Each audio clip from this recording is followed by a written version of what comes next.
Oh, we got actual BALORMAGE here. Okay, guys. Now we're bringing on a very special person, and this is the guy who has been sitting with me here for the majority of the 100 episodes. He hasn't been here for episode 1, 2, 3, 4, 6, 7. But there's like more episodes that he's been here than he's not been here. 1, 2, 3, 4, 6, 7, 8, 9, 65, 73, and 89 without Balor. And that's exactly 11 episodes, and that means that while this is my 100th episode, episode 111 will presumably, assuming that my math isn't wrong, will be Balor's 100th episode. So, hi Balor, what are you doing for your 100th episode? Probably nothing, but I like the idea of doing a 24-minute podcast. I think that's fun. Also, hi. What up, Balor? Hi. Hello. This is apparently your performance review. You've missed episodes 1, 2, 5, 76. Right? No, see, I like the idea of getting a few people on and having the whole thing done like this and just like super quickly spoke and just fucking bang through points in 24 minutes as quick as you can, including jokes and making fun of each other, and then just fucking end. Just boom, 24 minutes done. This 24-hour idea is crazy. That's actually... Ugh. All right, so Balor's here to speed run a 24-hour podcast in 24 minutes. Yep, an hour's worth of content every 60 seconds. Content machine. Easy. Balor, can you slightly increase your microphone volume on your end? Because I got you at 100 and you're just like Yep, a tiny go. little bit below the other people. Right, thanks. That should be better. So, you want to talk to us about we've already talked a little bit about things, so you are the victim now as the listen, I heard a question a minute ago while I was driving home that I wanted to answer. Oh, yeah, but I couldn't because I was driving home. You were asking before, are there any like pet peeves? Too loud now? I'll meet it in the middle. Hang on. There we go. How about that? Is that better? Better. It's too loud. All right. Yeah, I already fixed it. I think. Right. Right. So you were asking if there are any pet peeves, and I have one pet peeve that keeps coming back ever since a few leagues ago, and that is that, and I'm before anyone gets upset because someone's may have already talked about that one. If it's the practice bosses. No, not that. Before anyone gets upset, I'm aware that this is a stupid fucking elitist 1%er problem. I get it.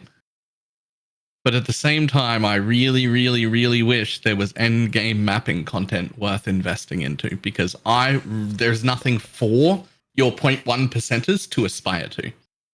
By day 3 in a league, I can do every single mapping strategy that is available, that is profitable, that is worth running. Every single thing. There is no more investment by the end of day 3 in a league anymore, and that never used to be the case. And so I do keep butting up against that every league. The whole rest of the game, I'm really happy with now. Love this league. Absolutely love it. I'm still like 95% positive. But for your like 0.1% map blasters, there is no aspirational content. It's all gone. And that's a little sad. Solution. I mean, I don't want to be lazy and say like, put beyond and quantity back on things so I can do 100% delirious mapping and have it be profitable, because that's, I don't think, the solution. I'm actually happy with their assessment of that version of mapping being not what they want. But what they did was they took it out without replacing it with something as hard. Something to aspire to, something that requires me to have a Mage Blood or a Headhunter or a 400 or 500 divine build that just isn't one of those things anymore. So they took out the real top-end mapping experience, but they didn't replace it. And I'm on board. I'm on board with them removing it. I get where they were coming from with the Beyond being just like ridiculously more profitable. I understand, it's fine. I'm on board. I don't necessarily agree, but I get it, right? And so I'm okay with that. I don't necessarily want it back. But they didn't replace it with anything, and that's the bit that's slightly like that's getting me most of the time. Yeah, I think it was a case of like them aiming to do you know, they do this sometimes, right? Like they have a stated goal, like, you know, they with their whole problem solution description of changes they make. And they had a stated goal of, you know, replacing what was it? The whole delirious map, fractured, like that whole combo with some other end game content. And they decided to add that in the form of blight ravaged maps and unrelenting emblems, but like those were just not a good substitute, right? So it was like, you know, that was a stated goal, but I don't think it was reached.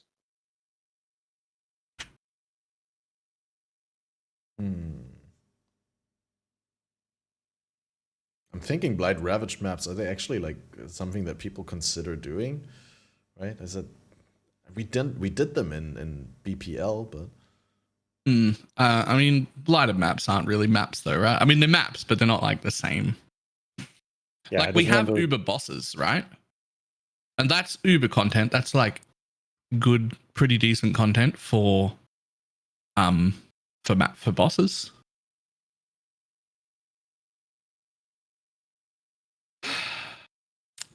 All right, listen, that's my only negative I have with PoE right now, though. Just put it out there. Like last league was different. You're such an last elitist. league was different, but this league, big fan. Right. So you want to talk to us about your BPL experience a little bit? Oh no, I made a mistake. I did things experimental like. And I gotta say, you should not do experimental things in the BPL, or at least I shouldn't, because it makes it a lot less fun if you're incapable of doing things. And I guess it's not even experimental. I went EK Ignite, which is like supposed to be like a popular build thing, right? Yeah, it needs skill. Yeah, well, so my thing is that EK Ignite isn't actually a good build. I've decided. That's literally what I called when people told me to play EK Ignite. I was like, you know, with investment, you can make everything work, but that's not a build concept that strikes me as something particularly efficient. Like it's literally not actually a good build. It's what it is it's 20 to 50 to 80 divines put into an elementalist that gets to do its explosion always ignite chains, which is cool. It's a good trick. I love it, but it's got nothing to do with EK. Yeah, it's a mage blood build for sure. I almost played it as well. I even put Gloomfang at like the T0 tier in my item filter. So when I dropped it, I'd be like, all right, cool, I can start theory crafting. And I did. And having played Poison Spark last league, Poison Spark is a much, much better build. EK Ignite is like the same concept, but without being in the right area of the tree to get any kind of like defenses or damage. So you got to make up for it with either mage blood or gear and gear. Yeah, so I don't know. I feel like that build was and a lot of people suggested it too. Tons of people have been playing that build and loving it, and I am not on board. I'm not on board.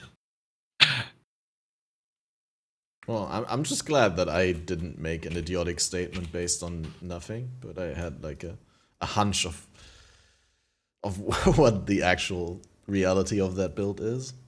Well, at least from how you describe it. I mean, MB Extreme is going to be here later at some point, in 10 hours or so, I don't know when, but I'm going to ask him again what he thinks, because he kind of popularized that build and he like put a lot of it in his league start, and he's probably going to want to argue that it works well on a budget, but I don't know. You'd be wrong. Sure. Well, did you do everything in your power? Did you like, maybe you missed something? Or? Within a BPL setting, I did. And I can see how it functions, right? And like I can see how I would be able to get it good. It just even when I get it good, if I get it good, it's elementalist always ignite doing the trick. It's not EK. EK is not doing anything. Yeah, none of the heavy lifting. Yeah. I mean, it does hit kind of hard, right? For a spell that has so many projectiles and stuff like that. Like the single hit is respectable. But... Yeah, but it's not as It's not like you could just. It's not You like just be Vortex or Armageddon anything. brand. You could just be Armageddon brand. And that'd be already better than EK? Yeah. Yeah, it would have been better the whole time. Oh god, that sounds awful. I'm Yes, sorry the to hear issue that, is- because I played Armageddon Brand, Ignite, Elementalist, and Scourge, and let me tell you, that was not a good build. I guess the issue is really just trying to find new builds as a content creator. Trying Yeah. to not do another Armageddon brand or not another Fireball Ignite or whatever. Oh yeah, And chat's then, right. like- Wave of Conviction is the skill for that. Oh, actually, Isn't I it- started Wave of Conviction and then changed into EK when I got like a Gloom Fang and like a bunch of other things that I thought would make it. And I swear it got worse. And I swear it got worse. I was just playing Wave of Conviction and then it was just worse. Oh, I literally had the same problem with my SRS build, or with your SRS build, where I just leveled, because I know I'm not good at minions, right? Like, I was like, you know, in BPL, I don't get that many refunds. It's probably wise to directly level as minions, but I was like, it's just going to take me 2 hours longer than if I just do what I know, right? What I practiced, which is Armageddon Brand, Cremation. Yeah. And then when I switched from Armageddon Brand Cremation into the SRS setup, when I entered maps, I almost wanted to cry. It was so terrible. It was so bad. Really? I should just I leveled leveled to the it. whole way with SRS. Yeah, that would have been the right way, because then the support gems would have leveled, and I probably would have, like, on the way noticed that it's not worth to switch into damage over time yet. I would have stayed hit-based SRS. What I did is I just leveled to maps and then expected that without any gear I could play Poison SRS. And that Oh would be no. better. Yeah, it was absolutely Yeah, awful. no. Yeah. I mean, That is lessons learned. the weapon is like a bare minimum for that. Yeah. Seems like it. Or maybe at least a 5-link Dendrobait.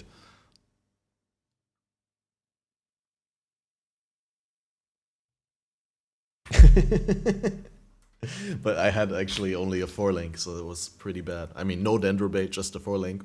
And I had to use the Poison Gem, and the Poison Gem only gives you like 40%. And then I had like one Abyss Jewel with like 10%, so like half the time my SRS wouldn't even you don't have poison. any damage to scale it yet. No, Because exactly. it's all from like, Envy and the chest. Those are where you get like 90% of the base damage poison from. This was in well, you get BPL. also some from Abyss Jewels. Yeah, it was Yeah. a BPL. What was your It team? was- Your team captain must have been like, "Oh, this guy."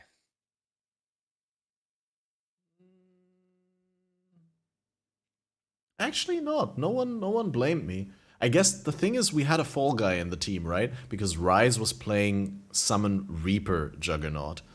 And Oh, no. He took all the flack for bad build choice. Yeah, that's like so Poison much SOS worse. was actually a good build choice. I just did it wrong in the sense that I transitioned into it before I actually had the stuff. So yeah, team captain was busy with the Reaper guy.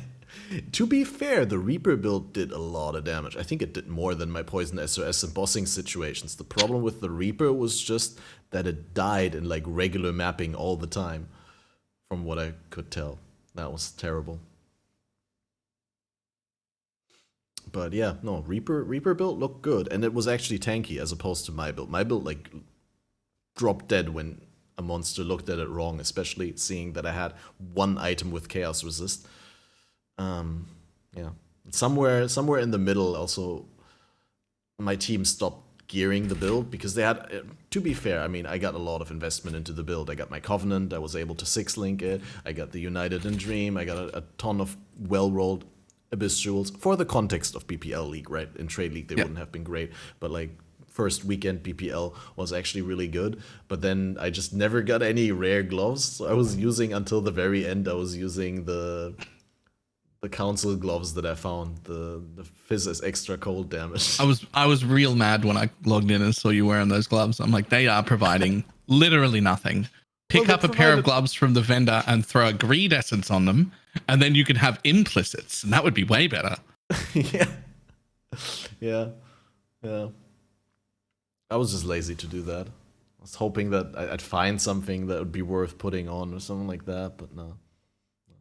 Just stayed with it the entire time. To be fair, like the Fizz's extra coat was really good before I went Poison again, right? Like after I realized Poison's not gonna work and I replaced all the support gems with hit-based support gems.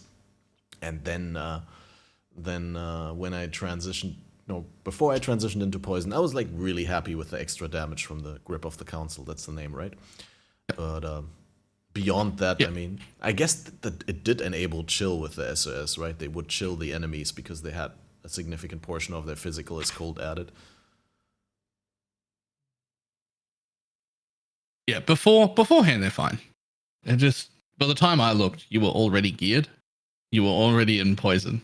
And then you were wearing them, and I'm like, wait, what is this? Like, he's got a Covenant on, he's got the Envy. What are these gloves? They're giving you 2% DPS. Well, lessons learned. Next time I do a practice run again. And this time I was too cocky to do a practice run for BPL. Because I was like, hey, Poison SOS, can't be that hard. I mean, Balor managed to make a build for it. So easy, even Balor can do it. Is one of the more, like, slightly confusing builds to get running, because it's stupidly strong. But if you're 10% off the poison chance, you lose like 20% of your damage somehow. And I don't understand how that works yet. But I know that if you're missing 10% of your poison chance, 20% of your damage disappears in Path of Building. If someone could explain to me how the fuck that happens, should be 10% of my damage, but whatever. I don't have an explanation, just the knowledge that that's what happens. No explanation. Wait, what? You drop 10% of your poison chance and you lose 20% of your damage, is what you're saying? Yep. I don't understand the math on that. Nope, me either. Like, even if your SOS weren't like hit chance capped, right? If they didn't have enough accuracy, that still wouldn't work that way. It'd still be 10% less. I'm honestly confused. Yeah, me too. Well, POB isn't perfect. Well, how did you salvage your EK Ignite build in the end? Did you like transform it into something else, or you just accept no. shortcomings and I embrace accepted the it was situation? shit and played for a while anyway. That was it. I just accepted that it was going to be trash. To be fair, I didn't get to play the last day anyway, and I was never going to get to because I went babysitting. Chat said poison duration amplifies the loss, but that doesn't follow, because poison duration also amplifies the damage that the things that still do poison do. So it amplifies both. Like it's just a multiplier. It shouldn't change anything about the 10%. I'm so very confused. Like this should not. What I'm describing should not be what happens. But when I look at it in Path of Building, that's what happens. I pull 10% poison chance out. I lose nearly 20% of my damage. It's more like 18 or something, but it's more than it should be able to be.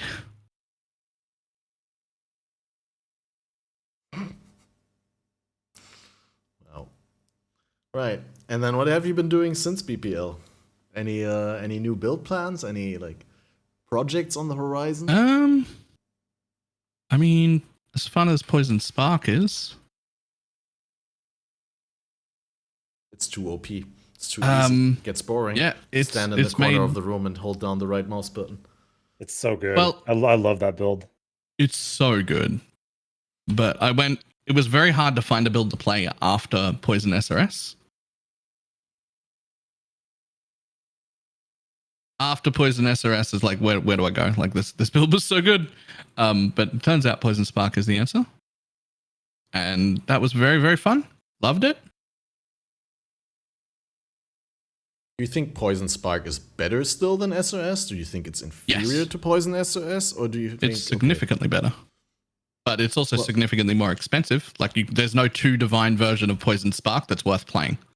That doesn't exist.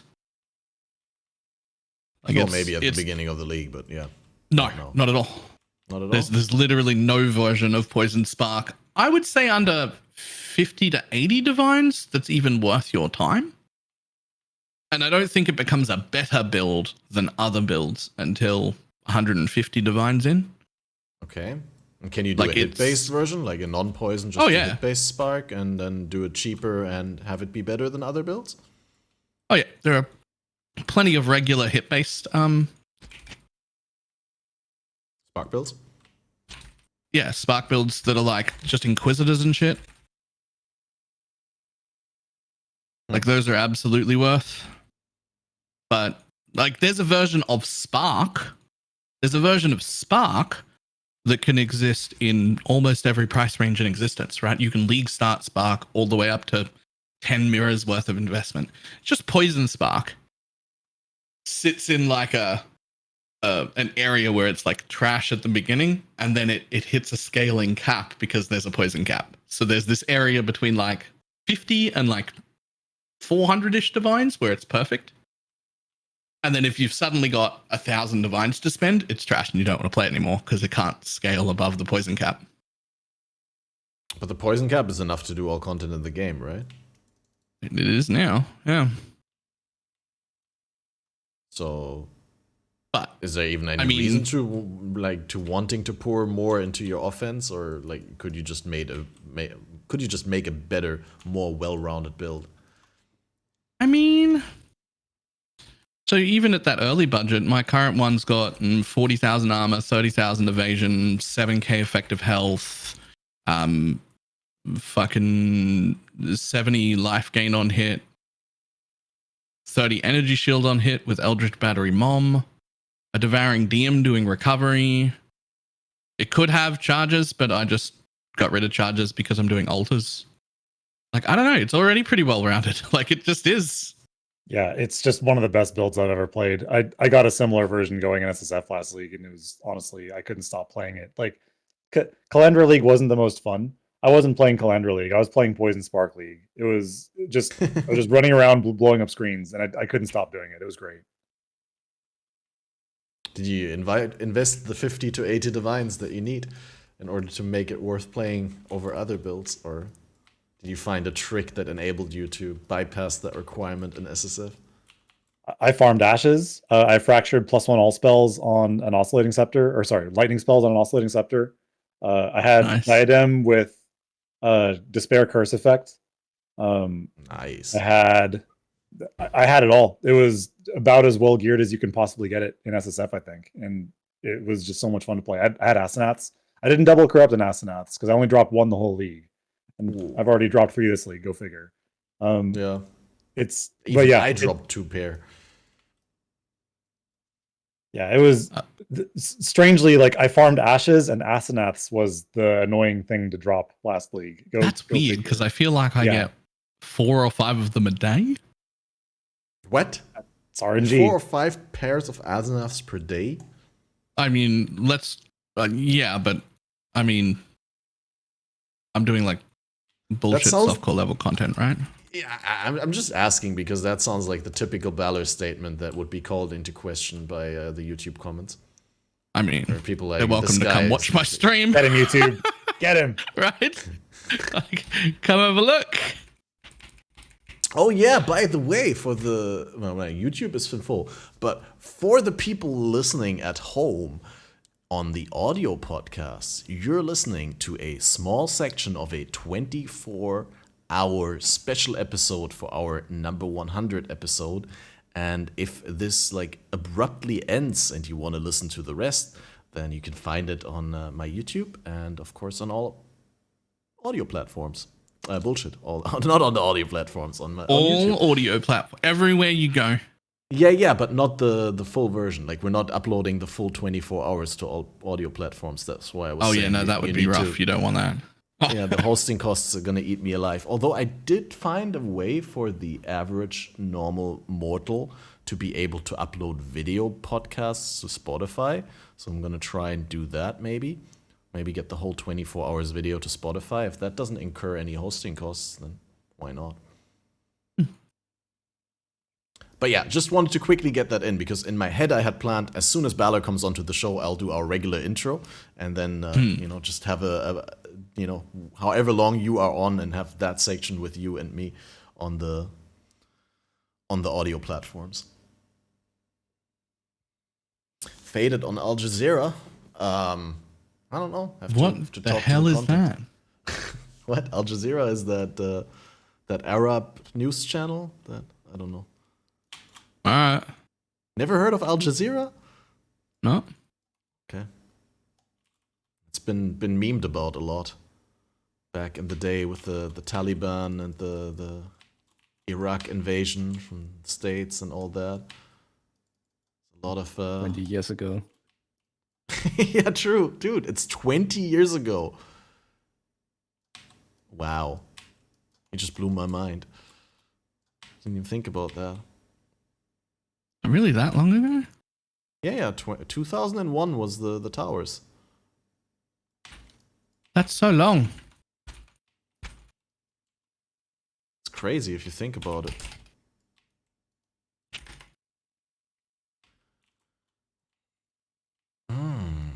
So, what are we gonna do now?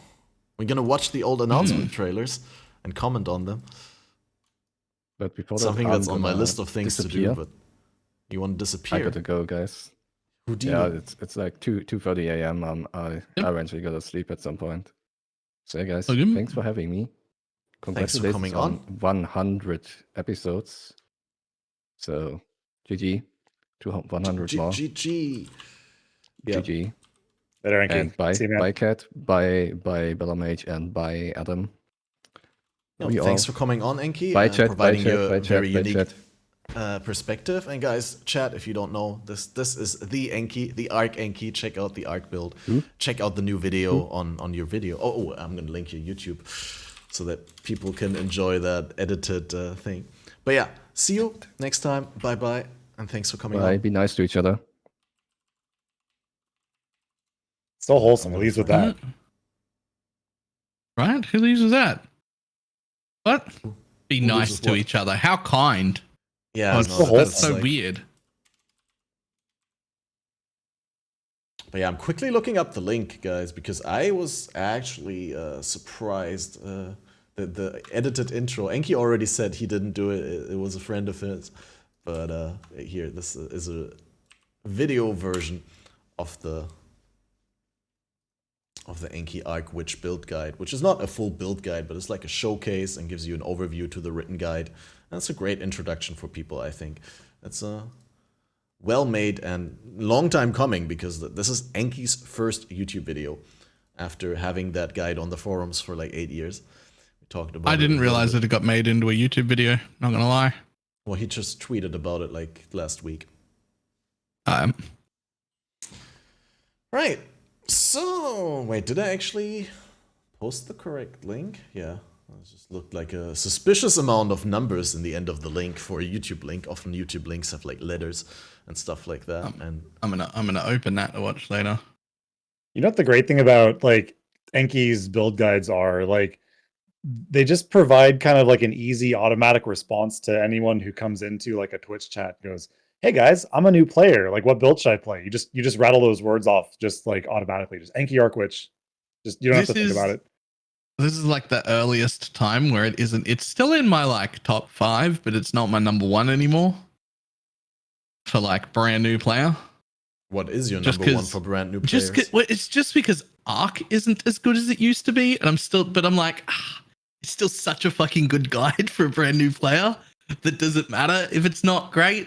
Like the build, it'll still be great by their standards, and it's so handholdy. I'm like, it's so much. Like I think if the guide wasn't so good, it wouldn't even make it into the list. Like I don't actually think Arc is good enough. I think the only reason Arc is good enough is for a brand new player. No matter what they play, it's going to be bad. And the Arc Witch guide is so handholdy you can't get it wrong. So it'll be better than whatever it is you try and do, even if you pick the best skill. Yeah, if you're exactly. a brand new player, you're fucked. Like you're not having a good time the first time if you don't follow some guide, and you won't know if the guide's leading you astray either. Like you just will not know. Well, the other thing is like when you're a new player, like you don't like a lot of the times a guide won't tell you like what's important that you can't like when the guide says do this. So you know what I mean? So like there are plenty of new players that pick up a guide, go, "Oh, I'll just follow the guide," but then like make little deviations because they think it's okay, and then end up just totally getting off into the weeds about something. I've seen it a lot, and Yeah. like going, why should I use the conch effect jewel? I'll just use a second added fire or whatever, like that kind of. Yeah, true. When you don't fully understand the implications of like why and how and My favorite is when you've got a build guide that has 3 or 4 different setups in the same path of building. It's got like different trees and different gear sets and everything like that. And in the video, you clearly say, hey, these are all of the options and their strengths and weaknesses of doing this stuff different ways. And then someone comes to you and goes, your build's garbage. This whole thing is trash. Everything works shit. And you go, all right, give me a look at it. Show me what you're doing. And they've picked this little section from the build A, and they've picked this little section from build B, and they've picked this little section from build C, and this little section from build D. And then they've swapped in one support gem that wasn't in any of them. And you're like, you have done nothing. You have not followed it at all. You've chopped up 4 different builds and slammed them together like it's one build. Yeah, and combined the worst parts of them. Yeah. This is why I stopped giving people multiple options. I used to give people multiple options when I knew there were multiple options. Now I pick one that I decide is the easiest, and I tell everyone, that's it. That's the way. That's the only. I don't give people options anymore. So you want to play it? Well, that's how you you can do still it. tell people that there's options. You're just like, I'm not going to, elaborate on them here. No, I don't even tell people there are options, because if I tell them there are options, people. The first comment will be, "What are all the other options?" Yeah. Why didn't you mention the other options? Now I have to look for it. Yeah, true.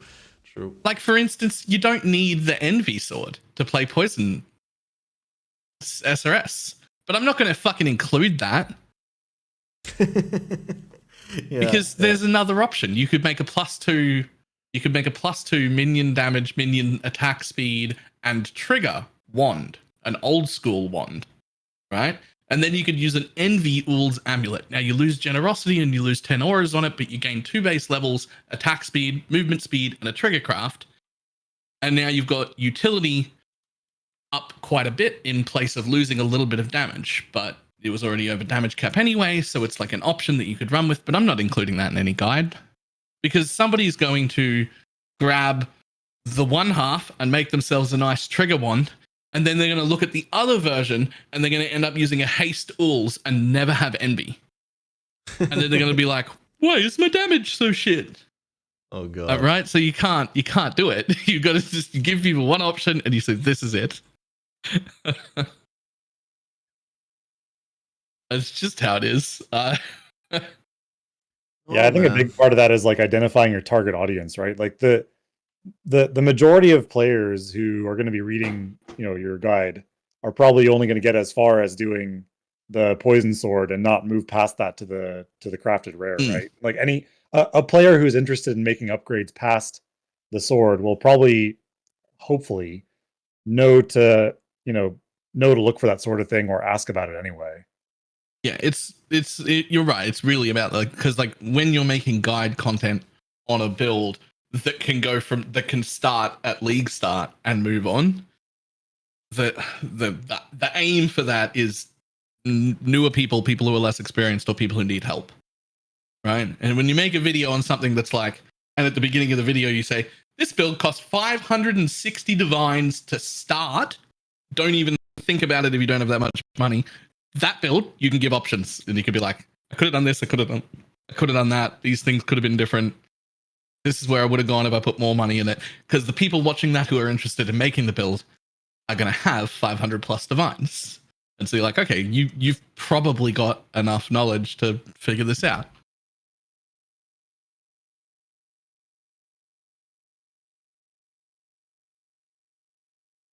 They can't hear you? Can they hear us? Catmaster's busy. Testing 1, 2. No, it's just my stupid screen switched off in the middle of the thing again, and that's why they couldn't hear me. We're gone forever. Help! Someone rescue us. No, nothing's gone. Like they could hear you. Everything's fine. I don't know why people are spamming rip in chat. They're fucking losers. We're stuck in the void. Everything was fine.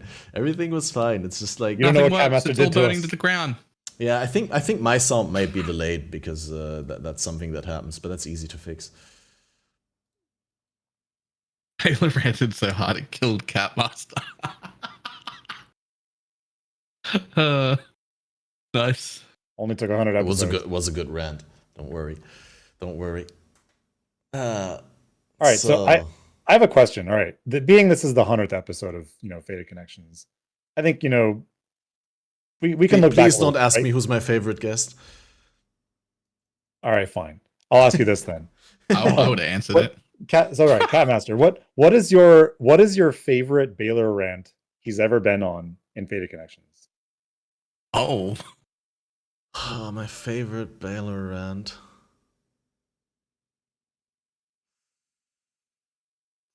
You have to have at least one. Episodes. Honestly, last league was pretty intense for Balor, and I don't know whether I'd call it a rant. So Balor was pretty pretty down. That one felt like giving up. Yeah. Okay, think about how much time you two have spent together, right? You've two have done 100 podcasts. That's like each one's been actually not 4 hours, 3 hours. 89. I've done 100. Balor has done 89. Oh, Balor I forgot it. Right. Somewhere down the road.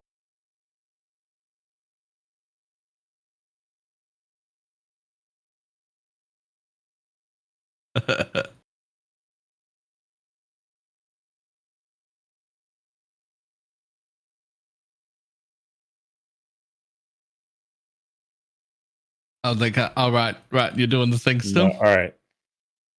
Broken cat. It's amazing how often his setup breaks. I don't know what he does. I don't know how he has it set up. Or? Nah, he does something with 2 PCs, but not just with 2 PCs. It also uses 2 OBSs, and I'm pretty sure that's where all the problem comes from. Because I use 2 PCs. Yep, but I only use 1 OBS.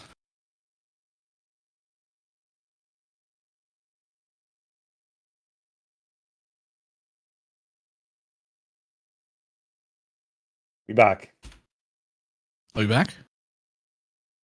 We've been back for a while, and people have been hearing you. It's just like the way that it works is when it bricks.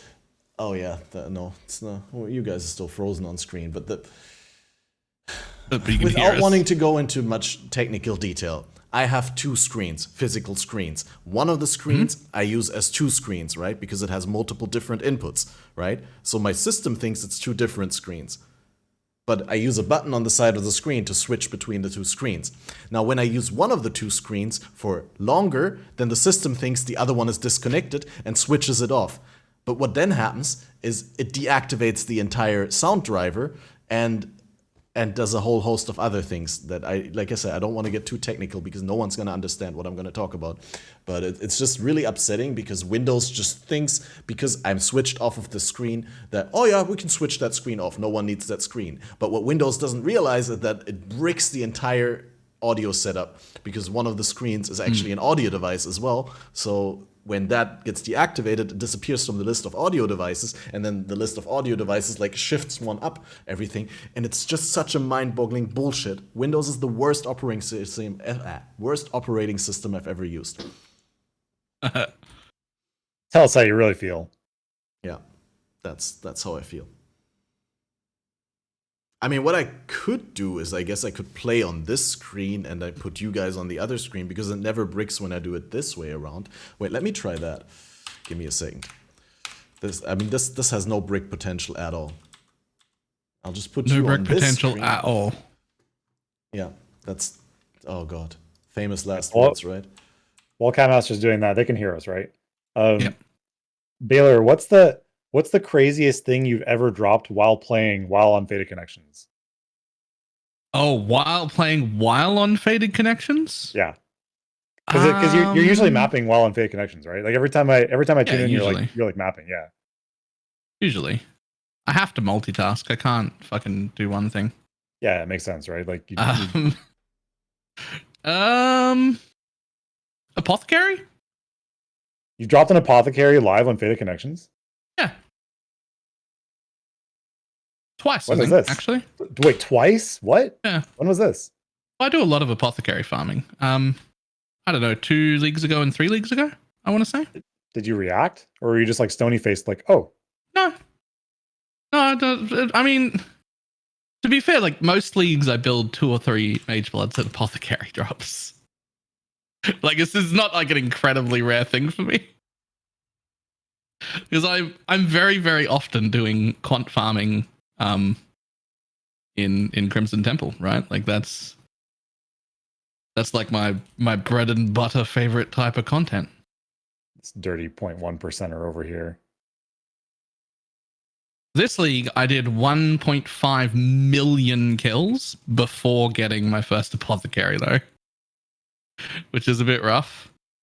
That's about, I'm statistically, with the farm I was doing, I'm owed 6 cards, and I have 1. So it was very unlucky.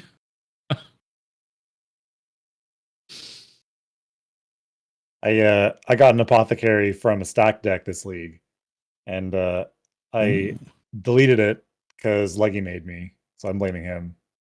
Oh, you have like a point Why? redemption on your channel where like people can decide that you have to delete an item. No, he just convinced me. He used facts and logic. He was like, "You're never going to finish an entire apothecary set this league. Think about it. You'd have to start now, and you'd finish by the end of the league." I'm like, "All right, fine." And I just Is this harvest because of gambled solo it. self-found?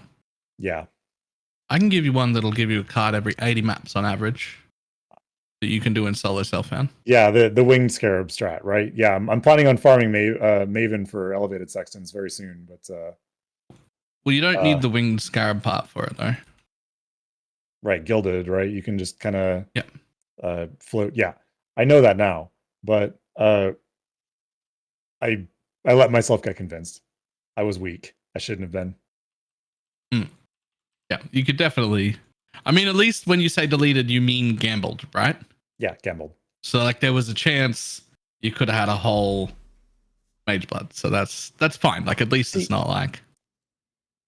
Here's the thing though, like there are a select few things in PoE. Like, I mean, okay, when you think about RNG, you think about like a bell curve, right? Like, you know, on average, maybe you'll make a little bit of profit, maybe you'll make a little bit of, loss. But there are a couple of things in PoE that have just almost never, sometimes never gone right for me. 2 specifically, Harvest Gambling and Alva Double Corrupts. I have never, ever gotten a positive result at the end of the gamble from Harvest Gambling. Ever. Like I've always lost in the end. I once had a good double corrupt. It was +1 frenzy charges and I think damage leech or something like that on gloves. But it was on minion gloves. It was on triad grip. And I was like, oh, how are you gonna ever use a +1 frenzy charge and leech on a pair of gloves that you use on a summoner build?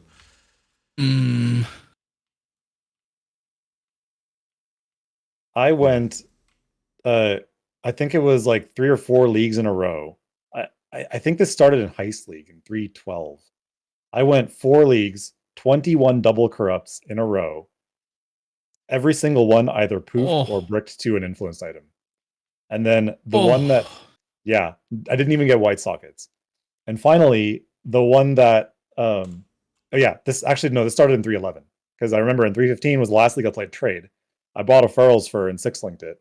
Threw it on the altar, just, because I never give up for some reason. Yep. And it got +2 Warcry gems. Alva just hates me, and so does Oshabi. So it's just I'm cursed. I should have. Is there any good use for +2 Warcry gems? Like, does General's Cry benefit from it or something? I mean, nah, you wouldn't put it into your gloves anyway. "Quote unquote" benefit. Yeah, true. Define benefit.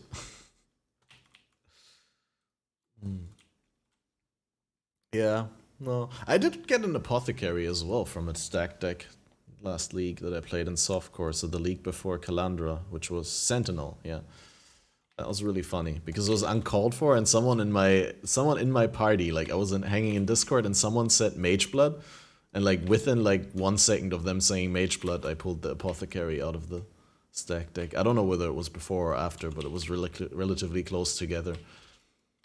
And I certainly only noticed what happened after I heard the word Mage Blood, which made it super mysterious and like almost as if there was like a secret conspiracy at work. You siphoned their RNG. Yeah, exactly. An Enlighten and then a Headhunter in the same map. Yo, somebody in chat's cheating. Yeah. I say that, but I have like within a day of each other dropped a full Mage Blood and then a full Headhunter on the ground. like within a 24-hour period. So that was pretty good. But that was during the like that was when you could still like fully invest into juiced maps, right? That was Recombinators, I think. Yeah, Sentinel League. Yeah. Yeah, basically the league before the big loot changes. Let's call them changes. Use a neutral word. Yeah. Are you happy with loot You could now? just call it nerf. Like so. outside of the outside of the fact that you can't do that like super juiced mapping reasonably anymore. I'm happy that there is enough loot now To but I'm justify still not using like an item super filter. pleased. I'm still not like super pleased with like where it's coming from because it is still just coming from the things. Right. It is still just coming from like reward tiles and not like loot from mobs, right? It's not really coming from the ground still. For the listener that's not very versed, maybe the first time listener, also new player, what is the reward tile? Because that sounds like, you know, I'm looking at my bathroom floor and those tiles, are those reward tiles? So like most reward tiles in the game have symbols, but not all of them. But things like if you're in a delirium fob, there are little like item symbols at the bottom that drop loot. If you're doing a legion, then there'll be symbols above things' heads. Perhaps the one exception to the rule of most loot is coming from reward tiles is the sextant for 500% quant strong boxes. That is one way to get actual mobs to drop loot. The reason it works like that now instead of how it did before is we don't have what do we have?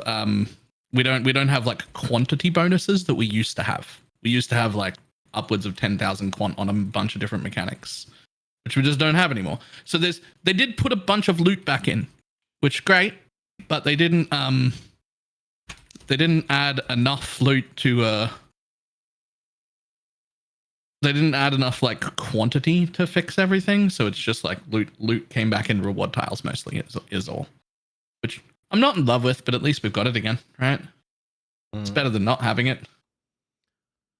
Yeah, if I compare like objectively or more or less as objective as I can, like the loot that I got last league. I remember like last league I was trying to make an item filter video and I was trying to collect some footage with like a lot of items on the ground without a filter so that like people would see that you need an item filter and without being good at the game. And it was just really hard to do that footage last league.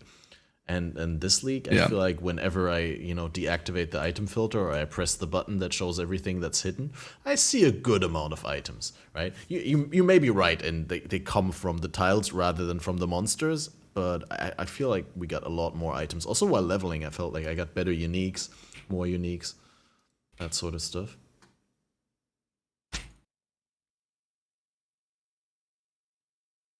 Yeah, I agree. I like where loot is. It's, if anything, it's a little odd that now it feels like alterations are just worthless. How do I have thousands of them?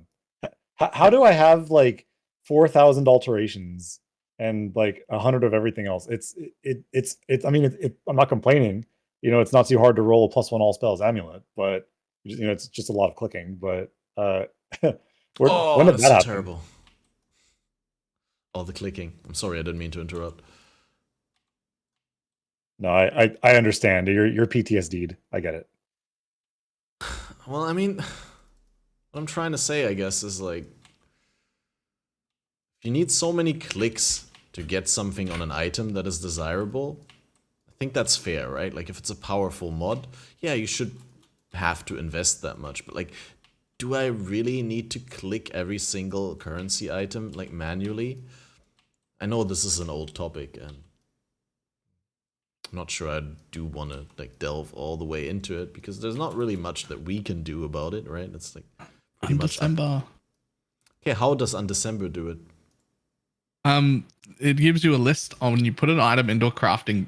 All the crafting's done at a bench, not in your inventory. But when you put an item into the crafting bench, you use the same kind of currency. I forget what it's all called, but it is literally transmutes alts, orgs, regals. It's all of those sort of things. They're different names, but it's that.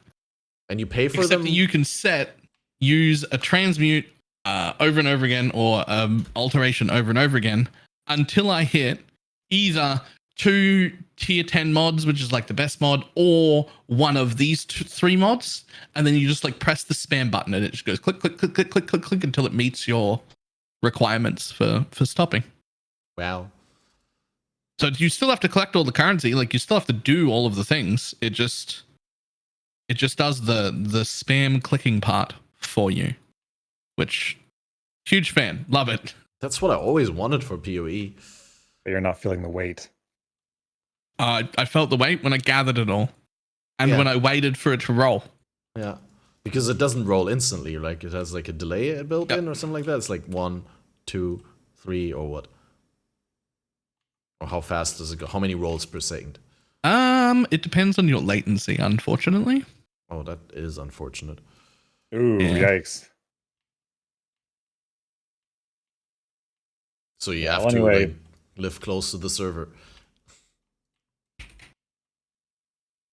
Yeah, I think loot in PoE feels pretty good right now. Personally, it's kind of fun getting a lot of fractured items. Those definitely like remove one of the big axes. It is for me. I mean, it removes one of the big axes of randomness from crafting. I mean, the fractured mod that I get isn't always on the ideal base, but at least in SSF, like I can't just go buy whatever I want. So, if I'm playing Omni, I got fractured T1 strength on, unfortunately, worm scale gauntlets. Oh well, that's what I'm using. So I mean, it lets me get to where I'm going more easily. I will admit it's not the most exciting spamming essences on fractured gear, but it's a means to an end, right? And I kind of like being able to remove one of those like big variables in crafting. Yeah. May I interject? We got a new challenger arriving. We got Sir Gog joining the podcast and the discussion. So, guys, if you don't know, then this is the lovely guy with the big face on the face cam, because unique camera angle, unique selling factor. Camera angle. I mean, at this point, I would not change it. It's like your brand almost, Sir Gog. Welcome on the episode 100 of Fated. How have you been? Oh, he might not be there yet. He did what? Activate? Yeah, new haircut even. Pog. Oh I can't even see him. I'm very lazy when it comes to hair. I have an approach of kill it all, wait 7 months to repeat. Oh, there you go. I got one. Right. Okay. You're coming through a little thin. Is there something you can do on your end to up the volume just a tiny little bit? 1 sec, let me see. Because I got you at 100% now here. Okay, that's strange. I'm usually pretty loud on your podcast, aren't I? And I haven't changed anything.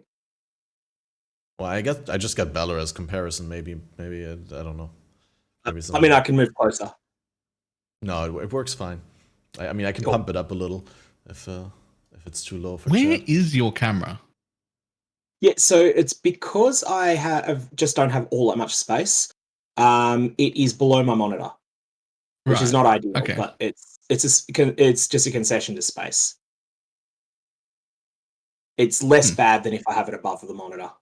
Yeah, I was gonna ask, how did you decide whether you're gonna do like the frog perspective or the bird perspective? Yeah, like one of them looked absolutely terrible and one looked mediocre, so that was how the decision was made. You could just say I'm really tall. There's just no way to put it at eye level. I mean, it's already on top of my monitor. Yeah, right. That would confuse people. I mean, I'm not going to this ExileCon, but would confuse people that were at the last one. You're not going to this ExileCon? No, it's just like with the sort of content I put out, I kind of have to. It was really hard to do it from ExileCon. Right. Okay. Yeah. You don't want to miss out on the YouTube content for the reveals and all this essentially, stuff. It is that. Essentially, yeah. I would have liked to have gone, but it was. I gave it some thought, and I was like, "Yeah, I want to go. My editor is not going to ExileCon. Sorry. So I'm going to just record a whole bunch of shit and just fucking leave it with him the whole time. I just be like, do this. Yeah, sounds good. I've been learning editing myself. Yeah, you can't. I like honestly, I can't afford to pay someone a fair wage for it, and I'm not going to do it if I can't afford. Like, I'm not going to, find someone that I can scam to do it for too little. Mine was a friend, so I'm scamming him. Like, if I can't afford to pay someone with editing skills, 50 Australian an hour, then I'll do it myself. Well, I mean, not everywhere in the world do you need 50 Australian an hour to live off of work like that. A, and B, you don't need to have an editor for every single video on your channel. You could just be like, if I have $50 per month that I could do one video per month edited by someone. Yeah. Because I've been thinking about that a lot. Put the effort into it, into learning just enough of the basics that you can make it work. Yeah. Fair enough. Well, now that you're here, we just were talking about this small New Zealand indie game. I think you've heard of it. It's called Path of Exile. Sounds excellent. I see what you did there. This is where everyone wants to slap me in the face through the internet. Wasn't there that was lovely. This trade tool that was called Excellence? Excellence next. Yep. Right. Can't get it's not a trade tool. What was it? It's a pricing tool. Basically, it just lets you track like currency per hour or whatever really, really easily. Pricing, trading, same thing. Yeah, it runs a report based on everything that's in your stash that you feed to it. Runs that against the prices put out by PoE Ninja, and gives you an estimate of your NAV in the league. You can also like manually set prices if you think Ninja's wrong. If you're like, oh, it says these are worth 8 chaos each, but I'm going to be selling them in bulk and they're worth 12 in bulk, so I'm going to reset the price. Yeah, and that's worth doing sometimes, yeah. Yeah. If you're doing like a Legion farm or something, you're like, oh, well, I know I'm going to sell Legion sets in bulk. They're going to be more. Shit like that. Wait, and you just put them on the API like that? Because I always thought if you want to sell bulk, you go via TFT. Or the actual sale transaction you'll negotiate through TFT and then trade just through in-game mechanics. But you can modify the prices on Excellence Next so that instead of reporting Ninja's value of, 22C per Ulna Toll Breach Stone, if you think you can get 32C in bulk, then you can change what Excellence reports to 32C. Yeah. Ah, I see. It's a really useful tool. I just can't get it to work at the moment. I've got too many characters that have been in private leagues that are now overloading it. So every time it attempts to pull my list of characters, pull my list of league stash tabs, it fails. That's terrible. It times out before it finishes them all. Getting punished for being very invested in a game. Did you actually play any Badger Private League? I don't recall exactly whether you're a BPL enthusiast. I love BPL. I don't play it every league because it's really draining. But this league, I was in the merchant team, and my primary role was mass producing starting points for our crafters. So I was mass producing 6 links by farming porcupines, chains of bind, stuff like that. That was my primary role early. Later on, we were doing divination card farming for some of the items we couldn't get. We managed to compile a set of Soul Ripper, the dam for Soul Ripper, because we couldn't get that thing to drop. And I think towards the time I was logging off, we were about to give up on trying for the Soul for Soul Taker. Oh man, Soul Taker is so rare now. And we're I constantly suspect talking about drop rating is now 9. Although Fishwife doesn't agree, she thinks it's higher than that. But for example, some of the historical figures on that, the Doctor historically pre-319 seems to be in the 30 range. I suspect it was 24. Fishwife thought it was 29. Apothecary, Fishwife thought 11. I think it may have been 15 back then. I now think it's 5. You think it's rarer than it was? Yeah. Like Tabula, it's unquestioned. Humility is now significantly rarer than Chains That Bind, which people haven't worked out. You should not farm Humility. You should farm Chains That Bind instead. You'll get a better chest and it's cheaper. Oh, sorry, and it's less effort to farm. I'm confident in that. I can prove that. Well, it's just harder to get the colors that you need, I guess. Potentially, yeah, that can be an issue, but it's usually pretty negligible compared to the fact that you're getting so much extra power on it. Absolutely, yeah. I mean, as a HCSSF mostly player myself, yeah, screw that white shirt. I want to get a solid chest piece. Yeah. But no, it's something that is interesting. I'm polling my YouTube audience. Which of these sets of divination cards do you think is the easiest to self-compile in SSF? And one was Humility, one was Chains That Bind, one was I mentioned Chains That Bind's the same as Imperial Legacy and Porcupine. They're about the same effort to make, and that's they've got different set sizes, but the drop rate roughly correlates to that. And then there was a Dark Mage, which people think, oh, that gives a bad 6-link, so it's got to be easy. Nah. And there was it's harder. It's harder. Oh yeah, that's that's sort of Poet's Pen level. Why is it a bad 6-link? Just because it's on a staff? I-55 and staff. Oh, it's I-55? Yep. And it's a staff, and people generally want the 6-link you want on your chest usually. Yeah. And yeah, like I was just polling people, and it was like 75% thought Humility was the easiest, 20% Chains That Bind, and 5% one of the other choices. And it's like, yeah, that would have been right a year ago. Useless information, but it was quite nifty in BPL to have that sort of stuff. I wouldn't call it useless. I mean, it's still probably puts a different context on like recommending new players to farm for Humility set, because now you can just straight up not recommend that, say that it's a noob trap and it's actually easier to complete one of the other sets. I mean, you do still have to get a little further in progression to farm Chains That Bind. That's true. It is a meaningfully more common card. And I currently believe the drop weights to be 10,000 for Chains That Bind and about 6,000 for Humility, but we'll know more on that when there's more documented very large stack deck openings. I think GGG should make Tabula a tier 5 rarity unique now. Like drop its rarity from tier 4 where it is to tier 5, like same as Wasp Nest. The reason they couldn't do that in the past, it used to vendor for a Divine. Now it vendors for 20 fusings, so that's harmless. Yeah. Anyways, that was sidetrack. BPL was fun. What build do you play in BPL for that? Or indeed, do you probably... Wait, you said you farmed diff cards after you did your job as providing primers for the crafters.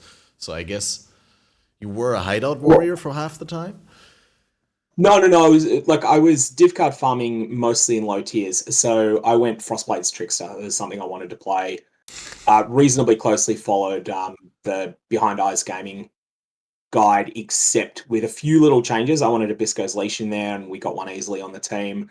And we were having trouble getting Yoke of Suffering, so I didn't use that, even though it would be a huge damage upgrade. I'll let the bosses have the first ones we found. And then by the time we had a spare Yoke of Suffering I could take, I'd already put a significant Anoint on my trash amulets. So those were the sort of changes I made. But the main thing was just having Biscos on it.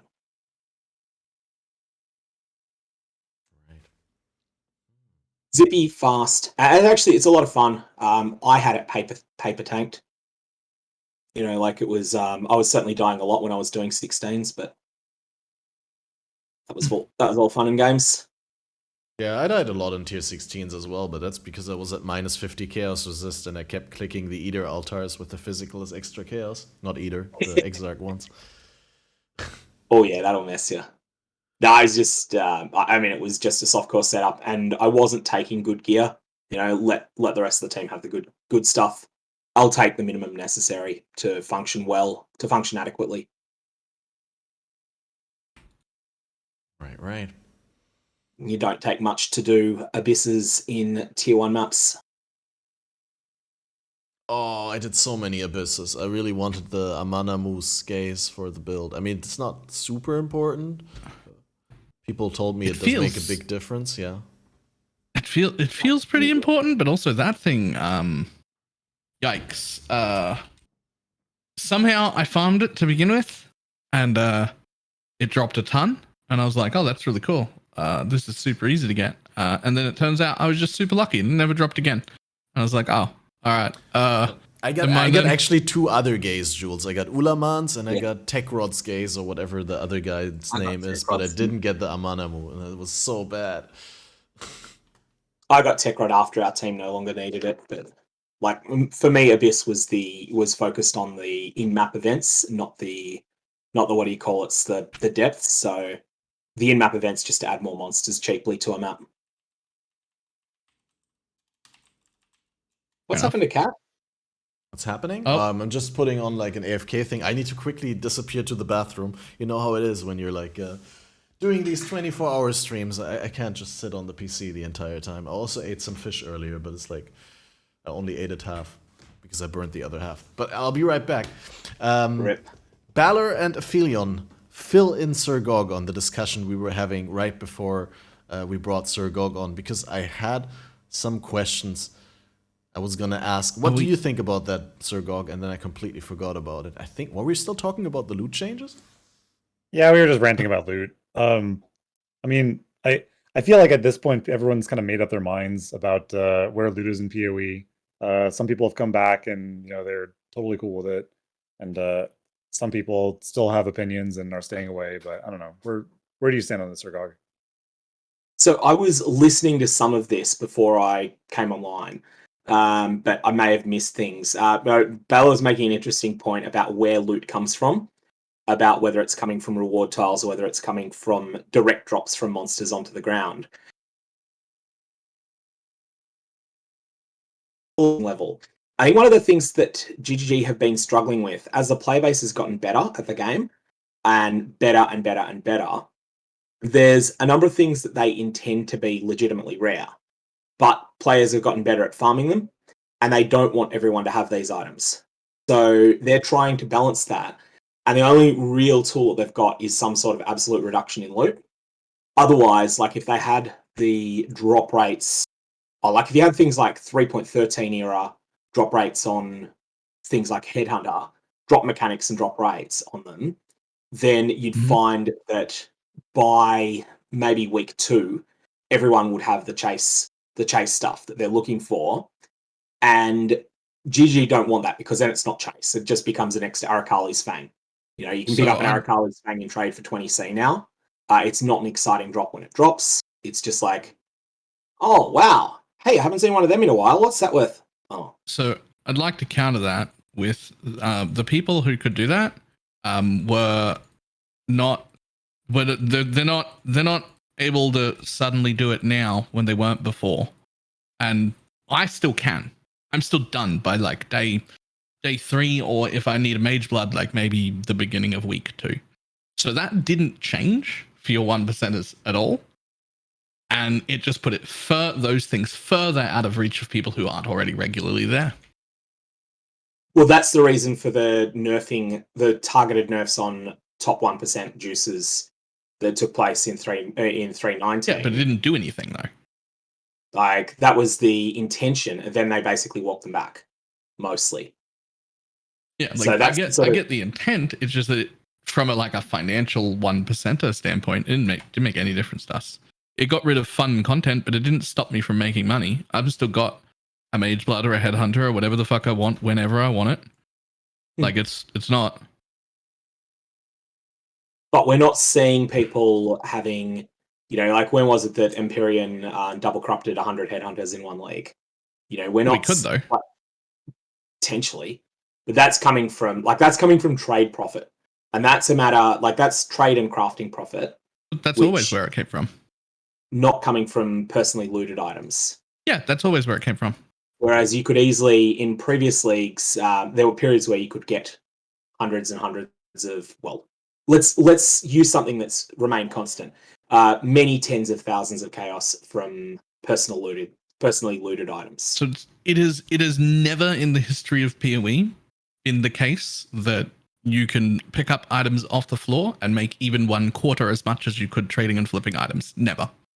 Yeah. Even in a full quant juiced party setup, everything, that's not the best way to make currency, and it never has been. No. But the thing is that, like, all of the currency in the game has to come from somewhere. And as the player base has gotten better at the game, which has happened out of sight in the last couple of years, there's simply more people generating very large amounts of currency. Yes, the top flippers, the top crafters will maintain a largish percentage of that. But these days, like, the number of people that have, again, we'll use chaos as a more standard medium. The number of people whose NAV in the league is 20,000 chaos or more is massively higher than it's been historically in the game. Massively. Like, there's probably 50,000 players at the moment with 20,000 or more chaos worth of stuff. Whereas if you went back and looked at what the cutoff was to be in the top 50,000 3 years ago, that cutoff was probably 3,000 chaos. I mean, that's just probably true, but I don't know. I don't think it had the desired effect that they wanted at all. No. All of these changes have done, at least in my opinion, is it's not done anything to the 1%ers. We don't care. We'll just make as much money as we need to make whenever we need to make it. That's always. I've never been the richest because I only make as much money as I need to, because I always know I can make whatever I need.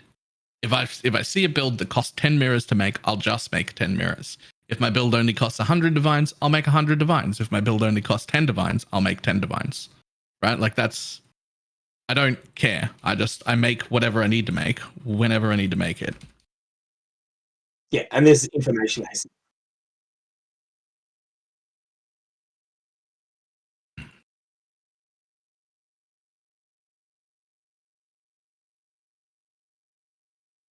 Mm-hmm.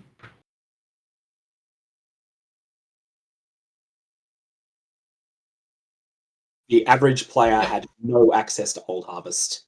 Like, even with TFT having 250,000 members on their server. Like, hell, I looked in Ritual League. I was thinking, oh, do I want to do a major crafting project? If I sold my Headhunter, could I afford a moderate crafting project? And owning a Headhunter in Ritual meant you were in the top 2% or so. It was most of my wealth in that league because I hadn't gone out of my way to make a lot. And I was like, oh, I simply can't afford to buy very many remove ad crafts because the people with, 20 mirrors to throw around can simply outbid me. Yeah, I could have done some small crafting, but I couldn't have done anything significant. And that was in the context of Ritual. Like, I was in the 2% at least, maybe the 1%. But even selling the Headhunter wouldn't have funded that.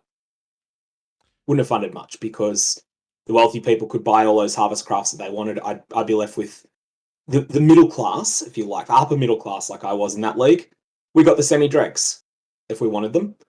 Yeah, I could have made a lot more currency if I wanted to, but wasn't going to have fun doing that, so I didn't. Yeah, I just was muted when I came back, so just wanted to make sure that no one has to point out that I'm muted. I'm not muted anymore. It's just I was asking Balor because Balor always makes that point. I was not 100% sure. I'm a little bit being devil's advocate here as well, by supposing that and asking. But are you really making that point because you really think that that's true? That it's not a nerf to the 1%ers, but like a nerf to the average player? Or are you just making that point, which would still be very honorable, but like because it's a compelling point to make, because like a lot of people listening would be in that group? Well, it's the I make that point because people misunderstand. How do I explain it? It's hard to be somebody who's got that level of currency and then also find a way to like even remotely seem as if I'm relating to like regular players, right? Like that is difficult. Right. But I make the point because the people who are often most hurt by these changes are the people who are very happy that these changes happened, because they're like, fuck those juicing teams, fuck the 1%ers, yeah, get fucked. And like, none of us are negatively impacted. You're negatively impacted. We don't actually care. And so, like, it's to me, at least from my point of view, those sort of nerfs were a nerf to the amount of fun that I can have. But it didn't affect how much money I can make at all. If anything, I make more money now because I'm more interested in doing the things that were less fun that always made more money, because the things that are more fun don't make any money anymore. So now I do the things that are less fun for me but make me more money. Fair enough. Allers over here like, I can't relate to those poor people. How much could a banana cost, Michael? $10? Right, but it's just sort of like, I don't know, it's hard because I know whenever we get into those discussions that there's a bunch of people who will sit in the comments and be like, listen to this elitist prick who doesn't, out of touch, rah rah rah, like that's the thing, right? Like it's just the thing that happens. But like when I make those arguments and I fight for those changes not to happen, in my mind at least, I'm doing that on behalf of people who are less experienced, people who are not the 1%, because we don't actually care. Like, it didn't affect us. It didn't screw any of us over at all. All it did is give us a little bit less fun. We're all still very rich. But what it did do was screw everybody else. Basically saying if you're paying PoE like a full-time job, then you always find a way to be on top of the economy. Well, they didn't even nerf the top of the economy. They nerfed like the third or fourth thing down that was just the front-facing one that everyone got to see. And so we just don't do that anymore. Right? And it was never the most profitable thing anyway. There was always 3 or 4 more profitable things we could have been doing, but they were less fun. Now we do those, so we have even more money. Baylor is the Wall Street exec who's been swindling money from the company and just threw one of the junior VPs to the wolves. So thought experiment. Let's say that they took the loot from 100% delirious maps and multiplied it by 250. What do you think is going to be the flow-on effects through the economy? So just everything that drops, instead drop 250 times as many items. I think what you would see is very quickly, like amongst the people who are already capable of doing 100% daily maps, you would see them be able to flood the market with basically everything that's not a consumable and push the price down to near zero on that. At that point, the only things that would be worth anything, if you want something that's genuinely rare that can't come from that content, let's say Replica Elbron's Warpath, you're now going to have to compete with the people. You know, if you are one of the people running 100% daily maps, you're going to have a lot of divine orbs to throw around at it because you're getting 250 times the loot. So you're going to be able to buy all the Replica Elbron's Warpaths, double corrupt them all until you get the flawless double corrupt on it. And only once you've stopped buying them, then can someone else come along and buy their first. And they're only going to have divine orbs because that's the only consumable that they've got that's undersupplied across the game. Maybe a mirror if they were spectacularly lucky. Now that's a ridiculous extreme case because we're going by times 250. That would never happen. But the same thing happens at a smaller scale if you had times 3. So I'd like to. I don't think it shakes out quite that way. I'll tell you why. There's time limits and space resource limits with my inventory. For instance, I'm never coming back into a map. What I can fit out in one inventory is what's coming with me. Now, if you did to some extreme, right? Yeah, let's say to an extreme, you made it 300% more loot. Like it was one map was like running 300 maps, right? Like that's the extreme version of that. That means at that stage, I'm probably not even picking up chaos off the floor. No, you wouldn't. I'm not picking up. There'd have to be a stack of 10 chaos for me to even look at it, right? It wouldn't even show up. And so At that stage, everything lower than that is stuff I'm buying from other people. When I need chaos, when I need sextants, when I need chisels, when I need everything else, I'm buying all of that from the people who pick them up. Right? Yeah. And so that's same way that I buy alterations. Not so much. Unlike in real life, trickle-down economics doesn't work. In PoE, trickle-down economics is a real thing, and it does work because the more stuff I'm able to get at the extreme top end, the less percentage of it I'm going to pick up. Which means all the slightly lesser value things. There are quite often right now in my maps 40 chaos items on the ground that are hidden on my filter because I don't pick those up. And when I need those things, which I do, I buy them from people who have been picking them up. And when I decide I want to get a double corrupted pair of Asenath Gentle Touch, the gloves or whatever, those aren't worth picking up. They're only 10 or 15 C. I don't pick them up. But I will go and buy 100 of them from other people who have picked them up. Right? You buy the cards if you want double corrupt on that yourself, but well, yeah. But if it was I'm just using it as a first excuse, but that goes for everything, right? Say it's cold. And so what happens there is we the like bullshit 1%ers are providing more of the very expensive things. The energy shield and block shield that I can't remember, the headhunter, the mage blood, unnatural instincts. Yeah, like unnatural instincts or the jewels. We're providing an exceedingly large amount of those. Now have them. We were going to have them no matter what. If you destroyed Delirium, we were still going to own them. It doesn't matter. So we have them. And when we drop extra ones, and a ton of extra ones, it means we're putting a ton more of them into the market, which brings the price down, which means the next closest group of people who might be able to afford that, like for the first time ever, get access to it. And then they get into the content, and then more come in, and then more people get access to it. And for me, the answer is fun. Are we getting more fun out of it? And when you do it that way, more people get access to more fun content. Because the currency I make is irrelevant. All that actually matters is whether I'm having fun or not. And using those powerful items and having a strong build is fun. And I want more people to be able to use those items and have strong, fun builds. That sounds like a very compelling argument to remove double corruption from the game, because it reduces the amount of that overflow item that exists. Let's say, for instance, let's take Unnatural Instinct as an example. With your economic power in the league, you have the capacity to buy 20 of them, double corrupt them all, and when you've done that, you're going to end up with, on average, 5 that are successfully double corrupted, 5 that are unchanged, 5 that are bricked, and 5 that are destroyed. So you've essentially removed 10 Unnatural Instincts from the economy. That's because of your buying power. But we've also put 5 extra ones that don't have the specific double corrupt that I wanted, but do have a double corrupt on it that someone else might want, and we've added 5 of those. Well, so it goes both ways. The net is that you've removed 10 from the economy, though. Like that you've purchased 20 from other players.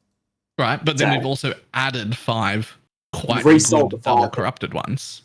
You've resold the 5 that went corrupt with no change. You've resold the 4 that went double corrupt without the mods you wanted, and you've kept the one that had the best double corruption on it. And then there's 10 that have been outright destroyed. I mean, best is a relative term, right? Like, best for what? For who? Like, for you. What I want on one build is different for a different build, right? Maybe you keep 2 of them then. In which case, you've removed 20 from circulation. You've then added 8, so it's a net minus 12 if you keep 2. Let's say you get one that's corrupting blood, one that's 1% RMR, or not, whatever it is now, 2%. MRA. So the economy is down 12. If you didn't have double corruption, you didn't have Varlorps, then this is the thing. It's like, wait, your argument is it would be better for low-end players if the corruptions weren't existing? Well, there'd be more overflow down that Bale is saying, or they're talking about of items that are able to be, that where there's excess supply because the top end players don't want them. A genuinely rare item like. Yeah, but I think the argument Bella was making was like actually sorry, you can clarify in a second, Balor, but if I understood you correctly, is what you're saying the trickle down consists of you reducing the availability of items and therefore like people being able to sell them for higher? That's like so reducing the availability of some items, the ones that aren't worth me picking up in a map, those get reduced. And then the big expensive items, the availability of them becomes increased. Which means there's more items at the like, 50 chaos to a divine range that are worth money because I'm one of the people buying them. And then the items at the like 50 plus divine range, there's now more of on the market, meaning I can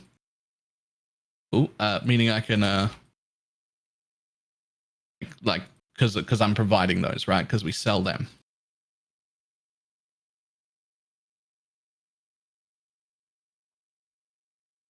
I'm trying to find the flaw in that thinking, because I'm sure there is one. So here's the problem with what Sergog is saying, and that is that he's comparing the top end 1% gear with the absolute bottom end brand new player wanting nothing special at all. But we're not just providing that to there, we're providing things to everyone in the intermediate. There's a whole bunch of people who aren't going to make 400 divines in a league, but might easily make 100 divines over the course of a whole league, right? And those are the people that are going to buy our quote unquote failed corruption because like I needed RMR and this one hit, or I needed corrupting blood and this one hit 2% RMR and 1% fire pen and I'm a cold build. So this is worthless to me, but really good to someone else. And so now that's there and getting sold, right?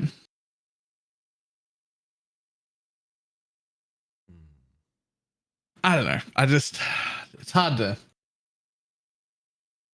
Everything does have an impact. Please go ahead. I just wanted to say, definitely has an impact either way. I just don't know for sure whether it's the direction that you're indicating. I just think everything's super interconnected, and like looking at those connections, like I certainly learned a lot about connections in the market and things like that from playing as more of an economic warrior in EVE Online back years ago, back when that game was still good.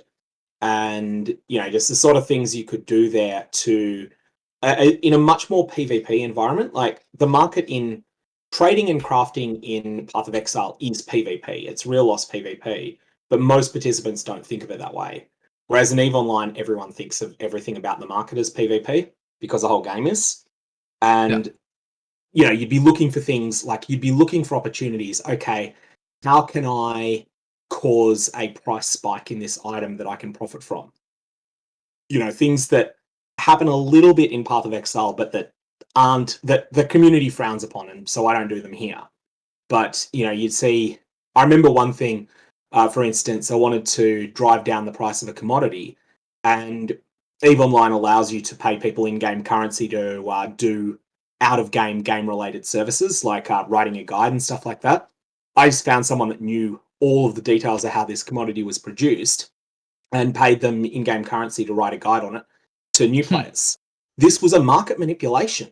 That was the intention of what I was doing. It was trying to drive down this commodity that I was a very heavy net consumer of. But it was done through the form of writing a guide. And that's a sense of how things can be so interconnected. You see this if Mathel posts a clip and he's got an Echo Forge in the background. What happens? A lot of speculative buyers will buy Echo Forge. Yeah. And there's always interconnections that are complex. And I broadly think though that because the market is a PvP space, even if participants don't always think that, it is definitely the case that reducing the capacity to dominate of the top players increases the capacity to thrive of others, even though it's not necessarily always on every single transaction.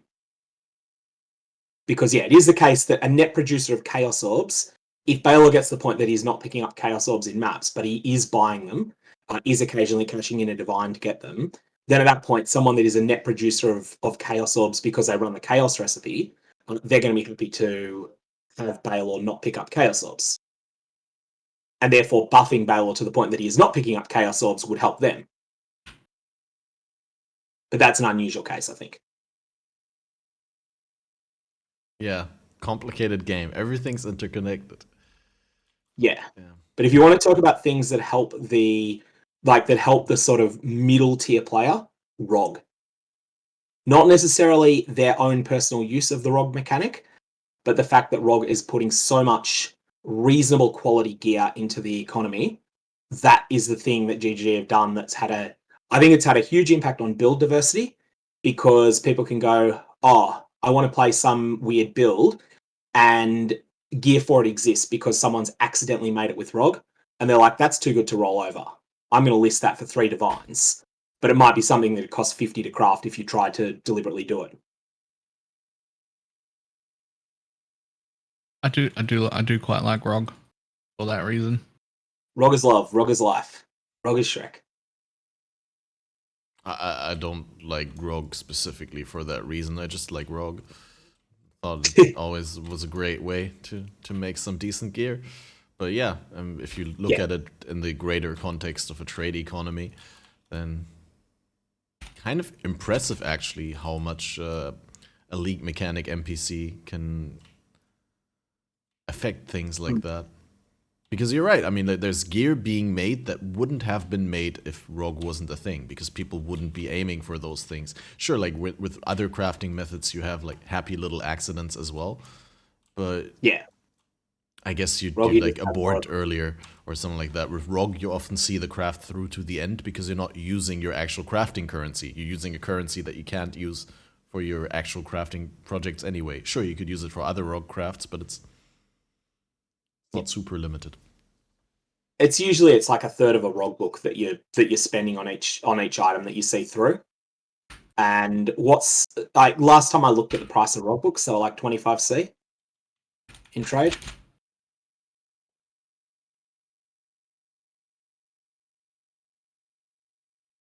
Right. I actually don't know what the price of those are. You asked a bit ago what Enki's favorite League mechanic was. I'll just jump in here with that. I think Expedition's mine. To me, it's like the complete mechanic. It like the 4 different vendors that each sell, well, technically 3 vendors that sell different things. Like it added 4 new bosses. It's an in-map mechanic. It spawns lots of mobs. It's got like an element of progression to it with the artifacts and your ability to keep crafting logbooks better and better, or maybe even split them eventually. There's things to aim for, and it still provides like a complete and sort of unique support to your progression through a league, through whichever avenue you choose to invest in. It's like, to me, it's like the complete mechanic, and it really is a shame that it came with such a kind of maligned state of the game, I guess you could say, but because it really was a lot of fun. And continues to be. Like, it's even better. It just keeps getting better and better since they keep buffing the nodes on the Atlas tree. Yeah, agreed. Like, I think they just need to find a better identity for Gwenin. I reckon if they got Gwen into a spot where she doesn't need to be better at providing uniques than she is now, she can be as good as she is now at providing uniques, as long as there's something else she can do. That, you buy a leather belt from her, you might still have the same chance to get a headhunter you've got now. I don't know, maybe it's 1 in 8,000, but you also have some chances of getting other positive results. Fractured items and white sockets. That's what they could do with them instead of dropping them from loot goblins. I like them coming from loot goblins as well, but that's a good idea.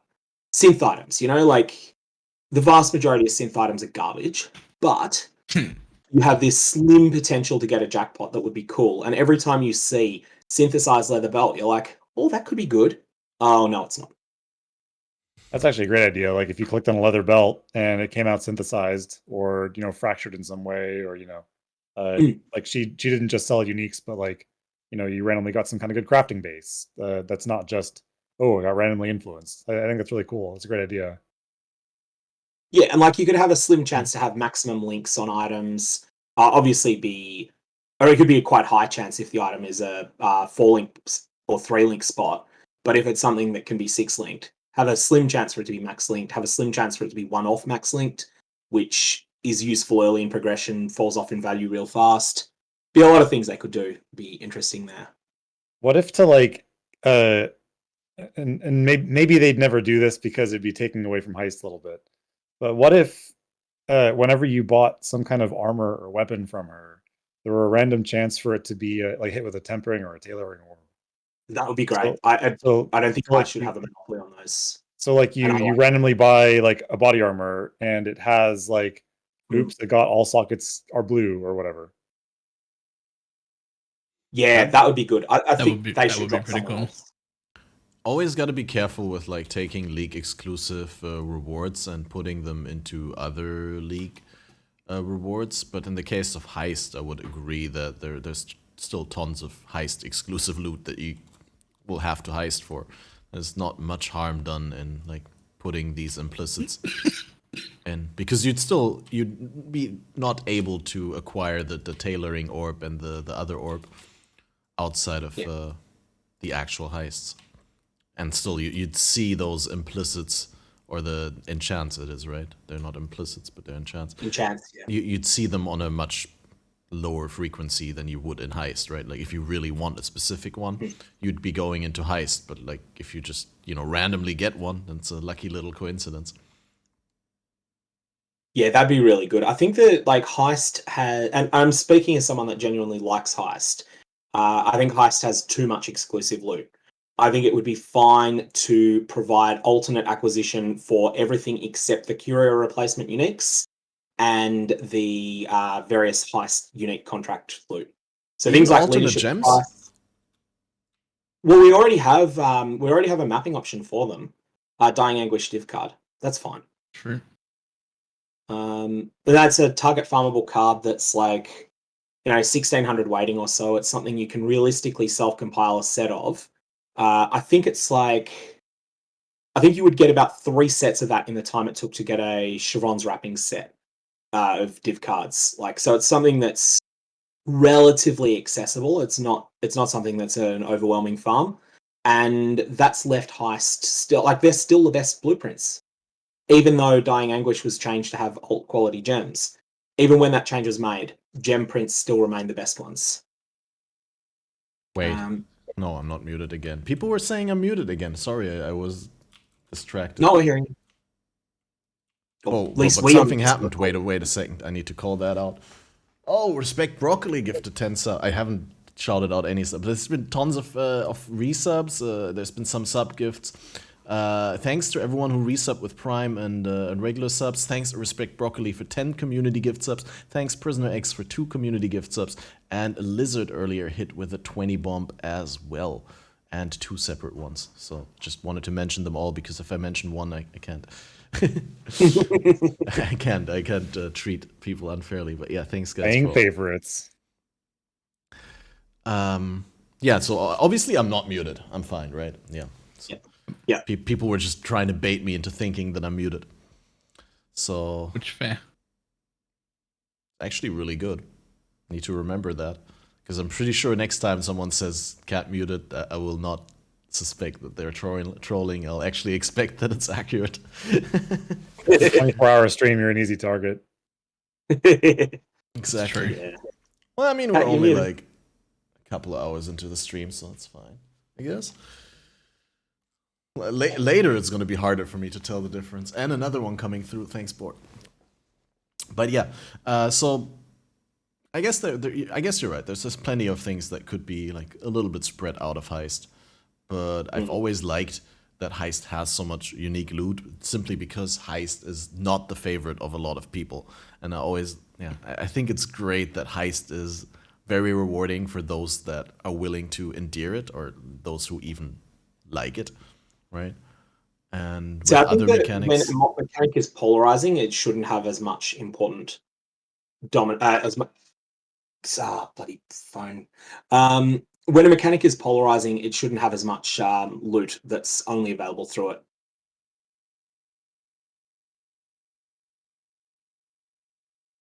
You decide which mechanics are polarizing. It's usually pretty obvious.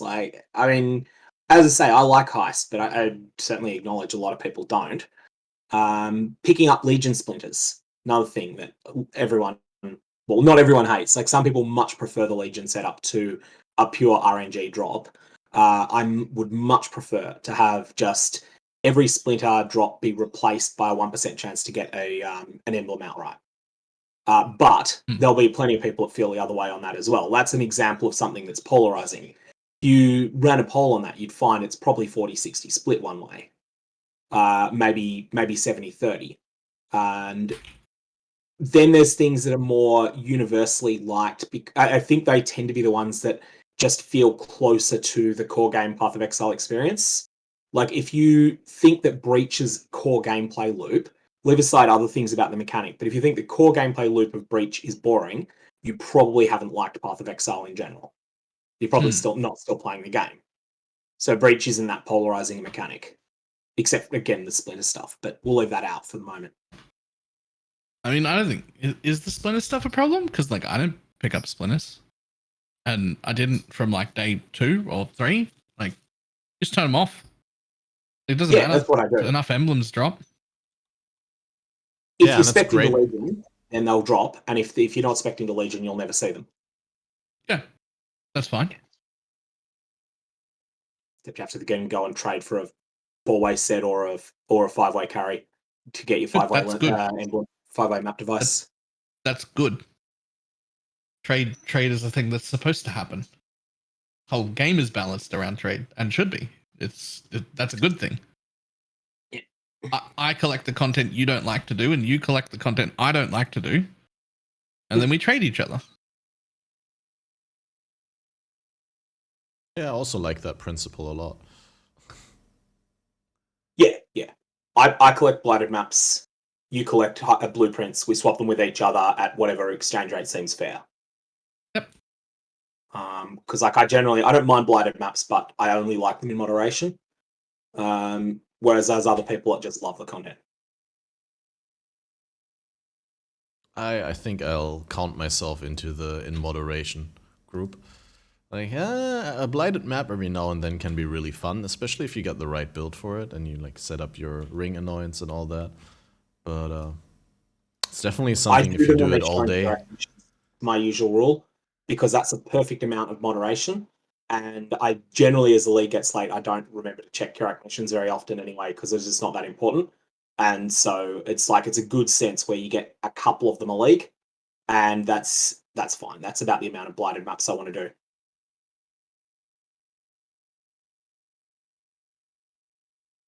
I'm still picking up splinters. I can't trade. I have to click and then move my mouse to the right and then click again and then move my mouse down and click in 2 different places and then run across the screen and pick up another one. And the whole time I'm going, why? Why don't these just drop in a stack at the end of the breach? Why? That is something that's always bothered me a little. When the breach closes. When the breach closes, you could just get all the splinters, and that would be perfectly fine. You're often not there, though. But I mean, it would be if all the things were dropping at the end. Yeah, I would be. That's a good one. Yeah, no, but like that's like, you know, that's the opportunity cost, right? Because I'm pretty sure they want people to pick up the individual splinters because it would be just too strong to get them all at once. But if you had to wait like a second until the breach collapsed and then you got them all, then you know, you're spending time. So, every other mechanic works that way. Harbinger, they pop out at the end. Delirium, they'll pop out at the end. So, speaking of league mechanics dropping things, a friend of mine in chat suggested something the other day that I actually loved and think is a fantastic idea. So we've got sanctified relics right now, and I would say, generally speaking, with some exceptions, sanctified relics aren't so much build enabling as they are build enhancing.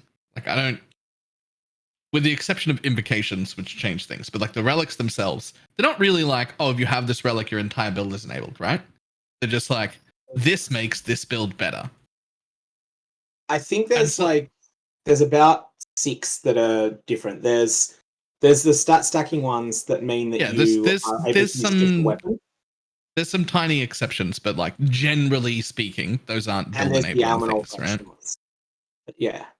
So one of the thoughts that was given to me the other day was this could actually be a mechanic just renamed and put in every league for almost like next to no development time at all. And you could just rename them and you could just always have ability to get character bound power just all the time. And I think that would be very cool. It might be just me because I really love the Sanctum mechanic. Well, I really love the meta like progression of like having a specific like thing that I can only progress myself rather than make a currency for. But you could put that in every single league moving forward, just renaming it a little, and it would hold up every time. Would you have liked Calandra if Calandra had something like that?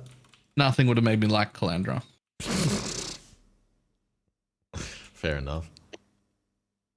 I do not like the way that there's no way to target farm a specific thing that you want from the Sanctum, in terms of a relic. Yeah, it seems like very hit or miss. Like some people get like just incredibly good ones, and then I've talked to a lot of people in my chat who've like played the entire league and also more than average, and they don't have a relic that is even worth re-rolling for, much less one that fits the build that they're actually playing. Yeah. I think that they're like, if they made it so that like if they made it so that it was just some very generic and boring stats, like, 10% increased damage, or well, maybe 10's too low, 30% increased damage, 31%, 32, 33, 34, 35, then it wouldn't feel so bad to get the wrong one. But at the moment, like if you're trying to run some strength stacker build and you get the dex stacker one, oh my god, that's going to feel terrible. Or if you got something that was like, I think it's your cold damage can ignite or something like that. That's a real build around thing that is just really bad mess.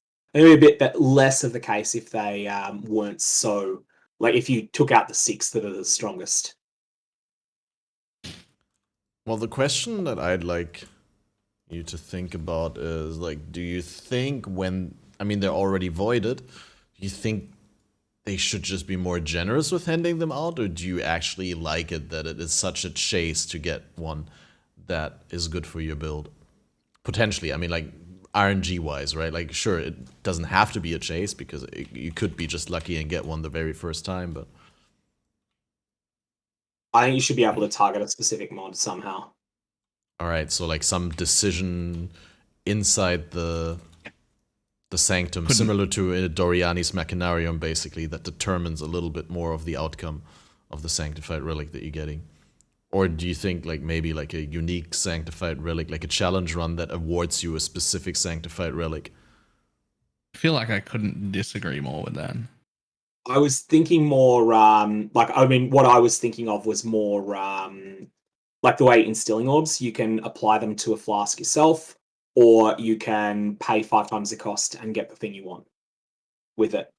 You can either go with RNG, or you can say, I'm going to buy my way out of bad luck by paying a bit more.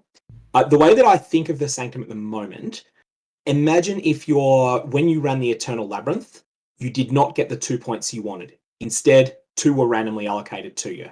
Then if you didn't like those points, bad luck. Go rerun the Labyrinth again.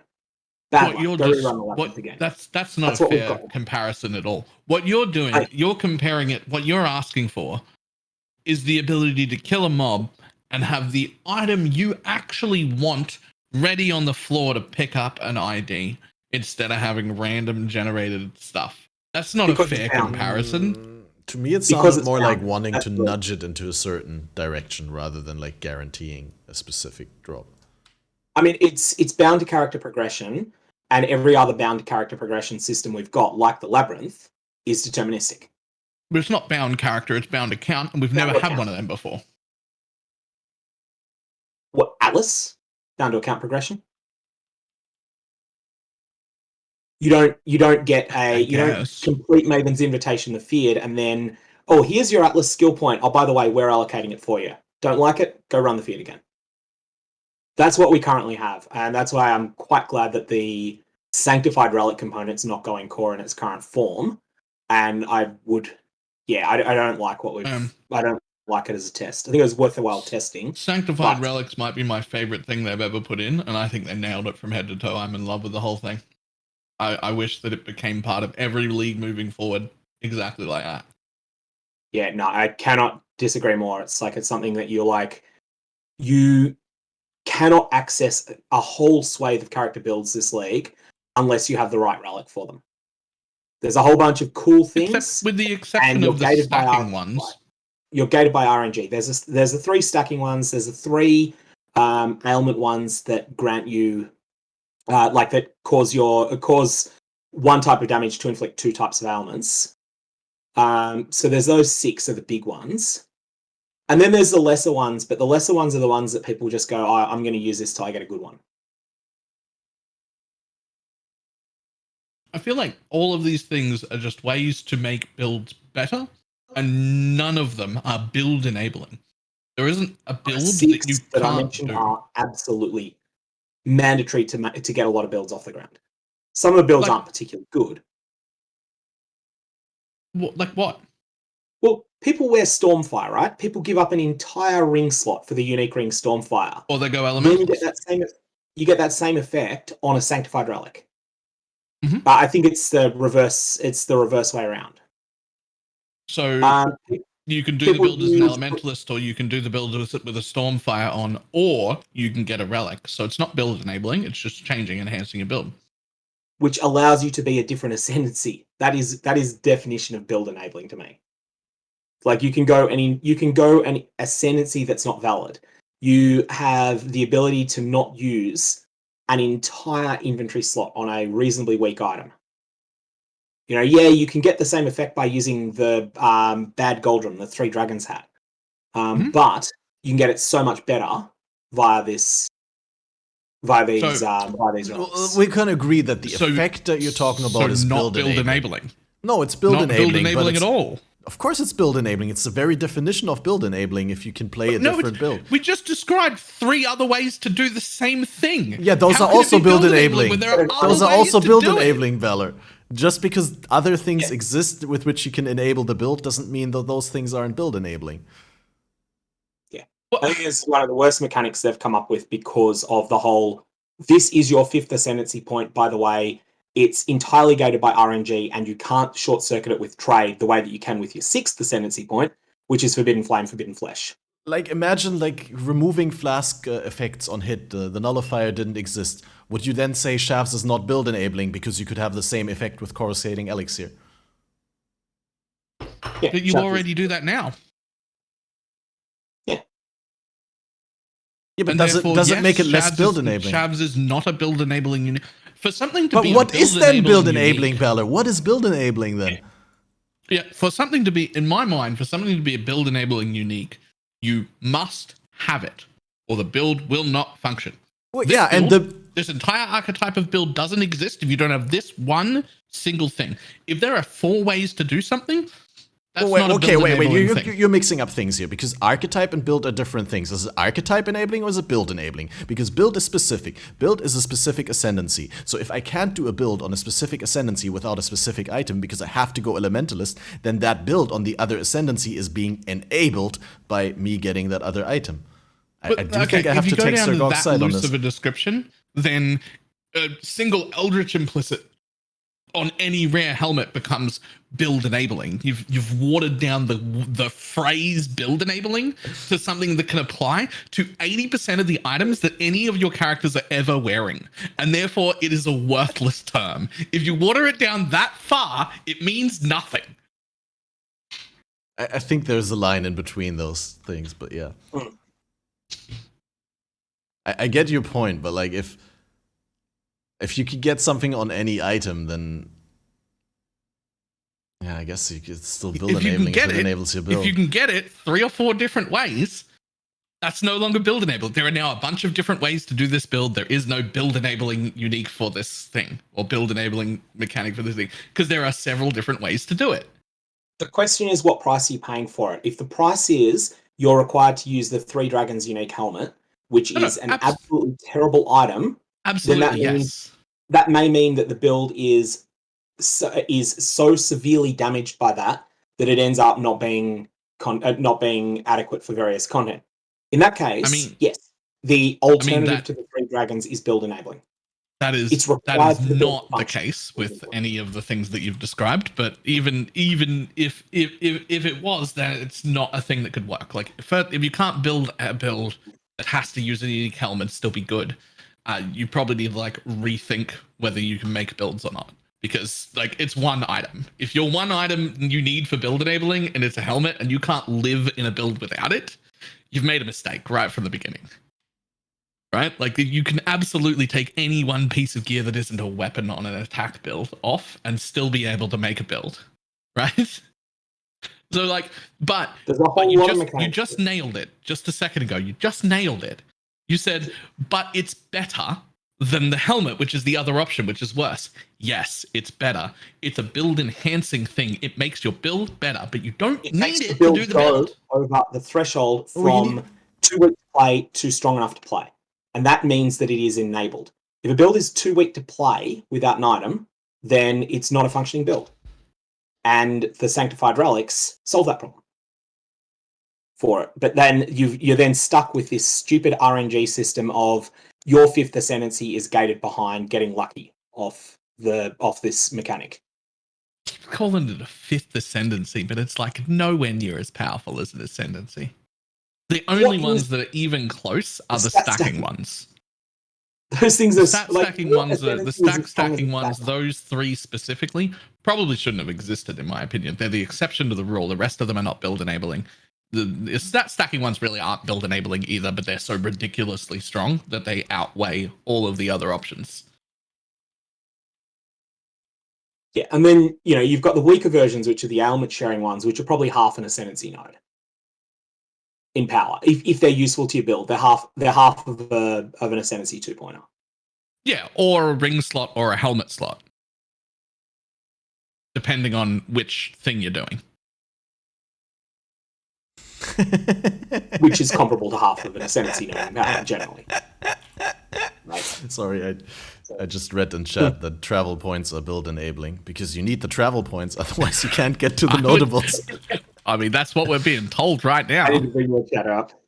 And that is, of course, from Respect Broccoli, which is a great name. Yeah, at some point you have to draw the line, right? Like if the build enabling thing is something you can get everywhere, then the word build enabling is not really a term. If the build enabling thing that you can get is like only available from 3 or 4 sources, I would still go and call it build enabling. I would not call the individual source build enabling, but I would still say that the effect is build enabling, such as the effect on Shavs, right? Like you either use Shavs or you use the elixir, but there's no way otherwise that you're going to do a low life build. I mean, you could do a low life build, but you'd be dying all the time to chaos damage. I mean, but you've got Solaris Lorica. Petrified Blood, Solaris Lorica, just Inquisitors that just run low life because they have regen and split their damage between their energy shield and life, so they run 50% life, low life. So we've just described 5 ways to do low life without Shabs. So no, I don't think Shabs is a build enabling unique. I would argue that those are different builds because if you but they're all low life. Yeah, but low life doesn't equal low life. I mean, 50% reservation isn't the same as like reserving all your life. Like carefully getting yourself to low life to benefit from fucking pain attunement one way or another, and like still having survivability without actually preventing chaos damage from penetrating your energy shield. I don't think that's exactly the same as like an actual Shavs low life build or a coruscating elixir. So then we've got coruscating elixir, Shavs, and Solaris Lorica. And Solaris Lorica is such a low power item that it effectively doesn't exist. No build would willingly use it. I've literally used it. If Chevron's wrappings didn't exist, Solaris Lorica would still not be used because people would use coruscating elixir instead. If Chevron's wrappings and coruscating elixir both didn't exist, then no one would use Solaris Lorica because the builds that it enabled would be too weak to play. Because you've got a blank slot. No, I'm on board. Yep. And if those relics didn't exist, then you might use a ring. And if the ring didn't exist, then you might use a helmet. And if the helmet didn't exist, then the build wouldn't work. Therefore, not building Solaris Lorica existing doesn't change anything about the fact that you need one of Chevron's wrappings or the coruscating elixir to play a reserve 80%, reserve 85% of your life, low life build. You need one of those two, because Solaris Lorica is too weak to run. Aphelion asked me earlier, throughout all the episodes that I've done with Balor, what's my favorite Balor rant? This one definitely takes a spot in the top 5. Finally, you get an answer. you dodged that question, you know. You did. I just have a really bad memory. Like I said, I'd have to rewatch. Like, if I rewatch something and I'm like, oh yeah, that one. But like off the top of my head right now, like with all the organizational overhead and like paying attention to chat, and I was like, I don't know, I can't come up with one from the top of my head, but I'm sure there's some. I'm sure there's some where Balor was really upset about something and ranting. But Balor is usually very diplomatic, even if he's upset. So that's a good thing. But what I wanted to say real quick is something we talked about earlier when Enki was here. I asked Enki what his best sanctified relic was, and he said it has 30% increased spell damage and 12% cast speed. And yeah, that's just sad. I don't know how much Enki played exactly, but he did do 5 out of 7 Uber bosses on his Arc Witch build, so I would assume he played quite a bit. So yeah, if that's the best relic you have at that point. So I have this suspicion that the relics are perhaps that they're dropping more often when you do the challenge runs, because I discovered that I've been doing all the challenge runs and I got a shitload of relics, and everyone in my chat who's like, I've been doing these the whole time and I've been doing Sanctum and everything and I don't have shit, they're all not been running all their challenge runs. So I don't know. Maybe it's got to do with that. Quite possibly. What do you think about the level requirement on them? Because like obviously the build enabling ones, sure, seems okay, pointless. Only use them in the end game, but exactly something like 30% increased spell damage and 12% cast speed. Why can I not equip that on a level 1 character? Especially if it's not going core anyway, right? Like it's only a thing for this league.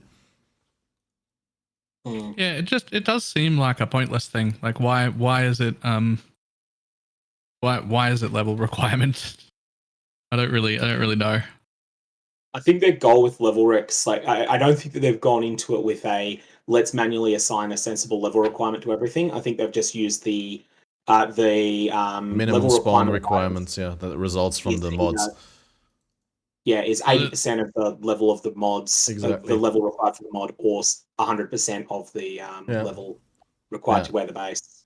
And the mods that I was looking at require 75, and 20% off of 75 is 60, and that's why the relics that I'm looking at require level 60. But yeah, that'd be it. Also, Sanctified Relic base, I think, is 60. I think having level requirements on them at all is pretty silly, to be honest. Yeah.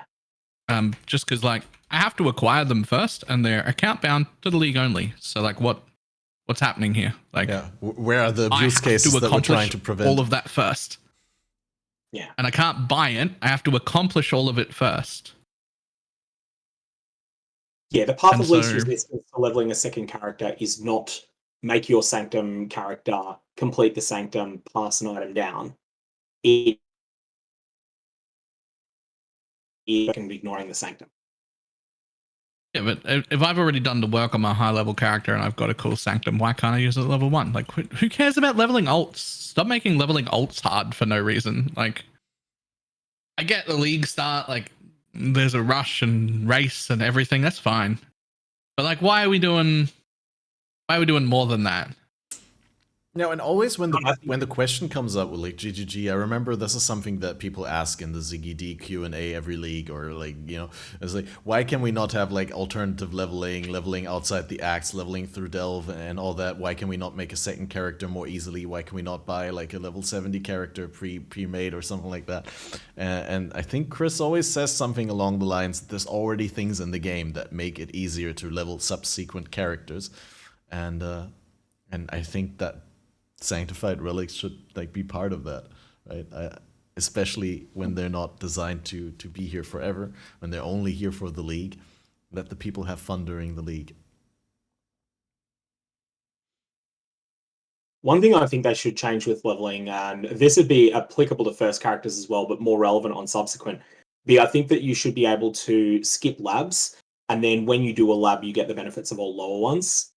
So if you feel like you're really strong, maybe you would just go to you go through to Act 10 without going into the labyrinth at all, jump straight into the Merciless Lab, and then get the benefits of the previous two.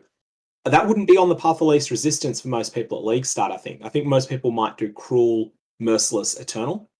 But it would just be a bit more flexibility. I think it would be miles better. That said, I kind of speculate, and I could very well be wrong here, but I speculate that they're testing Sanctum, grooming it to be eventually a replacement for the lab when they make it a bit easier. That's not the first time I've heard that. What makes you think that? So. What makes me think they're doing that? Yeah, they've said a few times that they don't like lab very much, like that. And I think players are just sick of the lab. The lab was outstanding content, but people are just sick of it. They've played PoE for a while. They've said that it doesn't really have a planned place in PoE 2.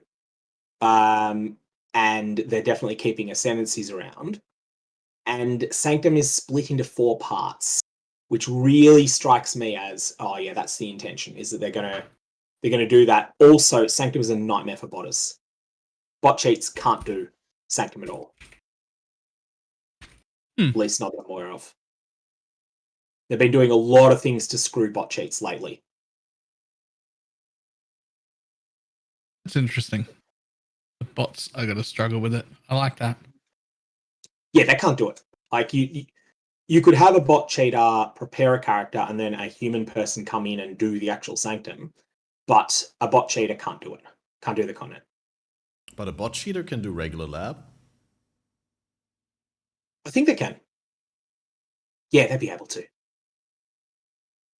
I mean, if they're terribly over-leveled and they overwhelm everything and they just like they got the reduced physical damage over time taken thing and they just zoom through the traps. But I'm thinking like if you're super over-leveled and over-geared, wouldn't you be able to do Sanctum as well without paying attention when everything's a one-shot basically? I feel like a Spark. The layouts are static. Spark kills everything on the screen. I feel like you could set up a bot to do that. I don't really know about anything about making bots. I can't program anything, but I feel like it wouldn't be that hard. Yeah, I'm thinking like if you take into account out-gearing and out-leveling, like if anything, the Sanctum would be easier to do than the lab. But on that part, but I just have this feeling because it's split in 4. That's why I thought that it could be groomed as a replacement. And quickly try and change the server. This is like the 3rd time that we had like a lag between Balor and... Oh wait, what happened? No way! You're seeing TRJHTech in chat as well? Wait, can you still hear me? Everything's still working? Yeah, it's just... I wanted to make sure that we're on a different server. Can I change the server here, actually? I've never done this, guys. Can I change the server? I can't change the server on this. Wow. Okay, that's interesting. Oh well. Yeah, I've never changed the server on a thing like that.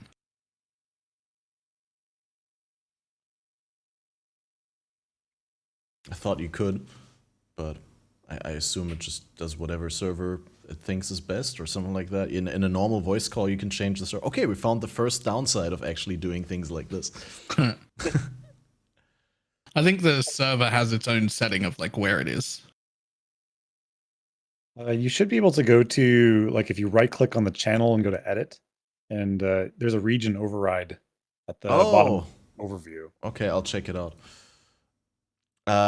Quick question, Aphelion. Would you enjoy Lab more or less if it was Sanctum instead of Lab? I love both.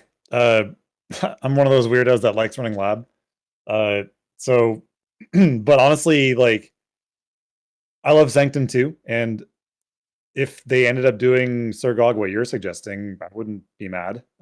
Sanctum is really fun content. It's, it's a varied experience every time. There's some skill-based element that, clearly they were going for with Lab as well. I could see them totally, instead of becoming some grand, crazy, oh my god, you're an emperor now, here have 2 ascendancy points. You get 2, scourge, blood, evil, horror points, and you become a dark, evil pathfinder or something. Like, I'm down. That sounds cool. I'm gonna try and save the Oh yeah, see, it disconnects everyone. That's why I waited until you were done speaking, because it like changes the entire thing. Okay, but now I changed to US Central, which is probably more in the middle, and most importantly, when the region override is not on automatic, because I think automatic was the problem, was Discord like trying to shift it to a different server, because automatic like continuously checks, oh, what's the best for this constellation of people, and then it keeps changing it. I didn't know it changed. To jump back in on the Sanctified Relic thing, though, I got a Sanctified Relic with Phys Extra Chaos and Chaos.multi. Nice. So I'm pretty happy. I started Seismic Trap, so that's that. The thing is, though, Sanctified Relic's going to ruin me. They got to remove these things from the game, man. I have, so usually when you're building a build, you worry about being suppress capped, right?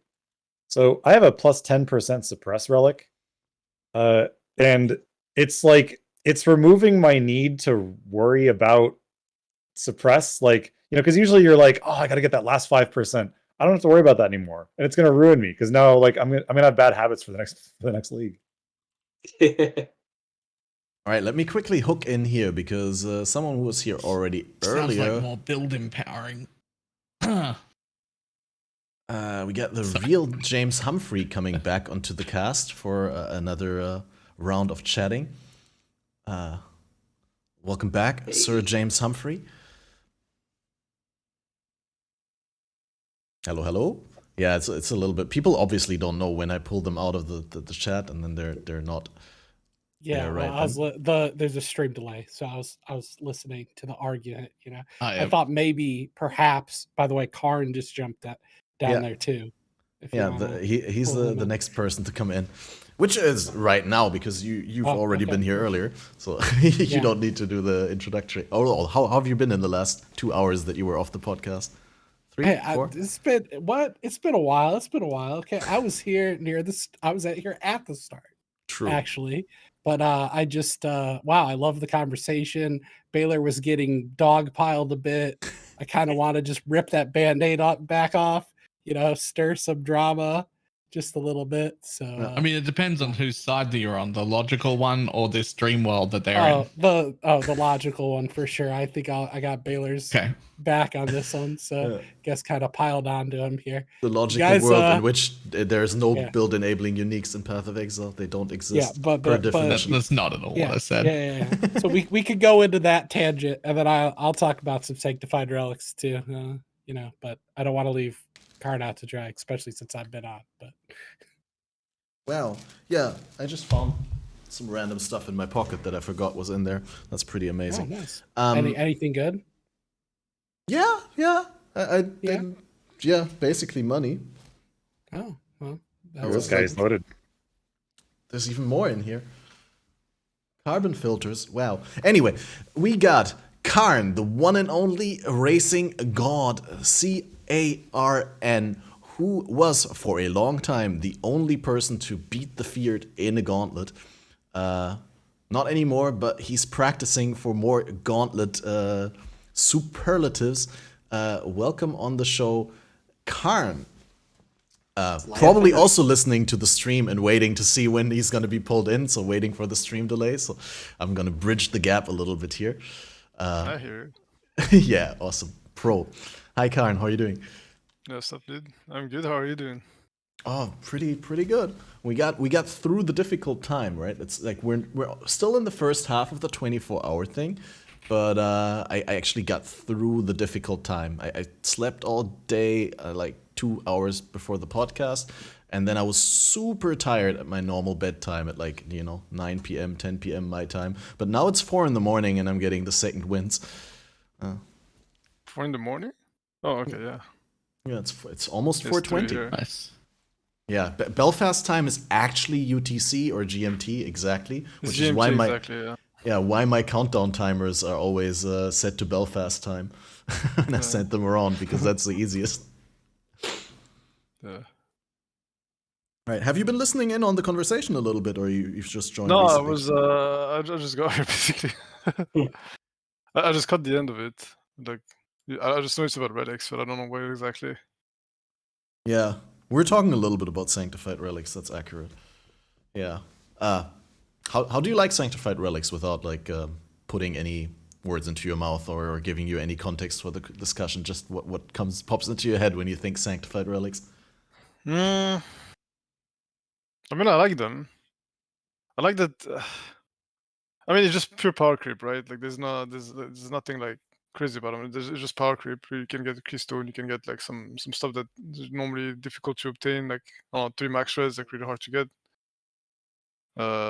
It's like really good stuff like melding, like all extra strikes. It's just pure power creep. Like I don't have any like particular feeling about it. Like it's there, I'll use them, but I don't feel any strong way about them. Well, so Sir Gog was a little bit complaining about, and I think this is something that a lot of people are also feeling, or that resonates with a lot of people, because a lot of people that I've talked to in my chat say that they've run a lot of Sanctums, but they've not yet found something that's useful for their build or that's worth re-rolling. And Sir Gog said that it would be nice if you could push them into a certain direction, if you could somewhat determine what kind of Sanctified Relic you're getting, because there's such that'd be too easy. You can 5-1 them. That's something already. It's not it's not that difficult to get Sanctified Relics either. If you just blast, you can just rush for Sanctums and you'll get a lot of them. You can get lucky and not get anything useful, but I mean, I don't think you should be able to just get the one you want. Like, let's say you want to intimidate, like plus 2 strike relic. You don't just get it like that, You just go with what you have, you go with what you find. I think that's fine. I think the idea wasn't to actually let you completely determine what you get, but more so a sort of, what am I trying to say? Like push it into a certain direction. But how? How would it push it? Because the type of relics that drop, they're all the same. It doesn't matter if it's I don't know. There's no. Yeah, true. There's the different base types, but they don't matter. Yeah. The 3 bases are different. They have biases in what they roll. The dex base is biased towards rolling dex and cold mods. Oh, is that so? Yeah, PODB's got details.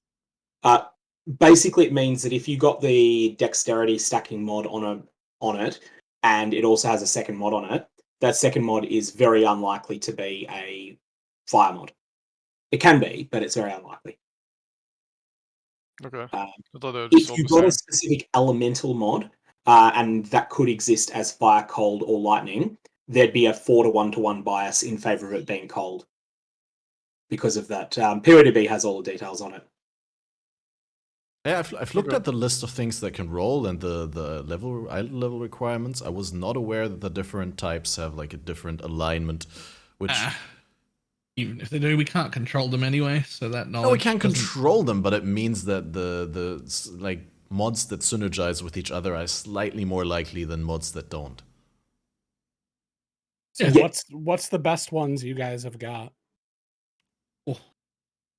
2 Pearson recoup, 1 Pearson recoup, extra strike, intimidate, poison on hit and onslaught effect, 2 different kinds of exposure, a chaos damage over time 1. And an int stacking relic. Gotcha. There's probably more. Yeah, I've done a lot. Like Catmaster was like, James, he grinds maps. He didn't do any Sanctum.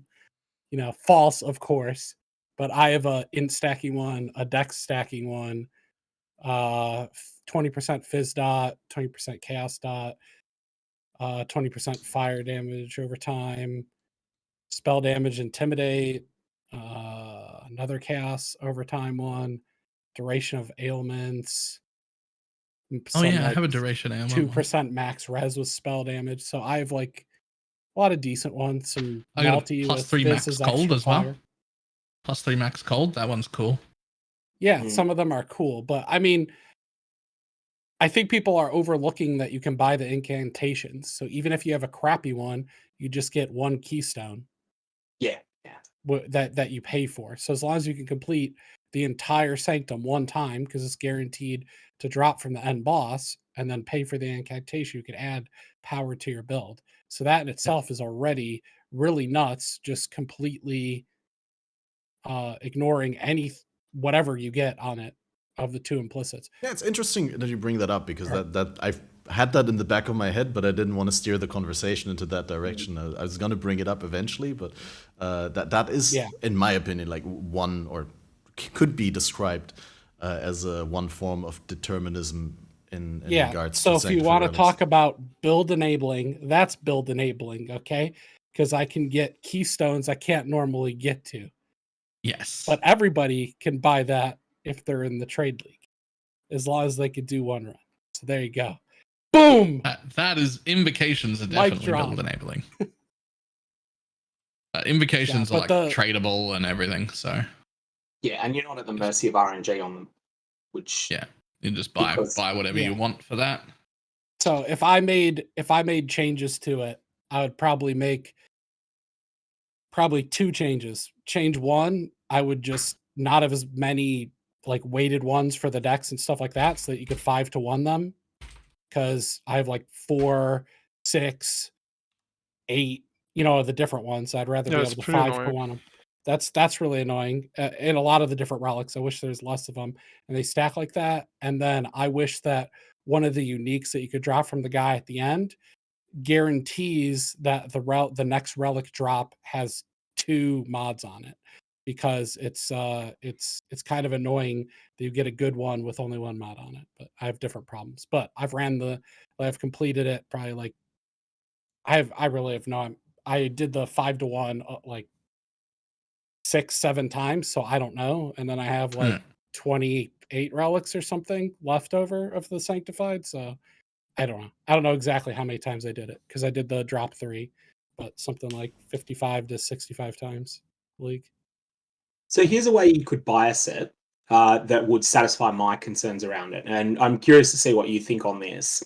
If you had one that said, if you had a unique relic that was added that said, some sort of modest drawback, like you start with 150 less resolve, and otherwise it's the main drawback is that it just takes up some spot in your relic altar, and its mods were that the next time you complete the sanctum, your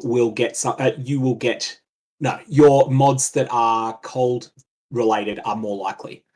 And you could get the same thing for attack. You get the same thing for various other things. That's not going to guarantee anything.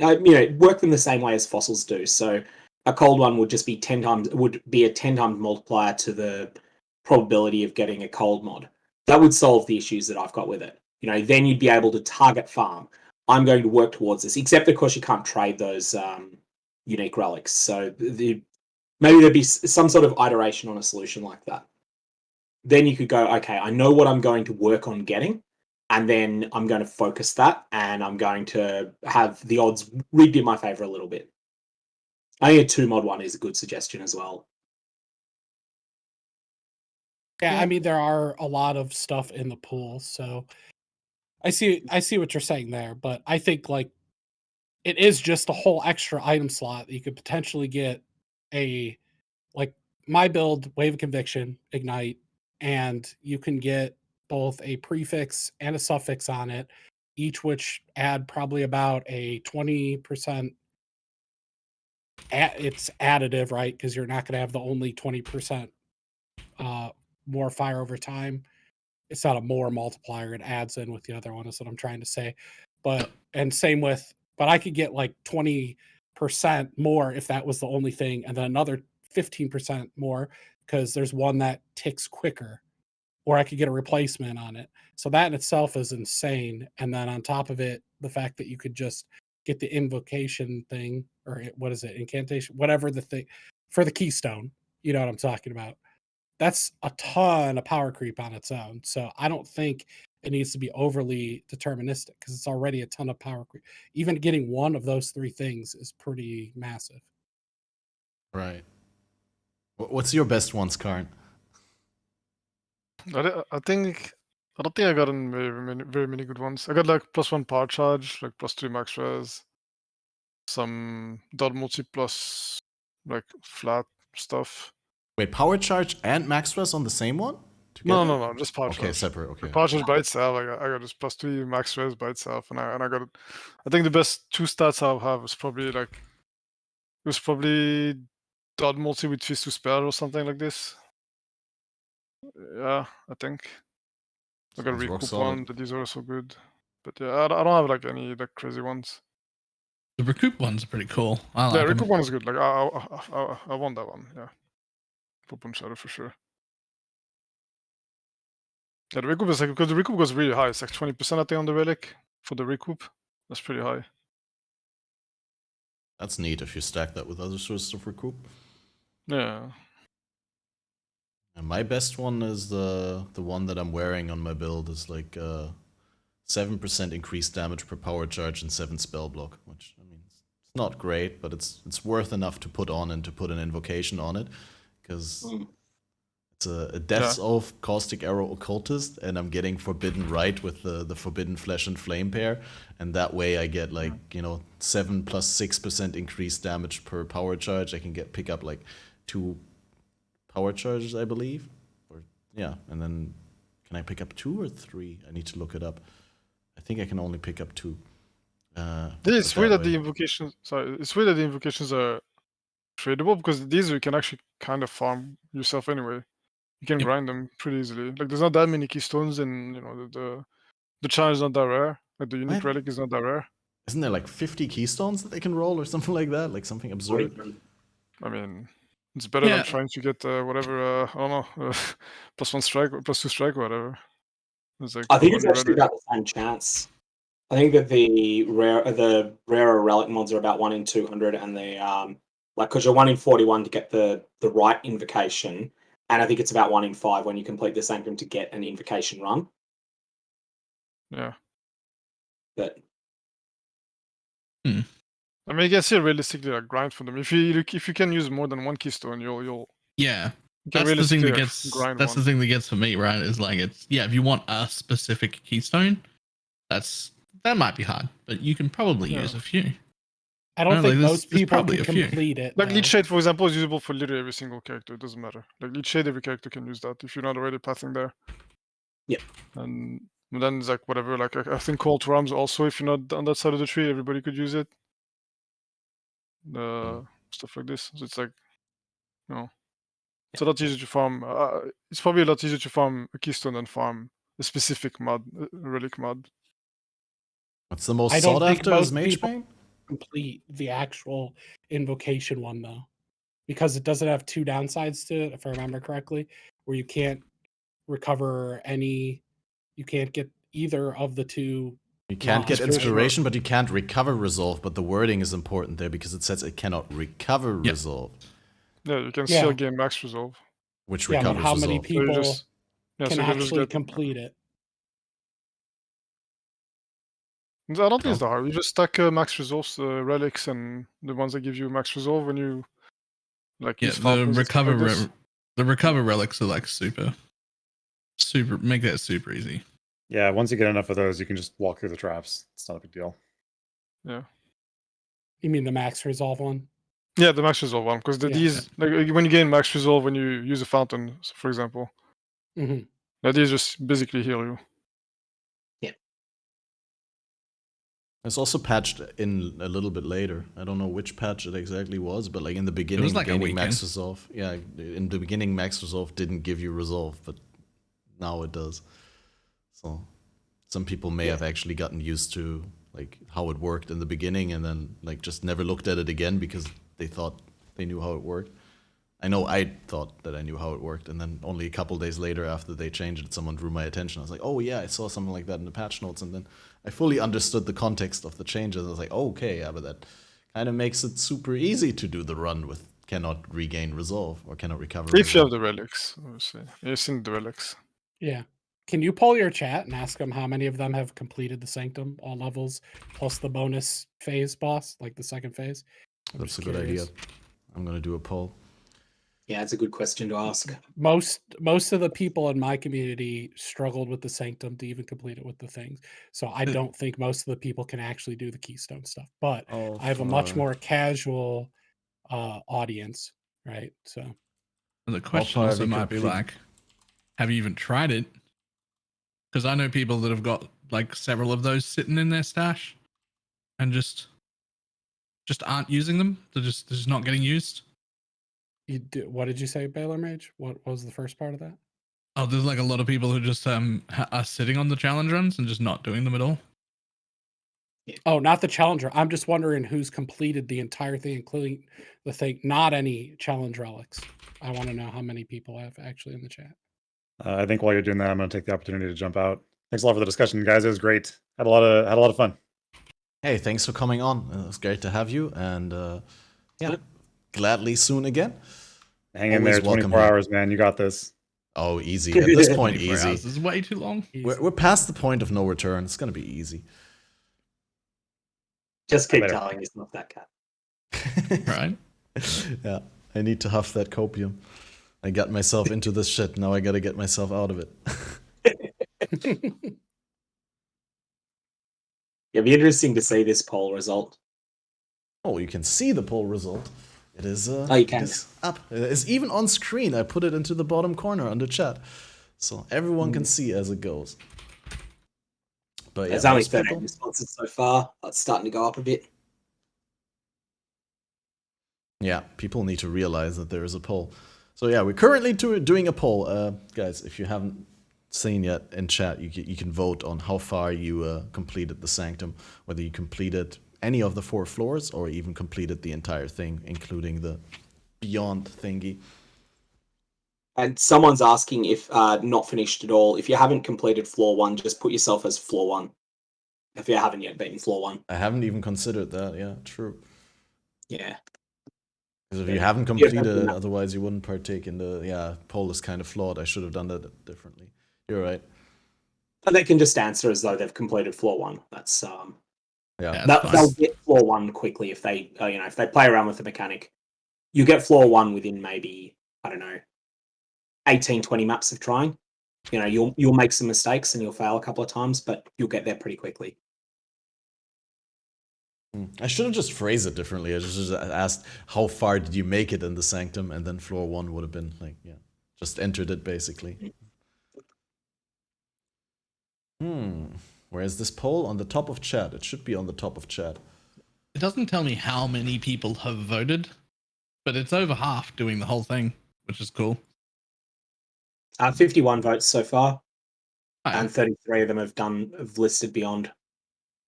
What I find interesting is that there's many people who completed floor 3, but not floor.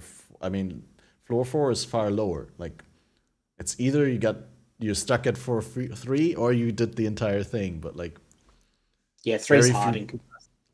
Very few people completed floor 4 without completing the thing that comes after floor 4. Well, it's a tongue breaker. 3 is a difficulty spike though. I think like 1 and 2 are the learning grounds, and like they're not trivial, but you'll quickly improve to the point that you can do them. Then 3 is a big jump up in difficulty. You've got a lot more afflictions by that point. I definitely see why that's the case. You have those Infernums, which are much harder than the combat encounters in 1 and 2. I find the Infernums actually really easy after they changed the position of the laser beams. Like when they were on the outside, it was a little bit tricky, but now you can just rotate around the Infernum and it's not that bad. It depends on the build. If you have to stand still a lot to deliver your damage, then it's still tricky. And if you get like increased action speed on the monsters or increased trap speed, because interestingly, the skull things, the skull traps are both monsters and traps at the same time. I think they're like traps that summon a monster basically, and that's why both stats apply to them. Oh, is that why they get so slow now? That's why they get so slow now. Or so fast. Yeah. It's time to kill on the monsters is the big thing in the Inferno in my experience.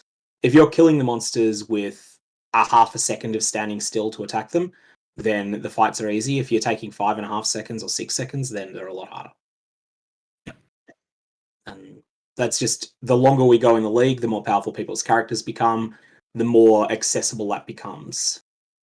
Yeah, so what I was wondering earlier, and I didn't want to spoil it for Tarky, I even told him, since he didn't know anything, I don't know if you caught it, I said, oh yeah, wait till you get to floor 12. And then just no one said anything. Because he went in completely blind into it, so I don't know if he caught that or you guys did. But I'm really curious. They have no movement skills, so how do you do the one with the beam in the middle that rotates left and right? And you kind of I flame dash over it. How would you possibly do there are that? movement skills. You can use this this ambush or like whatever is the thing. What you do? I don't think. Sorry, I don't think it goes all the way to the corner. It either doesn't go all the way to the corner, or it just stops firing before it gets there. So you set the corner, then go to the opposite corner or something. Yeah. Ruthless. Okay. Because like I've had situations where I just go to the corner, I wait for it to get to me before I dash, and it never gets to me. Okay.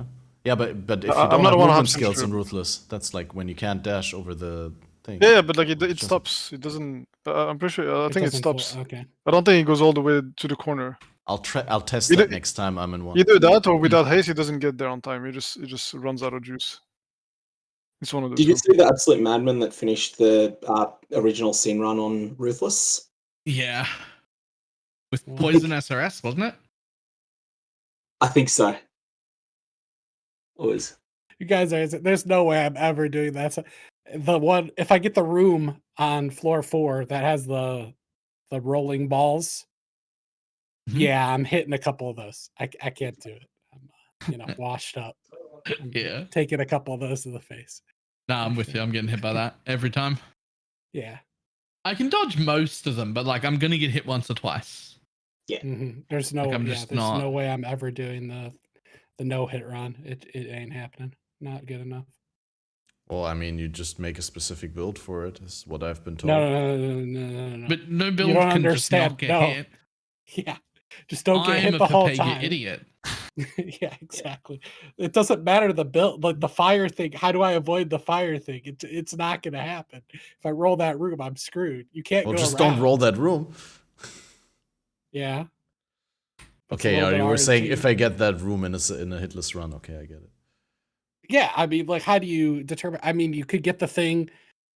You can't control the downsides. What if you get the affliction where you can't even see what room it is? How do you avoid it? But I do like the RNG aspect of it, which makes it kind of interesting. Like, ooh, is it going to stack up? Am I going to get, is the merchant going to sell me something good? I like those little aspects to the league mechanic for sure, which has kept me doing it.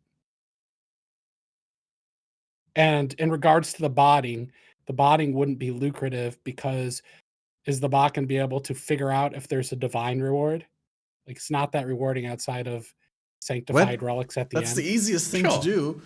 Like AI can easily scan like images and identify them, compare them. Yeah, for that, if it can mouse over all the rooms, but it can't see and make the decisions that it would need to. And with the afflictions, it can't see all the rooms. You don't even know if you have divines every single run, because a lot of times you get the afflictions that hide all the rewards or the rooms. Unless you have really good relics that like light up all of them. Like I've missed the divine a couple times because I got the merchant fully revealed at the end, and I just didn't know that it was in the path. Oh, and then you looked at it and you saw it. I bought the merchant thing, and it fully revealed the map. It's like, yikes. Hindsight. Did you see the one on Reddit with the guy who had a mirror but couldn't get it? Because it was the wrong way, like something like that happened, but with the mirror? It was the second room. But it was the second room on a floor, But the first room that he had to go through, he didn't have a choice, was you are not always taken to the room you select. Oh, and then he got taken to the other one. Yeah, I'd be uninstalling. I think he picked it, and then he clicked the mirror, and you watch him go in, and it's not a mirror. He got like fucking divines or something. Yeah, should have clicked the other one. I think I'd be uninstalling the game at that point. I think. I mean, I'm done with the league after that. Like I'm done. I'm done, dude. I mean, but how many times did you, like, without actually knowing, go just past the mirror drop? Like in Delve, that one monster that you didn't kill, or like, you know, I mean, just because you see it in that situation. Well, but if I didn't know, then it didn't hurt me. But the knowing is the part that you can't handle. Or at least for me. Yeah, but would you know, like, did you know for sure if you would have gotten into the room that you would have been able to take the mirror home? Yeah, 100%, because I'm that good at the game. Fair enough. I mean, it could have happened. Imagine getting that on the one-hit run. One of my mods that happened to 2 days ago, and he actually did quit. Yeah, I would 100% have quit. Yeah, I would have quit too. There's no shot I stay after that. I mean, if it can happen once, it can happen twice.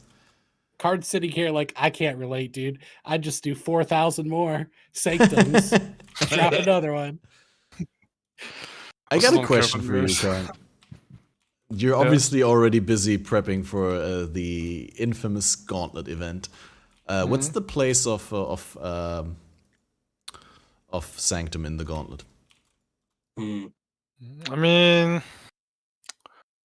you have to do it. You want a relic, that's useful, and you want domination, so you have to do it. But it's LMP, AoE, and like all the rounded mods make Sanctum so much harder, though.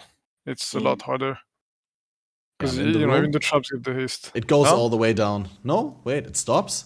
Wait, okay, give me a second. I'm in the room right now. I'm standing down here. Yeah, no, it reaches me even on the bottom corner. But it stops then. Like, it's really weird. Like, it goes down, and you take a couple ticks, and now I got one shot. What? Oh, I got actually killed. I didn't lose inspiration or resolve. I actually got killed. Because I got killed for science. I mean, there was no divines in this run. It was like 36 stack decks, 28 chaos, 2 exalts, and all. Are you playing? Wait, what are you playing? Softcore trade. Okay. But I wouldn't risk getting killed in hardcore. Your character. Yeah, exactly. Just for science, just standing there. Just for science. Yeah. Guys, and you're just casually, no reaction. You're so tired. You're like, it's 5 in the morning. Oh, well, I just gotta die. I'm actually not really that tired, but okay. What I wanted to say is, top tier HCSSF strat. Play Caustic Arrow Occultist with 4.3k life. That's a good one. Yeah, it's a lot harder with the mods. The problem is, like, you have to do it. It's too rewarding. Like, that's where you're gonna get your divine to make you gear. That's where you're gonna get domination. That's where you're gonna get relics. Maybe an incantation. I mean, you wanna try for one, maybe. Yeah, it's really. If you don't have a good build that's like really strong for Sanctum, it's gonna be a bit hard, especially early on without relics. Yeah, but it's too good to miss out on. Is what you're saying? Yeah, you can. I mean, domination exists. Like, you can't skip it. You have to get a domination. Damnation? Oh, the amulet. General damnation amulet. Yeah. And a relic, any useful relic. So yeah. Would you re-roll for a strong relic in Gauntlet? I don't think you would you? I don't think there's any relic. I don't think there's any relic that's build enabling. It's gonna make you build okay. Like, this build goes from like okay to the best, and there's no relic that does that. I don't think. Yeah, you're not going to put together a stat stacker, and I don't think that. No. You can't make these builds are like, you need too much gear. Even in SSF, even outside of a race, like, even in SSF, I don't think these builds take way too long. Like the attribute stacking builds. Yeah, they're easy enough to do in SRS over the course of a month. Right, like if you've got time. Yeah, if you've got time, it's fine. And even then, because you need synth bases for these builds usually, so it's kind of, especially with the way synth maps are right now, you get like nothing. It's kind of hard to get get your, say you play strength stacker, you need your strength belt, your strength neck. Yep. Implicit, like you're not getting those these days. You know what is an alternative for the strength amulet? Someone has found out. Someone has pointed this out to me recently. Essence craft a normal amulet and then Jorgen tier 3 it. Chasing The neck is okay. Yeah, you can do people that. Yeah. forget that exists. Like I'd forgotten it existed. And the belt, you can always I've been use trying the to get elder one of thing. those. It's like an elder belt. Yeah, elder With best can watch a attributes. bit. Elder But belt's also, good, Yeah, getting mean, the it's- Jorgen one is really hard though. With the all tribute one. I don't know. I'm at 20 tries that didn't hit it. Oh, unlucky. So I gave up and moved on back to my other character. I think they're all the same rarity, the tier 3 ones, except the quant one I think is rarer. But I'm sorry, you cut out in the middle of the sentence again. The quant one is rarer? What? I play talismans. I think they're all the same chance except quant is rarer, but I'm not sure on that. Oh yeah, no, I got it, but it's still cut out. Weird. I changed the server and everything. Yeah. That makes sense that they equally weighted except for the quantity one. I'd have to look it up, but that would make sense. Would be in line with other things, right? Like how all the glove enchants are the same likeliness except for the one that creates consecrated ground when you hit with a crit. What is it called? Of light, I think. Yeah. Right. Any other like relevant new strats in 3.20 for the gauntlet that we need to be aware of, but they're not so top secret that you can't talk about them? 3.20. I mean, well, I think one thing you can still go back to. The quarry stuff is happening again probably. If you want to farm quarry to get relics. No. Wait, is that high enough level? I mean, you just want relics, like normal relics. Oh, regular relics to make the runs easier. Yeah, gotcha. Yeah. Yeah, you can probably do that. Like I haven't done it, I haven't bothered because I want to just send it, see what happens. But yeah. Karn, when you're prepping for like the gauntlet, how much do you guys share strategies, secret strategies, etc., with each other, or are you all doing stuff on your own? It depends. I have this tendency of sharing everything, which is a mistake. That's how I fucking gave away Heist Gauntlet back then with the Impaler. Should have kept that one for myself. But no, in general, some people hide stuff, but it's like it depends. It's like we usually share a lot of stuff. If there's stuff hidden, there's like not much. Honestly, there's like not much being hidden really. What's the craziest hidden thing that's happened in a gauntlet race that you didn't know till later? Nothing. Usually I have the stuff that's hidden, but I don't hide it. Okay. So there's like this one thing where I used Seismic Cry to interrupt Exarch's ball phase. That one there's the one thing that I've hidden because I didn't want to make the same mistake I did before. Because I was only it's like me. Phase? Yeah, it's like me and Marsh knew about it because we were the only ones actually using Seismic Cry because we played Mace Bone Shatter, and so like we used Seismic Cry to get stun threshold to be able to stun pinnacle bosses. So like we knew about this, but we were the only ones who knew about it, and like that was like the one thing that I didn't. And then I think someone just randomly, I think it was like someone on Junk's chat who ended up finding about it too, and then he snitched. So it got fixed. Those snitchers. Yeah. Of course it was Jones' chat. Yeah, so of course.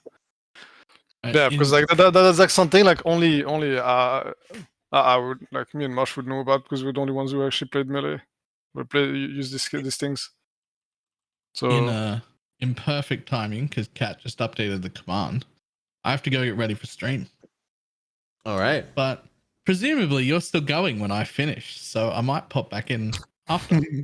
Sounds good. We actually already got the next person loaded if we want to. So thanks for coming on, Balor. You stayed on longer than you indicated originally, which I think means that you were having fun.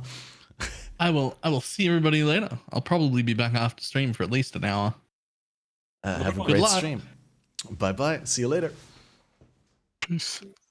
Peace. All right. And if everything goes right, we can have Lighty in just a second. I was going to say on the stuff about secret strategies, like there's this perception in the Path of Exile community that a lot of people hide economic strategies a lot more than they do. Like it does happen, but at least from the point of view of people who are professional content creators, like your livelihood is actually making interesting content people want to watch, and having some major breakthrough is more important to you than having some way of generating a lot of currency.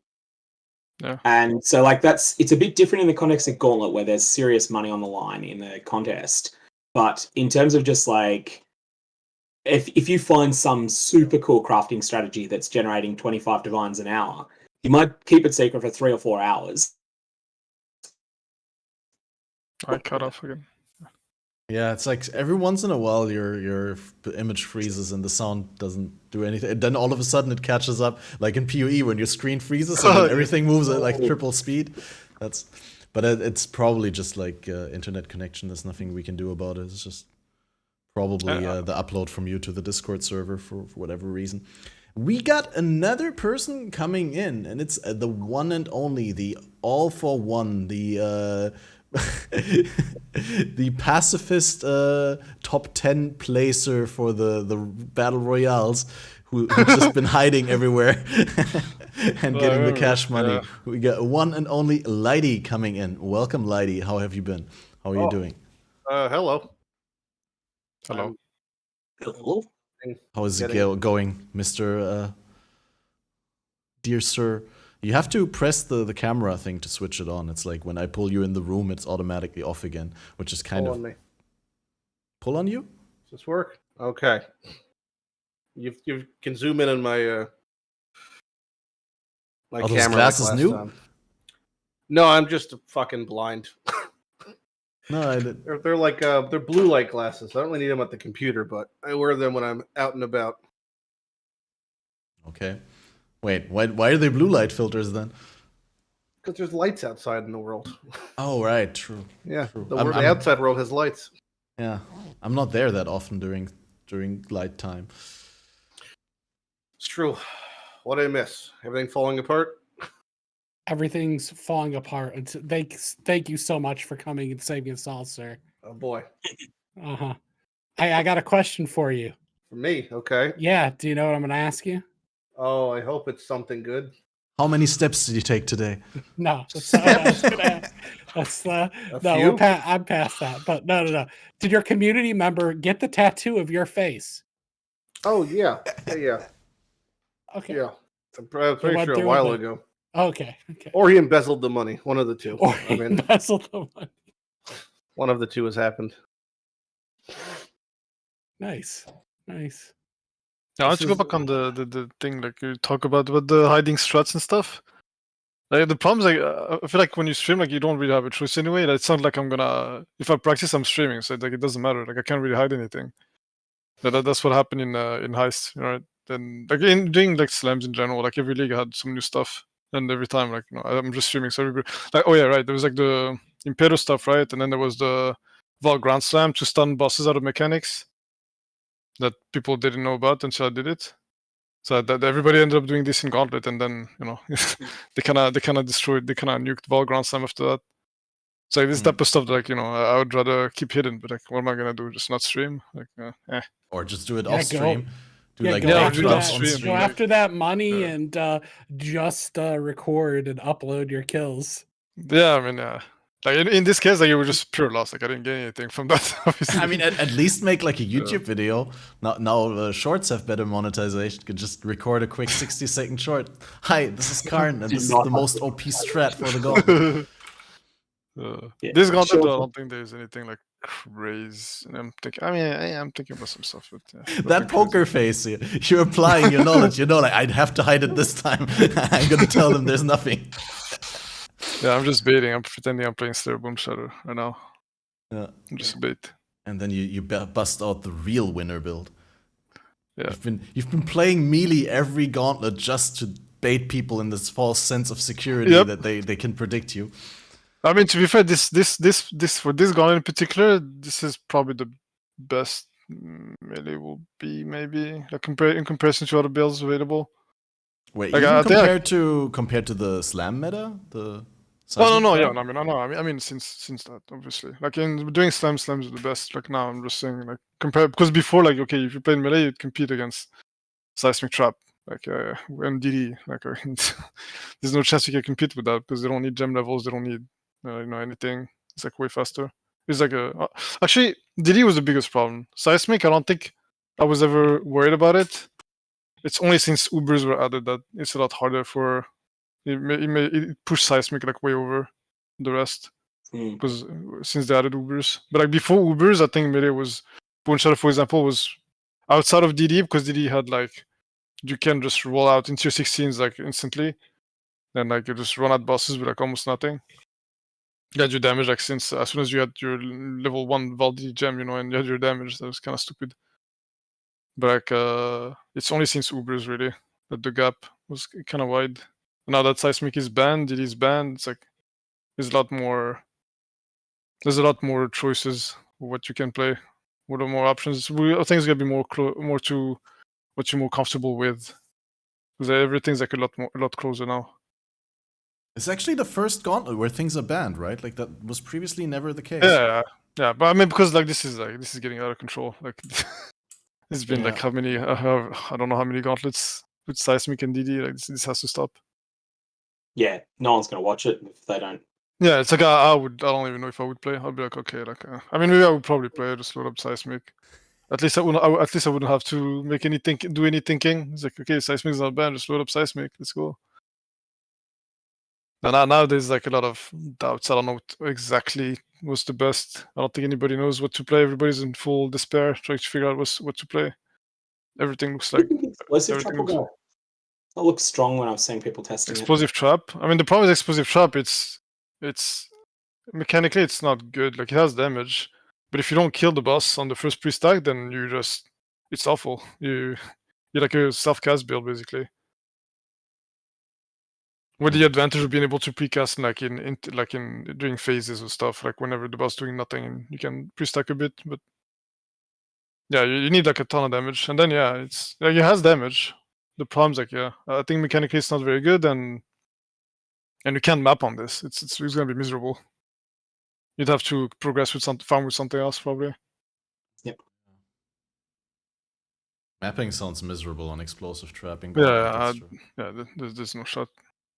Yeah, I was actually thinking I've never played Explosive Arrow Champion, and I was like, maybe I'll give that a go this time. But the delay is so big, and then I mean, I've always said it's big bait. It's bad. I mean, results just proved me wrong anyway. Like, what has he ever killed? Has he ever killed anything like in anything? I don't think so. Oh, shots fired! Arn just boom, shooting up across the bow. The only thing I've seen EA do well is like suicide bombers with like EA Elementalists just throwing bodies at Ubers and day one in BPL. That's all I've seen. That was my league start. Was EA Elementalists this league? Oh no! I mean, it was for solo stuff, and I was able, within by day 5 I had like feared down Atlas complete, but after that it's like I get to like level 97 and I'm just fucking tired of dying, so I just it does exactly what that, like, for doing that it's perfect. You want to get everything done. I know most people don't get like that sort of content done within the first week, but if that's your goal, it does it beautifully. Then fucking move on. Yeah, you got damage, so Yep. How's it cope with flawless breachstones? Not great. That's what I thought. To be fair, I mean, doing flawless stones without explosions, in my opinion, feels really bad in general. So like if you have explosions, it kind of covers that gap. But I was even doing poison SRS and trying to do flawless stones, and it, like, without explosions feels real bad as well. That's what I expected. I just haven't played EA totems, so. But flawless stones are also like has like a level of variation difficulty. It's like doing Uber Cortex, either the easiest or the hardest Uber, depending on RNG of like what happens. So if you're playing EA and you get no ailment avoidance over Cortex, it's a piss walk. But then if you get 97%, it's like, well, this is my life for the next 45 minutes. Oh, that sounds terrible. And you also can't let it go either because Cortex. Yeah.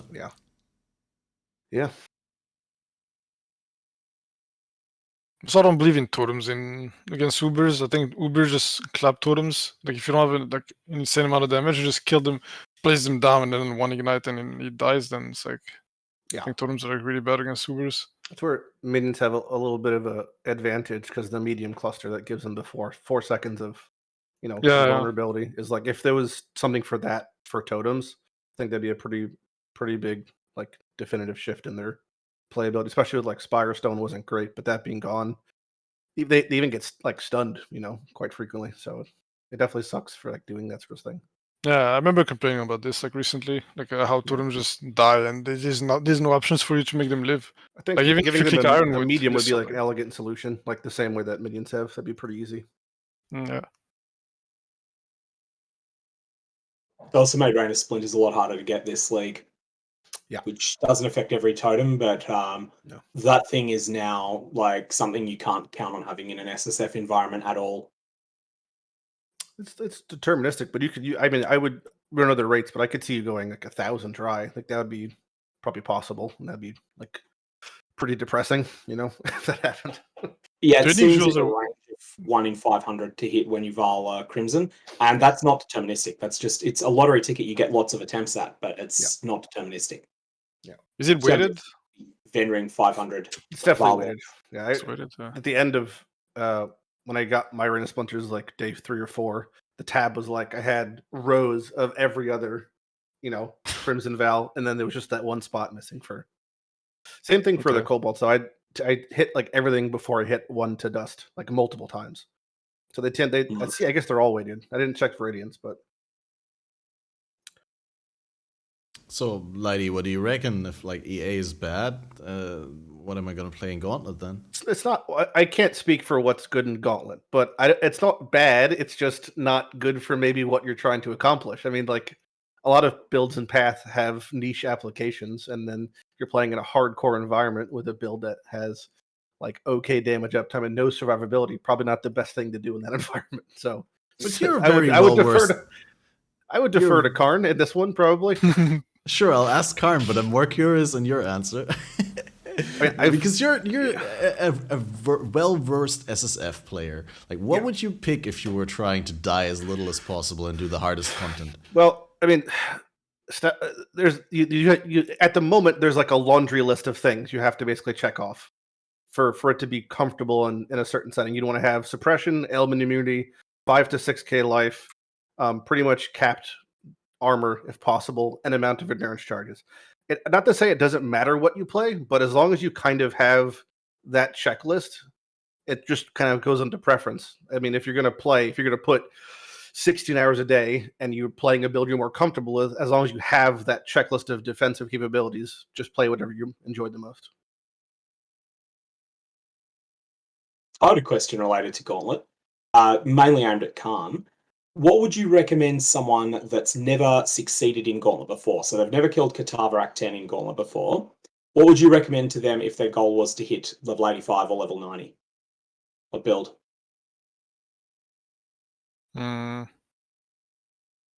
Probably. I mean, it's gonna have to be Jug something. So probably Boonshadow Jug, I guess. And would that change if their goal was to do, say, something else like Shaper? I mean, this patch is kind of weird because everything, all the easy stuff to kill bosses got banned. Like you can't do that on. Actually. Yeah, I was gonna interject cold dot, and then I remembered. Wait, no. Yeah, cold dot's banned. So there's no seismic, no DD, no cold dot. So it's like what stuff is basically like what SRS. SRS, you can put TR actually. TR is probably pretty good, to be honest. Like TR Champ probably works well. Now that I think about it. It's like I think Jug minion stuff is good, Champ minion stuff is good too, probably. Summon Reaper. Set him up. Yeah, I don't know about that one. If the Reaper was not dying so much, I think Reaper would be actually pretty decent, but he just dies all the time. It's got the damage. Yeah, he's got the damage. He just dies all the time. You just spend your time summoning her. Yeah. RIP. But yeah, I think it's probably something like this. Like Bone Shadow. But the problem with Bone Shadow is like it's not like easy to boss. Like you have to, you know. You can like you need some experience at least with it, I think. Yeah, But you imagine, need to know the animations. You need to know the positioning. Yeah. Just being in melee range probably is like for those who are unfamiliar with that hardcore and elevated hardcore environment. I imagine just being in proximity that close is probably itself a challenge. Yeah, like against stuff like Shaper, for example. Say you're fighting with Shaper, and he just triple balls you from point blank because you don't know that you're just gonna do that even if you're melee, and then you just get one shot. Yeah, that's why I would say like Jug. If you're playing Bone Shadow, probably like not necessarily racing, you're not playing to win. Then yeah, Jug probably like Jug anything honestly. Just probably one of the best things to do for Gauntlet because Jug has like insanely good defenses for God to not die in maps in Gauntlet compared to anything else. Like you take like no damage from all the stuff, all the shotgun stuff, like scaly mages, all that stuff won't hurt you much if you're a Jug, like a big armor. It's like, yeah. But first you need to get there.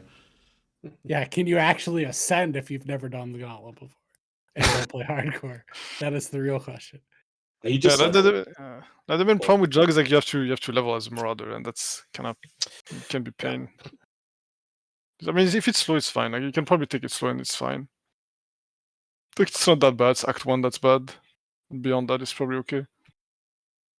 And you can just over level Act 1 by 5.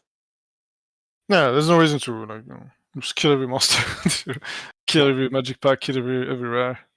Well, there's no rares, but yeah. What, there's no rares? In Act 1, yeah. Not Act 1, like before what is it called? Flood Depth, I guess. There's no rares before Flood Depth? Submerged Passage. No, it's like you can have rares in Mudflats and in the coast. Yeah. Oh, okay, I didn't know that. Yeah. I didn't know that. And in Tidal also. When was that changed?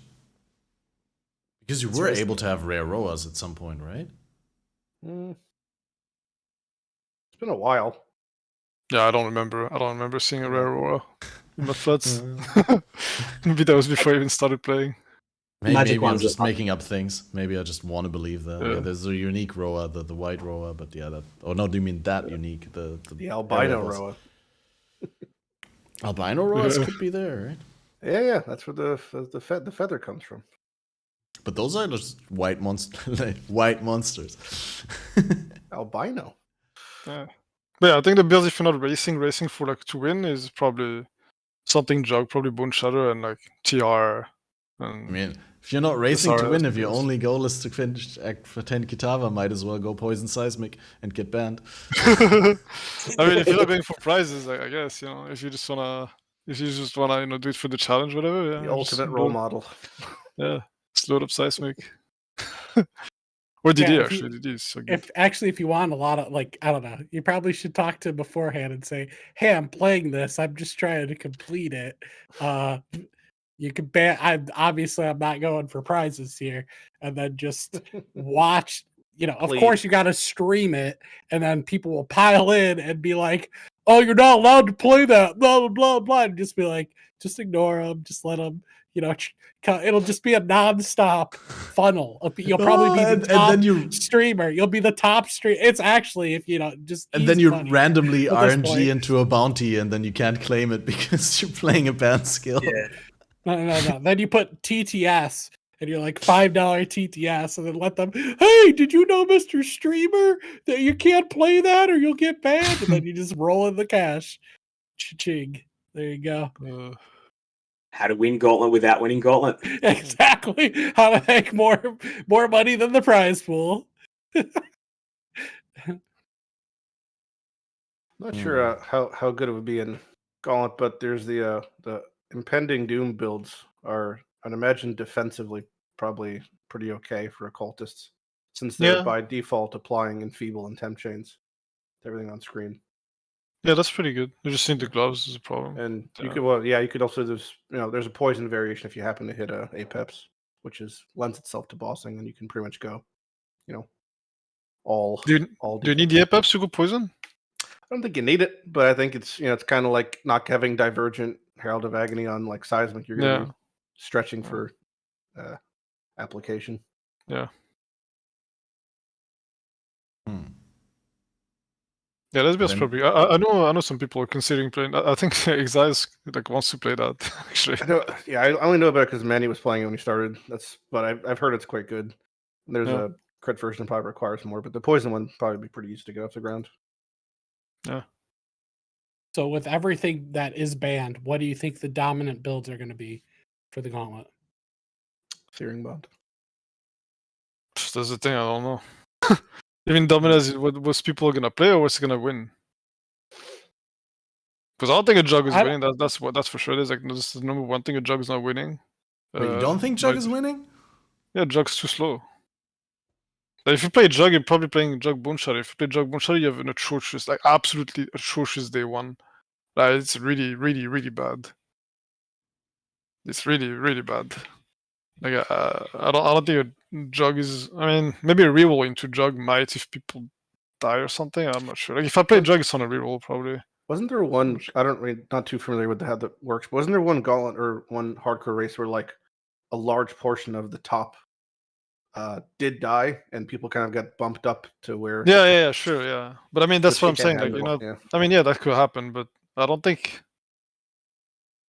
That could happen. But like if they do it the same way they did before, when maps are just easier, like getting 2 maps and maps are easier than bossing, it's just about killing the bosses. I think like someone will get through. Someone that's not playing Jug will not die and clear before Jug gets there, probably.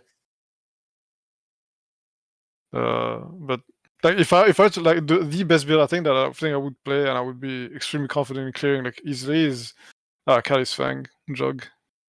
This is the last build I played before BPL. I think that's Kali's Fang though. That did. Yeah, I mean that's the thing. It's like I'm not gonna plan on it, but if I get it and I have time to, I'm not gonna. So that's a reroll for you if you find Arcades. Yeah, probably. Or I mean, you already Jug. Probably because I've done it with a Squire, but you don't need the Squire. Squire is just overkill. Squire just like you place one pool in Uber Maven and then she's dead. Like you don't need that. That insane, right? Yeah, and you can't die to anything, so it's like, I think I would 100% play that.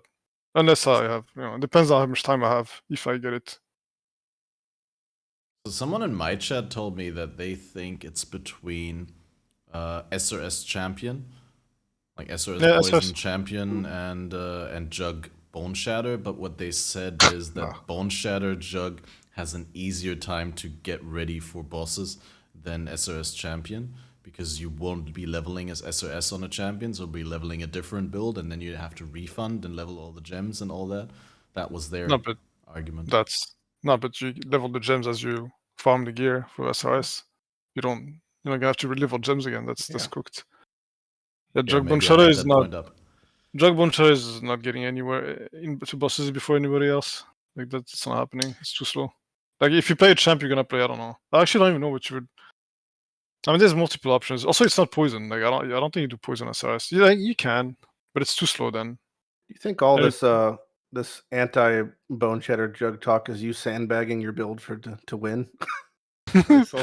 No, I'm beginning to wonder that. He's mentioned it at least 15 times. He doesn't hide his hide his strats and like all. The person in the insane asylum saying, "I'm not insane. I'm not crazy." It's like, I don't know. I mean, I'm bad, Bone Shatter's bad. Don't play it. Day one, Karn, Bone Shatter Jug. The more Bone Shatter Jugs, the better for me. I'll take it. Not just snails that can lap 3 times. I'm all good. I'll take it. Yeah. So you got over the nerf that you were raging about? I mean, no, it's still bad. It's still bad, but what can you do? Like for bossing especially, it's really bad. like the splash is nice. The splash is nice for to be able to do no stun maps, for example, and kill stun immune monsters. But bossing is really painful. Uber Cyrus without the range is really painful. That fight is just really painful. Full stop. Yeah, like imagine if you have to just sit inside Cyrus to be able to hit him. Like it's pretty bad. I still stand by it. Like, this is a bad change. Like I think the choice should not be +1 strike. They should just have a choice. Like you want the splash or you want the range. Because if that was a mastery, I would be completely fine with it. I think it would be a good mastery to have the splash, but it should not be the notable. It doesn't make sense. If you play a strike skill, you always want +1 strike, so it should be the notable, and then the mastery should be whether you want splash or you want range or you want something else. That would make more sense. Yeah, I think so too. Yeah, one thing I was going to say, you were mentioning before about Arakali's Fang with Squire on a jug. People are interested in trying out that build. It's a lot cheaper than it's ever been historically to get a Squire in Sanctum Trade at the moment. It's like 18 divines. Oh, that's it? Yeah. 18? Historically, it's been in the sort of 150 range until a card came out, then 40. But it's sub 20 now. So that's something you can do. And you can... The Arakali's Fang itself is like just a couple dozen chaos, since so many people rip the div card out of stack decks, even though it's a genuinely very rare card. It seems to be like rarer than 1 per 300 Sunken City maps, but so many of them come out of decks anyway that there's a lot in circulation. Yeah. I think the main thing about this is like you can deal damage without having clusters or anything like this. Like when I looked at, for example, I think I looked at Jugga and the problem is you need cluster. Like you can't play without clusters on that build. If you play, you can't play Cyrus without clusters because you need the notables so that they don't die. Yeah. Yeah, you need it for damage too. So it's like then you, if you do that, then you give up all the jug defenses that you actually want. But with Arakali, you can get everything. You get enough damage from Arakali itself, and it's like what the poison, Amanamu. It's like Amanamu, Arakali, and that's all your damage basically. And then everything else is just getting 170k armor or whatever, and you can't die to anything. I don't want to farm Amanamu's gaze in Gauntlet. Yeah,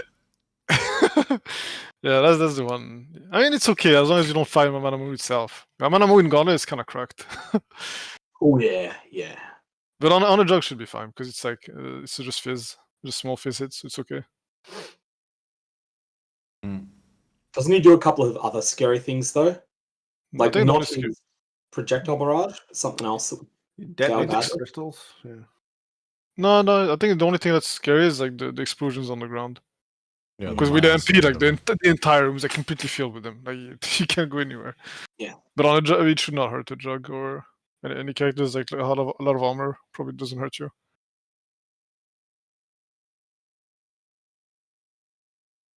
I remember going into that fight. I don't know whether I died or I logged, but I didn't complete it. yeah, I remember the first time I did that boss in the Gauntlet, I walked in, I was like, oh. And then I see him spawning, I'm like, okay, I am out. Like, the whole exactly. Like, you walk in, it's like, oh, it's a lich. $signs in the eyes. And, yeah, and then suddenly there's like, I don't know, the entire room filled with explosions. Like, all right, peace out. See you never. Orman's brutal on the Chaos Res. Forget the other one. Wait, what? Orman's Fizz converted to Chaos, the other lich. The Sovereign of the Well. I'll mess you up to extra projectiles. Oh no, I'm talking about the base abilities, okay. Orman Sovereign of the Well as a combat monster to fight. Would not want to fight that with Gauntlet rules, even though it's really easy in softcore trade. Really? Yeah. Which one is that? He has the cleave that fires a projectile barrage as well. Oh yeah, right, that one. I thought that one was safe. It's like I think he's. It depends on your chaos res. You'd be fine if you're doing him with 50 positive chaos res, but if you're low, you're going to be in trouble. Yeah, you're saying he has an inbuilt physical as extra chaos? I believe it's Fizz conversion to. I believe he's 25% conversion to chaos, but I would check that before fighting that guy in Gauntlet. Makes sense. It's just based on how much I got shreked by him in BPL. Like, you're going in there with minus 60 chaos and 3,500 health, and it's just like, I know this guy's moves. Oh, I just got hit by one projectile in bullet hell. I got stunned. I then got hit by a second. I'm dead. What I was gonna say is that in BPL I didn't get Amanamu's Gaze. My team had one, and there was like another one that dropped that went to one of the other blasters, right? And then I didn't have one for the Poison SOS build I was playing, so I did all the Abyssal Depths that I found, and I got 2 jewels, but neither were Amanamu. Amanamu, is that the name? Yeah, I always think I have one syllable too many. Amanamunamu. Anyway, but I got the Ulaman jewel and I got the Tech Rod jewel, but I didn't get the Amanamu. Yeah, same. In the league when I was farming the jewel, I got, I think, 3 or 4 of the other ones. Well, not each, but like total, I had like 3 or 4 other jewels before I got Amanamus. It was, I don't know if it's weighted. I'm assuming it's not, because that would not make sense. I would assume all 4 are equally likely, but you can just get screwed over. I mean, there's 4 different ones. Yeah, because I'm just assuming. I'm like, maybe they're just like, sneak in, but they waited like in the patch because is people are gonna play poison minions. And I don't expect that though. That would not make sense. Yeah, no. All I'm saying is just I wouldn't want to farm that in Gauntlet because it would feel so bad if you like get a couple of jewels, but not the one that you're looking for, and you feel like. I mean, it's not like build enabling. It's just like damage. Right? If you don't have 30%. You're just missing like 20 something. You're just missing 30. It's a whole extra link of damage, though. Yeah. It is insane, but yeah, it is insane. It's like on my build, I think it was like 28% more damage or something.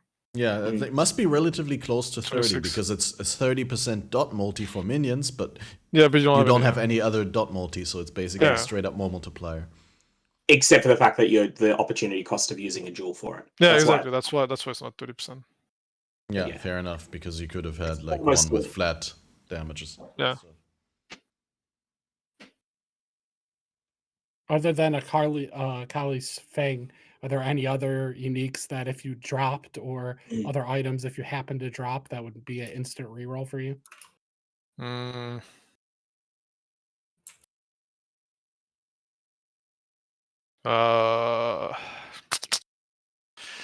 don't. Maybe Covenant actually. I actually got one in my practice run. I'm pissed. Like I got one like 10 hours in. I was pissed because then you probably consider fucking Poisonous RS champ or something. Would you actually do it on champ over Jug? Yeah, I mean Jug you want to chest. You want to chest armor on the Jug. You don't want to use anything else in the Covenant, right? True. Yeah. Then you don't get the armor thing. True. Yeah. Yeah, champ will have more defenses because you've got your 30% increased effective determination and grace and maybe iron reflexes. Yeah, and you got like flat armor. You got like some flat armor, and you got fortify. Yeah. I hate the whole Jug not using like a big glory split or something. I'm glad to play it. Even low wave Jug, I think is big bait. Like I don't see a reason to ever use low wave on Jug. I think it's just a bait. They're just asking to die to Fizz when you could just face tank everything instead. Yeah. Like low wave will make you more tanky against stuff that doesn't kill you anyway. So like, what's the point? And like the people like oh, you get 78 max res, but you counteract domination's downside, but you just click max res on your tree, and that's all. Click max res on the tree, you get +2 on your chest. You already have, and you're already sitting at 70. What was my guy? I think 75, 73, 73, something like this, or maybe even more. I don't remember. I don't want to check actually. But yeah, so like you don't gain much from using low wave on the Jug, and you lose like a ton of armor. You lose all use physical mitigation is gone if you use low wave. So I think it's bad. I think it's just bad. I think it's only good on builds that cannot get down at bottom side of the tree, where you can't get max res just from clicking on the tree. In that case, yeah, low wave is good. But for Jug, no, not Jug. Yeah, my guy is like 76, 75, 76 without low wave. So low wave is basically +2 or maybe +3 all res. That's not worth it. Yeah, so what do you do if you get an Aegis Aurora drop? I don't know. I don't know if I do anything with it. I don't know. I haven't really looked. I mean, the thing is, like, I drop Aegises all the time too. It's like I'm very lucky to actually get one. I'll always get one. Well, that would be perfect for the Poison SOS build. So just hope you get a Covenant and an Egg. Yeah, I guess. Just get both. Yeah. I think the only thing that because it would be builds that I also haven't played yet. I would have to like practice maybe, like play the builds at least, because I already have played it. I know exactly how it's gonna go. Like if I get it, I know exactly what I need, and like the gear is very simple too. This is nothing crazy. Just random rare gear and Arcades, and that's it. Do you need the flask for Arcades to start off? Yeah, you need the one flask. Yeah, that's the one thing. But I mean, these I feel like they're more common in this league. Yeah. Writhing Jar. Yeah. I've dropped like at least like a couple per character every time, and like without really trying to target it. Like I don't know. Maybe I just I'm just lucky this league, but it used to be a problem to get that fast. You'd have to like Ancient Orbit and farm it with any uniques you can try to get, etc. Yeah, Einhar unique flask. Yeah, that too. Mm-hmm. It isn't super rare, is it? Historically tier 3, so same as Cold Iron Point, but I don't know about current. Current, I don't know. Like it feels more common. That's what I heard from other people too. That they've gotten a bunch. I don't know if you guys even show it on your filter. I'm pretty sure in trade. It's not on my filter. Yeah, that's what I thought. Like for me, that thing pops up. It's like if I drop a divine or everything jar is the same thing on my filter, man.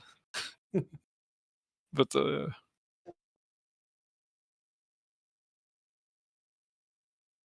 it seems a lot more common.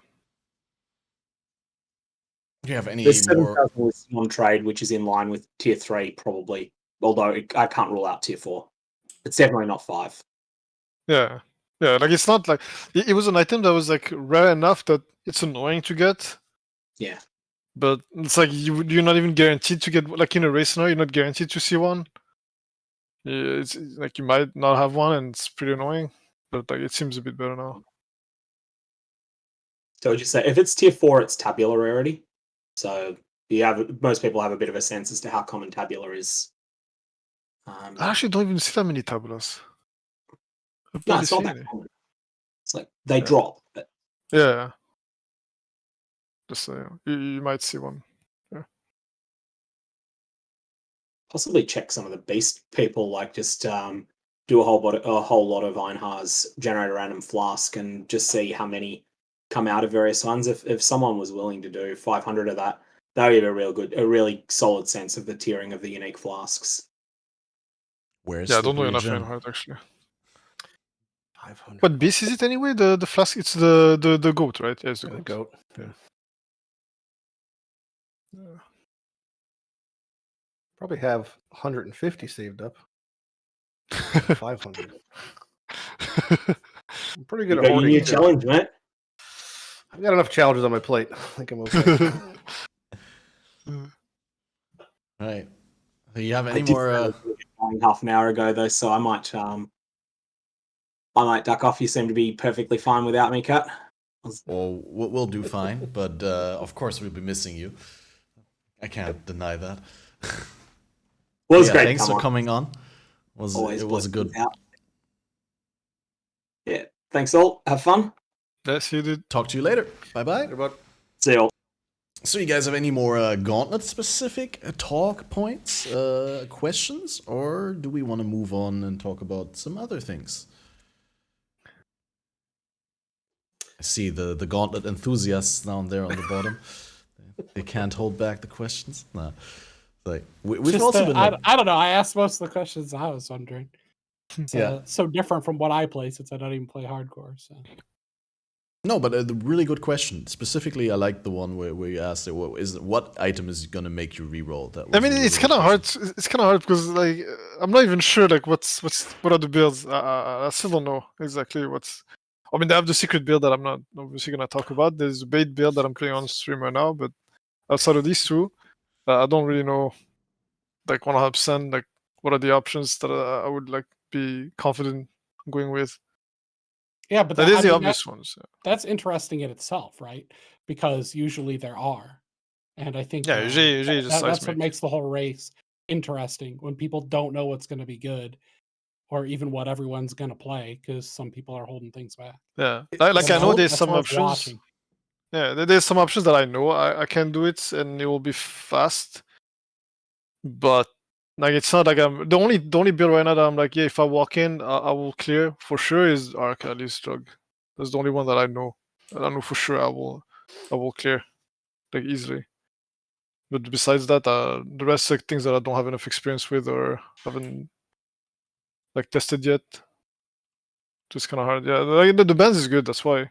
Like a lot of people a lot of races are like, we don't like bands. Bands are cringe. But I mean, reality is it just makes the race more interesting. Because if we're just seismic, it's like everybody's just playing seismic. Everybody wants to win who's gonna play seismic, and everybody who doesn't want to bother, doesn't want to compete, then just plays something else and plays for class wins that you cannot play seismic on. So it would have been pretty boring. Is Cold Dot completely off the table? What's banned? It's Creeping, Frost, and Vortex, right? Yeah, Creeping, so Frost, and Vortex. You still got Cold Snap and Wintertide brand. Vortex bad doesn't matter that much, I don't think, for killing the Ubers, because not all of them allow you to actually be mid range and keep up with vortexes. Yeah. And the other one is Creeping Frost. Yeah. Was it Cold Snap? I thought Cold Snap and Vortex, Creeping Frost and Vortex were banned. So there's still Cold Snap and Wintertide, I guess. Yeah, exactly. Well, I'll check on. I think Zizaran tweeted about it, right? So just to make sure that I'm not talking out of my ass. But assuming that is correct, would that be an option to actually go with Wintertide brand? I don't think I would, personally. I don't think I would. Yeah, right here. I confirmed it. Vortex and Creeping Frost banned. Detonate Dead and Seismic Trap. For prize money and bounties. Yeah. I don't think I would bother with it. So that would be like something I need to practice, like get comfortable with. Like there's also the comfort thing, that's also important. Like even if a build is like 10% better, but you have no experience. Let's say the build you're comfortable with, there's another one that's like 10-15% better. I think I would always just go with the one I'm comfortable with, rather than waste time like trying to learn. Like for example, if I were to play Bonsha, I have the progression and all of it at every single stage of the game like perfectly down, so I know exactly what I need when I need it, etc. When I can push, when I have to be careful, stuff like this. Like learning these things on a different build will takes time. Like you can probably play it like okay, but I don't like you would not be going in there like okay, I know exactly what I'm doing. There's gonna be you're gonna encounter there's some problems they don't always encounter in the progression of a character. Sometimes you get lucky on some things and lucky on some other things. So you encounter different problems during each and every run. So you can't really you can wing it, and like if it goes fine, it goes fine. It can happen, but I usually don't take gambles like this. I'm like, okay, I just played the build like 1-2 times.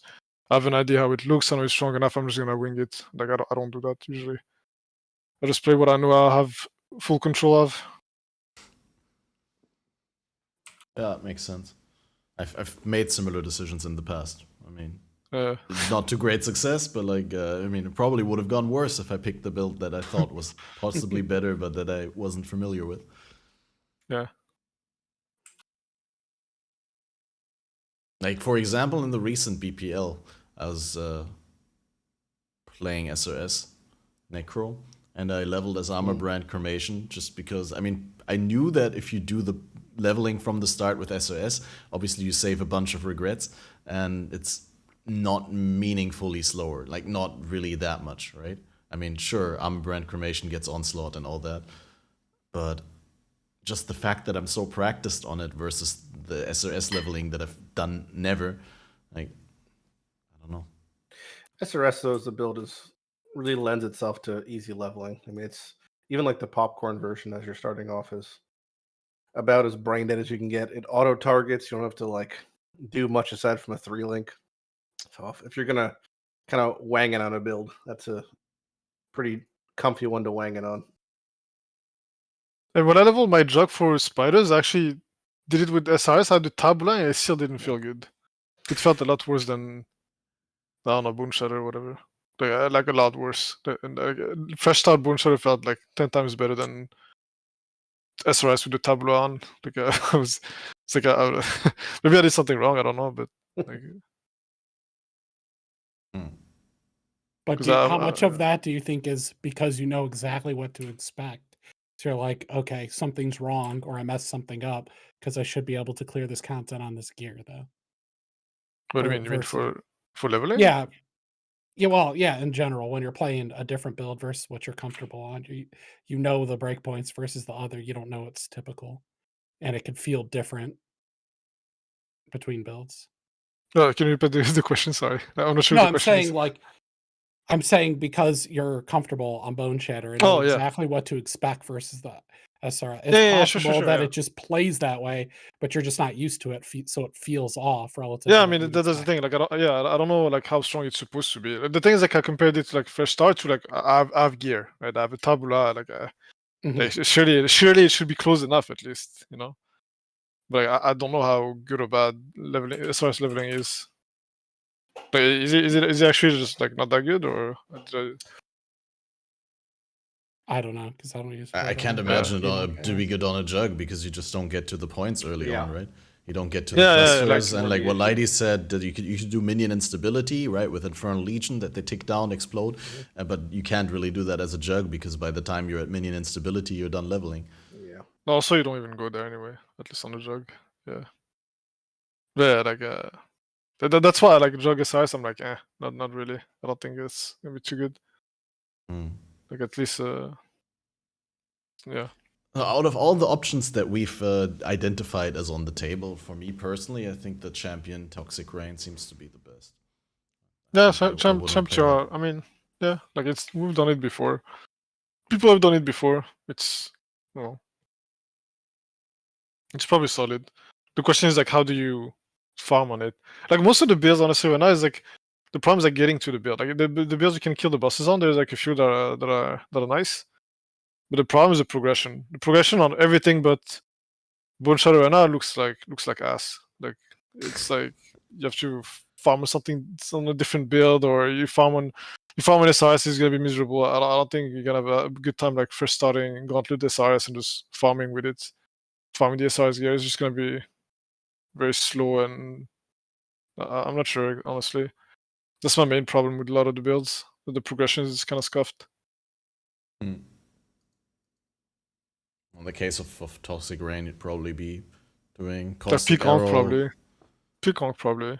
Oh yeah, that's the concoction is so good. You're right. No, that's the way to go. Like Chair's the one that has like probably okay progression, but it's still like significantly worse, I think, than something like Bone Shatter, for example. Really? Poisonous Concoction is extremly good. Yeah, in Act it's like I actually don't know because I don't think I've done some mapping with it. But like on not Occultist or maybe Pathfinder, like is it really that fast? I mean that good? Like early mapping and stuff? I'm not sure. I haven't played it, so that's why I don't really know. Like when I played Peacock, I leveled as a Slayer this league. I started Blade Flurry Poison Slayer because I was like, I'm gonna make that Blade Flurry good. Spoiler, I didn't make it good, but yeah, but Poisonous Concoction was extremely nice, and I instantly regretted when I transitioned off of Poisonous Concoction. Yeah, I could see that happening. Yeah, that's like the other one that I'm thinking about that would not feel too bad about it. Is some TR stuff with Peacock into TR probably. When you get the boy, I'm guessing is where you swap.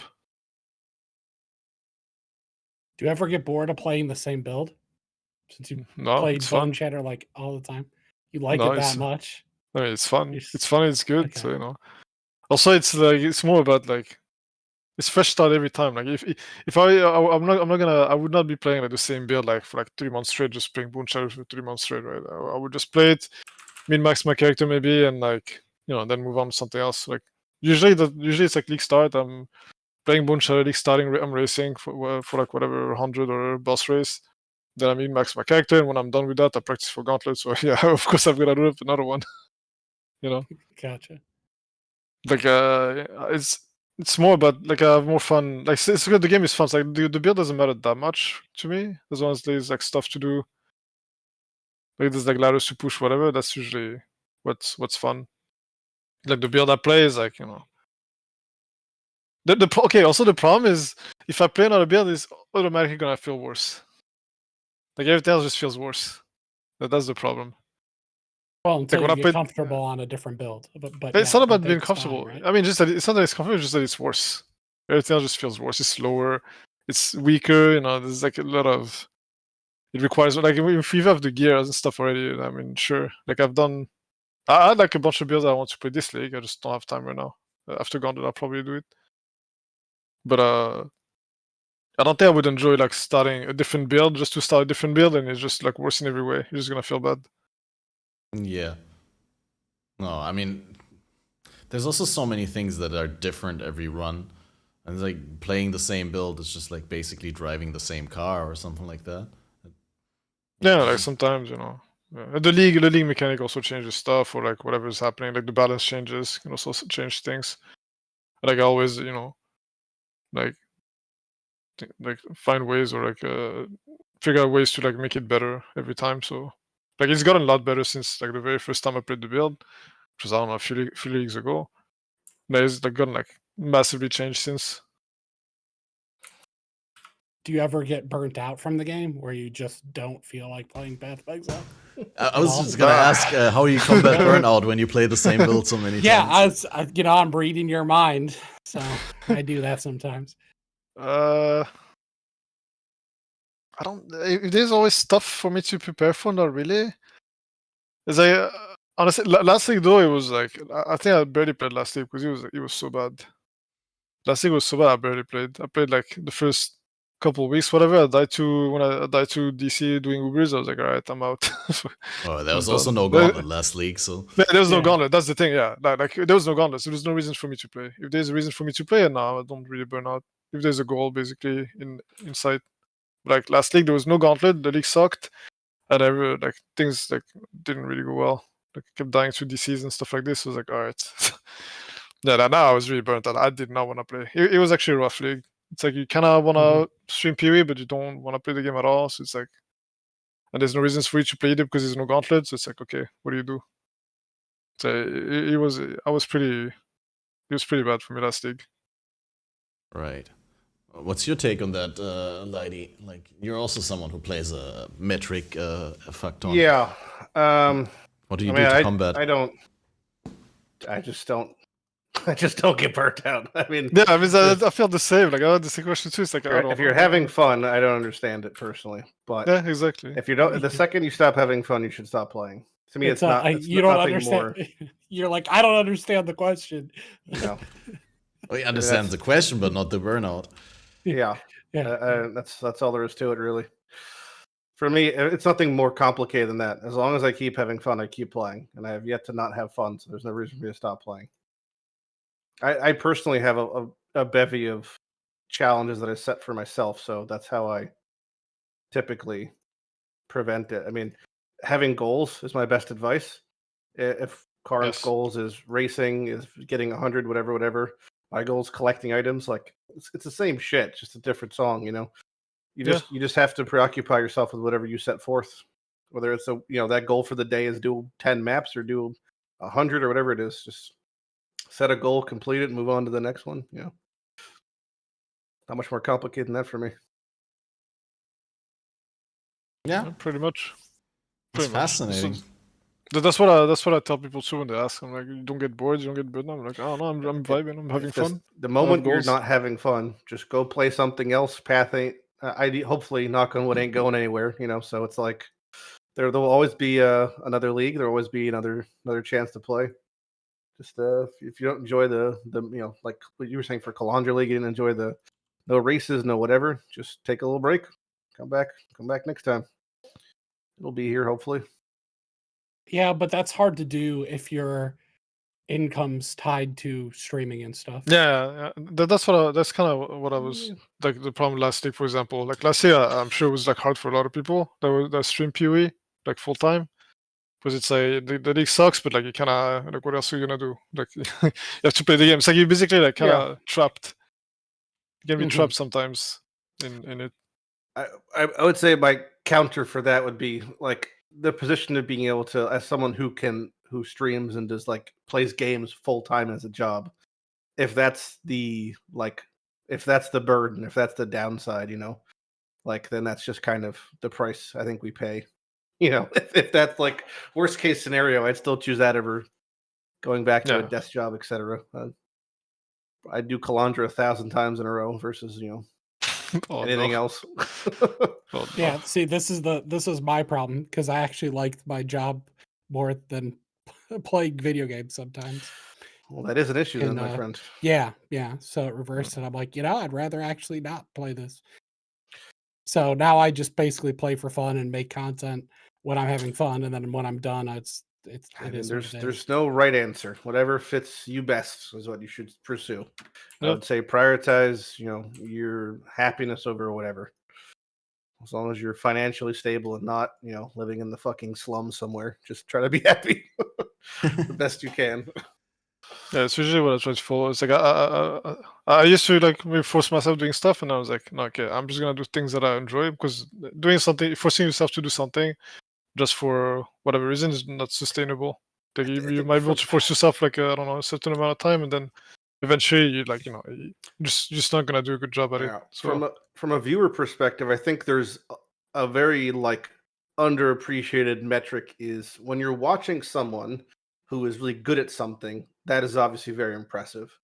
But when you're watching someone have fun at something, that is also not to be like discounted. So whether it's like, you know, maybe Karn got really into playing, you know, Dota 2 or some shit for like a league or whatever, I think there'd be a large chunk of people who would be equally as interested in him enjoying that and min-maxing that process as much as Path. So I don't think there's any shortage of that to be had in some way, shape, or form. Fair enough. Yeah, I mean, from my perspective, I'm not someone who generates like a huge income with content at this point. And even if I did, I'd always prioritize like fun and enjoyment over it, because in the end, like I started doing this because I enjoyed it more than or I thought that I'd enjoy it more than a desktop. And when it becomes the thing that you hate, then it would just be time to stop for me, because, well, I mean, I can do something that I hate in an actual job and get paid properly, right? Like, yeah. But that's why I think it's like really important to actually enjoy it, like before everything else. I don't think like starting to do things like this just to, I don't know, because I've had these questions sometimes like when I get into streaming, etc., because I want to be famous, whatever. But I'm like, I don't think this is the right way to do it. It's like you do it for fun, and if it works, it works. If you're having fun, usually it's a lot more likely to even work in the first place. Like I've never streamed, like I don't even see myself as a streamer. Like I just happen to stream because like why would I not? You know, I'm just playing games already. I'm like racing, whatever. Like I was competing like other games, and I was like, well, might as well stream. That's like one of my friends told me you should just stream. That's it, because like you're already playing. Like why not? Yeah. But like I never had intention of becoming a streamer or anything like this. It just sort of happened. Like while you like do things you enjoy, or like you're competing, whatever, you're just having fun. And then it just happens. I think something I would have ever like pursued like in particular. Mm-hmm. Yeah, I would also agree. I'm mostly pursuing fun. Like I'm like thinking from the point of view, you know, like what would I want to do if I knew I had like 1 year left to live or something like that? Would I want to be doing things that I don't enjoy? Or wow, this took a dark turn quickly. Well, it's a hypothetical, but like, you know, why would I waste my limited time here with things that I don't enjoy? Right? That's the gist there. Damn, man. I lost my entire sanctum because of that test earlier. It wasn't a lot, but get baited into trying the beam on the 4th floor. Anyway, now for science, at least now we know that that's not how it works. and that standing still in general is a very bad idea, regardless of the beams. There you go. The more you know, knowledge is power. Yeah. Yeah. What was it? Knowledge is power, but powerless if you got it, but you do not acknowledge it. Yeah. Catchphrases typically tend to be short. It was a quote from a rap song. Oh, you got a rap for us now? No, not for you, and not today. But I will do a rap stream. I do have that planned. Well, not a 24-hour stream where I rap, but like maybe maybe like a 2-hour. You do a 24-hour freestyle stream. Just you can freestyle. You've 24 hours. I can't freestyle. That's the problem. I would just cover other people's rap songs. I would just like study a bunch of like various famous songs, and I'd be performing them. Wow. Until all my followers are gone. Until the inevitable banning. Right. Damn. Good. That was good. You I'm looking at my topic. You got like a whole thing set up with like your 24 hours. Like I have some backup things to fall back on if I feel like it's going the wrong way or I don't have anything specific to talk about. We have games, we have the announcement trailers to react to and all that, but I really don't want to bust that out before we're like halfway through at least. Right? Like kind of want to make it organically. Organic. We talked about this a little bit earlier. Maybe that's something that will resonate with you guys. Do you want the Sanctum to go core and replace the Eternal Labyrinth? Is that something that you could see happening? There are some parallels where people say like, Sanctum is basically just lab done right. It does have 4 floors, so that would be 1 floor for each ascendancy, basically. Some people see a pattern there where it sort of seems that could be the thing. And with Scourge replacing Beyond, that was actually something that a lot of people also predicted, where people said, that might actually be the new Beyond, and then it became the new Beyond. Well, not a lot of people, but I specifically remember Tenkiei saying that. So I think there's some merit to the idea that Forbidden Sanctum may be there to replace the Eternal Lab. Do you have any thoughts on that? Do you think that it will be a straight-up improvement? Are you going to miss the old lab? Do you think Sanctum is even fun beyond 1 league? Do we even want it to go core, or is it like a cool one-off thing? I don't particularly enjoy Sanctum as is.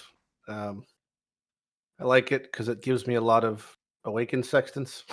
That's the main reason I like it. But I mean, the things I dislike about Sanctum personally trump the things I dislike about Lab currently. So I would prefer. I mean, we know that Lab's not going to be there in Path 2. There's going to be, some other shit. So if we got Sanctum for, 6 to 8 months, sure. Why not? That's fine. Oh no, I like Sanctum. I don't mind. I'll take Sanctum over Lab. Like Sanctum is fun to do. Like when I first, that's like one of the league mechanics on release where when I first did it, I was like, I just wanna log in to do Sanctums. I don't even care about the rewards. I just wanna do it. Same. So I don't mind. I'll never wake up and be like, I'm gonna do some lab. Let's go. It's gonna be fun. Definitely don't feel that. I mean, I think it would have to, for me, it would have to have like a bevy of balance changes to where like currently in Sanctum, so in League, I have 4 of the 2x2 relics that give me 50 inspiration per affliction. So I have 4 of those. I couldn't fail a Sanctum if I fucking tried right now. Like it's near impossible. I mean, like that. Yeah, it's too easy. So to me, it's like it was huge difficulty in the beginning. Then once after day 1, when my build didn't have shit damage, it's impossible to fail a Sanctum unless I'm like asleep at the wheel. Yeah, I agree. So that would have to be somehow like curved out. I thought that as well until I tried to test the beam.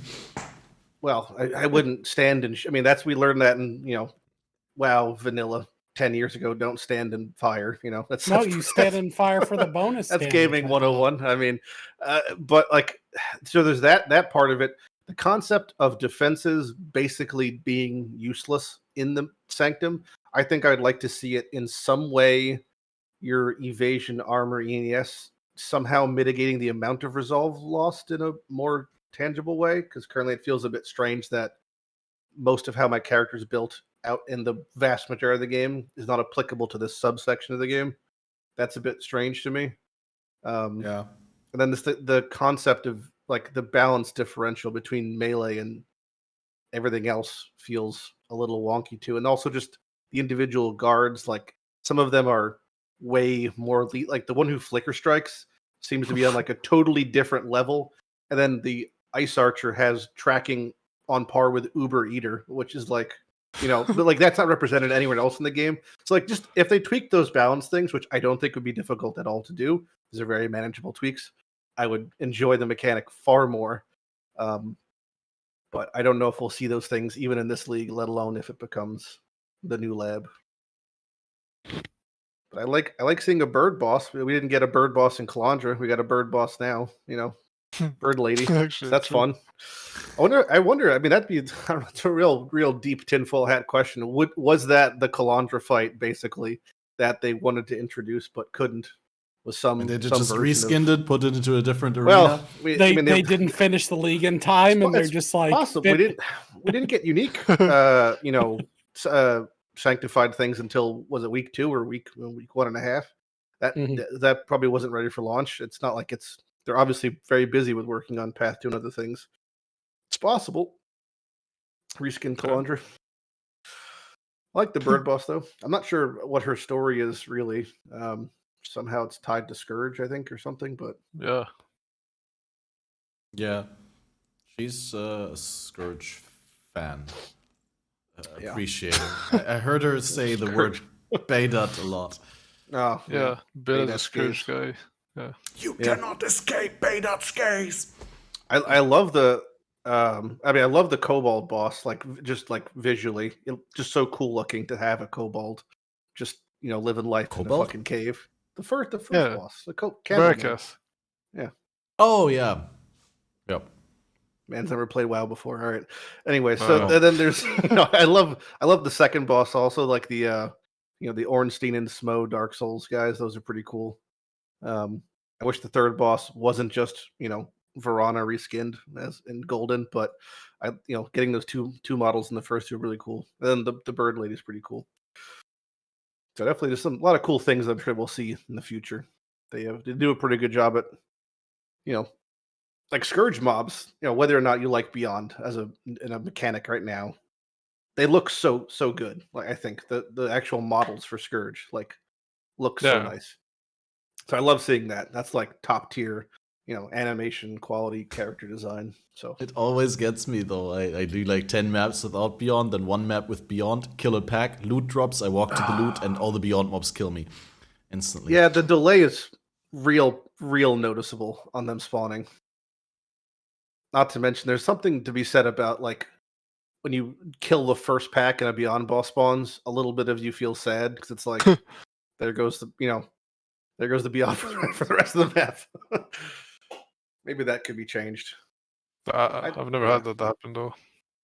I've had it happen early, but even then, it's like the loot that like I would say Beyond bosses have like what feels like a 1 in 3 or 1 in 4 chance of dropping a mythic orb. Like it's pretty common, and to me, that's like the biggest draw of doing Beyond at the moment for SSF at least. Not that I've ever hit anything, but the pipe dream. So even if you see one early on, it's still like nice. There's a chance of getting something good. And the new rates feel really nice. Like this, since they buffed the tainted currency, they definitely feel like they're pretty much. I'm not sure if they're in line with during Scourge League, but they feel pretty close. Okay, I haven't tried them yet. So yeah, they were abysmal last league, but they're. But now, like the jewelers definitely feel like that sort of stuff feels like a 50-50. Like the jewelers and fusings, whatever it became last league. I think it was like a 1 in 10. It was nerfed to, but now it feels like. Yeah, nice. It was stupid to use this last league. Never touched them. Yeah. They're about 1 in 7 or 1 in 8, and I use some to link chests, then sell them for a bunch with double implicits. I really enjoy the tainted currency, especially because I've been doing so much Val Temple recently. I'm just so in love with like popping Val vessels with like a juiced Val Temple map setup. It's my favorite thing in the game now. Like previously it was synthesis maps, and like before they nerfed that, now we don't drop bases anymore. Like doing Val Temples and just like getting double corrupts left and right, even if they're mostly shit, just like seeing double corrupts, unique drop and like 21-20 gems, just like such a thrill. I like just like the gambling. It's like every little, every map has little explosions. It's great. I like the double corrupt unique drops. That's kind of cool. Yeah, and being able to get 16 Val vessels in a map, and then you can open upwards of like 18 to 20 on average. Feels great. Yeah, I wish they had left the unique drop with the Scourge implicit in the game. That'd be cool because you could just randomly get something that's insane. I feel like bosses should at least drop like just basically like a Jack in the Box, but just scourged. I think that's what I'm saying. Just for the Scourge bosses, that'd be cool to have. Maybe fingers crossed next league, Christopher in heaven. Maybe make it happen. As far as Sanctum, I hope it goes core, or at least I like the concept. Keep going. I'm a broken record at this point. I like the get a keystone thing, very much so, because it does open up a lot of builds, but people aren't really making builds and leaning into that.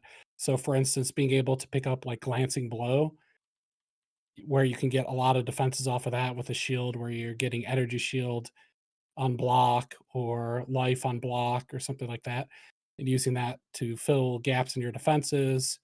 Or if you want to actually make a build at the bottom of the tree and then you want to make it non-crit and get Ellie Overload, and you could just get that from the relic. That's really cool too, and can enable builds. So didn't they say it's not going core like already? Like we're not getting relics. The relics are not going core. They said that before Legion happened.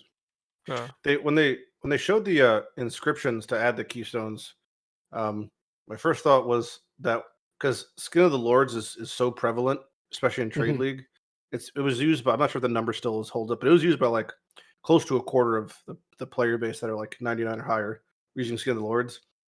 And those obviously have keystones attached to them. My first thought was, oh, they're gonna gut Skin of the Lords and then add somehow an alternative way to add keystones, because it's like that power level is really, really high. Especially, that's the same kind of thought process behind why like things like Thread and Impossible Escape are so good. Like cross tree mobility is like really, really strong, especially for keystones. So I wouldn't be surprised if they reintroduce the inscription concept maybe somewhere else, and maybe that's what I'd like to see. I'd be happy with that. But so what do you guys think? Let's say hypothetically it did replace. Then what would be the reward? Like, what would you do? Get 2 skill points every floor for completion, and I guess like ascend that way? And then what would actually be the rewards for killing the boss at the end? Because right now it's the unique that allows you to do the challenges, and it's the relics. So like, how would they? Yeah, when invocations and sanctified relics are gone, what would you get? Yeah, well, basically everything that you get from lab right now, right? Like higher level bases. They could itemize. They could itemize enchants. They could just do that. Just have it drop like they have the current blessing and the corrupted blessing. They could literally just make it so the boss drops a helm, enchant basically. That's itemized. Yeah. Way to do it. Or better yet, you can choose it. Sure. I mean, yeah, that'd be great. I really, it's kind of. I don't see why you would not be able to. It's like you go through, you complete the any enchant.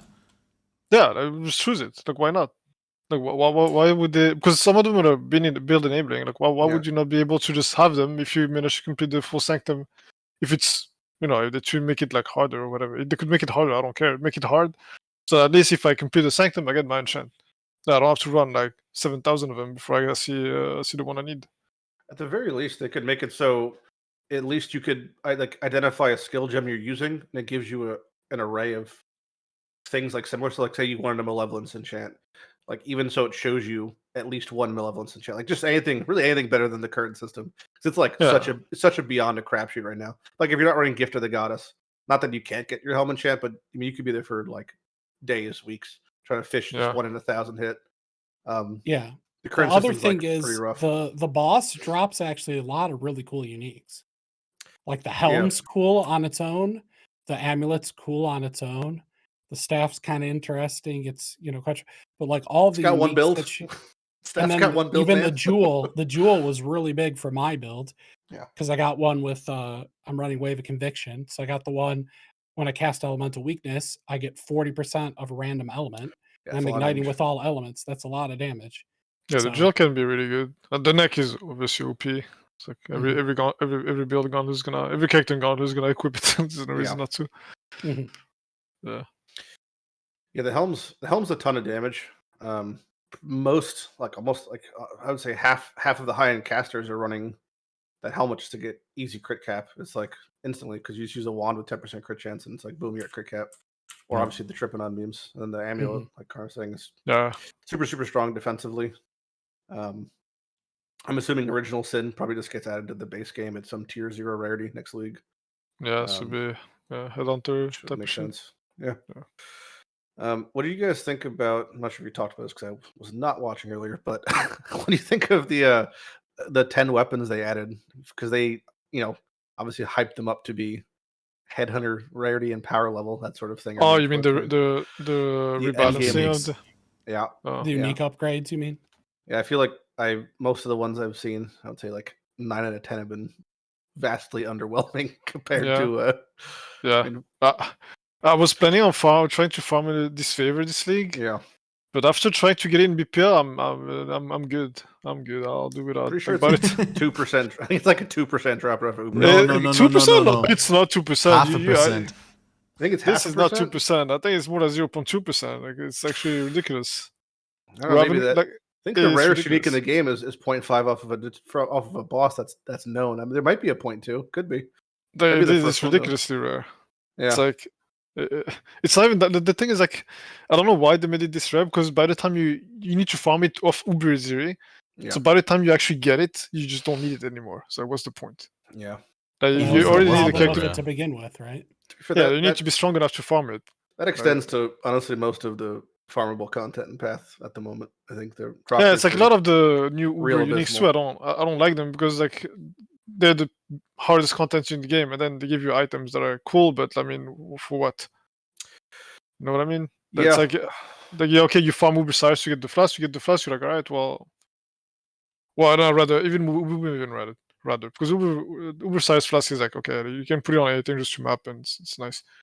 Like Uber Maven flash, for example, like Pro Genesis, like there's something that's supposed to give you power to be able to do the hardest contents in the game, like do Ubers. But like if you're already farming Uber Maven, get the like comfortably enough to get the flask, you don't need it, right? So it's like it's. I mean, I think this patch in general has been kind of like a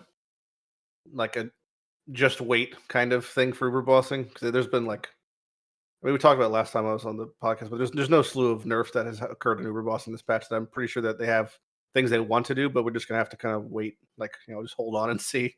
Oh, you think they should be nerfed? Well, they've all been nerfed, is what I'm saying, compared to last league. Like the rates from almost everything across the board. But I think that's their, like, this is just like the valley. We just have to like wait. Next league it'll be like, I think, substantially better. I think that hopefully they address the rates, because I know from a Soul 7 perspective, like you said, you could easily do large swaths of one ball. You could do 240 X-Arcs looking for an Omni, never hit it, and like basically get nothing along the way, which is the part that feels bad. And Trade League is just as bad. Like you could buy 100 Eater sets hunting Nemesis and never hit it, and then as a byproduct you get basically nothing. Like that part feels bad. Hopefully they address it next league, that there's more of like a reward for, like a secondary reward, I think is the bigger issue, because you have things like at least doing, like, it's kind of goofy, but like doing Maven had that really high awaken gem drop rate, or doing like even Elder has the Watcher's Eye, which is like that'll always sell, that'll always be good because it's like the gamble part of it, but not every boss has that. Like especially Eater and Exarch. Like Forbidden Flesh and Flame is great, but even those drop rates are pretty abysmal. And honestly, 80% of them are not the greatest. I mean, in a sense, you can't ever even rely on, like, realistically, no. Yeah, this is the problem. It's like, so if you needed to just get one, then it's fine. But yeah. Fingers crossed. Hopium next patch is better for that part at least. At least Void Forge is like really good. It's like the one unique they changed that's like insane.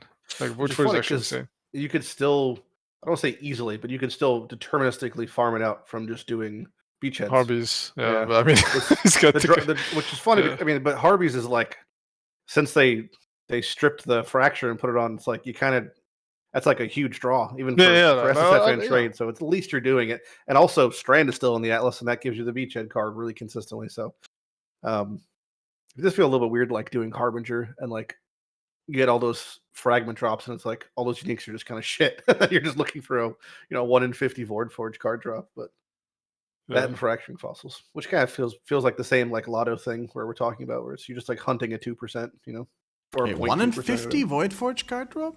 I'm just throwing out numbers. I'm not sure the exact rates are. It was super common. It was like 1 in 8 maps you would get it. Yeah, it was really. Yeah, they must have. I'm assuming they've changed it since then. They definitely changed it because I remember getting that card like a lot more than now. I've gotten like 2 cards this league. It's not too rare though. It definitely isn't like it's not atrocious. Like crazy. No, like if you I'm not sure how much. Well, you have to. I'm not sure if you have to play, but you could definitely like if I just sat down and did it for a month, I would have a Void Forge. I don't think with much issue. Yeah, for sure. And then of course everything along the way would be great because you're just doing Harbinger nonstop. Yeah, and you get probably a few fracturing orbs. Yep, 2 maybe. Not a good day. It's not that bad. Like I remember people complaining. I still haven't finished it. The problem is it's like when you are doing Harbinger and you don't have the Sextants on, like it is noticeably different. So like when you have the Sextants, yeah, it's great. Got a Sextants, put on the Gilded Winged Scarabs, put it on the map device. Everything's I'm not even sure that the Sextant does anything for the Harbies in your map. Because I thought so. Like I always use Sextants, but I don't think I've noticed any difference in the loot from the Harbies from the map. It just doesn't it just add the Harbie to the map boss, and the map boss drops Harbie stuff. That's it. Let me pull up the exact wording. Because each boss does. I'm not sure, but I don't think the Sextant actually changes anything for the Harbies in your map. It used to, but I don't think it does anymore. They changed that. I think when they switched into the Awaken, when they had the tier 1s, it used to add to all the Harbingers. Oh, you're talking about the Awakened Sextant Harbie mod? Because that one I don't know. I haven't hit it. Well, I don't know on the podcast earlier who said that they farmed from 99 to 100 and they got 3.5 fracturing orbs from it. I mean, I would believe because like when I wanted at some point I sat down, I was like, okay, I need a fracturing orb. It took me like 6 hours to farm it, maybe something like this, 6 to 8 hours. Solid. So there's the Sextant says Harbingers in your map drop additional currency shards is the one of the taglines. Okay, yeah. So I don't know what that exactly translates into, but I feel like from my like sample size everything, I could have got unlucky, you could have got lucky, vice versa. Yeah. But to me, it feels like it's a pretty substantial thing. Cause I'm almost level 98, and I have half a fracturing orb still. I've had it on mostly since launch. So I could just be getting fucked. That's easy. That's definitely possible. Probably. Or I got lucky because I remember sitting down, be like, all right, I'm gonna farm a fracturing orb, and I was doing with device scarabs, device every map, scarab every map, and whatever Sextant I had like maybe 3 or 4. Yeah. And I got one within 6 to 8 hours, I think. Definitely. And then you hit the fracture first try? No, I missed the 50-50 fracture too. So it was that's 2 modes out of 4. even if you hit it, it's like now you could start to craft the item. Like that's the beginning part, after all that. Yeah, basically. But it definitely whether I got lucky or he got lucky. Without a doubt, I would have gotten 5 to 10 fractures last league at this time worth of harvest by now. See, that's where I'm like the complete opposite. I have not seen Ushabi in 2 leagues. So last league I think it was 45 bosses dry on Ushabi, and then even then, on average, I was still getting more. That was the big dry streak. But I think it took me 8 fractures to hit my attack speed Imperial Claw last league. Thanks. Yeah. No, I think last league was it since last league or the league before? No, last league I killed 110 tier 4 seeds and I didn't see Ushabi. Yeah, it's brutal. I was like, I think it's supposed to be a 1 in 20, or I thought it was 1 in 20. I lost my mind, and even this league too. I did not. I played 3 characters 1 to 100, 1 to 98, 1 to 97. Did not see a single one. But then I rerolled the jug, and the jug on the switch to 100 got 3. So like I don't know. I feel like there should really like. I really wish there was the concept of mercy systems in Path is a really touchy subject because it's like supposed to be ARPG is supposed to like have deterministic measurements, but not like guaranteed when it comes to certain things. But we literally had in Harvest League a mercy system for Oshavi. Yeah, it was 100 maps. It should to not have I feel like after like 40 bosses, you should get like a guaranteed Oshavi or something. Yeah. Yeah, it was brutal because it was last league too when they kind of butchered crafting. Like you could not make items anymore. So I was like, okay, I remember that league. I was like, okay, it's fine. I'm just gonna get fractures because now you farm fractures and you make your items with those. But I never got fractures, so I couldn't make my items. I was like, okay, get me out. Yeah. I remember I was playing a Omni Gyre with like I had a Mage Blood and I was still hunting just trying to get a tier 1 attack speed claw so desperately, just fracture, like nothing was hitting. It was like, oh my god, because there's nothing you could like for at least for LE weapons and Fizz weapons. It's like if you don't have the attack speed for like a lot of them, it's really brutal because to craft out the prefixes is really nothing you could do until it's like the suffix is locked in. So it depends. For Fizz weapons, it was the opposite actually. You do prefixes for LE, it's for LE, I guess you want the suffix. Yeah. But yeah, hopefully crafting. I don't know when was the last crafting league was like Sentinel as far as having a core crafting mechanic be part of the whatever. Yeah, it was Sentinel. Hopefully we'll do it next week. Well, I mean, if you don't consider Scourge crafting, which it really wasn't. I don't consider it was a 1 in 50 to not ruin your item. That was what it felt like. Right. So we got another one coming in. We got people asked earlier, is there anyone going to be a first-time appearance on the podcast? And I said, no, I don't think so. And then I realized, no shit, we actually got someone. And it is none other than hfok. Welcome, hfok. hfok is probably connecting right now. Is a Cantonese YouTube creator who makes videos based on the PoE news post, basically translating them and narrating them to the audience and doing a great community service there to enable people to follow the updates. Are you there, hfok? Hello, hello? Yep. Hi. Hello. How are you doing? Good. How are you doing? Oh, I'm pretty okay. Thank you for having me. I'm glad to have you on. Very excited. You're here for the first time, so you want to quickly, in your own words, give people a little bit of an introduction? Yep, sure. Tell what you're all about. So I started this YouTube channel or content creation during the Melbourne lockdown. I've got nothing better to do. I was playing PoE, and then I realized that there are a bunch of people in Hong Kong or in Taiwan that play in the global server that can't actually read the patch note at all. So that is kind of how I started the whole thing. And yeah, since roughly a year ago, I've just been continuously doing every single patch note or any other major news. Sometimes it gets a bit hectic, especially last league, 3.19, where we're having like 2 news posts every day at the start of the league. But yeah, thankfully the game is better and a little bit more settled now, and everyone is enjoying it. Yeah. That's great. So, what have you been up to? I mean, you're gonna have to tell us a little bit more about what do you enjoy about the game. Like, what is your favorite thing to do in Path of Exile? So I've been playing solo self-found softcore for a while, and ever since Expedition, when Chris said that there will be Ruthless, I was really excited for it. I'm not a good player by all means. I just like to play the game slowly. I do have a little bit of knowledge of the game, but yeah, I don't normally go for the Uber content or anything. I just play at my own pace and enjoying the game. That's roughly how I'm doing. Yeah. And this league I've played for the first 3 to 4 days. I've played Ruthless, just finished the act. And then because I lost a bet to one of the community, and then I said I'll go and play softcore trade with them for at least a month. And that's why I was in softcore trade this league. Nice. So very community oriented as well. What build did you start with? Okay. In Ruthless, this is one of the questions that I've got constantly asked on the first 2 to 3 days. Everyone keep asking me, what build are you playing? And I said to them, I can't really tell you what kind of build I'm playing because I only have one link.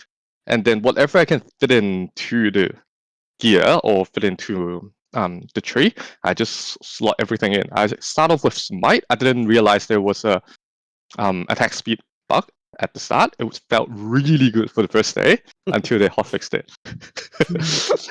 And then but then I was already halfway on Smite, and then I kind of thought maybe I could do something with Shock with Galvanic Field that is with duration as well. So I add that on, and then eventually I find that my defense layer is getting a bit rough. So I add in Vortex, and then I just keep piling stuff on top of that. At the end of day 3, when I killed Kitava, I had like 6 active skill that I'm using all of them at once. Did you playing the game like GGG envisioned, I think. Yeah. Pretty much. And definitely not like what someone is saying is that they can do 2 link bosses quickly. I can't. I'm not at that level. And yeah, it was really challenging and it was really fun. And I have plans to go back to Ruthless and play as well. So yeah. Have any of you tried Ruthless? Yeah. Yep. I leveled a character. I was like really sick like a month ago, like with some cold or some shit. So I just like, in the mix of being cold, I was like, I really don't. I personally don't like Ruthless as a concept. And I've played, I've been playing Path for 10 years. But I was like, all right, I'll give it a whirl. So I made a hardcore solo self-found character in Ruthless. I did a duelist and it ended up being a gladiator. I got to maps. Getting to maps made me rank 2 gladiator on Ruthless self and hardcore. I was playing Spectral, Shield Throw, Bleed. I had no supports. I had no auras really, nothing. Killed Kitava, deleted the character. And that was it. That was the end of my experience. I was res capped. I was the block capped. I just like it was fine. I just I can imagine like the guy who was rank 1 was level 90. He had a Veno puncture, he had Jack the Axe. Clearly he played something else and was like just got all the stuff and was like, oh, I can play an actual. No, I got nothing. I think the best thing I had was a Dodri's Damning. Just because it rolled like the lowest roll possible for all res, but even then it was just like exciting to see that. Most of my gear was blue, and then I was still res cap because the tree is really good in that side for res and regen. I think Kitava took almost a half hour. It was like I had like 20 DPS on a good day, but yeah, it was I could definitely see why people are very much attracted to that. I do feel like the amount of time I'm able to play kind of doesn't really lend itself to Ruthless because I kind of work around the kind of the portion of it that's supposed to be enjoyable for a lot of people. So if you could play like 14 hours of Path a day, you kind of outpace the difficulty of Ruthless in a way. I know at that point I was just like basically looking for supports that I didn't find. So that was my only real foray into Ruthless. But I could see it being really fun for like an event or like a group, like a week-long hardcore event or something. Maybe if they change it in the future, tweak it a little bit, I may be more interested. Yeah, I played it too, like in the alpha, I think it was, like before League started. Yeah, I think I played 2 characters. I just randomly, the first unique I dropped was an Impulsa, so I ended up rerolling for that. Well, there you go. Wow. Yeah, it was kind of crazy. So I rerolled the Lightning Conduit element. There's actually a lot of fun. The thing I liked about Ruthless, like it made you build your characters differently. Because you don't have necessarily the supports, you don't have auras, you don't have anything to put in your sockets. So you're like, okay, how can I use my sockets? You just use multiple skills. Like I think my first character was a duelist, and I ended up tried playing Bone Shadow. It was okay, but I was like Bone Shadow with Rage Vortex, like some wonky stuff like this. Just like try to get as much damage as possible without having any supports. Or actually I did Blaze Storm. Yeah, I did Blaze Storm also. No, I did a bunch of weird stuff. You definitely have to like go into it with that mindset, which is just one I don't typically like. If there's adversity in a challenge, my first thought process isn't let me pivot, let me audible to better suit the challenge. I just buckle down and then just keep doing the same shit until it eventually works. So that's where I wasn't going to, I got like other gems that were better. I think I even had like a Cold Snap and a Wintertide brand drop. And I was like, oh, I could do that, obviously, or I could keep throwing unlinked shield throws for 45 minutes. Like that's where it's just like, smoothest brain mentality. Just keep going. A little bit stubborn. Just very stubborn. Yeah, unwavering. That was the keystone. Unwavering stance. That's so. If you do that, keep in mind that it's not. Maybe not ruthless isn't the best thing, but. So I guess it's my turn to quickly share my ruthless experience again. It's a little bit embarrassing, so I'm going to cut it short. I also played in the alpha. Started Berserker with Sunder, I think. Sunder Berserker. Yeah. And then I made it almost to Act 5. I beat Act 4, but then there's this little zone between Act 4 and Act 5 where you have to climb up through the snowy hills. And there's goats in the snowy hills. And I was talking to chat and I was like flasking very frivolously, very carelessly, and then all of a sudden I got chain stunned by a bunch of goats and couldn't flask against it because I was out of flasks. But it was pretty bad because I didn't get any support gems. And then I did summon Raging Spirits Necromancer, and I think I found a faster attacks and like some sort of other support gem. I don't remember anymore.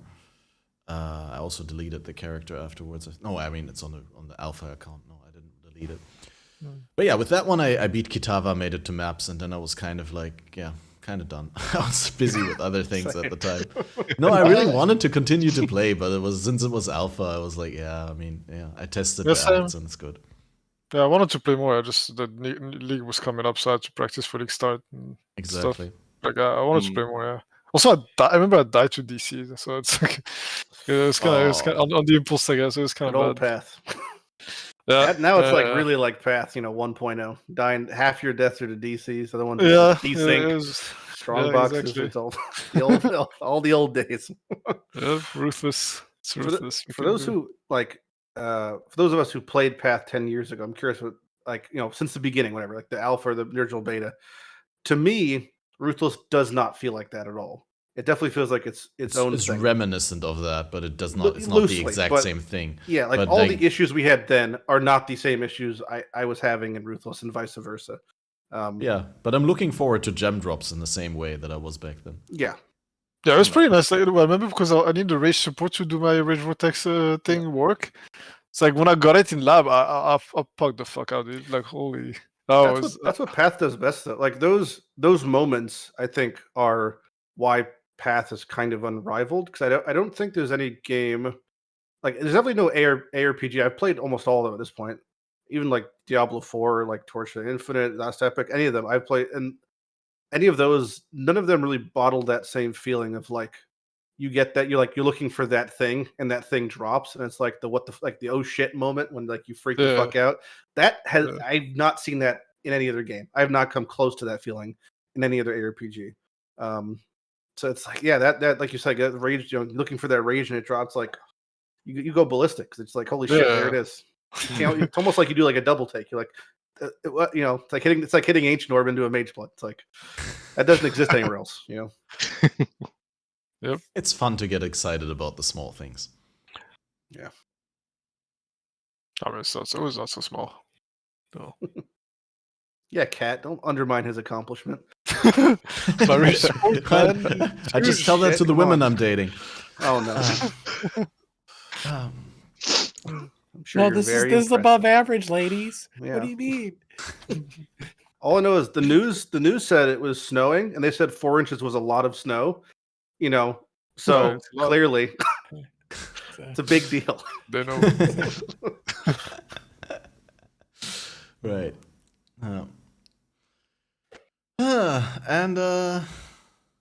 Well, without wanting to repeat the same talking points, I kind of am curious on your take about the Sanctum. But before that, I quickly want because we were talking about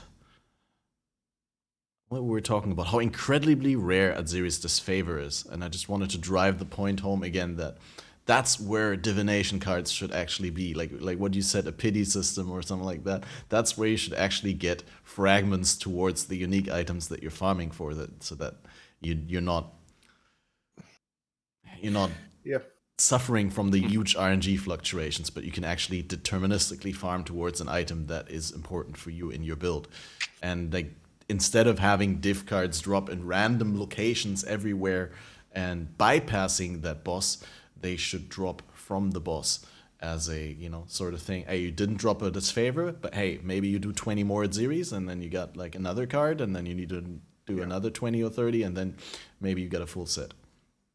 I mean, I'm farming out the Aziri's Reflection off of Val Temples right now. I'm at 4 to 5 cards in like 40 Val Temples. That card's like a pretty decent drop rate off of a map that obviously isn't the most accessible, but Reflection is a 2% drop rate of Uber Aziri. It is like that really low chance. So that's like a great, yeah, there you go. That's a great example of like a div card having a home that like makes sense. Like it's obviously not off of Aziri, but it's off of like very much Aziri content being Val Temple. And they could easily they could do that for something like you're saying Disfavor, because currently the Disfavor cards drop from Hall of the Grandmasters was one of them, which is what is happening there. That's the card that drops one of them. So it'd be cool to see it off of something more. Yeah. Did anyone even get Savior in BPL? Did it even drop? I saw your clip to it with the Bait Legion sword. Oh my god. That was so good. Oh my god. That was like fucking this was just cruel, dude. Like what are they like why? Savage. Yeah, getting abused. Why this item drop off this boss? This is some bullshit, man. Yeah, I was like really deep in the Uber Cyrus, and I was doing Uber Cyrus too. I wasn't even doing normal Cyrus. I was doing Uber Cyrus this whole time, and fucking finally just like, oh yes. No. Is it better to actually do Uber Cyrus because you're just increasing the drop pool for yourself, isn't it? Yeah, I mean I know, but I think it's because for the chance of the key, they're doing this. But I mean, it was not worth it because I think we looked at it later, and apparently the items you get from the key are weighted. Like it's weighted, so it's like it's like what's the point? It's like why is it weighted? Actually, it's like so rare. It should not be weighted. It should be if you get the key, then you have equal chance of getting a saver than getting the crown. Like, Cyrus is actually he's probably the worst boss. Oh, the boss that has the biggest gap in loot from the Uber version to the non-Uber version, because you have Uber has regular Cyrus doesn't drop Awakened Gems. Uber it's a 20% chance, which is actually the highest drop rate in the game for Awakened Gems currently. And then you have the Massive Thread that's only Uber. You have the Flask, only Uber. Reliquary Key, only Uber. So it's like that one's especially is like if you're not doing Uber, not that you're not like wasting your time, but like that one has like a huge discrepancy between the quality. And the Saviors, I mean, as far as we know now, is the same drop rate off of each. Yeah, so same drop. I don't know. It's actually crazy that we did not see a single Savior between all teams in BPL. That's actually crazy. Yeah, like I've alone probably killed like I don't know, like close to 100 Cyruses in BPL. It was 2%. They could have easily have changed it when they buffed. Like, they could have like reduced it somehow by an unknown amount. I probably killed like I don't know between 70 to 100. I don't know somewhere like this. I lost count. Yeah, but like I didn't get one, and like no other team in BPL got one, and they probably killed a bunch too. Probably killed as much. Yeah, the sword is like there's no way. It's like I don't know how was the drop chance, but it's ridiculous. It's still really powerful though. You can still make a good build with it, right? Not really. I mean, that's the thing. Like they're like so bad compared to how rare they are. They're so bad. These items are so bad compared to how rare they are. They're so bad. Like it's just like the current Savior is complete trash compared to with how rare it is. When you look at its rarity compared to its power, it's complete trash. This Savior is pretty close to being trash. Now that I've seen actually how rare it is, yeah, it's probably pretty trash. But they need to me, like if an item is this rare, it needs to be like literally the best item you can find. It needs to be on power like the best rare. Yeah, some of the Uber Pinnacles have that now. After they keep adding things. But then like other ones are. I mean, like there's some of them are just not good. It's like they look scared. They look scared of making the uniques too good. But I mean, like, come on. If they're gonna be this rare, make them really good. Like Echo Forge off of Uber Maven is incredibly rare and is just not really good. Then you have like the Explosion Flask. That's like, well, there's clearly a bit of a gap here in power. Yeah, like, I'm not sure what the answer is, but make them less rare. Good. Yeah, make them less rare. Make them actually good. Even more, so you can have it so like, I mean, we're just talking like theoreticals now, but like if you had something like the Ariath Flask, whatever, drops off of Ceres, you can make it like a 0.2 off of normal Ceres, but then make it like a 5 or 10% off of Uber Ceres. Like they could change the drop rates. Yeah, I think they should do the that, type of bosses.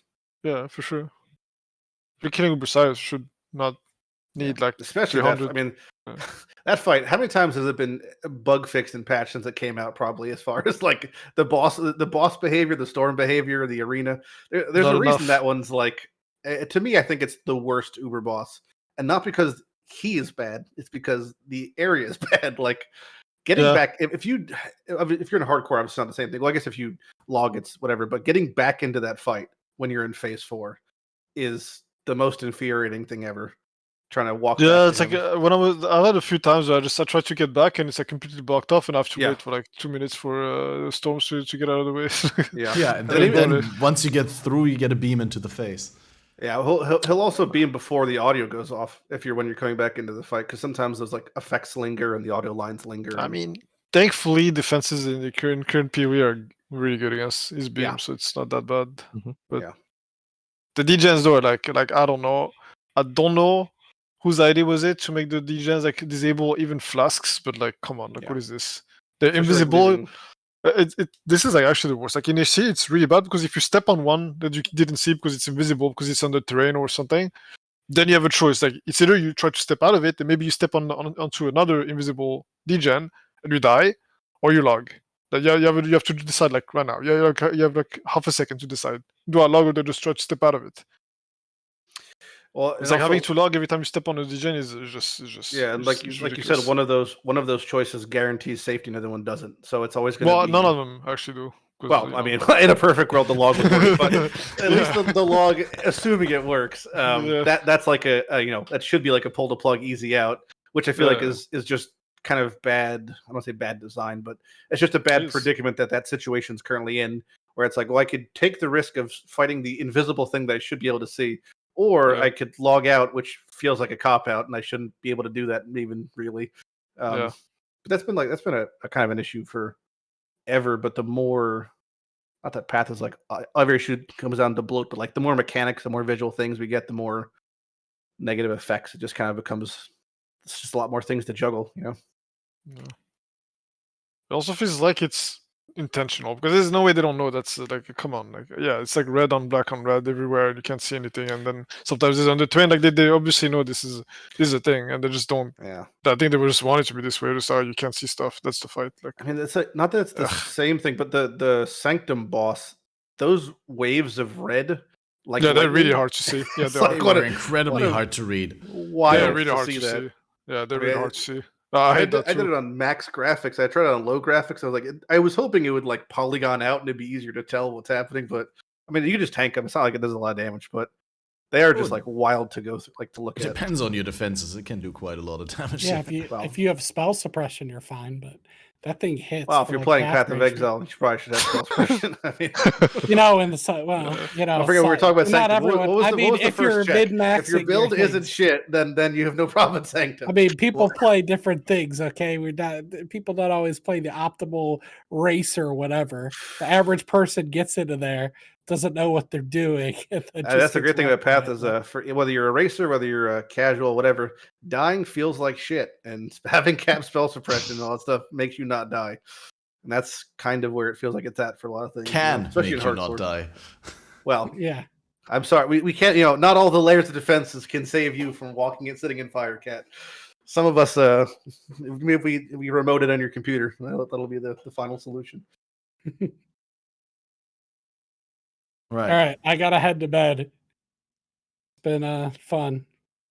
Well, thanks for for coming in having me. for a second time during this extra long podcast episode. Once again, guys, give it up for the real James Humphrey. No fake. No fake. No, not the fake one. So definitely the real one here. So see you guys. Yes, have a good one. Have a good one. And now, hfok, tell us about your experiences in Sanctum. What's your best sanctified relic? My best sanctified relic. So I'm pretty much like everyone else. I'm playing Poison SRS. So my best sanctified relic is actually one that adds AOE, the area of effect, and minion damage. Yeah, that's my best one so far. I haven't found anything that is special. I know AOE and minion damage. Yeah, That's AOE is actually good not for that the bad. aura. Yeah, exactly, because then your minions are in your auras for longer. Yep. I'm playing then- Poison SRS. Oh, sorry, keep going. No, sorry. But then, in terms of what I've seen other people have got, there are a couple of people in my community that barely played any. They got really good ones like mana reservation, efficiency, as their first or second drop. Yeah, as a relic, 10%. What the fuck? I didn't know. I didn't know that was possible. I never saw that one. Yeah. Never heard about it. What again? Sorry. And then the mana reservation efficacy, you can get up to 10% as a relic. Up to 10. Yeah, that's insane, actually. You can get +2 strikes on a relic. Well, I know about that one, but I knew you I could didn't know get about the mana reservation. reservation efficiency, You but get both. that high. You get both in a relic. yeah, I didn't thought we could, but then it was effectively one of the mastery they took away, right? Which is pretty decent. Yeah. Yeah. No, it is really good. Like, actually, it makes a big difference for one of the things I planned for Gauntlet. Good to know. And then some people I knew that they have been doing the quote-unquote infinite sanctum strategy for close to 2 weeks, and they've never found anything good. So, When you say we're talking infinite about sanctum strategy, you mean ping-ponging between atoll and coves? I think they run into, was it cemetery or graveyard? One of them. Just look for the sanctum. Just click on the save, and then they run like probably 10-20 sanctums full run per day, and they still find nothing for 2 weeks straight. So some of them even have done most of the unique relics within that time as well. They still haven't found anything worthy to put an invocation on it. So there's a huge discrepancy between sanctified relics. And I'm really glad that I found one that is useful. I actually made SRS because I found that, and then I started SRS. Nice. So, but I'm not sure whether you guys have actually found a sanctified relic worth for you to make a new build or a new tune. Nope. It's not, I don't want to trash talk the leveling experience, but for me to have to re-roll, the relic is like such a small piece of the puzzle, especially for solo self-found, to make a build on par with what I'm currently playing. I'm playing Poison SRS, but to get something that would be as good or better than what I'm doing, even if I found something like an instacking, there's so many other moving parts to like making that build than just the relic, that it would be like I would have to, farm all that other stuff out. So it's like the burden's pretty high to like reroll and rebuild, I think, off of a relic. Not that they're not good, like obviously getting certain ones are super, super strong, but more likely than not, I'll just kind of wait to find one that's more applicable to the build I'm already planning. So like for SRS, I have a 30% movement speed one for minions. That's the one I currently use.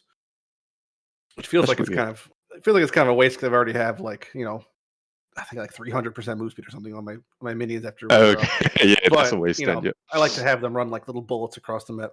But I don't know if there's one that if I got one that was like +2 strikes and mana like reservation, I would maybe reroll something. But it would have to be like fucking wild. Yeah, that's been insane.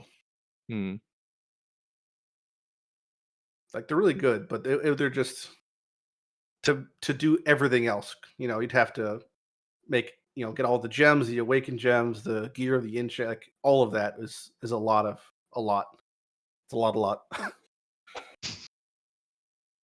Yeah, so the one that I'm using is 7% spell block and 7% increased damage per power charge, which in itself is not that great specifically for my build. I'm playing Death's Oath, Caustic Arrow, Occultist, and Softcore Trade. But I decided that as my 5th Ascendancy, I can take Forbidden Power with the Jewel pair, which cost me 18 Divine, and it's completely not worth it. I wouldn't recommend it. But that combined with the Sanctified Relic gives me then 13% increased damage, generic damage per power charge. Let's go! And then I have like what 5 times 13 is like 65. I think I got in total 6 power charges exactly because you get the 6th from the Ascendancy. So you get 6 times 13. That's 78% increased generic damage, and then I think also 36% ink AOE, which I mean it's better than nothing. Nice. But that's as far as usable ones go. I think that's the most usable. And the other one I have is exposure with -15 fire resist and increased energy shield recharge rate. So I guess that would be good for ignite builds or righteous fire or something that uses Eldritch Battery, I guess, where the energy shield recharge rate would be really good. It's a little unfortunate that they made them have tiers. I kind of wish they didn't have tiers on them. Because I've gotten like 3 ones that say +1 strike, but then I hold alt and it says +1 to 2 strike. Oh It's yeah, like- that's it's that's so toxic actually. Like, I saw that one too. That's so toxic. Like You kind, get kind of a distracted, like- bummer. I would have rather just be 2 strikes or nothing, you know, a little bit. Yeah, Showing me that's what I really could have toxic. had. It's like kind of a huge difference. That would play. Yeah, that's super toxic. That one is. Or at least if you're gonna do that, let it be like, you know, make them rare so we have to divine them or something. I don't know. It's like Yeah, some like- others are like what? Some others are like, okay, you have 30%, 30 to 50%. I don't know what's the number exactly, but let's say it's like 30 to 50% chance to intimidate. And on the other hand, you have like, yeah, you go from like +1 to +2 strike, or from +1 max res to +3 max res. It's like, Yeah, the res is a pretty it's a pretty big gap also. yeah, you're like, it's not the same gap at all. I feel like I'm being griefed, gently griefed by them. I was sort of expecting that the cannot be modified was going to be a bait and switch sort of, that you cannot modify it by applying your currency, but if you take them into the thing, I thought that maybe the merchant offers you to modify one, like to augment one, or to, you know, like bump up a tier or something like that, or randomly up and down. But like some sort of modification via the merchant would have been cool, or via some sort of crafting bench after you complete the sanctum. Yeah. I think that's also something that Sir Gog would have appreciated, because Sir Gog was talking about how he thinks it's too random and you just don't get good relics, and he wants something that allows you to target to work towards a specific kind of relic. For Trade League, I'm not that they're not powerful, they're obviously very strong, but for them to be like account bound, I thought they would have been a lot stronger for Trade League. Because obviously everything's account bound for solo self-found, and the game's not balanced around solo self-found. So I was expecting them, not just the tier thing, but just expecting them to be like way stronger since they were untradeable. I thought like they're definitely frequent enough that you can get a good amount of them, but I was expecting like way, you know, especially because we know they're not tradable and we know they're leaving. I was expecting like way more wild shit. Yeah, I mean, the best ones are still like really strong, but yeah, I see what you mean. But the inscriptions are tradable, right? Invocations, yes. Oh, sorry, invocations. Yeah, and then you could just slap those on any relic you have. Yeah, any usable one. The problem is you can't like recoup the loss afterwards by selling it to someone else, because again, then it's not tradable. It's kind of weird that they made that part tradable, and then they didn't make the relic tradable. I'm kind of on board with the relics not being tradable. I would have been fine with the invocations not being tradable, but I think it's cool that they are tradable, because that kind of, at least that part is not super RNG in trade, right? Yeah. Have you guys ever done the vendor recipe, sell like a bunch of relics, sanctified relics or relics, and then get another one back? All the time. Yeah, 5 for 1. Yeah. All the time, because they're all trash. All of them. Almost all of them. Do you actually get anything good from it? The only one I keep is the one I'm using. Everything else is getting sent back, you know, 5 to 1 instantly. The second we had that topic earlier, and someone said that they got 5, like they did 5 for 1, and all the 5 ones that they got were 1 stat relics. I did only 1, and mine was 2 stat, but the 2 stat is not very good. Yeah, I didn't notice a pattern as far as like I wasn't paying attention. Like if that's like a thing, or like eye levels matter, no idea. But I ship them back the second I get them. Yeah, if I get 5, like I said, they'd have to be like outstanding. It would have to be like plus charge, strike, or mana efficiency, some wild combination of 2 for me to be like, ooh, that's a keeper. Otherwise, I'm just gonna send them back. It's fun to see new ones. Like I'm, obviously you're hoping to get something wild. So I don't feel bad doing that. But I also don't feel like, because I know they're leaving the game, I don't feel really married to them. Because I'm like super hoarder, obviously, for like, everything I do in Path, especially because I'm solo self-found. So normally I'm all on board on like saving everything for some use case. But since I know they're going, I kind of just like, the second I get 5 of the same ones, I'm just shipping them back, hoping for that lottery ticket. Which I'll never see, but maybe one day. Last day of the league, I get +2 strike and a +1 power charge or something. Yeah. Copium. I usually try to sorry, go. No, go on. No, I was just saying, like, I usually just keep the ones that I might use that are good for another build that I might maybe reroll. But yeah, otherwise, I just ship them. Oh, the problem too is like the first ones you get, like they need to be like 82, I think. No, 84 even. Well, they have to. The boss is only 80 or 80 or higher anyway. Yeah. The boss is only 80 higher, but the best ones you need the relic to be 84. I think it's 82 or 84. I don't remember. I don't know. So I think it's 84 actually. So it needs to be at least from a tier 4. Well, yeah, I guess tier 15 is enough. Yeah. What I was going to say is, this is one of the few leagues that I actually do know there are a lot of different modifiers on the relic and the sanctified relic. That is one of the few leagues that I actually never went to PoEDB and looked up the whole list, is the possibilities, because of it is account bound. And I actually quite enjoyed this experience, to be honest, compared to what we had. Yeah, no, I didn't look either, I don't think. I just looked to know like what item level I needed. I looked there for that. Because if you 5-1, okay, if you 5-1 relics, it always takes the lowest item level. Yeah, it's really annoying. It's not average, so it's like you have to have them all at least like 84. Yeah, I wish the because it's supposed to be like a rogue. Obviously, it's rogue-like in its function. So as a roguelike, our character, as we progress through the league, is supposed to be getting progressively stronger as we conquer the like increased mechanical difficulty of the content as we progress through floors 1, 2, 3, 4, and then the boss. And like the way that they did that this week was obviously the boons afflictions, and then the relics we use. But I feel like the relics themselves, not the sanctified ones, like aren't really that impactful outside of the one that gives you the inspiration per affliction. Like I can't imagine using any of the other ones really, aside from just that one, because my only concern going through the sanctum is obviously not losing all my resolve or inspiration. That's the only thing I care about, because if I do that, I lose. If I don't do that, I'll succeed. And nothing else comes close to solving that problem, aside from the one that gives me inspiration per affliction, which leads me to not have any desire to use any other relic aside from that one. Which but you do need different ones for the challenge ones. Like there's one that you can recover. There's like each challenge has like different relics you would use for them to do them. Yep. For the gold one is definitely like the if you're doing the one that's like obviously like a no hit run, you'd put in any single one that gives you damage, and that's because there's no point to have any inspiration or resolve.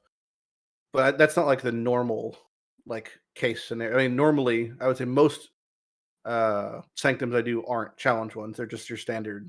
Sanctum to get through it. Yeah, normal sanctums, yeah, for sure. I do agree with you. The relic really gets stale really quickly as soon as you get a couple of those. The one that you described, the inspiration per affliction, and then the whole sanctum just got really easy until you get the unique relic, which is essentially a new game plus, right? Yeah. And I wish there was a little bit more character development or the Sanctum development, we never really had a good relic for just increasing your damage or really good one for defensive instead of just pure inspiration and resolve. We never have like take less damage. A lot of them just bound into boons and affliction, which I wish some of them are actually relics instead. Yeah, I do feel like the best boon is that 60% more damage one is the one I'm always looking for. Yeah, 50% more damage. Yeah. Oh yeah, because that just I mean, I've already have tons of damage, but that makes it like so easy if everything's just dead.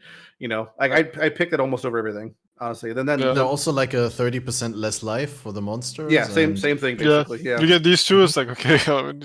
Now I can just and if you have then on top of that, you got the Harefoot with the 60% increased movement speed, then you're set up. That one I don't even care about. That one honestly is detrimental if I'm going through traps. Yeah, that's detrimental. Are you that fast? That one's great if you have the -40, because then it's like a sweet spot. Like if I'm moving more than like 200 speed as a character, it's like too fast. Like even playing with like. Well, I mean, what character are you playing? Well, any you character. Have a Mage Blood. No, right. But even if I don't have a Mage Blood, I'm popping a Quicksilver and a Silver with effect on them. You're moving at like 160 speed right there. Yeah. No, all I'm saying is like for me as an occultist, getting the 60%, that doesn't feel too fast. Because occultist is a slow ass bitch. Yeah. Old Grandpa Cat with his walker going through Sanctum. Slow down, Sonny. Yeah. Well, I picked that up somewhere. Someone said slow is smooth and smooth is fast. You're just like, I think you're getting all your catchphrases from fortune cookies tonight. Something's slow is fast and fast is good, east and west. Yeah. You wanted to say something, hfok. I interrupted you. Yeah, no.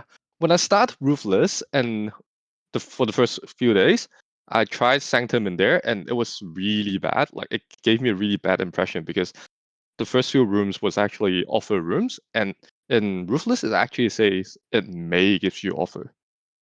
So for the first 5 or 6 rewards room, I never found any offer. Nothing at all. Oh my I just God. went in. It was until very late, like a week or 2 down, and then they actually changed Ruthless. Offer room have more chance to offer you some reward instead of nothing. Pure. I went in there, I saw the ball that you should be able to click on it, but there was nothing I can click. And yeah. How have you felt with the lack of movement skill doing Sanctum and Ruthless? Oh, it was horrible because firstly, it was the first. It was horrible. For the first day, I have absolutely no idea what I was doing. I was trying to dodge stuff, so I naturally moved very far away from the guards. But it is actually quite a bad idea if you have low movement speed. Yeah. To move away from the guard. The closer you is actually the easier it is when you have low movement speed. So I kind of learned that afterwards when I got back to normal softcore trade. And then I went back to Ruthless and just to test I made a brand new character just to run the Act 1 Sanctum again. And it actually felt a lot more manageable because now I have the knowledge of how to dodge the guard, what to be expected. But initially it was horrible. Yeah. I've heard the Hydro Spear attack with Chainhook. I don't think I'll do that in Sanctum even with that. There's no way I can pull that off. Nah. Well, I mean, the trick is to first have the Hydrosphere up, and it lasts a couple of seconds, right? And then the moment that you want to move, use the Chainhook. Without having used it myself, right? But that's how I would do it. I wouldn't like combo the 2 skills in one, but I would like to try and micro stutter step and everything. Have the Hydrosphere up, and then when I feel like now I need to reposition, then do it. But without having tried it myself. Like that scene in Rain Man where the numbers are coming down and you're like dropping a Hydrosphere to Chainhook across the map and go back and forth. But yeah, I was really feeling you on that close range statement because that was the one redeeming quality of my League Start Blade Flurry Poison Slayer was that I really learned how to do the Sanctum guards with it because yeah, kind of. But Valblade I saw you kill. Cool. What kill? Your first complete Sanctum with your Fireblade Fury. Yeah, it was with the Blade Flurry. I was like really obsessed with actually getting it done on that. But that was when I was already in red maps, and I think I just spammed white maps to practice Sanctum. That's what I did with my first complete as well. I just spam white maps and just really learn the mechanics and learn each floor what is there. Yeah. Each guard, each boss, and also the thing is you just need to gather some relics, because before you have relics it's just so hard. Like, I mean, we've already established that, but just to drive that point home one more time, is like the league mechanic is so much easier once you've done it a couple of times and you got some relics to put into that thing. What do you guys think about the relic instead of, let's say, the Sentinel panel, the control panel? Yeah. Like, how do you get the Scourge tree? Yeah, or the Scourge tree. Which iteration of progression or league progression do you guys like more? Sentinel one, I think, was my favorite. The idea, like pre-planning it and the modularity, being able to switch so easily, I think was like unrivaled. I mean, it really made me like, it's a concept we've all thought about, is having that for the passive tree, so you could just pre-plan your passive tree and just level and it auto allocate. But like seeing it in the Sentinel, it was just like really fluid to have it like that. I mean, nothing to me came close. Just to be able to map out what I want to do, then change it between maps like within seconds. Yeah, it was really nice. Being able to just change it at any time is like 2 seconds. It was really nice. For me, the best part of Sentinel one is you can actually pre-plan 2 of them and just leave one of them out. And as soon as you want to switch, just put that one back in and then it flips straight away. Yep. That was right. Yeah, I used to do that, yeah. I wish we had that for our Atlas tree, to be honest. That's something that Baylor talks about all the time, but like fucking, I mean, having like different templates for our Atlas tree is so important, because especially in Solo Self-Found, I'm totally swapping trees almost every 3 days. It's like that frequent, because I run out of one resource and I get a surplus of another, and I want to go do that thing, and then like vice versa. So it's like being able to. And that's what unmakings are for, right? Well, yeah, but presets is just you can apply the other one that I don't mind spending it would currency. just automatically use the. Okay, you want a preset, but you don't want to like do it yourself. I just don't want to have press to sit a button there for and then it says that costs so many. Yeah, right. Yeah. No, I get that. But generally speaking, I the phrase since you're big on catchphrases tonight, Kat, the phrase I tend to like to use is if a process can't be improved upon by skill or luck in some way, like I want it to be streamlined, and there's nothing I could do to improve me swapping my passive tree by any amount of skill or luck. Like I have to just do it. I can't like make that process any better by me being better. So it's like I wish it was just somehow a little bit easier, a little bit less fiddly, because I just feel it just like detracts from the game, a little bit. Any amount of time I'm like doing something where I could be actually, killing shit or doing something or crafting or playing or whatever. See, I wouldn't mind if we can export the tree like how we export decoration in Hideout and just import the text file. That'd be great. Yeah, even like that, we can. Yeah, that's plenty. Great idea.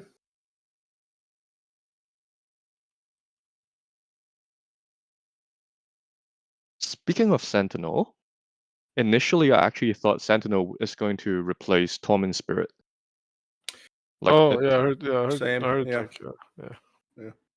It basically was Torment with player agency, which I think is what everyone would like, if possible. I mean, for those who have played actually in Torment League, I don't think there's any greater frustration than seeing a ghost fly through a rare and just not go in it. And you're like, all right, cool, man. I guess it'll just fuck me. It's fine.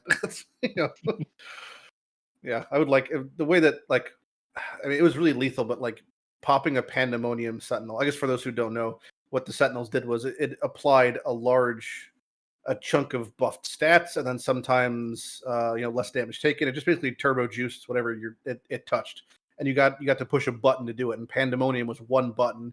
It basically tagged the entire screen. Oh, it was so satisfying. It was top it. So an expedition, for example, you could pop the whole expedition, run around like a chicken with your head cut off for 5 seconds, hit the button, everything lights up, and then you got to kill it. Now it's there. Now the hard part happens. But that sort of like player agency was really comfy, because it's the classic thing that I think Path does really well, which is the ability to like scale your difficulty and scale rewards in your control. Like that feels unrivaled. So exactly like he was saying that it replacing Torment would be fantastic. Yeah, so something felt really, really good to do. Pressing the that's like you said, pressing the pandemonium and then exploding the screen, and it's like everything, the loot explosion that happens at the same time. It's like, oh. Yeah. The thing with Sentinel is it doesn't even have to feel as bad as it is, right? Like a lot of people are saying like, yeah, just make the monsters pre-possessed and delete the spirits, where I'm like, okay, but then you could just delete the entire thing. Like, where's the point? Then it's just like another rare mod, right? Then you could just add it to the pool of mods that rares can naturally roll and move on. But like what really would for me fix the mechanic is you don't even need to change anything about their AI or anything. Just let them pass through walls if you like chase them into a wall, and make it so that they prioritize rares a little bit and give them 300% increased action speed, because they were added to the game like 20 years ago when the game was played at like 0.2 of the current speed, and they just never got that buff to keep up with how fast the game is being played. And that's the big problem with it. They could just remove the duration tag. I don't know why they have a duration tag to begin with. I mean, it doesn't even make sense thematically. It's a ghost. The thing's been around for the whole concept of it's died, and it's still here. Why would it just dip all of a sudden? Like, it doesn't make any sense. It also undermines the credibility. Is like, it's supposed to be a tormented spirit, but he's just like, he gets scared. I don't know. And then he despawns, right? Like, why does he not actually try to put that torment into a rare? Like, I mean, it could make it so it curses you or something. I mean, there's so many thematic things that would make more sense. You could tie with it to where it fits exactly what you're talking about. But like, it just leaving after 2 seconds is really strange. The other thing is really hard for Tormented Spirit is for new players to actually recognize they are different. I still have people that played the game for years and didn't realize there are actually different variation of them. They just thought that they had different modifiers that sometimes do different skills. That's all. Yeah, I mean the martyr thing is such a distinct sound, because I don't think there's really any other enemy that has that same sound file where you pop a pack that was hit by a martyr. And it's like, that's the sound of you dying. Like the oh shit button. Yeah, that's what it is. Especially if you're playing like a leap slam build, you pop into a whole pack and has it, and that's a very distinct sound. That's the sound that the Resurrecting Town screen does. Yep. So, well, not anymore, but it's true. It was kind of stupid before. I'm glad it's gone. Yep.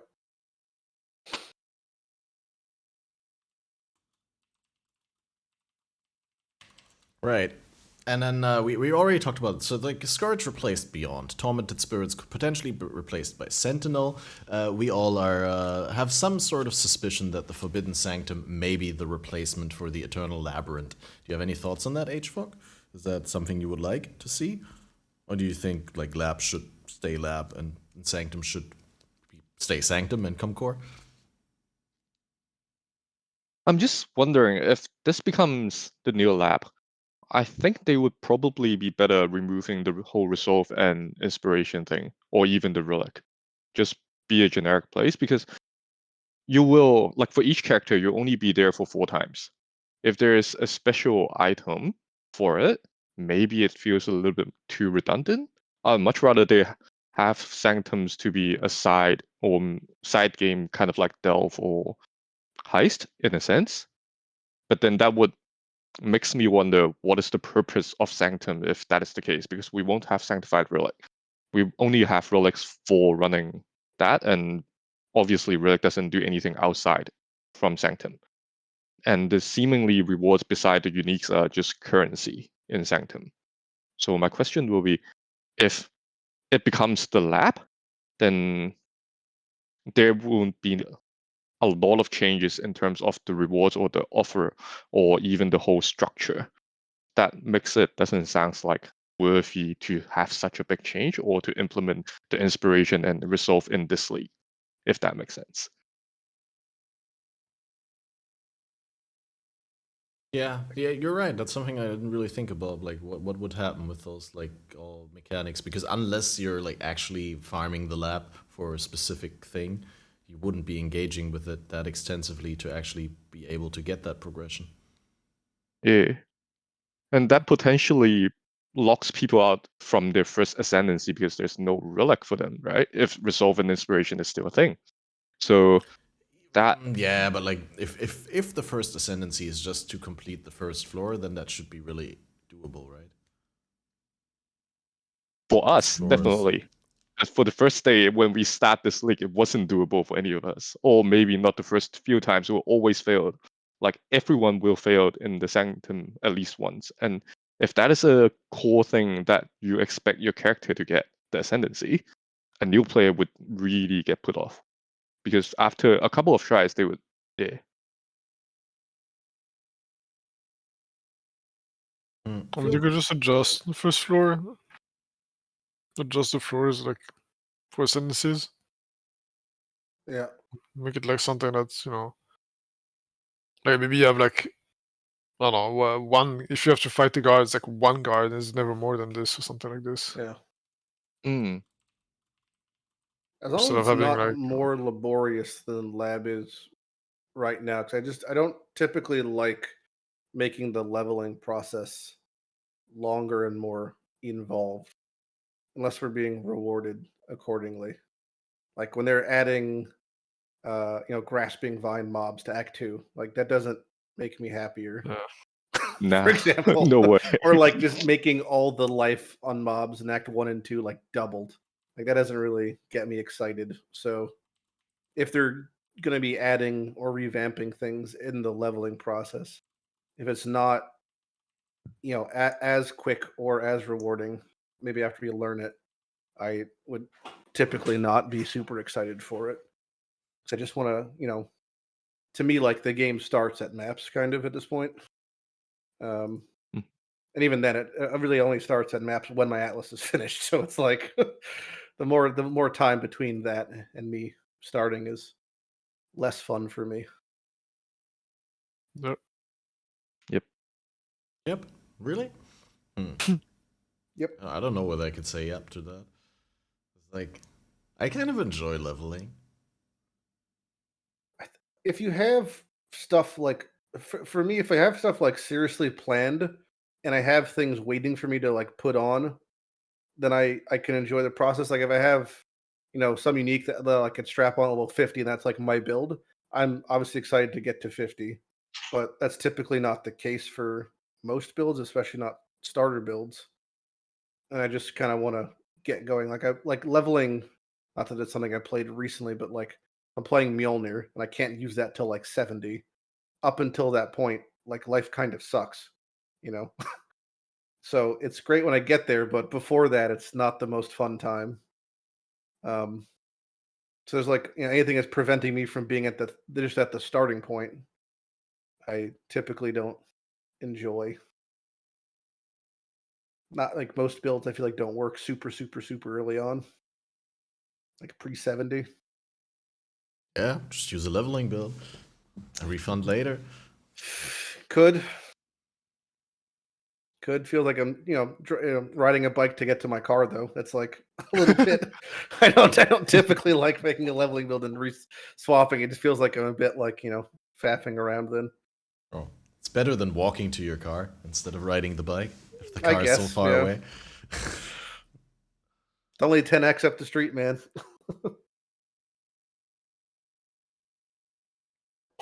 What's the most valuable thing that you found this league, lady? One time my game crashed and I took an hour-long nap. That was pretty valuable to me. But aside from that, that's a good question. Well, I mean, maybe also in the context of your all for one thing. Like, I mean, you're always getting like stuff that you're migrating in the end of the league, right? I'm always migrating. I'm not migrating. I'm just living life in solo self on standard. But I did a bunch of Uber bossing in standard. I ran like probably 400 or 500 Uber bosses. Of which I hit one of the new uniques. I hit a Nemesis on like my 40th Uber Elder. That was nice. Or Uber Eater. Haven't had a chance to even use it, but I got it. That's fun. In League, nothing too crazy, honestly. I should check. I honestly just phased it out. Get back to me. Come back to me. Well, the question, like the overarching question would be, are you closing in on the unique completion, or is it like getting further away every league because of the new uniques added? Every league percentage-wise, I make more progress than the previous. If you're asking percentage-wise of completion, I'm probably at 96 to 97% complete. I'm not missing many uniques, no. There's not that many left. Well, so there is a point in the future. What was it? So which one? Which hfok, go for it. Are you planning to get the original sin yourself? Yes. Yeah. I currently have 2 of the attempts. So I don't know what the definitive best build for doing it is. I know people in trade who have farmed out close to 10 currently on their one build, and I know what build they're playing. They're playing that the Shockwave Totem? No. Nope, they're playing a version of Volatile Dead, and there are a couple people playing it. All of them, at the end of the day, strip their gear and make their accounts private, so you can't really view their stuff. But they're Volatile Dead, which, if you think about it, makes perfect sense. You could preload a bunch of balls, and then they all kind of heat seek. And even for the last boss, she gets one shot. So I'm gonna. I mean, to me, it makes the most sense to stock up as many attempts as possible, and basically the last week run them in a row. That way, I would imagine mechanically are the most fresh with attempting that sort of thing. To me, it doesn't really make much sense to do one and like 2 weeks go by, then do another one. I wouldn't really be able to learn from the experience as much. So I'll make a Volatile Dead build that basically will be, you allocate your entire mana and life pool into auras, and ZHP doesn't really matter. So I'll try that. And I would say there's probably like a 30 to 40% chance I succeed if I'm doing it off stream, and a 5% chance if I succeed doing it on stream. Because I am like, much like Portals in Town, I'm basically disabled while I'm playing, I'm streaming Path. I can't fucking pay attention. Half the things are happening. So if I'm streaming, it's happening. I'm going to be looking at chat while I'm, just getting obliterated in the second monitor. So hopefully I just record it and not stream it. That seems a bit of... I've been told that the Shockwave Totem build is pretty good. Like, you just go all crit and Inquisitor, I think, and that requires an Astral Projector. I would have to get an Astral... If I don't have an Astral Projector... Do you need an Astral Projector for it? Otherwise you can't, corner walls. That's to me, that would be the big thing, is Shockwave Totem's AoE is not massive. And if you have Astral, you could place a totem in front of a wall and it could target a guard way across the side. So I would definitely want Astral, if not for all the time, at least for certain room types, because you got to think about it from the perspective of different situations. No, what I'm saying is, you go crit capped Inquisitor, courtesy of the new unique helmet that makes your base spell crit chance equal to that of your main hand weapon, and that way you get like basically crit cap for free, and you don't have to play Shockwave Totem full cold conversion. I'm pretty sure you could do freeze pulse totems. You could do like any sort of cold damage totems, and you'd perma freeze just everything. And I could do that. I have a Marlene's Fallacy, which is the ammo that you use typically with versions of it like that. You strip it on, etc., because it gives you 250 multi for free. Yeah. I have a +1 power charge Sandstorm Visage, which is the helmet. I have LE Weak on hit Hrim Sorrows, so I definitely could make that if I wanted to. I'll definitely test out a couple things. I'm going to give it like one good week of attempts at the end of League, basically. And if I hit it, I hit it. If not, realistically, it's probably going to be added to the base game. But I would like to get it in League just to, for the EPing. Be nice. I still haven't gotten the staff. The staff is a 1% drop, which is horseshit, because it is like basically garbage outside from one build that is even then mediocre. So I'd love to get the staff just because I think it's funny. Because it's the only real unique that has ever used the Plume of Pursuit off of the Harvest boss, which is not a good item. I don't know. Basically, it's not good at all. It makes it so like your repeat skills don't do damage, and then the last one does damage. Then use it with alt quality Spelunko, so it does way more damage, and you end up with 100% crit and you're battle maging. It's like, one of those things in Path where it's those builds where you have 90 mechanics converging and it kind of makes a build eventually.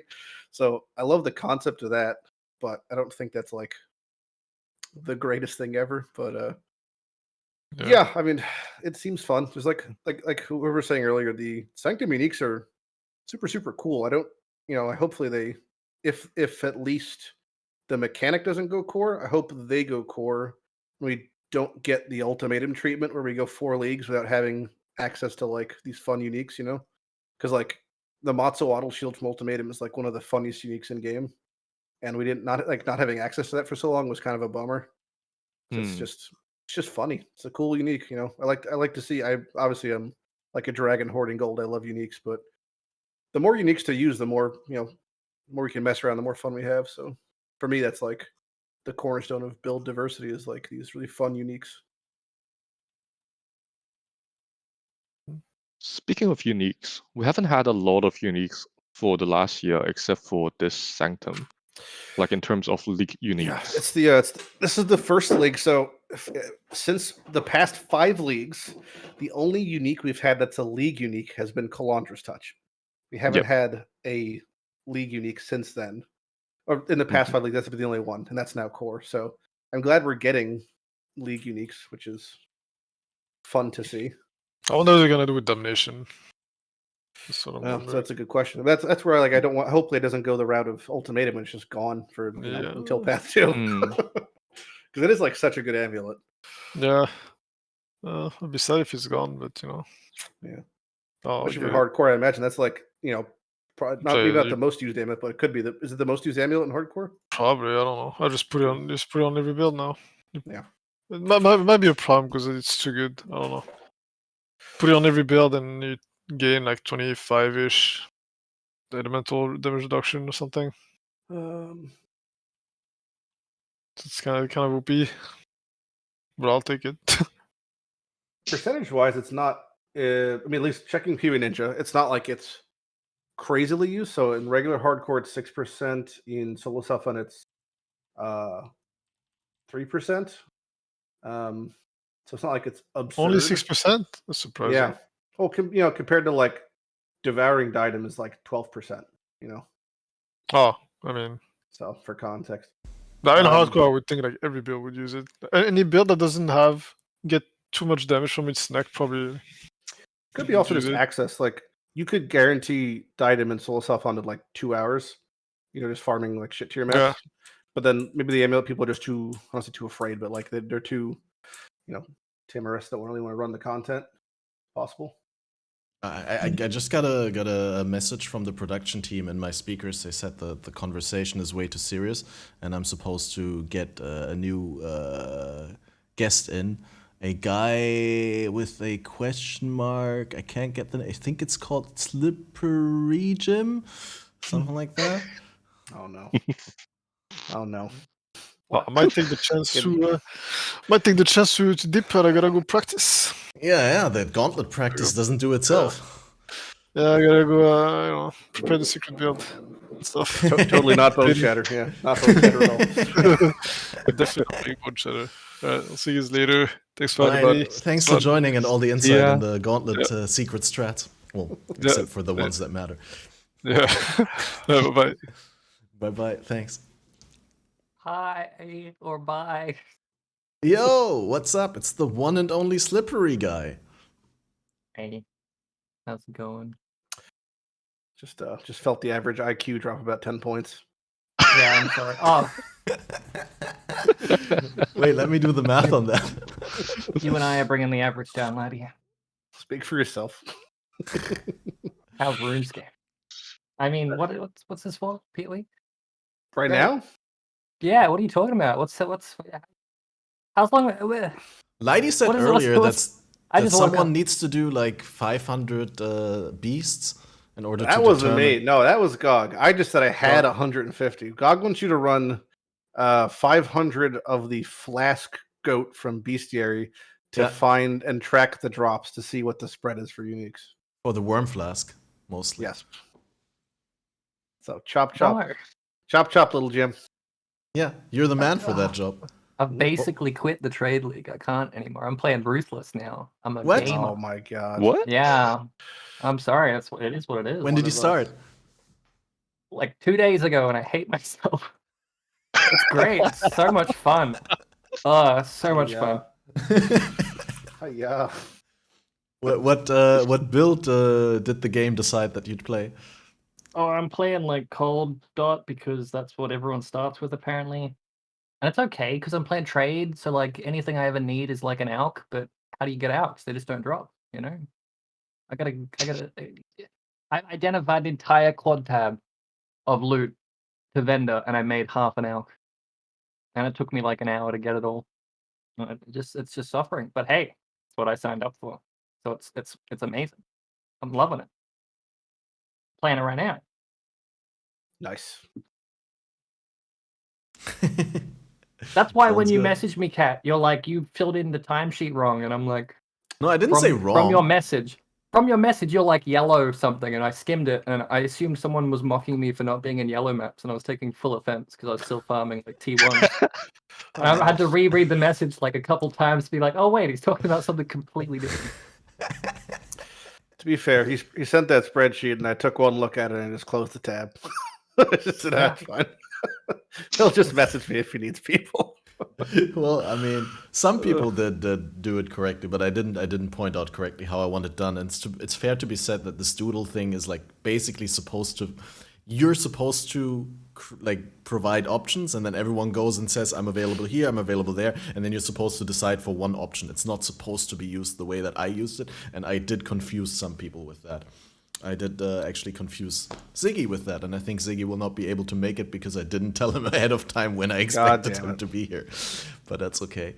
We'll just have Ziggy on in another episode. The 200th episode, yeah. Ziggy is really busy anyway. Ziggy is becoming a dad, so shout-outs to the one and only Ziggy D. Wing that shit. Yeah. Right. What were you doing in Trade League that got you fed up with it, Slippery? I'm not fed up. I just wanted to I just wanted to do a certain amount of stuff. I set ridiculous goals. I did them, and now I'm like, because I got the challenges done, no motivation to keep playing. So now I want to play Ruthless. That's all. Oh, you did all the challenges already? 40 out of 40? Yeah. Yeah, well, they're easy this league. I heard as much. Easy. What? I heard you as heard much. That they were easy? Oh, okay. There was one that was a pain in the ass, like conditional boss killing. Oof. Wait, I thought the other one was a pain in the ass. The one where you have to do like Sanctum stuff, but like I think the one Marion said that earlier. The one where you have to do specific, like get all the major affliction and boons. That one. Exactly, the boons and afflictions. People I find forgot which ones. Different things difficult, I suppose. Well, but all the other ones basically do themselves. The definitive deviation is the one. And I got 14 out of 17 afflictions. Gotta and jump boons. on to have a look. Defecating what? Defecating deviation. Oh. Defecating. Are you sure it's defecating? I think defecating is what Lady said. Definitive. Possible. I got a question for hfok. Where are you again? Where are you located? I'm living in Australia, but I'm from Hong Kong. Oh, okay. Whereabouts in Australia? Melbourne. Melbourne's great. They have really tasty water. That's the only good thing about Melbourne. What? The water is so fucking tasty. I drink it out of the tap every day. Where are you from? Not Melbourne. Where are you in? Not Melbourne. I've heard Adelaide's water is really disgusting. I was gonna say I'd have to go. If it was good, I'd go. No, don't go for the water. Definitely not. Adelaide's flat, and that's it. And shit water, apparently. Probably all just pools up. Flat shit. Is the water flat as well? Yeah. Like flat, no bubbles, no like nutrients, no taste. I don't know why Melbourne water is so tasty, but I stayed there once when I stayed at this incredibly lavish, like multi-million-dollar top of the tower type of like apartment that was full of cocaine and hookers. But the water was the tastiest thing. Like best experience. And I overwrite. Some guy had a really expensive like piano that he just had all the money in the world, and it's like bought a little bit of everything and had like a piano that could record stuff. So I overwrit his songs with like chopsticks and shit because he wasn't going to use them. Nice. I wanted to play on the piano. That sounds good. What rating is this podcast? Because I could tell my other Melbourne story, which NC-17. Oh, I don't know if it's safe still for that. You could show like a cartel execution on here. It's fine. Oh, okay. That's okay, Catmaster. I could tell my other story about Melbourne. Yeah, I mean, Lighty said it's okay, so it's probably fine. It's not my channel. As long as it doesn't include any stories about. Well, I'm not going to say that. I'm not going to demonetize my own podcast.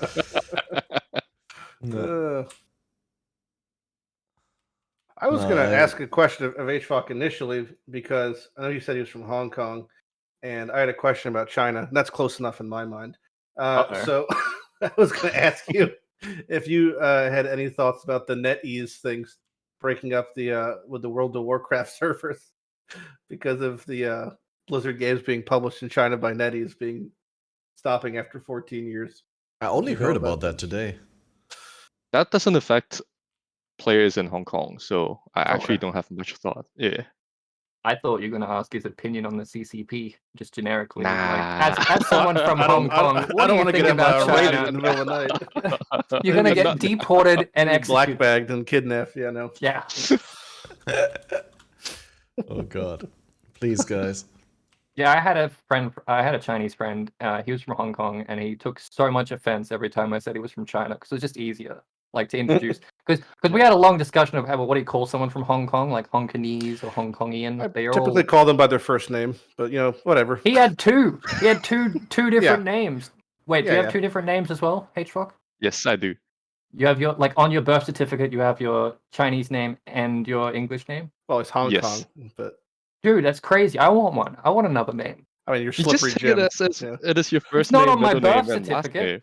Yeah, it is. It could be. We're going to get too specific if I demand to know your Chinese name, so I'm just going to stop myself. Aren't you just Jim? The Chinese last name is part of my YouTube channel name. Like, H is my English name, and Fok is my last name. Oh. H is your English name? Is it spelled the same way? Just the letter H? No, it's not just the letter H, just the initial of the first name. Okay. Henry. Is it? Yeah, Henry's the only one I know. Close enough. We're all gonna guess now. Helmut. Harry? Is it Harry? Hammurabi. Yeah, Harry. Yeah, Harry. Harry Fok. Jesus. Yep. Amazing. Right. This is a PoE podcast. Yeah, what I was gonna ask, what are your goals for Ruthless, Slippery Jim? I mean, you're doing Ruthless softcore, right? Like, if I do Ruthless, it's probably gonna be HCSSF, and I'm just gonna see how far I can get until I die. But like, you probably die all the time. And try and make a build. Fuck you. Of course I die all the time. The Weaver fight is the hardest thing in the entire experience. If you're not 10 levels over for Weaver, you're gonna die. Oh, Weaver. I said the Weeb fight. Same thing. Why are you fighting weebs in the streets of Raceland? Is there a weeb fight? What would the weeb fight be in theory? Rogue Exile? Elder? No, there's gonna be some maybe not Exarch. Uber Maven? No. My money's on Elder. I think it's Uber Maven because Maven is supposed to be like a space baby, or she's supposed to be like 12 years old, but she's like looks 1,000. Which is like, that's like most animes. You have the characters that look like they're 12, but they're 1,000 years old. So in my mind, that's the most, Maiden Abyss type vibes. That's Uber true. Maven. That's My true. nan delivered cookies during you talking about Maiden Abyss being weeb related. Oh, that I guess. Maybe Solaris and Lunaris could be like sort of. Oh, Black Star. Moon. Black Star is a really weeb fight. That shit's wild looking. There's like meteors and stuff. What about Siri? Siri's pretty well because the titties. The 4 tits is pretty anime. Isn't there also some tentacles somewhere from the ads or something? Well, we're never going back to Eater. Eater's got tentacles everywhere. Catmaster, San, Oni-chan. Right. Or the guy from Sanctum that teleports behind you every single time. Oh my, yeah. He's a weeb. He's got a giant fucking katana as well. Terrifying. Fair enough. What is your actually least favorite guard in the Sanctum? That guy. That guy? The one that teleports behind you? The only guy the smoke mine dude. Oh, the guy that turns into 10 other guys? No, I don't mind him. One of them I can't dodge. That's the guy who teleports behind me. Because sometimes he sees me before I see him. Wait, is that the flicker dude or is that the the flicker dude? Yeah. The flicker dude. The flicker dude doesn't flicker if you walk up to him, right? Yeah, I've had him flicker me before he was on my screen. Oh yeah. That could happen. To me, that's a little problematic.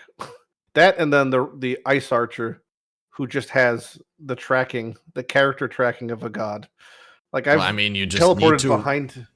I've teleported behind him, and he's just 360 and just shot. Yeah. The idea is that you can't stand still until he fired his arrow.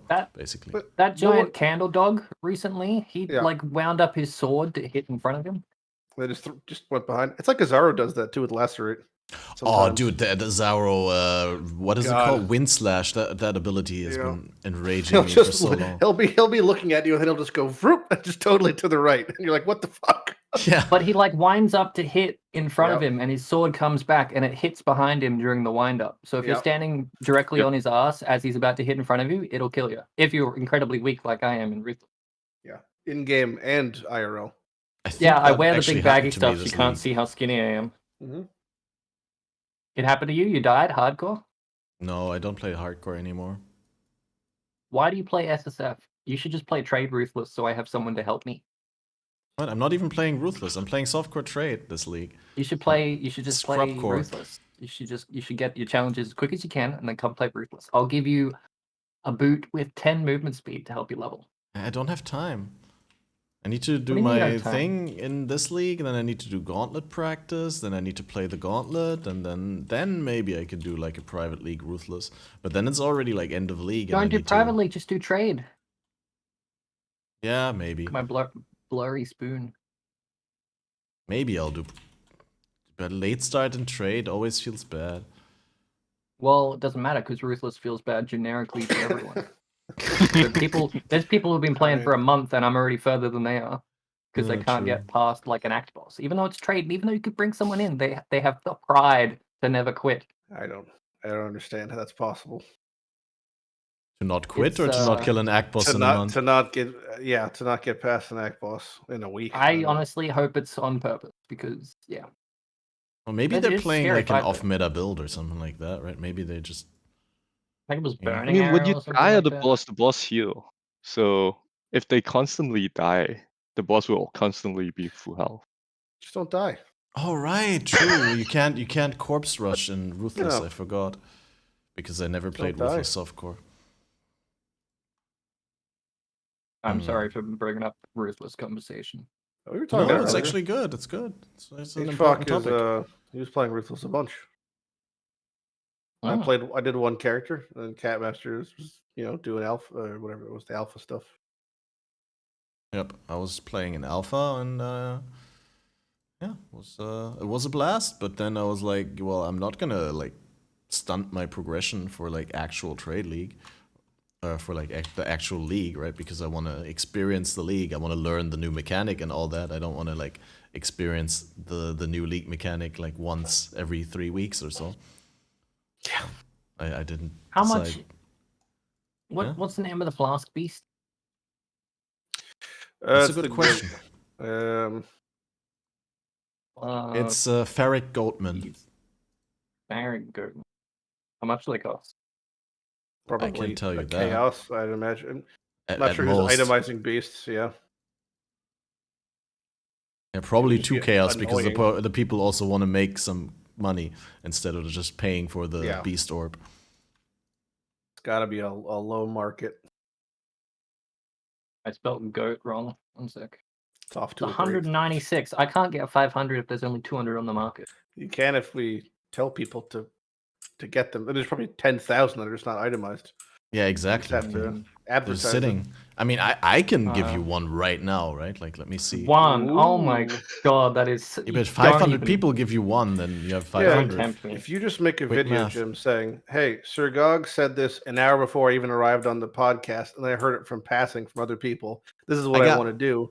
I got 1, 2, 3, 4, 5, 6, 7. I think I got 7 here.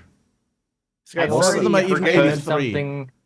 already heard something by proxy from him. Casually mentioned I was thinking about farming it, and then like an hour later he was in my DMs asking me if I was going to do it. But no. In your Snapchat? Yeah, I was in my private Snapchat DMs. My OnlyFans. He's my #1 payer. Sending you pictures of his camera angle, if you catch my drift. Yeah. It makes it look bigger. Yeah. Nice. Nice low angle. Oh god, the low hanging fruit. Yeah, that joke was low hanging fruit. Mm-hmm. Ooh, you know what we should do, Kat? Let's you should pull up a tier list and let's do top 10 hottest NPCs in Path of Exile.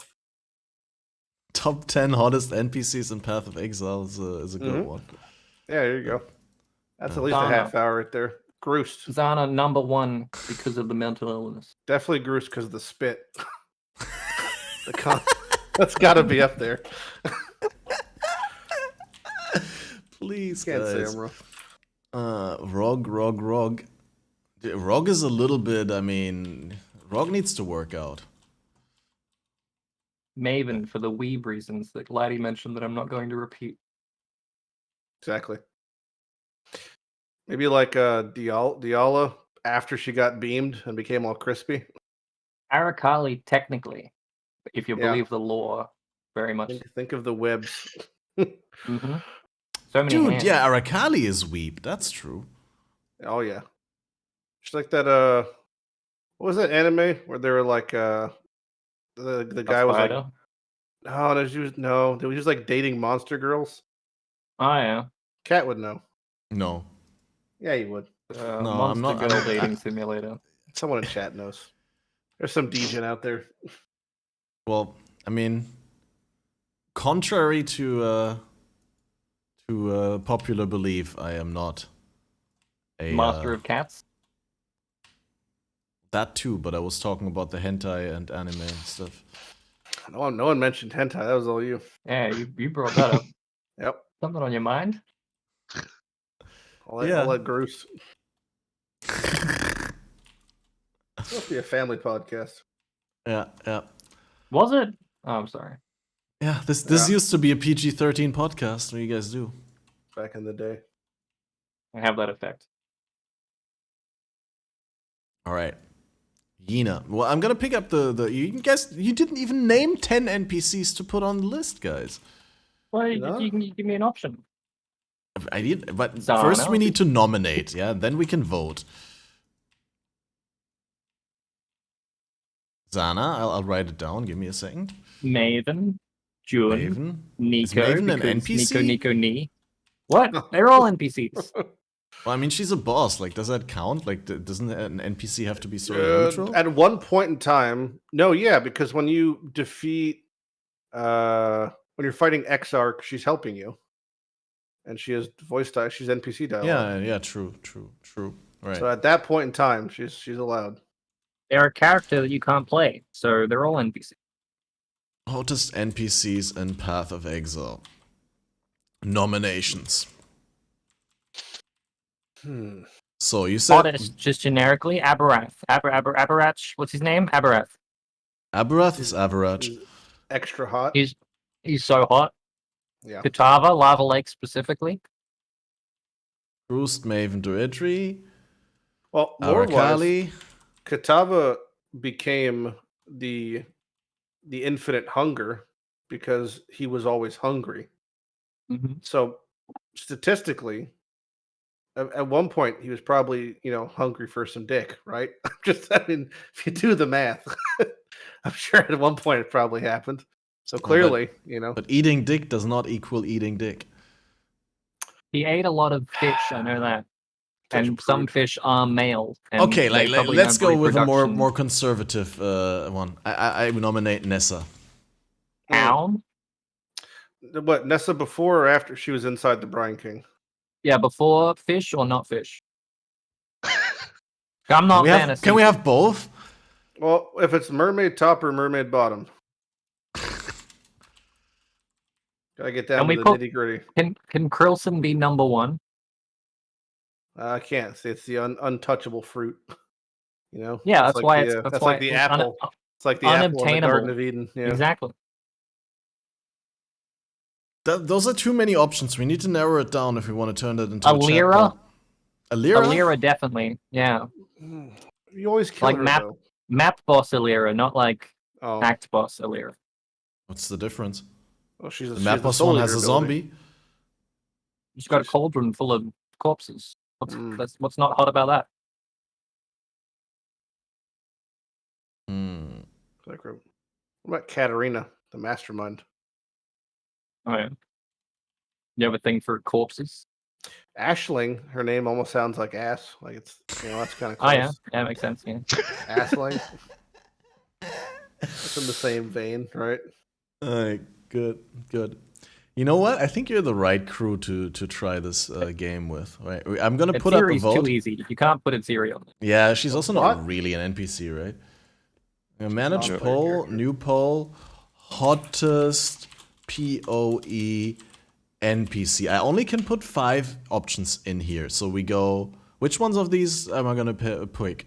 I mean, definitely Groosed. Definitely Groosed. Yeah. It's up to you. You're the unbiased party. Atziri is disqualified because she's not NPC. Katarina, I guess. And then she's number 1. Cassia. Oh yeah, Cassia is. Oh. I don't know. She's really religious, you know. Just assume she's not down to clown. Very fungal. Yeah, the fungus, the religion. Very big turn very off. earthy witch kind of vibes there. It's very modern, but I'm not into it. It's branching exile. I'm getting more of a seared bite, you know. Sure, we go Maven. So we got Groosed, we got Katarina, we got Cassia, and Alva Maven. Definitely because she's into blood, and that's hot. No, we can't do that. We got Groosed, one male option. We got 3 female option. We need now we need 1 gender non-binary. You need option. a fish. Gender non-conforming NPC. Okay. Do either the timeless boss that is always dead and has the ass cheeks that keep flapping, or the other one? Cassia. Not Cassia. Which timeless boss has ass cheeks? What's the harvest boss? Oh, endless. You know the Oshan? Like Karul, I have no mental image. I have no idea what I'm fucking describing. The timeless, the harvest boss lady, Oshabi, or one of the timeless bosses that is the half naked one that comes out of a big fish. Not a fish. Oh, you mean Hyrie? Crocodile? Yeah, Hyrie. Hyrie. Yeah, I mean, but then we have to replace one of the girls on the list because, like, I think. Why? Hyrie is an NPC though. She's the same as Atziri. Mm-hmm. Yeah. She's an NPC. She says stuff and then she gets locked in an animation because you accidentally killed her during the fight. She doesn't.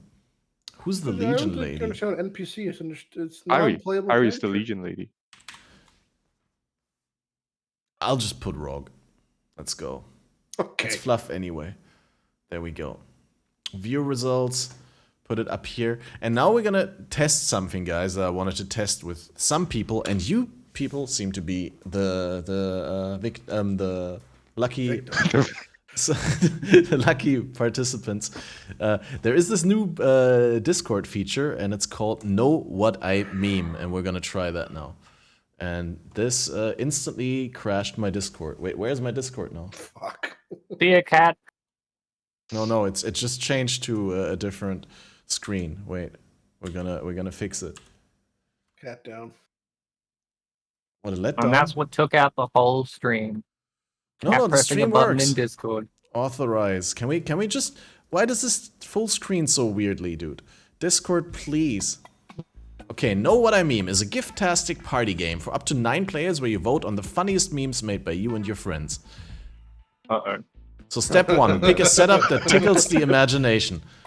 You give me too much Have you played Jackbox with more than 4 people? You're in trouble, man. 2, create a meme by choosing any GIF you want. So you can't draw anything, so we're already safe there. Then 3, reveal everyone's meme creations. 4, vote on your favorite. 5, celebrate the winner. We're gonna play 1 round. Start with bots. Wait, bots? No, why bots? Huh? Okay, it adds 2 bots. I have no idea why. I guess you can't play the game with 3 people or 4 people. You need at least 2 bots. We'll just put 2 bots. You have to unlock activities in this channel, otherwise we can't play. Okay. Yep. Pick the one you want to react to. All the sea creatures when you cut up the plastic soda rings before throwing them away, or when you're sad and your dog comes to comfort you. Wait, do you guys also get to vote? You're playing by yourself because you need to unlock activities in the channel that we're sitting in. It's like setting up your Wi-Fi for your grandma. Wait, what? You need to unlock activities? The password is on the back of the box. What? The channel that we're in is locked. You need to enable activities in the channel that we're sitting in. How? You can do it because you're an admin. Permissions. Activities. Use voice activities. Use activities. Allow members to use activities. It is allowed. Are you trolling me? I don't know. No, the button's grayed out. You cannot launch activities in this channel. Hey Nelly, what's up? Okay, can I destroy the? Where? Can I end this? Where can I end this? 1 sec.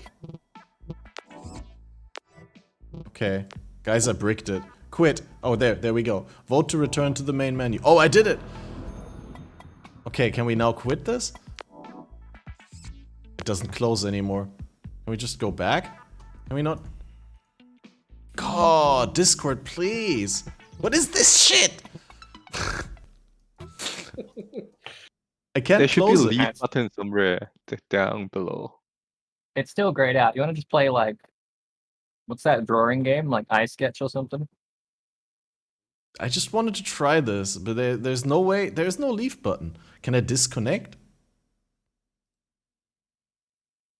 And then I just jump back in. That's okay. We're not gonna try that again. I thought this was gonna be easy. 11 out of 10. Yeah, 11 out of 10. Wait, wrong one? No way. You cutting magic, Slidey? What's up? What is that? 50%. You guys, you rigged the vote. I voted for Katarina. That's the wrong. Hold on. Try turning it on and off again, yeah. Oh, I see. They look different than what I'm used to. In your inventory.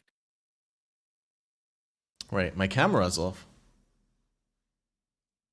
I've had 2 separate Iron Man groups try to hire me to play RuneScape because they know I play DGen hours of whatever I do. I'm just not into it. So I did. I said no. And here I am.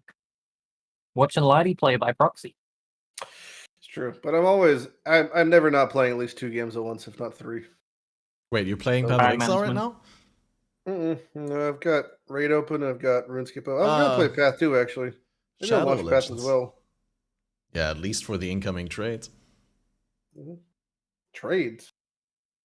SSF? Sir? Sir? Well, is my mic quality okay? I mean, it didn't stand out as either specifically good or specifically not good, bad. Not bad. Didn't change. Still good. Okay. It's the usual slippery gem mic quality. I don't know. Thanks. Yeah. Do some Uber maps while I wait. Certified slippery gem mic quality. Certified Catmaster podcast quality. Yeah, it's not an insult. I was just, it's good. It's good. Well, at least you didn't say certified Catmaster emote quality. Why? What's the difference? You mean like the 2 jewels in the belt? In general, you were very upset about my emotes at some point. You're always like dissing my emotes. It's always. Oh, I'll do that, but it's not like I'm actually upset. It's fine.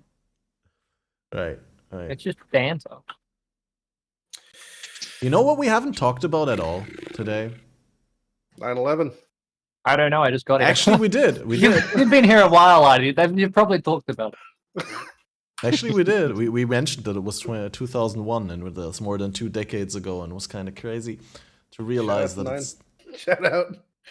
Shout out. I was in Manhattan when it happened. How do you How feel? long till they make? How long till we what? How long till they make like a romantic comedy about 9/11 like they did the Titanic? Oh, I don't know. Probably like another 60 years, right? For everyone to be offended to be 5 dead. weeks. Yeah. Sounds like a great idea. No 9/12. 7/11. That'll be the first one, and then 9/11 will be the second. Oh wait, no, you need like 7/11, then 8/11, then 9/11. Let me do some. We haven't talked about rare monsters at all. We've touched on the lead mechanic, we've touched on some item drop stuff and all that. Do you guys think that rare monsters, after all the changes that we had, I mean, we went through several iterations of the Arch Nemesis system, and do you think where we arrived now, we're in a good place, or are there still things that you would like to see changed? I think everything feels fine with rares, except for Soul Eater. I think Soul Eater, when it is paired with like league mechanic enemies, because long story short, all enemies are not created equal as far as their base types. So like a monkey in Act 2, and then you have, like I'm doing, Uber Cortex right now. Synthite mobs have way different base stats. So when you give them Soul Eater, some things get a little bit unhinged. I think it's fine.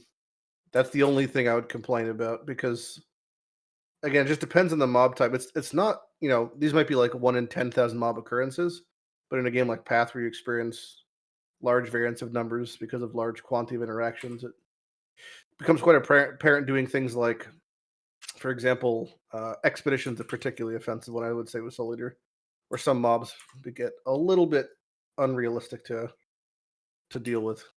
But aside from that, it feels fine. I really hated the Kitava heralds in Lava Lake. I don't know whether they've been adjusted, but those were like almost unkillable for me on League Start. They were like so tanky. I haven't had any problems with like base rares like that. Just like the edge cases, really. Well, like you said, like specific league mechanics, or in that case, like map boss rares that are just different and have different base values for some reason. I mean, the Kitava heralds in the ads in the Lava Lake Kitava fight have always been stronger than the average rare that spawns in the map. I feel they've always been like really scary, but now it just seems that there needs to be some adjustment. Another thing that I find annoying personally is the corpse detonator monster that just detonates corpses, and like you have no visual indication of that happening. And I don't know, is there cast time? Does it have like a typical DD animation? Whenever I got killed by it, I didn't see it beforehand. I'm not sure if there's a cast time or anything. But any complaints I personally have are like that exists for visual clarity in Path, I think is basically a losing battle, because the game is so visually impaired as far as clarity is concerned that it's like that is just the tip of the iceberg of visual clarity issues for me, at least. I mean, even like as I'm killing synthesis mobs, why do all of them have to ignite and burn with like this weird effect? It's like all these things just seem a lot of them seem, at least like let it be a toggleable effect or have some sort of particle scaling for some things. It's a little annoying when they don't. I think I'm fine with most of the mods, but the one thing that I'm actually not fine with is we have to literally read the mod text, and that has been, I don't know, since pretty much forever. My PoE experience has been there are way too many texts to read, especially in the heat of battle. And most of the time, the one that you really want to read is surrounded by so many different mobs, and you can't really read what is happening until you kill everything else, and maybe that one already killed you. And most of the time when I actually have the time to read stuff is when I lay dead on the ground. Yeah. So yeah, I can relate to that. That's when you actually, hey, wait, what killed me? And then you hover. You don't need a death log when there's a Soul Eater mob blinking in and out of existence at the speed of light, and you can hover over his name when you're dead on the floor and see that he had Soul Eater. Or that he was crit immune, or that he cycled resistances, or that he whatever the hell kills people. It does feel like a bit of like a posthumous assistance when it's like, by the time I check what it says, it kind of the damage is already done, whatever it was doing. I'm not sure if there's a good answer. It's kind of, I feel the exact same way about the new like negative and positive effect markers on rares, where it's like seeing if whatever effect I'm applying is on there. Like, I would never check to see if my exposure is applying to a rare, because the rare is probably gonna be dead in 2 seconds. If it's not, then I've got like bigger issues, and that doesn't really make a difference, Like checking to see, it's got cold resistance. It's like, well, what am I gonna do about it in the middle of battle? Like I'm not gonna change what I'm doing. Just seems a bit strange. What does it mean when it's on the left-hand side? It's negative versus positive, I believe. So it's red on the left and white on the right. What does that even mean? I don't know. Left means it's left resistant means to they that, have and less than 0%, and right means they are positive, so they're strong against it. Yeah. What's the one that looks like a thumbprint? What does that mean? Is that chaos damage? Thumbprint. Yeah, it's like a spiral, like a Naruto Have a circle screenshot? without the triangle. I think that's that's chaos. No, they're killing me. So now I'm dead. Never mind. They're chaos. Okay, that makes sense. They're chaos. Those fuckers. I gotta walk all the way back there. Yeah, so some of the mods that used to be arch nemesis mods that had like specific names and color coding are really well done in terms of visual signaling, because they still have their like 3D effect. The mana siphoner, the executioner, there's a lot of things that actually have a good visual on them. But what's really unfortunate is that the color coded mod name is now just a white text that describes what they do. And while I appreciate the description of what they do, because that is much more helpful than an obscure name that no one knows, like when they get into the game. I mean, what's an executioner, right? I feel like the color coding is missing. I feel like they could have kept the color coding with those mods specifically to make a little bit more, well, it's easier to tell apart which mods are important to read and which aren't, sort of. Like going back much rather they go. Sorry, go on. No, go ahead. I was just gonna say, it feels like a step back from the clear color coding back to all white text. Yeah, I was gonna say, I would much rather they have something on top of their HP bar. Like a lot of the games have small symbols on top of the bar. We now establish on the left they're weak against, on the right they're strong against. We can just put those kind of symbols, or even with a sword with different color, and makes it easier to know that they have a good physical attack or a good fire resistance. But then, since we're limited to 4 lines most of the time, I think that will be fine. But then as soon as we get into Essence or even Beast, and that was kind of, the 4 symbols on the right or on the left will eventually becomes the whole bar, and you can't really tell the difference between the left or right? If that is happening. But my problem with it is, most of the time, if they want to make something clear, they put it in text. But then we had a League ultimatum, we had symbols, and we use a League to learn the symbols. And that seems to work fine. New players won't get it, but then new players will never get anything anyway. So they're just like us. They need times to learn, right? I would much rather they establish something. Left is weak against, right is strong against, or they're empowered on the right and they're weak against the left. And then put either sword or shield for offense or defense, and then put other symbols on top of the shield or on top of the sword. That kind of stuff. And make it feel like, you know how item filter, when you drop an item, there's socket on the left, right? Just put it in there instead of at the top of HP bar, on the left or on the right of HP bar. That would be the most ideal thing, I think, for clarity.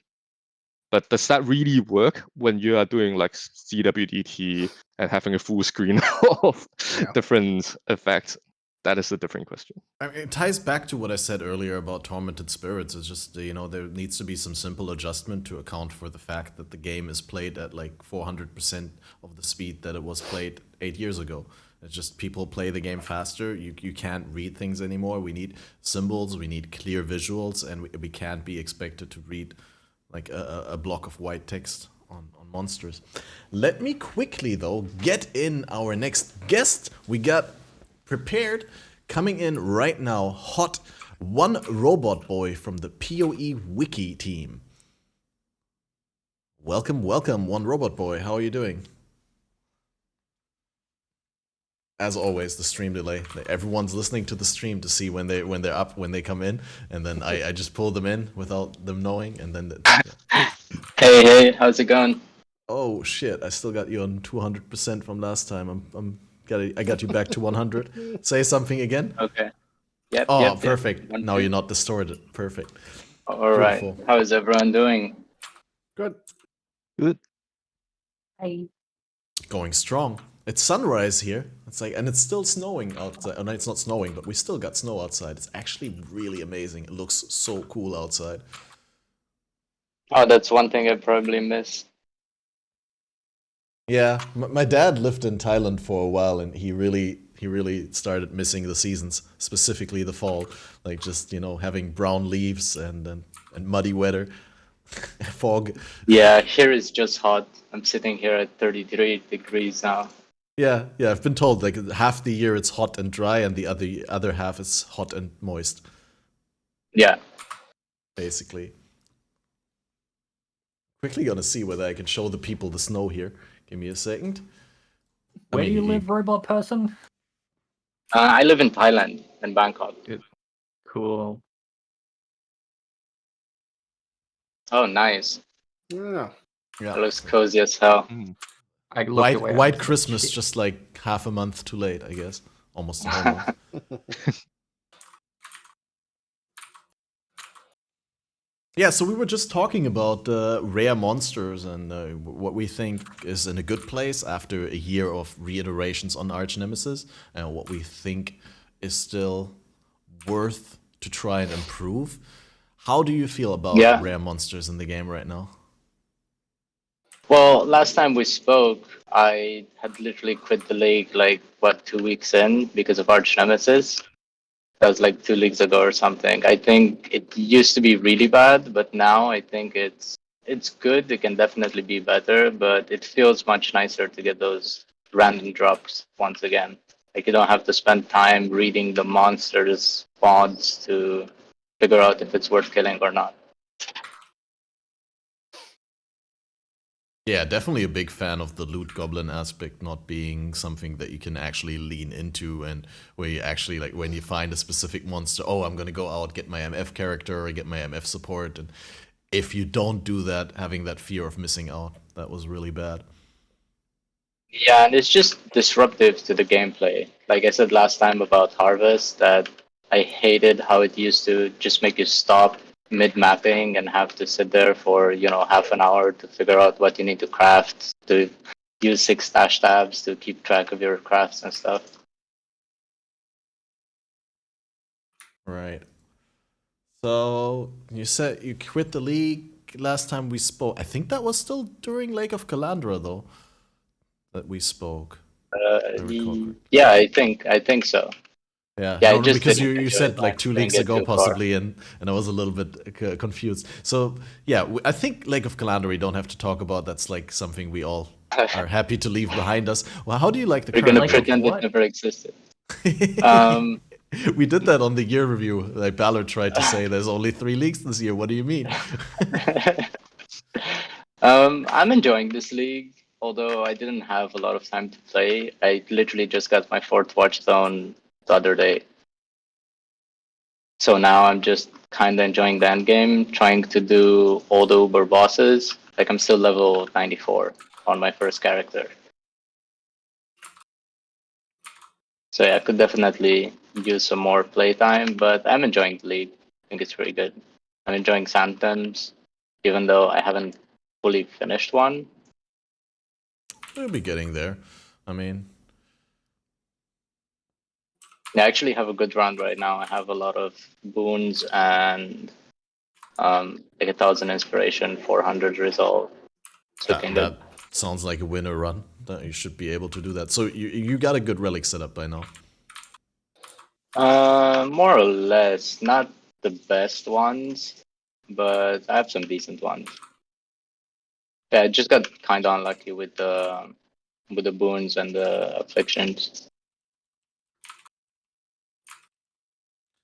Yeah. And yeah, I was struggling at first with my character. I started with Lightning Conduit, like some build I came up with, because that's always a good idea. And it didn't fail, but it wasn't good either. Well, Lightning Conduit was pretty good last league, but then... Yeah, that's what I thought. That's why I started with it. But yeah, now I'm playing EK Ignite. Really? That's the build Balor played in BPL, and he was not happy at all with it. How do you like it? I like it. It feels good. Kind of feels like a Corrupting Fever build, like on that level. Yeah, I really like it, and I think it can do bosses as well. Like, I'm planning to do all the Uber bosses with this character, and I think it's possible.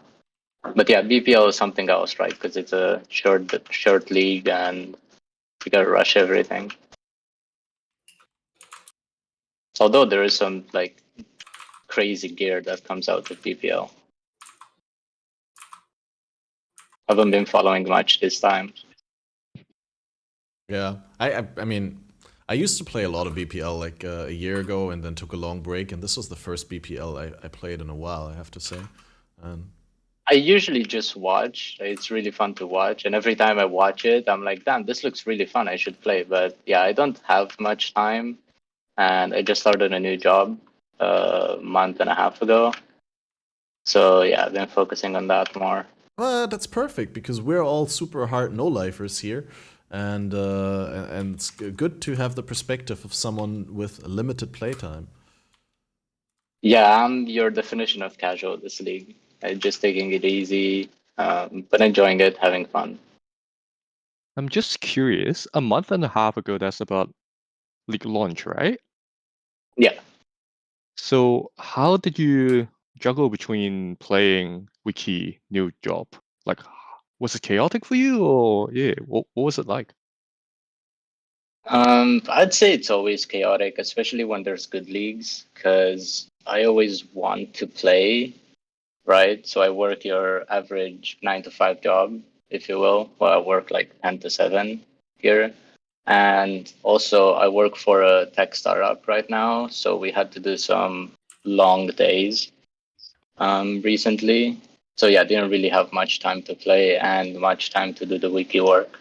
But I try to prioritize. Like, the wiki work is just a couple of hours that need to be put in upfront. And then I like to get things over with, right? So I can move on and enjoy the game. But yeah, it still took us like almost a month to finish with the exports, because there are some things that change between patch 320 and 321, like 320.1. And yeah, we don't have many resources as usual, so we do what we can. We're just reading about what the Zelda wiki is facing right now. Let me share the link. Wait, Not the Zelda, the RuneScape wiki, sorry. Yeah. I'll post it in the general chat. All right. Basically, they're facing quite a sad situation where they can't afford to pay their staff, and they're looking at running ads. Oh. And how does the community think about that? Are there people who are in favor of it or people against it? Any strong feelings? Well, I think no one really likes the idea of it, and the way they're looking to implement it is pretty, how should I say, reasonable, I think. Like, they're looking at having editors who are logged in not seeing ads, for example, and mobile users not seeing ads, if I understood correctly.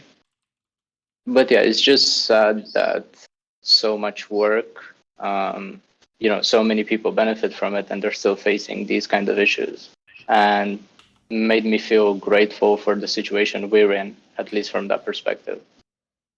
Because you don't have to host it anymore because it's hosted on the official GGG servers?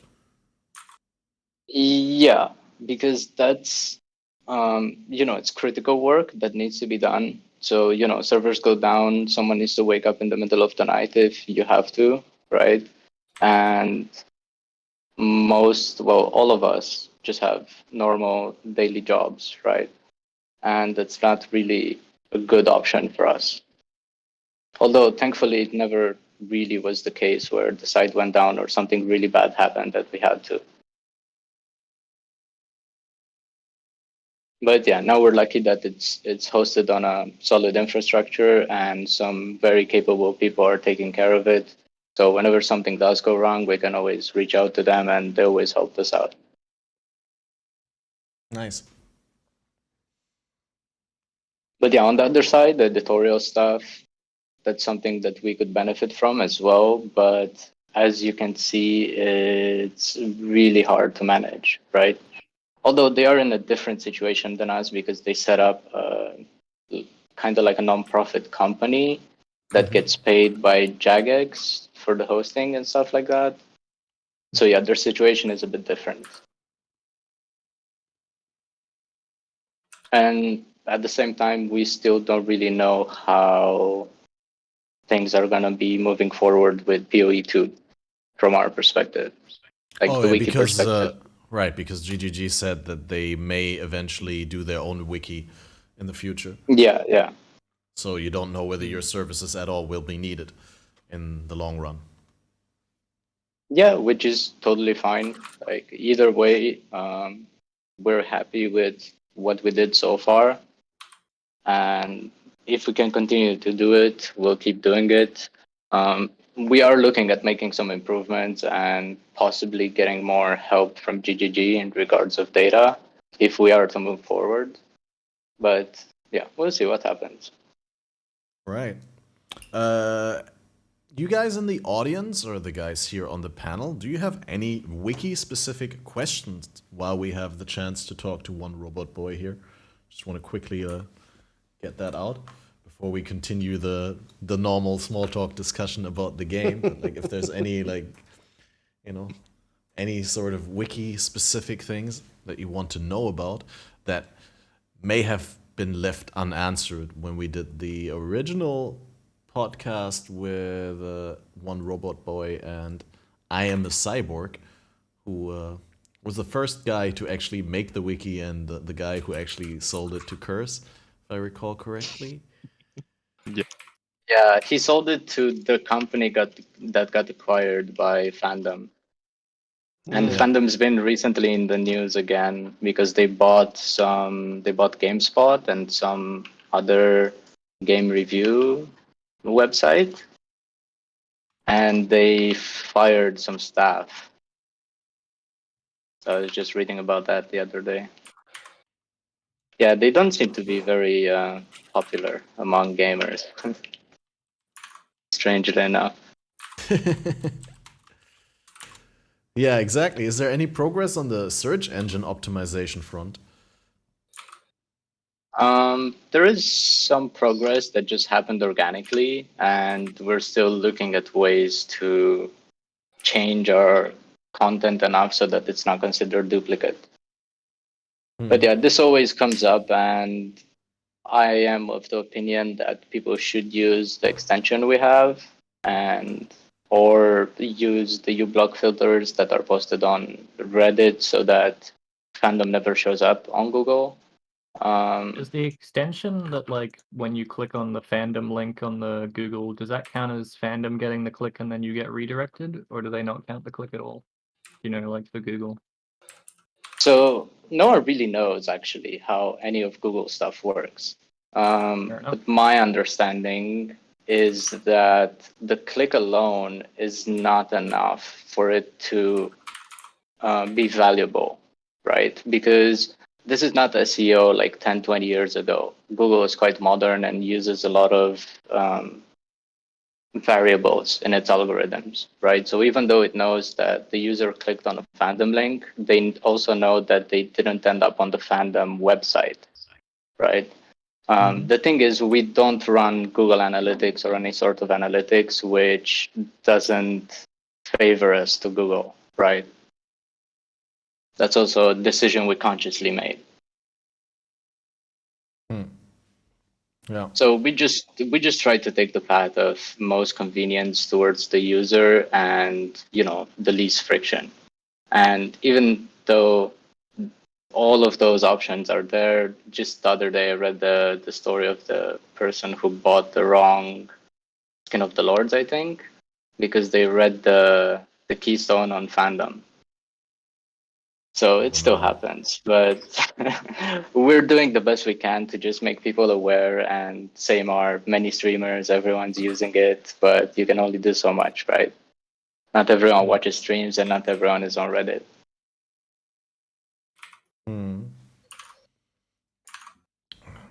Yeah, it's gonna be a long process until Google picks up on the fact that your site is better because it's actually maintained. But eventually you'll probably be listed on top, right? I see. Yeah, it's also because fandom has quite high domain authority, right? Because the PoE wiki is just a subdomain on fandom, but the main domain has a lot of authority with Google because of all the content they host. Oh, nice! You have a command.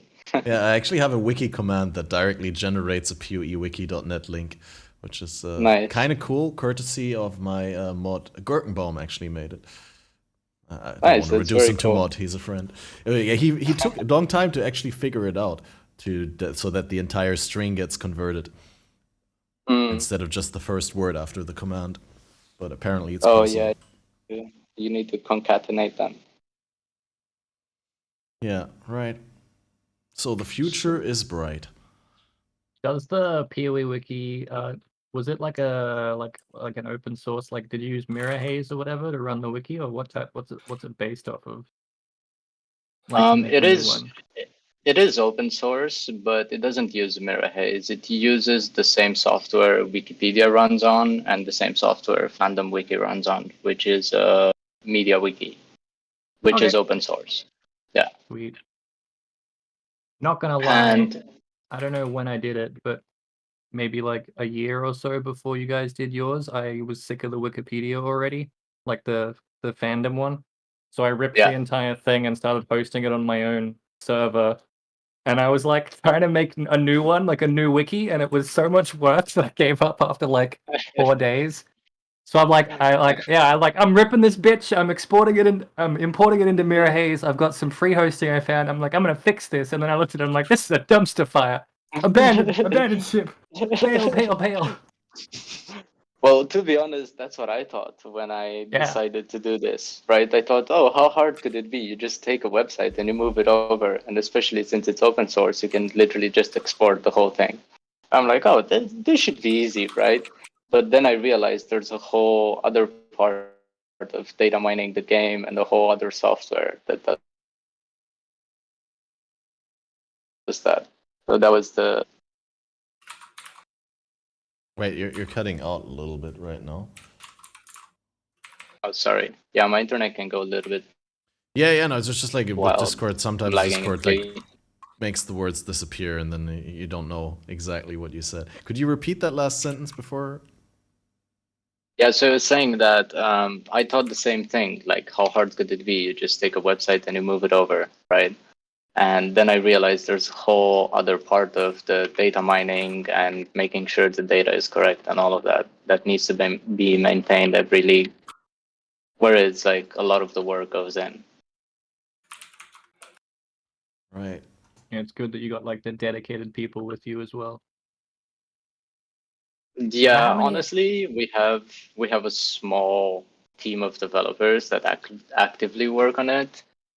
But at the same time, like, it was hard to update it the first time because it was, 6 or 9 months out of date or something. So it was a lot of work, and also it was mostly me doing it, and I had no idea about what it is supposed to be, new code base and all that. And I don't even work with Python, so it took me a while to get used to it.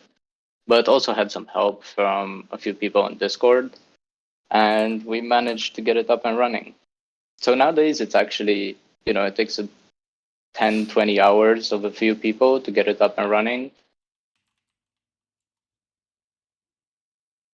Has GGG provided any more support or other stuff since you guys host on the official server now?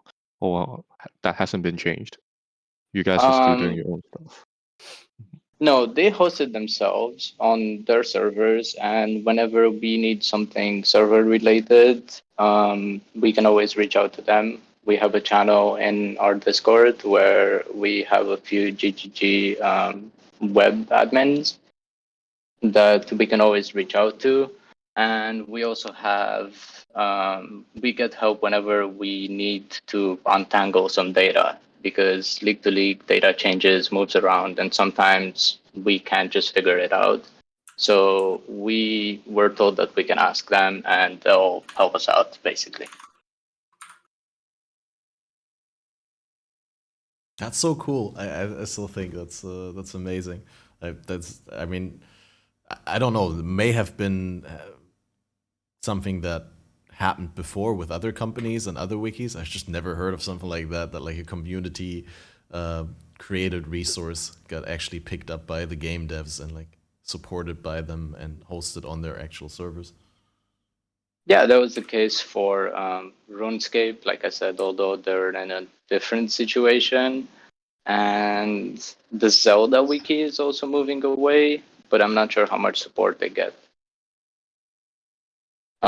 Other than that, which one? Guild Wars, I think they did it a long time ago, and a few other ones. Are there GGG wiki contributors who edit pages on their free time? Not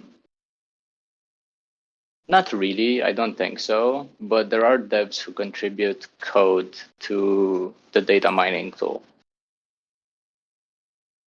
Wait, GGG devs come and contribute code to you data mining there? Yes. That's really nice.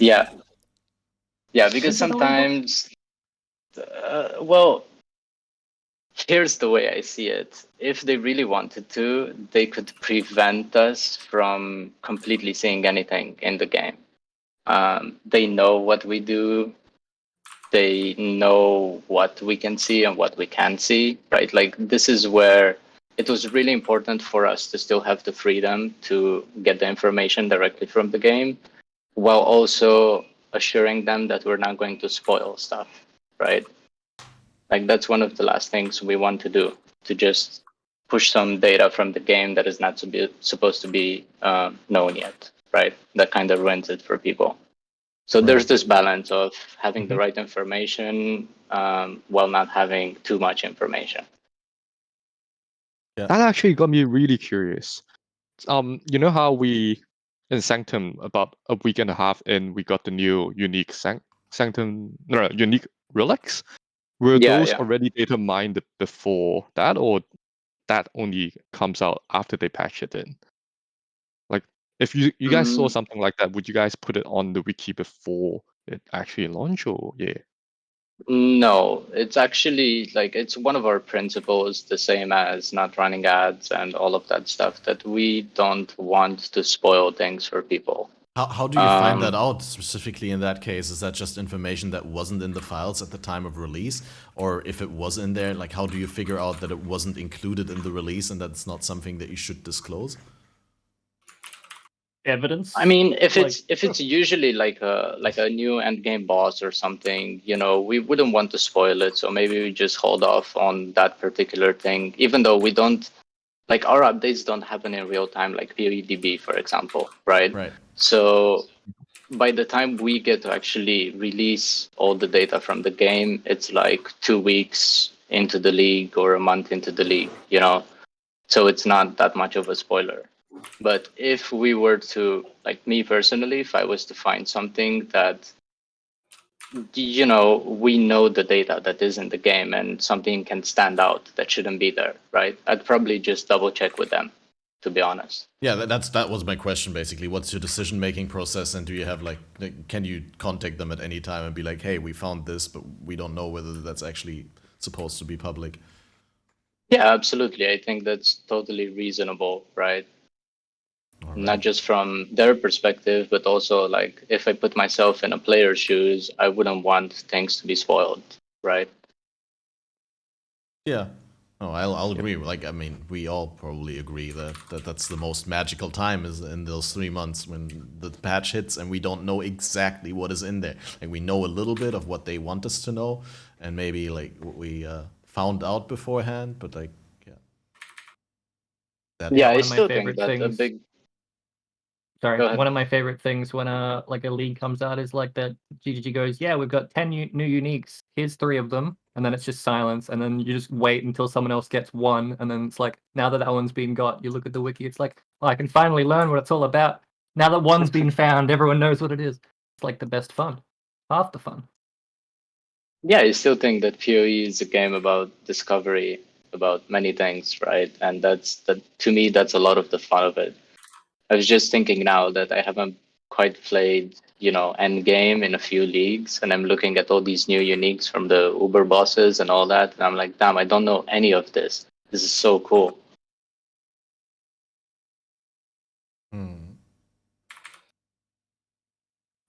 Yeah, are you not worried that you spoil yourself sometimes? Is that like something that you're willing to? That's the tricky part at the league starts between wanting to play the game and wanting to update the wiki, you know. But not really, because usually I watch streams at the beginning of the league. So, you know, I watch Steel Mage or someone or God Gamer Quinn, and they're already in the end game by the time I start getting to maps. Right. Makes sense. So, well, if there's no more questions about the wiki, I feel like a lot of the stuff that we covered now, I mean, it's always cool to talk about this stuff and to raise a little bit of awareness, because probably most people who are in chat right now also didn't watch the original episode that we did with you and One Robot Boy. But guys, I linked it in chat earlier. I'll just link it again. There was episode number 91 with the wiki people. A lot of the stuff that we talked about here has been answered there in detail already. And do you have any aspirations for the league? What is your goal for the rest of the league? Anything you're like I said, I really want to push this character to the maximum and do all 7 Uber bosses, because I haven't done them all in one league yet. I think I've done 3 most, and that's about it since they were released. So I really want to do them and, you know, just have some good old fun. Like now I finally got my Watchstones. I'm just chaining Strands and Crimson Temples. Nice. Is that like, are those adjacent maps? Are they actually yeah, ping-ponging? Okay. Because I only know the Atoll Coast pair, but there's a number of maps where you can do that sort of nicely. And Strand Crimson Temple, you just like run them in equal parts, or you like mostly run Crimson Temple, and ever you run out of Crimson, you'd have to run a Strand and then you get more Crimson? So I just recently started, and I just run like 10, 20 Strands until I have like 10 Crimsons, and then run with Scarabs, like Div Scarabs and everything, all of that. Okay. But it didn't start too long ago, so I'm still building up the equity. that takes some time to build up the map equity, and then you can just sustain pretty much. I actually laughed because I thought you were joking about the apothecary equity. Oh no, I was talking about map equity. I already dropped 7 years bad luck. Nice. I think I drop one of those cards every single league. Right. Yeah, right. so last time I played, my goal was level 100, and I got it on the Winter Orb character. Also running just Crimson Temple maps and gambling apothecary cards. That was good fun as well. Yeah, it was my first level 100. Pretty proud of that too. Now I want to do the Uber bosses. I should probably do that as well. I did like some Uber bossing attempts on Uber Cirrus, but like other than that, I really haven't looked into it. That's probably something I should be doing. I mean, I don't have like a super good bossing character, but the Poison SOS that I have taken out of Badger Private League is probably, I mean, that's probably going to be able to do things with a couple of upgrades, and that should also be more or less fun to play with. Yeah, I think Steel is playing that, and it looks like a really good bosser. Yeah, unfortunately. I really don't. I didn't like the idea of having to play that build, but yeah, like I like more involved builds, but like I said, this one, because it's a dot, it's quite cozy because you can hit and just run around. I just hit once every 5 seconds and you're good. Poison SRS is pretty fine for doing Ubers, though. I mean, as we've been talking, I've done a couple Uber Cortexes and doing Uber Mavens as we speak on the build. Right. You're actually playing the build right now. True. Yeah. Yeah. Yeah, it's the same way, like pretty safe in that regard. So it's good for bossing. I'm also playing like 3 games at once over here, but classic, right? Multitasking. Yeah. Well, I mean, just one game and a podcast would be too boring. That's like some of us are more developed humans, if you will. Put it that way. He's ascending. Right. Cool. Let me see. I got more talking points probably prepared. What are you doing on the... I dropped an ALK. Sorry, go ahead. You got an ALK? Oh my god, I just dropped an ALK and I got endorphins. Insane, I'm dude. so excited. Are you playing Ruthless? Yes. Oh, fuck. Oh, nice. I can buy a skill gem with this. I can buy a support gem. Oh my god. Sorry, go ahead. Did you actually trade on Ruthless? Have you actually traded in Ruthless yet? Yeah. Absolutely. I can imagine the economy is pretty alive. What was your experience like in trading there? People are nice. Like, people will list stuff for like half an ALK, and I've only got like 5 shards. So I'll go, "Hey sir, can I have this for 5 shards and 2 transmutes?" And he looks at me and looks at my gear and goes, "Yes," because he feels immense pity that I'm not in red maps. But no, it's good. One guy, I'm stalking an item. It's the perfect item for me. He's had it for 3 days. He came online for 5 minutes today, and I whispered him, and he logged off. The fuck's But I'm sitting here every 20 minutes of this podcast. I'm refreshing the search because if he comes online, I'm snagging it. Wait, every 5 minutes? Can you not just activate? I'm not telling you. If you're in Ruthless, there's only one. No, not telling anyone. What build are you playing? I'm doing cold dot right now, but I want to get a +1 cold one. A Golem Answer going. Huh? I was guessing it's a +1 cold one. No, I've got. Oh, dude, I don't even get me started. I wanted to bloody level with Flame Surge, right? So I made a cold dot build. Got to like Eric. Got to Weaver. Started having issues, and I was like, okay, I'm gonna level Flame Surge. So I got Flame Surge. I got Firewall. I got a +1 fire one, and I'm like, hell yeah! And I was into the coast, right? At the coast with a +1, I was feeling great.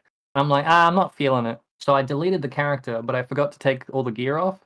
And so I deleted my firewall, and I deleted my +1 wand, and like I felt so shit. I basically just quit. Like for the day, I just stopped playing. But that's okay. But I'll play it eventually. I want to do like you're playing Fire Ruthless Plus. I'm doing Cold Dot right now, but I'll do Fire Dot later. So some extra self-imposed difficulty there. Yeah, it was semi-hardcore. So depressing. Underscore. I've got every +1. Like now I have a +1 lightning, and I have 2 + fires. I have no +1 cold. It's the worst thing. Poor Jimbo. That feels bad. It's great though. I mean, I'm okay with it because I get to trade. So now that I've got an ALK, there's limitless possibilities I can spend it on. Can go even further beyond. Yeah. I reckon I could crush this game if I got a piece of gear that would be useful. Just one enabling thing, and I can do wonders with it. Are you playing hardcore or softcore? Nah, I'm softcore because I'm a baby. No, I'm softcore because my internet connection is shit, and I know it. And I wouldn't trust PoE in the slightest. Yeah. Oh, that would feel so bad to die after a month of farming to get to red maps. I don't know how long it would take me.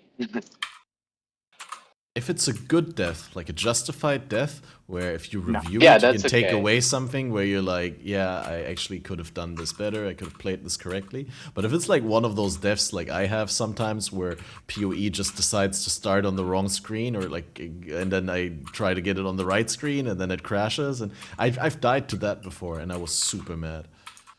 The whole or just in PC or something. The whole point of Ruthless was it's a harder version of the game. So, like, I don't want to play hardcore. I'll play softcore, but a harder version of it. That's fine. That's what I need. Yeah, that's fair enough. I'm already kicking myself in the nuts. I don't need to do it with hardcore challenges. No, we're good. Yeah, I think for me it would be too time-consuming to actually do anything meaningful. That's why I would like to play. Like, I like the concept of PoE SSF hardcore, but I don't know enough about the game to be able to not die a lot, and I don't have the time to die a lot. So I just play softcore trade. Kind of worrying to hear like someone who says they're like in charge of making the Wikipedia saying they don't know enough about the game. I'm like, oh shit, we are truly screwed.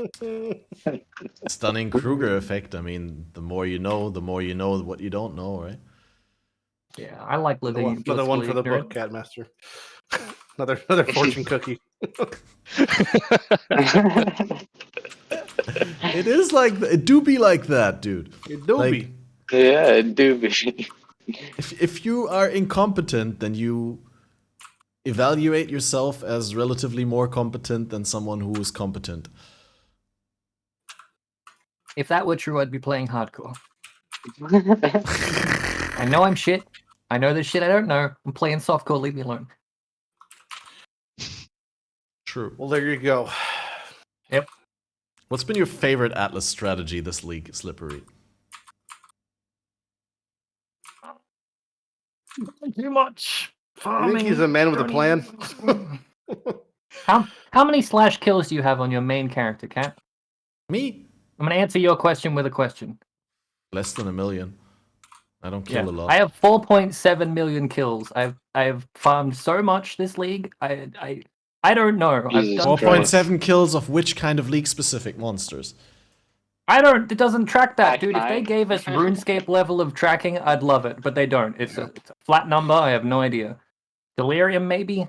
I did a lot of simulacrums. I ran 400 Val Temples this league. I should have made a video, but I don't want to because I make too much money and I don't want to let anyone else know that they're incredibly profitable. I just did a video on Val Temples like 2 days ago. Ah, shit. What? I have a tab full of Val Temple loot. And since I'm playing Ruthless, I raised the price of it ridiculously high so people would stop whispering me. But still, people are whispering me for like random items that are just like a bit of strength, a little bit of resistance. You did a wandering 15 path, defense. Right? For a while. Wandering Path's amazing. You know what? Actually, yes. Let's say Wandering Path. Wandering Path's the best thing. You can just get no nodes. Don't block anything. Just all the small nodes in the world. Wandering Path. Alka map. Put it in your map device, you've got 250 quant. Like, I don't need to make a magic finder if the entire atlas is magic find. It's amazing. My tree is right now. That actually sounds good. I might do that. Definitely like required for Val Temples because the scaling up of the map effect scales up the implicit of Val Temple, which is why I get 16 boxes with like 8 or 12% chance to open again or something like 12, that. 12, yeah. It's 18.5 boxes on average. Wow, that's crazy. I ran 200 Val Temples and I looked at my map tab and I had 1,200 T16 maps that I had picked up from Val Temples. So it was average like 6 a map. I mean, they're all like half of them are corrupted and they're abominations, but I can just sell them all for 4C each and then buy more Val Temples. Yeah, Twisted Fate is really cool, but also, if you're farming the div card, it's a little bit more annoying. Yeah. I will say that if you're going to do Val Temples, get like scarabs don't do Twist of Fate, and the ones that give you reliquary scarabs that give you more uniques is totally worth it. Yeah. The one that's like strongbox monsters have 500% quant sextant, not worth it. Don't too pricey this league. But just generically, just get a shit ton of monsters and get just a shit ton of rarity and just get like a shit ton of pack size, like generic pack size. And I don't mean blights. Blights are trash. I don't mean breaches. Breaches are trash. Just anything that's just like ambient pack size, as quick as you can clear, go as fast as you can. It's amazing. Oh, don't, Dude, because I want it. I was so annoyed with the Blight when I was doing the Lightning Conduit starter, because the lightning immune Blight mobs are, well, lightning immune. You can't fucking do damage to them. Yeah. That sounds terrible. It is terrible. It feels so bad. I thought they were only immune to the lightning tower damage, but I didn't know that they were. You would think so, wouldn't you? Yeah. Yeah. That's pretty bad. I thought all the immunities were specific to the towers, but that's like terrible. I mean, I guess I should know that, and that like somehow sounds familiar now that you bring it up. But yeah, that's awful. Just for the sake of answering your question, Slippery Jim, I checked between all my characters. I don't even have half your killed monsters. I don't even have. I have like 1.5 million between my 3 characters. Like nothing.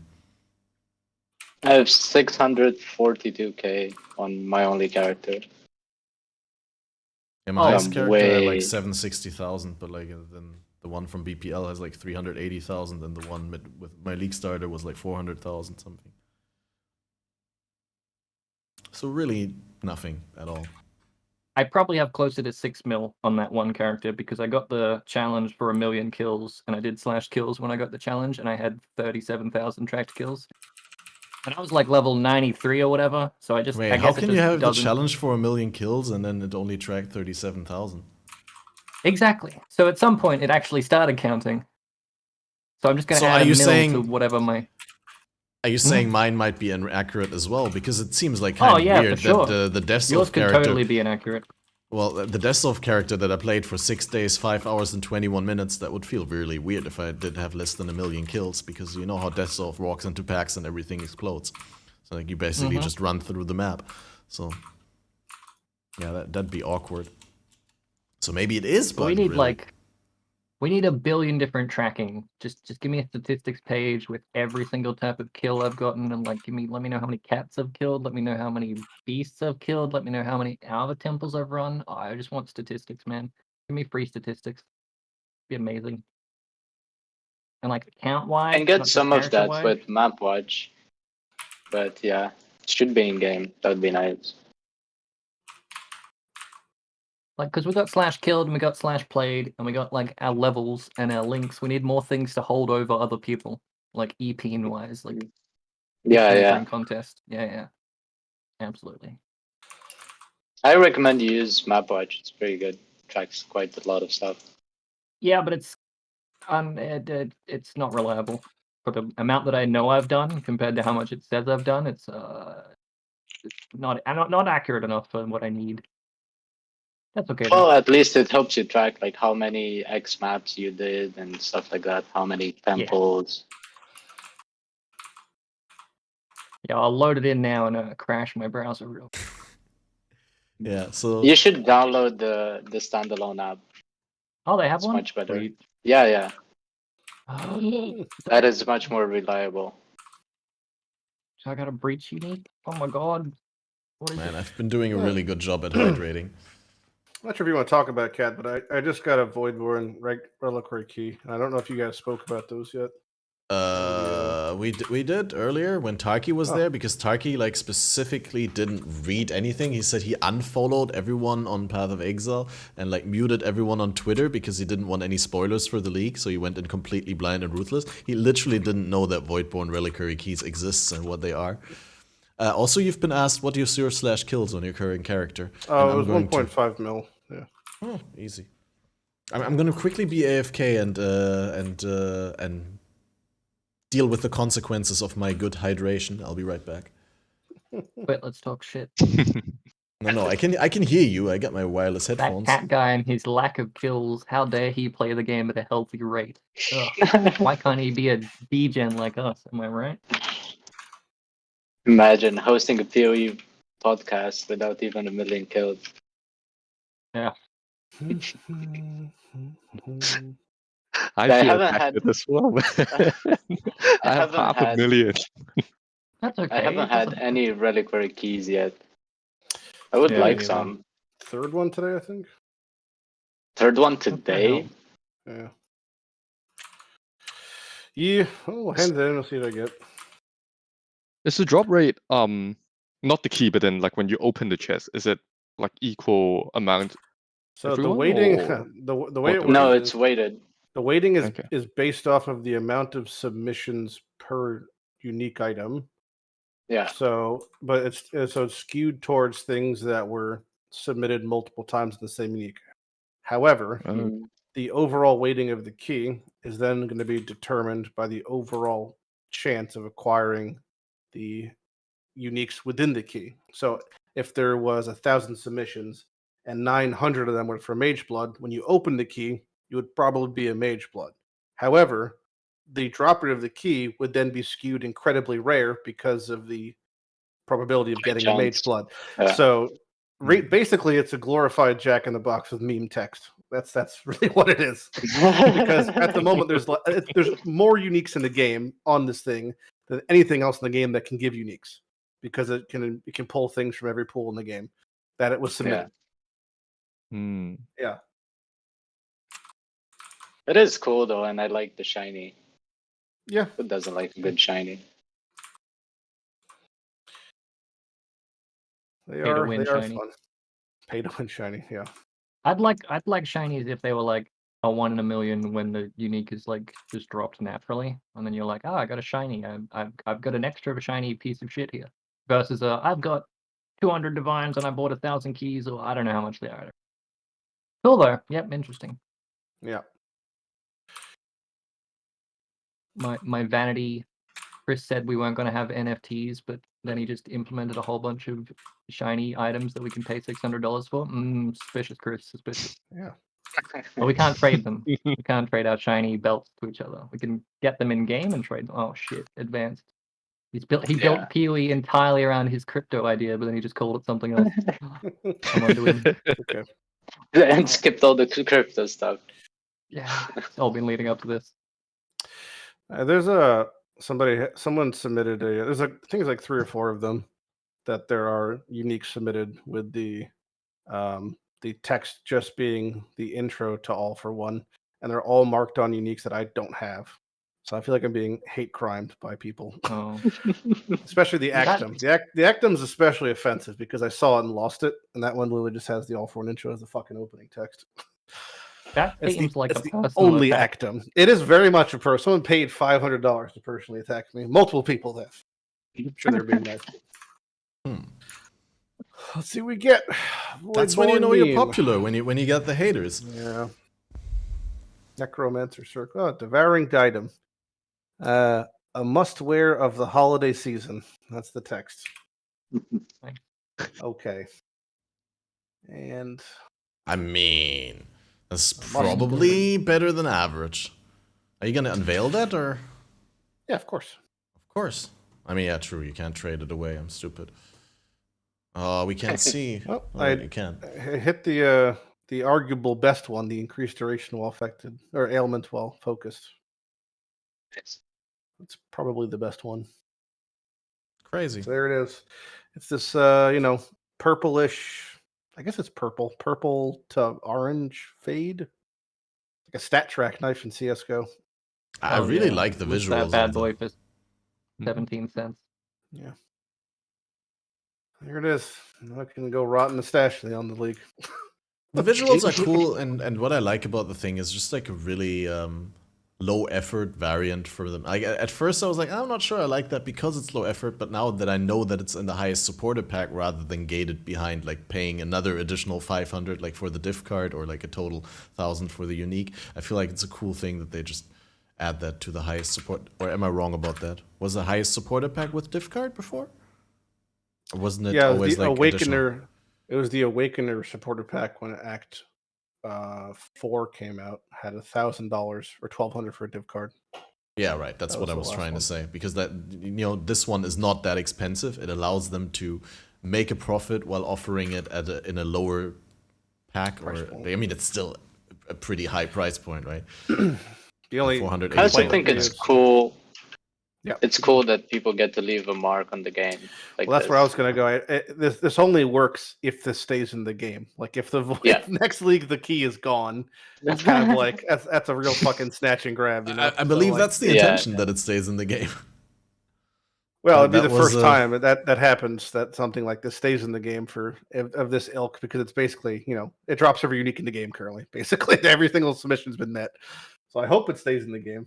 Yeah, but it's designed to stay in the game. Like just like the divination cards, like they can't get rid of that. Right? Yeah. But do you think they will put out another key like this? Because as we get more patches, the newer uniques we won't be included into this key. Do you think they will keep on adding new keys like this? Or yeah, I had the same selling this key.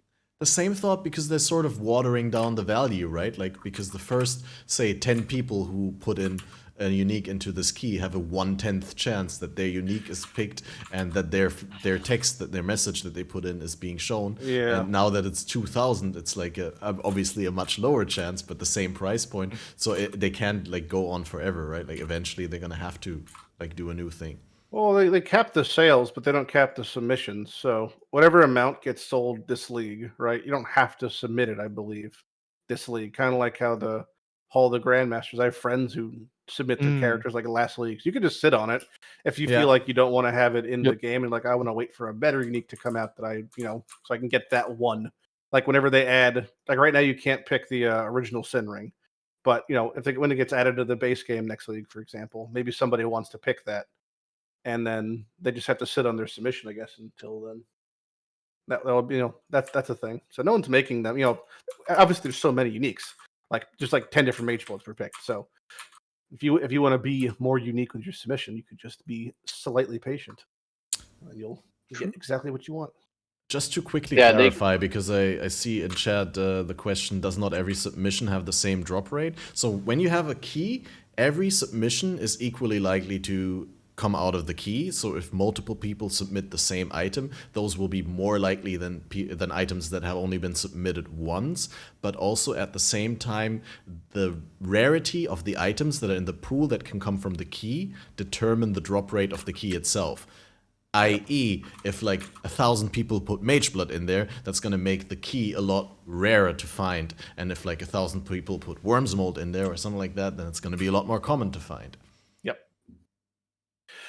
So it's weighted by submission. You're basically buying in votes, and it ultimately will make it, semi-rare. Like if you played, I'm not sure how to quantify, but I would say the drop rate is probably 1 every 4 to 5 hours of play of like high level mapping. You'll probably find one. They're like maybe 3 or 4 times as rare as a Divine or an Exalted. Like they don't seem like they're that rare.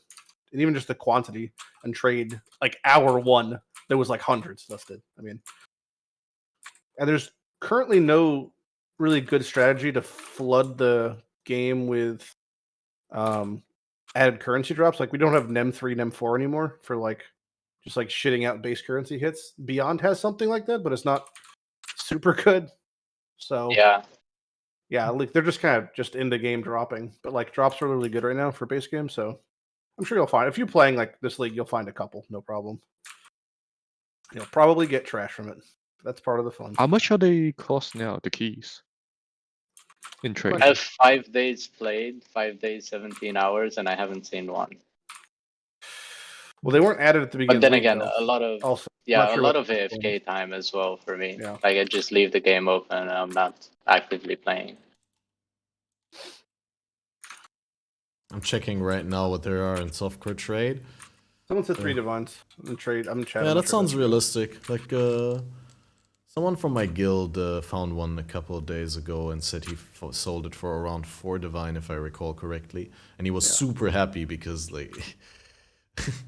I mean, they're not going to be close to what the average value is. Obviously. Yeah, absolutely not. It's simply a meme gamble. Like that is, which is really how I hope it stays, because that's kind of the fun of these things. Is like, I mean, any gamble in Path of Exile is always like balances itself like that, where you Except pay for extra gambling for the gamble. apothecary cards. Apothecary cards is only a good idea.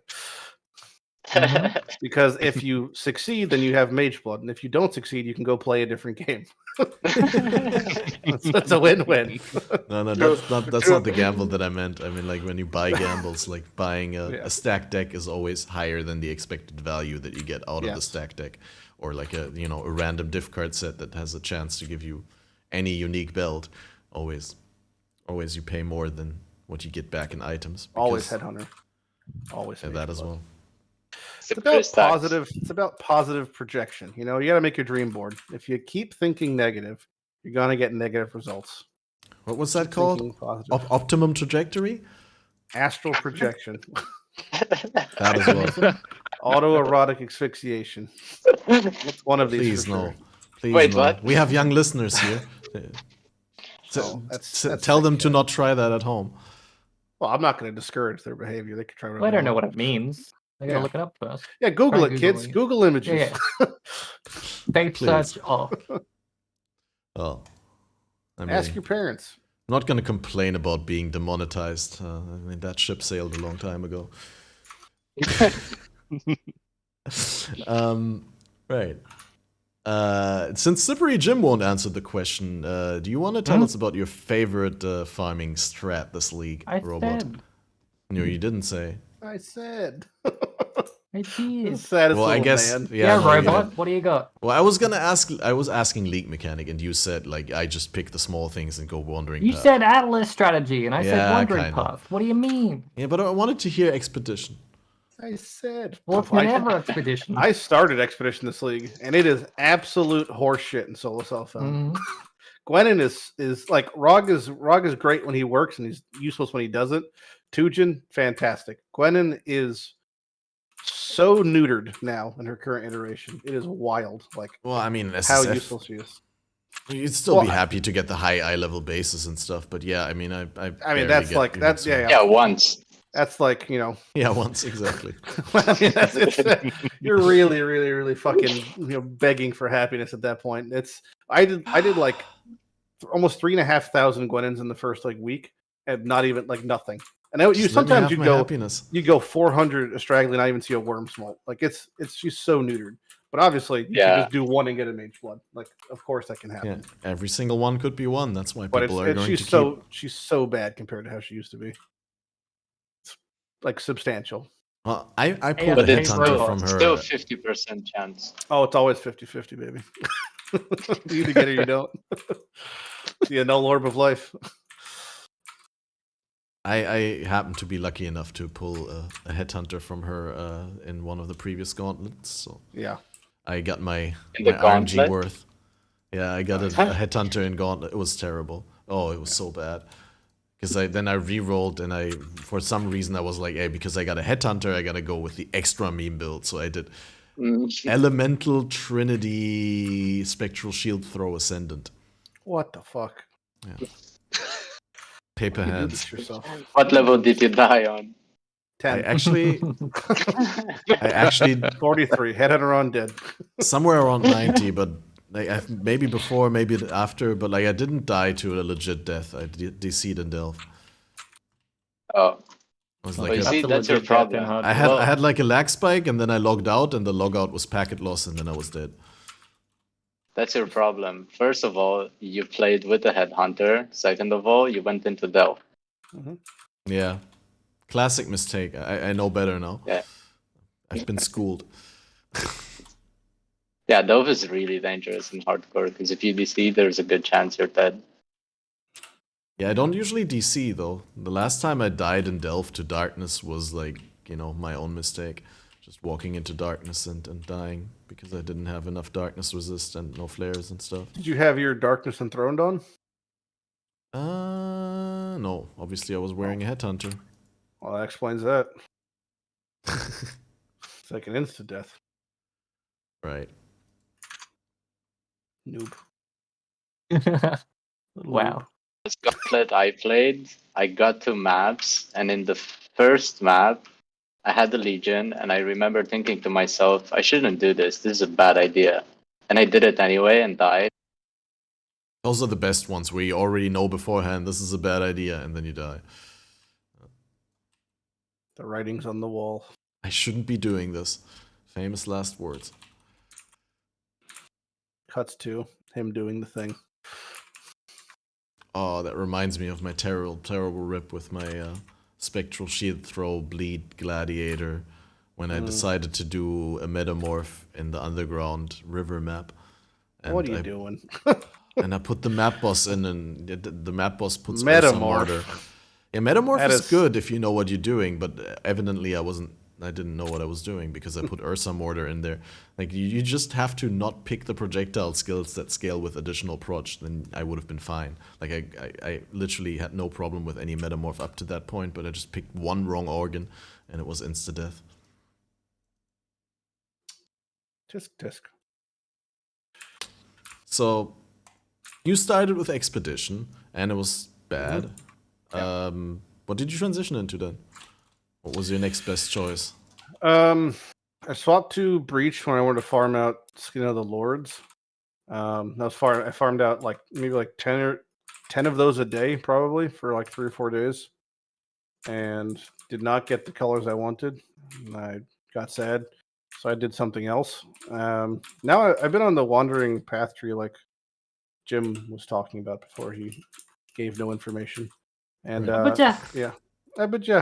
So Wandering Path is really good for Harvest, and then for generic IQ and doing like Val Temples, which I guess is what he was focusing on at that point.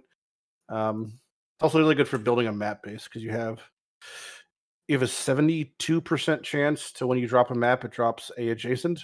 Then you have like a 30% chance it duplicates both of them.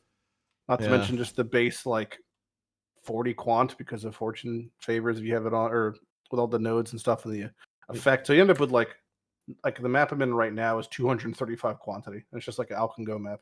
I'm doing the Atlas Coves ping pong, as I have mentioned before, that was popularized among other things. I mean, it's not super unobvious pick, but I picked it up from a Captain Lance video to give that credit where credit is due. And Captain Lance was running a Wandering Path as well with like all the small things because you're just so likely to get your adjacent map back. Like on the way to the Sanctum. You don't have to do anything in the map. You just run to your Sanctum and kill like 1 or 2 monsters, proc the influence packs, and you have a map drop on the way there most of the time. And if you don't, then you get 2 in the next one or something like that. I want to do the infinite harvest farming for farming like 1 Uber Elder Uber Cirrus every. Wait, what's that? I've heard that term thrown around, infinite harvest farming. What does that exactly mean? Break out my Google document. All right, so break it out. I mean, it's the wrong side of my camera, but that's just suck it up. Long story short, you have 4 Sexton modifiers. The last slot's a flexible slot. You run Sacred Grove as a sextant. You run Yellow Crop as a sextant. Then you run either Gilded Scarab Drop or Winged if you have it as a sextant. You pair that with, just go load 50/50 with a high duplicate effect tree with quantity with growing hordes, so it converts the gilded or wingeds into pack size. Crank up all the harvest stuff, and then you run Seance, so it guarantees at least 3 out of 4 returns for your scarabs. And then you basically just pretty easily hit 2.5 plus yellow per map, of which you then harvest craft on. The sextants don't use any charges. So what that means is anything you get from that as a byproduct is free. The things that you pick as byproducts, that's where the flex slot comes in. There's a couple wild ones, like breaches in your map belong to Chiula. If you use that, you get pretty much guaranteed 2 to 3 Chiula stones per map. You could also do the map 2 to 3 stones. Yeah, if you have everything cranked up properly. Yeah. And then you could also have it so every map guarantees drops either a Conqueror, Elder, or Shaper map, of which can be then duplicated. Meaning, on average, you do 1.25 maps per map. So every 4 maps, you could do Cirrus, of which you obviously should be doing Uber. So every 4 maps, Uber Cirrus, or Uber Elder, or Shaper. You can also do the runic monsters for like juiced logbook stuff. But yeah, that's the gist of it. You did, and the hard part, quote unquote, is just getting the sextant mods in solo self. I'm probably 500 sextants dry of just hitting your map contains Sacred Grove. So once I get that, I could kind of go off from there. You don't need the winged. What did you say? 5,000 sextants dry? 500. It's a 1 in 50, and I'm 500 dry. But yeah, once you hit that, you're good to go. So like the sextants you could use again. It's the yellow. It's the harvest is duplicated with at least one yellow crop. You do that plus winged or gilded, then that plus guaranteed harvest. Then you can put on whatever fun one you want, like conquerors, elders, whatever. And you can do legion or whatever you want. You just kind of go off from there. But you just need to get all the sextants, and then solo self-found is be a little bit annoying. But that's the entire strat basically. You just farm out infinite of whatever that last piece of content is. That sounds really good, dude. I'm gonna try that just to generate like a tap full Chiyuna stones, just for the heck of it. I mean, it'd probably be better to farm something else and to buy them, but where's the fun in that? Depends what you want, you know. That's really what it boils. If you want Skin of the Lords, like for me, I'm trying to eventually build into Forbidden Rite COC, so I need a 3 green, 3 blue. And then I like specific keystones even. Like doing that is kind of a prerequisite for me. So yeah, but like what I was thinking is like, isn't it like it could be just as good to, instead of spending your time to generate the breach zones yourself, spending your time to generate currency. I mean, not for you, but for me in trade. To spend my time generating the currency elsewhere and then to buy. This is like a very known thing, so I'm not sure what the prices would be for things. I know that, like they were saying in chat, the winged scarab sextant itself is 80 divines because it's only off of elevated, so only Uber Maven. But once you have it, you're good forever. That's the fun part. So in a way, you could put it on, then just sell it back. So it's like you're actually not even spending any of your. You're just like it's like a deposit being put on. You know, you put on the deposit, then you can just seal it and sell it back anyway. Crazy. Yeah. The one thing I will say, so you're talking about the tree things. Wandering Path plus the Eater or Exarch, like the influence on shrines, is super duper fun because it ends up being 40% pack size for the small nodes, which is like a super noticeable amount. And you can still get the keystones if you wanted them. For like, you can still pick up Wrath of the Cosmos, since Wandering Path only knocks off notables, not keystones. So you can still pick up like all the little nodes that give 10%, and also, you know, have the big ones, the big Wrath of the Cosmos node. Oh, that was a lot more sophisticated answer than I expected. I was looking, I mean, it's great. Thanks for sharing that, and I'm very inspired to do something like that. But what I was looking to do is just like a little bit small talk about what kind of Atlas mechanics everyone likes and how they like to run them. I like Harbingers because they're blue. That fits that better. Yeah, that's exactly the robot level. guy. That was the goal, but you know, everyone else started talking before. No, I want to keep, obviously, I want to keep a balance. Everyone should be able to chime in. But yeah, one robot boy, what are you farming in the Atlas? He's asleep. He disintegrated. Packet loss. He shut down. One robot boy emergency protocol. We can just do sustained silence, I don't mind. Yeah, what up, hfok? Did I actually mute you? No, you didn't. At least I don't think so. Okay, yeah. How about you? Do you get any? Do you want to share any insight or any preferences for your Atlas strats? Is there something that you really enjoy this league? Okay, I never really liked. No, I never really liked Abyss, and then until this league, because I was doing the SRS, I was trying to farm that unique gassy eye. So I've been doing Abyss pretty much the entire league as soon as I was on that character. And what it turns out, the long path at the top, the really Abyss, yeah, that one is really good. And coupled with there was a node that gives you, I think it's like a 50% chance to have death with the Abyss. That almost guarantee every single map you'll find one. And I've also spec into level +3 level +3 monster level. So everything in there is super high level. And then I had a constant stream of high level eyes from the death. And then it is also a really good source of experience that is really safe.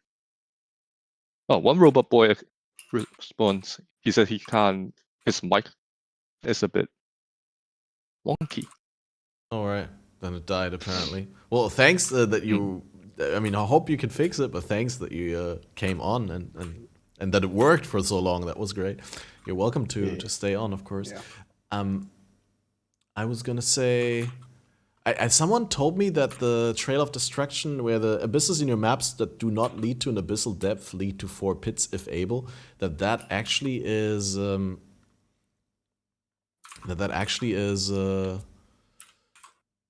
works in a way where in some map layouts you can't spawn 4 pits.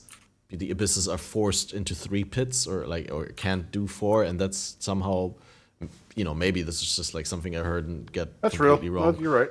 But it actually leads to more abyssal depths because you're not able to spawn 4 pits. But it says specifically if able. That's what, like, the wording wouldn't let you assume that, right? Yeah. I mean, from the wording, it says you have abysses in your maps, and either they lead to abyssal depths, or when they don't, then they lead to 4 pits, but only if they're able to. But the way that it actually works is that if they're not able to lead to 4 pits, then they lead to an abyssal depths or something like that. That's correct. That's correct. Yep. Yeah, crazy shit. Yeah, if you put Scarab in there, because I believe one map can only open 1 depth, so you have the other always have 4. Yeah, so that in the combination that gives you a lot of density. And yeah, back then I really hated it because it always backtracked, but then with an open map you can't really say you're backtracking, you're just wandering everywhere. So yeah, that I know normally for me, every league I'll try to just pinpoint on one league mechanic, try my best to enjoy it. And yeah, this is Abyss League, apparently, for me. All right, I'm gonna try and get Robot back. Maybe it works. Testing. Hello, let's try again. Now it works. He's back. Yeah, sorry, Welcome back. My mic. That's a weird error, but yeah, glad you figured it out. So what is your farming strat? Is there something that you would like to highlight, where you're like, oh, I really enjoy this farm, this league? I think the new... At the moment, not really, since I'm quite far behind what all of you guys have been saying. So I'm looking forward to settling into the Wandering Paths Atlas and just blasting maps, basically. That's my favorite thing to do. I just love blasting maps and then doing bosses. So the strat Blighty shared sounds quite interesting. I just want to get a few more levels. I get to 97, hopefully. And then, yeah, just start doing bosses. At the moment, I pretty much blocked all league mechanics. I'm just doing Delirium and Legion, because I need to get my 5th map slot unlocked. Even though I'm in trade, I don't really like to trade much, and I don't make that much currency either to be able to buy everything I need. Yeah. And I just like to farm a lot of things myself. Yeah, you said that you aspire to, or like you fancy some HCSSF gameplay, but you realize that it's realistically not the best choice for you for several reasons, and it makes sense then to play softcore trade basically as if it was, hardcore solo self-found, but only like if you need something really and you can't get it otherwise, then you can buy it. And then the same way, if you die, you can actually complete your character. Continue. Yeah. No, that's the wise thing to do, and that's something that I should have done like already years ago when I realized I wasn't as good at HCSSF as I would like to be. But then I just always played HCSSF because it was so much fun, but it did hold me back in learning the game. Yeah, I guess it comes back to having the same feeling, when I don't have that much time to play, I still get that invested into my own character, right? And the little time that I have, I put into it, and seeing it progress and getting to do bosses and end game. It's quite fun. Nice. So as for league mechanics, I personally have to say I really enjoy the fact that you can open multiple breaches now and the visual rework. Like, I don't really like breaches all that much. They're cool and all that, but just that they feel so good. And I don't know, you guys have to tell me, because I recently upgraded to a 3060 Ti that I got used because my brother didn't need it anymore, but he also felt like he wasn't able to sell it for a decent amount. So he was like, yeah, here, you can use it. which is cool. But Nice. But what I'm trying to say is it performs way better, but I'm not able to pinpoint, is that because of the upgrade, or is that just because they like made it better? Because I think they also improved the performance of breaches with the rework, right? Or is that just my subjective impression? I think you're right.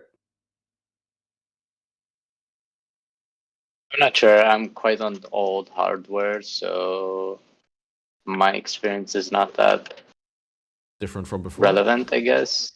Oh yeah, that maybe.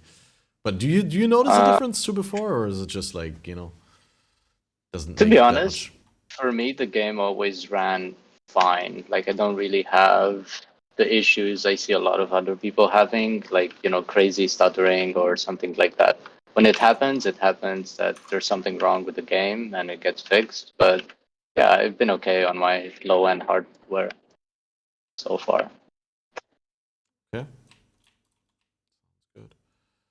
I'm looking to upgrade though. I was looking at a second-hand 3080 Ti. I'm on a 1070 and have been for since it came out. Yeah, I'm on a 980 AMD. Yeah. So about the same. There. Yeah. One thing you mentioned, Robo, that you didn't like, you know, you like the concept of blocking other content. That's my main complaint about Wandering Path, is because it shuts off your notables. Yeah, you can't block stuff. And I mean, you can skip it, but like part of you feels a little bad when you're like, oh, look, it's a Legion. I'm not going to do that, you know. It's like honestly, I like being able to choose what to run and not to run, because like I said, I don't like being forced to do something while I just want to map, you know, like aimlessly just chain maps and not think about it and just hear a thing every now and then. Yeah, like that's what I look for in PoE mostly. To just blast screens of monsters and hear that thing and see the red letters on a white background. One of us.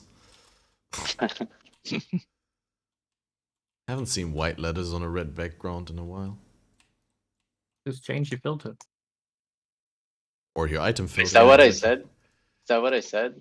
I mean, you meant the other way around. Maybe I just repeated it the other way. You know, that happens. Yeah, it's possible. I also thought Slippery Jim said just change your build up, but you literally said just change your filter. Yeah, just change your filter. Use the one that just makes the things for everything. Problem solved. Yeah, that's the trick. False you've been up. You've been up for 15 hours, so it's fine. Yeah. Understandable. True. Are you 60% delirious? You're supposed to be swapping. Oh, dropped the divine and sanctum, just from the guards. That's nice. No, Baylor was here for 2 hours earlier. I'm doing the full. I mean, this is my idea and my. Your burden to bear. Yeah, my burden to bear. Like, Balor didn't want to do a 24-hour episode. I was just like, you know, for the last 20 episodes or so, I've thought about, hey, when we eventually get to 100, what am I going to do? Like, what's the best thing that I could do? And the only thing I could come up with is, like, do one ultra-long episode. Because I've said that before in different contexts, but I'm a big fan of some of the media criticism podcasts on YouTube. Some of them run extra long. I watch some EFAP and some Friday Night Tides. Now, of course, not every single episode, because I don't have that much time, but right. Yeah. But I have massive respect for those guys, and they go on for really long. So I was like, hey, maybe I can do that as well, right? And I just wanted to see whether it's more about less about the.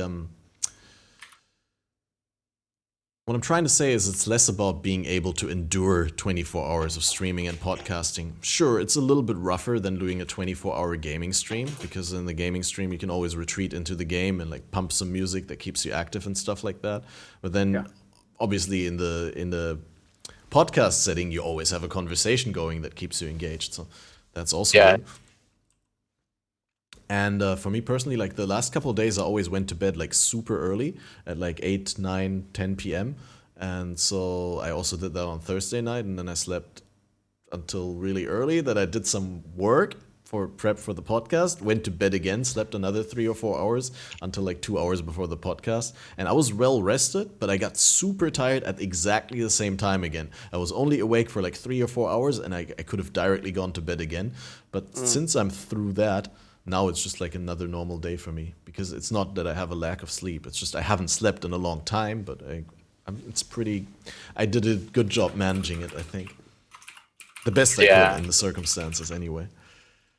I'm just curious. Have you actually checked the longest like world record for a podcast? No, I haven't, but I'm pretty sure I couldn't break it even if I wanted to. Not well, I mean, bad, unless I was able to sleep on the podcast, but like I really hate depriving myself of sleep. Podcaston, how would you call that? Instead of a sabaton, you do it on a podcast. I guess it's a marathon. A castathon. Yeah. Yeah. A castathon. Castaways. Oh wow! The longest is actually 153 hours. What the hell? 153. That is a lot of days. That's like 6 days, right? 8 days? No. Yeah, let's see. A little bit more than 6. Almost 7. Wow. Not that this is something that whatever, but this is like such a solo self-found thing, but I'm about to pick 3 Awakened Sextants over 2 Divines from Sanctum. It just sounds like this shit. Wait, Awakened Sextants? Elevated Sextants I would get. No, just regular, just 3 regular Sextants. Over 2 Divines? Yeah. Well, this is like quintessential. I mean, the Divines only have one use for him, right? And I've got 20 so of them. So do the Awakened Sextants. The Awakened Sextants. Isn't there another way to generate Awakened Sextants? I feel like not really. It's Exarch, and Sanctum. That's it. That's really all there is. You want a ruthless thing? I've been bartering with a Russian for the last hour to try and get something that he's selling for 20 AUX, and I've only got like 2. So I'm like trying to give him my entire bank. And we've been talking for 40 minutes, and I'm finally on his ignore list. So fucking ruthless, I guess. Feels ruthless, man. I was going to give him my black oil. I worked hard for that black oil. Maybe when you're older. Well, that's it. That's where you went wrong. He wasn't American. He would have taken the oil right away. It's true. In a heartbeat, as an American, can confirm. Okay, I'm about to do the Sanctum boss again. I think this is the run. Go for it. If I don't mess it up. You want a screenshot, or is it a share, or is it too much pressure on you? Or on your you already started it. Card. Alright, never mind. I think his graphics card's gonna crap out. I actually could stream it, but I already started it. I'm in the middle of it. It's gonna look like Dwarf Fortress. Hey, I'll let you know I have Discord Nitro, so I can stream in 1080p. Not that I big spender would. Discord Nitro. Discord Nitro is super expensive, otherwise I would also have it. Oh, it's regional priced here, so it's hella cheap for me. Ah, damn. So I just need to tell Discord Nitro that I'm living somewhere else. I need to be friends with you so I can get cheap Steam games. Oh boy. No, you can't. You can't gift people games like that. Yeah, they took care of that. Took care of it. Can I use a VPN to get Discord Nitro? If they find out, they'll probably ban you. I know people in Romania do that with Netflix and YouTube Premium. They used to use VPN to register from Turkey, and then they just shut that off and increased the price in Turkey. So that's why we don't deserve nice things, because other people abuse them and no one gets to benefit. Yeah, just blame Turkey. No, blame Romania. Oh, okay. Blame all of the Balkans. Damn Romanians.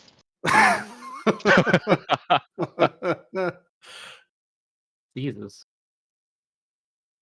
Dude, I'd love to live in Romania. They got like the fastest internet connection. That's the only reason. I am Romanian and I don't like to live in Romania. That's why I don't live in Romania. You can live in a little forest somewhere away from all the people. Like, you don't have to South go out. Korea was quite good, right? Nah, you still have to deal with people. Yeah, right now South Korea has. Oh, I died. No. I got carried away talking, and I South stood Korea. inside of her. Oh. When she did the maze thingy. The maze It was thing? bad. Yeah, the outward going. Oh, the red beyond beams. phase. You were already in the second phase boss. Yeah. Oh, okay. I just got too close. R.I.P. Damn. That's fine.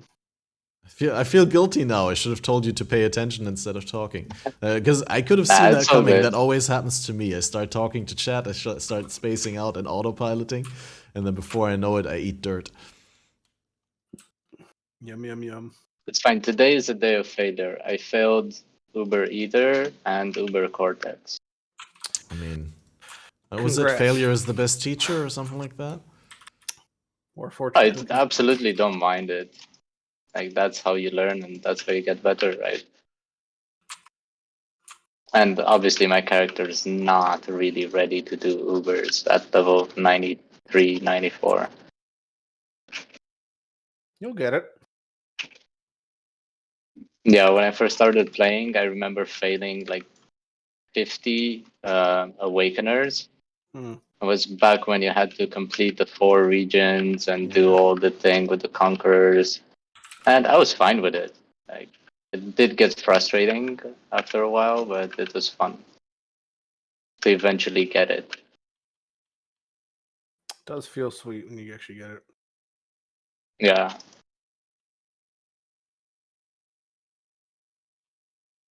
Trying to think how many times it took me before I got my first Awakener down. Definitely took a long time. I know Uber Elder took me like 15 fights to even like get one down, right? Like within the 6 portals. It was so terrible. But I also practiced it on like the worst self-made build. I was very not so good at build making. Yep. Uber Cyrus was hard this league because I was trying to do the challenge that was like kill him while you're standing in degen, and I'm like, I don't know what the degen is, so I'm just gonna stand in everything and pray. So yeah, I ripped like all of my sets, but I killed him like 5 out of 6 times. Wasn't too bad. I think Uber Awakener terrifies me the most. Yeah. I think that's probably the hardest Uber. And maybe Shaper. I would say Shaper's one of the easiest. Really? I haven't tried it, to be honest. I mean, I guess if you have like 100 million DPS, it doesn't matter much. I just think that Cirrus is hard for reasons not within the player's control, which I think just typically feels bad. Like Shaper is a purely mechanical fight. If you're just good, there's really not too much random like element to it. But like Cirrus just, if he just decides to spawn storms inside the meteor maze while you're doing it, well, that's just unfortunate. And if he puts him by the door and you die, then you're just stuck there. It can happen? Yeah. There's so many bugs in the Cirrus fight that always I hear about, that people tell me about and all that. I've never encountered a single bug myself in the Cirrus fight. You mean your average Cirrus bug? I haven't had that many in the past few leagues, to be honest. But I do remember all the dog shit fighting him in the stairs with the camera angle and all that. That was so annoying. Oh my god. Yeah, okay, that was bad. Stairs, yeah. Did anyone else have, when it first came out, I had him one time duplicate. And there was 2. I was fighting 2. It procced the prophecy for double bosses. Mm-hmm. And I was fighting 2 of them at once. That happened one time. Another time I had him ghosted back when he first came out. I had him ghosted, my first one. What an absolute... I don't know what happened when they made that boss, but something deep in the code was disturbed or something. I always thought that was the byproduct. Didn't he? Sorry. I always thought it was the byproduct of them having ExileCon at that time, and they didn't have time to finish off Cirrus. Possible. It's a nice. Yeah, it was so buggy when it got released. That was my first league. Metamorph was my first ever league. It's unfortunate because it's such a cool boss fight. Like thematically, the ideas for the design, even though it's like here and there a little bit flawed, are really cool, and the music is so epic. The dialogue is cool. Like, everything is. It is a good boss fight, but it had so many bugs. Like, remember getting teleported from the bottom room into the maze, dying. That was okay though, because like if you didn't want to die saved you a trip, getting laser beamed, you just waited in the room for him to walk you over, and you're fine. Yeah, or he just 360 no scopes you as you walk up to him after you die. Doing you a favor. You gotta just stop moving in mocking straight you. lines. You gotta move diagonally. He might be my But favorite. the problem is you don't know where he is. Yeah. That's where SRS is actually kind of handy if you're checking that build out, because they just heat seek like nothing else. You know, you can kind of walk around tapping it, and they'll just suss them out. Their aggro Same rate with is so big. skeletons. Yeah. Yeah, but with the old bug, I don't even think they reached that far, because he would off-screen you from really far away, right? Yeah. Like he could almost hit you at the door as you're walking in. You just have like some of the more memorable voice lines, I think, for me at least, where it's like, so often I quote like, you want the Atlas, take it, and all that stuff, and he just all the dialogue is just so good. Or even just Kirik, yelling Zana, like all that, just like the meme potential through the roof. Cirrus, please. Yeah, that's kind of when you were mentioning, Kat, about Sanctum replacing Lab. That's my first. I mean, the main reason I think it wouldn't happen is because there's so much kind of invested in Lab as a. Well, I mean, they voice lines in the context of them saying that the lab will not be the way to gain your ascendancies in PoE 2. I'm pretty sure they clarified already that the lab will continue to exist in Path of Exile, but it will just not be the way to gain your ascendancies. So like all that flavor will not be lost. I love Azaro. Yeah. I think Azaro has some of the coolest voice lines in the game. Oh, for sure. Yeah, I agree. It's unfortunate that lab is that so few people actually really enjoy Lab and most people actually hate it, because if there was a little bit more of a 60-40 on liking it versus hating it, then they could actually justify doing a Lab 2.0. Like, Scourge was Beyond 2.0. I think a lot 2.0. more people run it. Well, let's not talk about Beyond, because with what they did, they killed 2 good mechanics with 1 change in the game.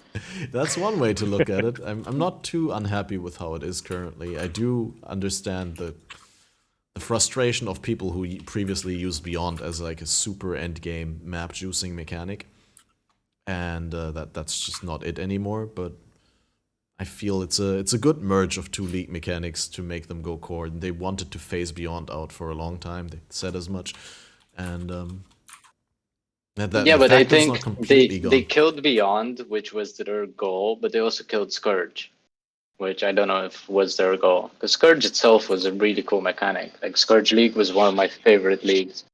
Yeah. It was a good one-off league. I don't think it would have been a good core implementation. Not like it was, no, but the way it is now, I don't think it does justice to what Scourge was. Okay, how would you have liked to see Scourge implemented? I don't know, maybe like a map mod or something like that. That would be cool. Or just that you can still... maps that you can like pre-baked maps that you can just pop in. Yeah, or something like the way Delirium is, that you can have Scourge maps that are you can toggle on and off like you did with the League mechanic, or like Delirious maps, like just constantly Scourge maps, right? And yeah, the rewards just got nuked to the moon for Scourge. Nuke. I would like Scourged items to drop, like the pre-corrupted implicit things. That'd be cool. Yeah, that'd be cool. And also, it's kind of dumb that you kill the Scourge boss and then no more Beyond monster spawn. Yeah, I mean that's basically what killed it as a top end juicing mechanic. And it's just not rewarding enough. Like I've been doing a lot, and I have 1 Tainted Chaos Orb, 8 Blacksmith's Whetstones, 11 Scraps, 7 Jewelers, and 2 Chromatics. No fusing. And I've been doing quite a bit of it. No fusing, no. I thought maybe you used them and you forgot to enumerate them or something like that. But... No. Let me have a look at my stash. Yeah, I'm gonna have to look as well, because as far as I know, I didn't use any yet. Maybe a little bit. Maybe I qualitied something. I only got one Tainted Chaos. Everything else I have like 60s of. Yeah, I just dropped my first Tainted Chaos, and I had a Tainted Mythic Orb drop earlier. I think I had a Tainted Exalt and I sold it. Ignore the amount of Mythic Orbs I have. But there's a picture.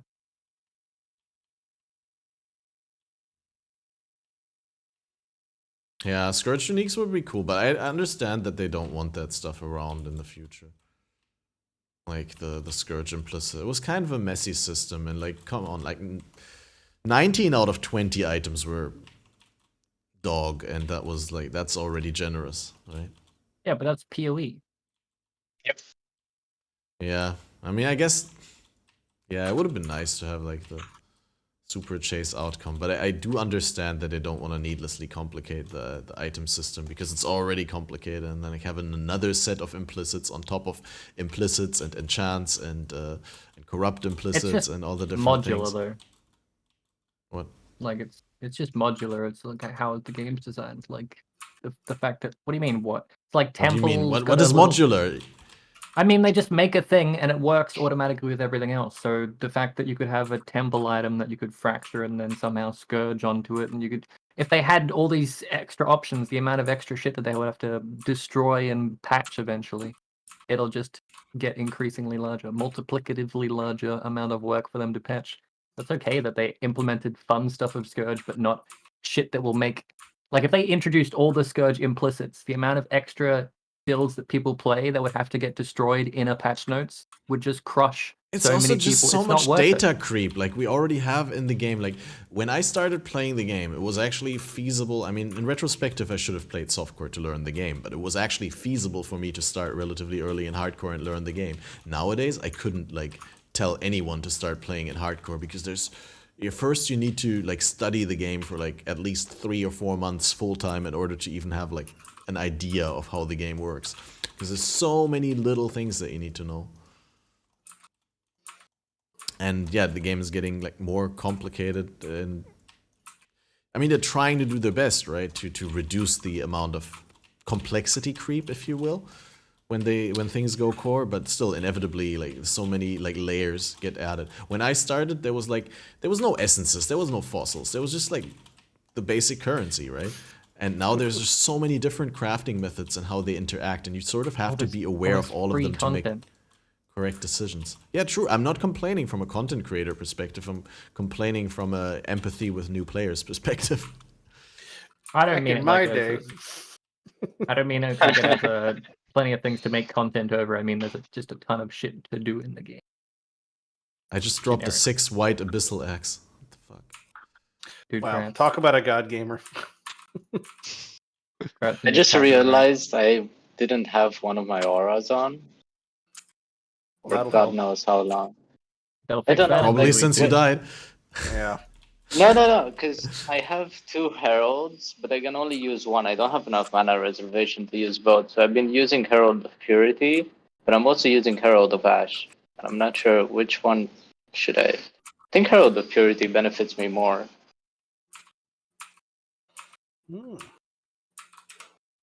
But that means I gain a skills gem slot.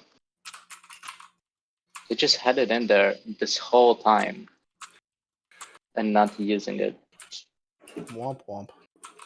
Womp womp womp.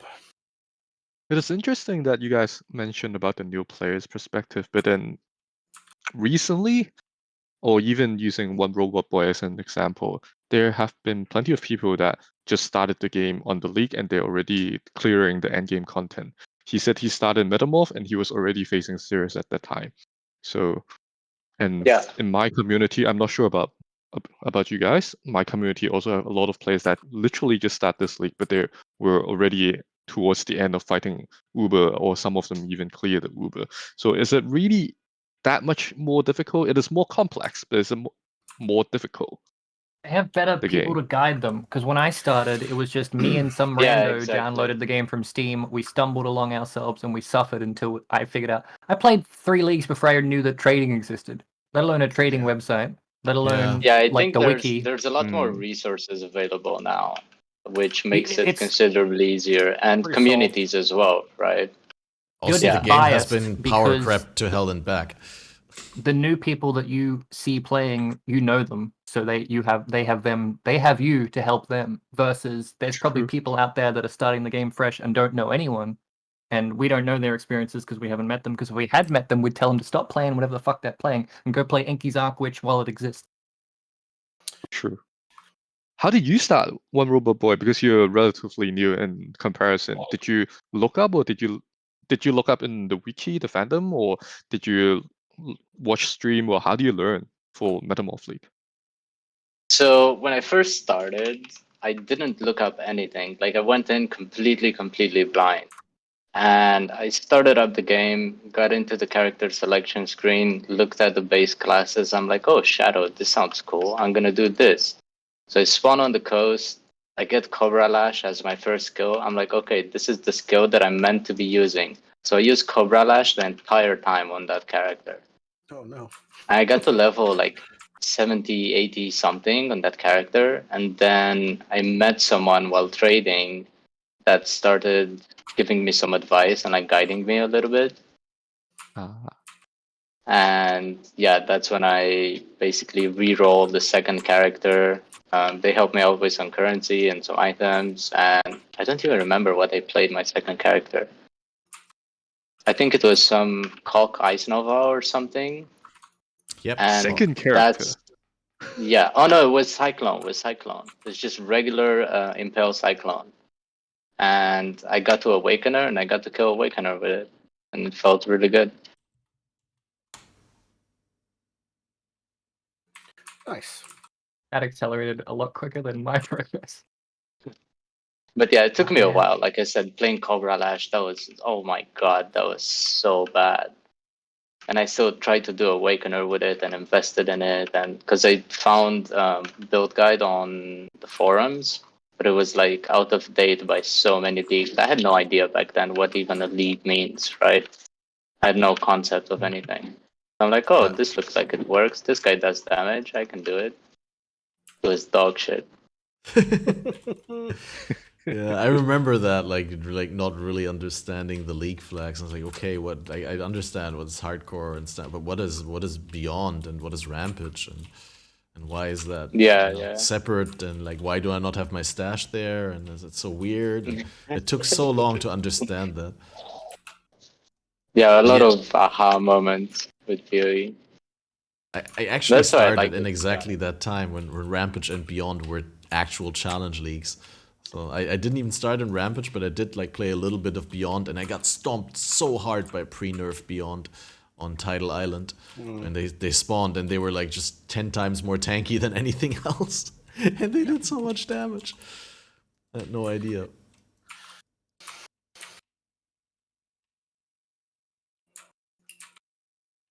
Do you guys think that's the... Sorry. No, I just wanted to say, conclude that I guess from that point of view, like it's also easier to get into the game. The game is not as hardcore and merciless as it used to be. The game's Act 1 is really hard, but like everything else is not that bad. If you're handed such a detailed manual now, so like also anyone who hits the game now and just finds a time-stamped YouTube guide, it's like how many people right now know how to drive a car but don't know how a car works, or how about you just use a cell phone but don't know how a cell phone works. I think 90% of people who play Path don't really know how their builds are working. They just know that whatever the fuck they copy pasted is doing the thing that they wanted it to do. But that's not required. So it's just bridging the gap between the, not so much that it's less complex or more complex or easier or less easy. You just don't have to know it because someone else knew it for you. You just have to follow the steps. It doesn't take a rocket science to be like, fill this out, and then I just throw a couple of seismic traps, and the thing I'm looking at's dead. And I'm a gamer. That's happening. So, but I think with that also comes a little bit of why like retention can dip or like over years can go up and down. It's because like as time, when people like typically learn less, or maybe they want to branch out and do their own thing, and they get such a detrimental experience versus like the thing that they initially played or copied. Like homebrews just don't excel like they used to anymore. Like the gap between you making, baby's first homebrew build and then a defined strong build is pretty massive. Like we kind of discussed. I think it also matters on the expectations, right? Like if you compare some Matho build that does 400 million DPS with something I make, yeah, obviously it doesn't feel as good. But I do think you have options to make builds and make them work, quote unquote. Yeah, there's also like an unexplained expectation when it comes to someone like Matho, for example. Like he's mechanically better than you, so he doesn't have to have as many defenses. So like this has been a problem since Uber Adziri came out, specifically with Matho, because he had dual strike builds with 3k or spectral throw builds with 3k life, and was clearing Uber Adziri, and people were replicating what he's doing and not replicating the results because he's playing better than you. So like there's certain builds that bridge that gap even easier. But I definitely could see it like someone who this is their first time playing Path. They saw Poison SRS, and then they start playing that. The next league, they're like, "Oh, I'm going to make my own build," and then that's going to be like a little bit of a rude awakening for, what their experience is now going to be. Which I guess before that curve was more natural because it was the order was reversed. I would say you made your shit build, you kind of put your shit time in, and then you like learn something good. But now it's kind of like the opposite.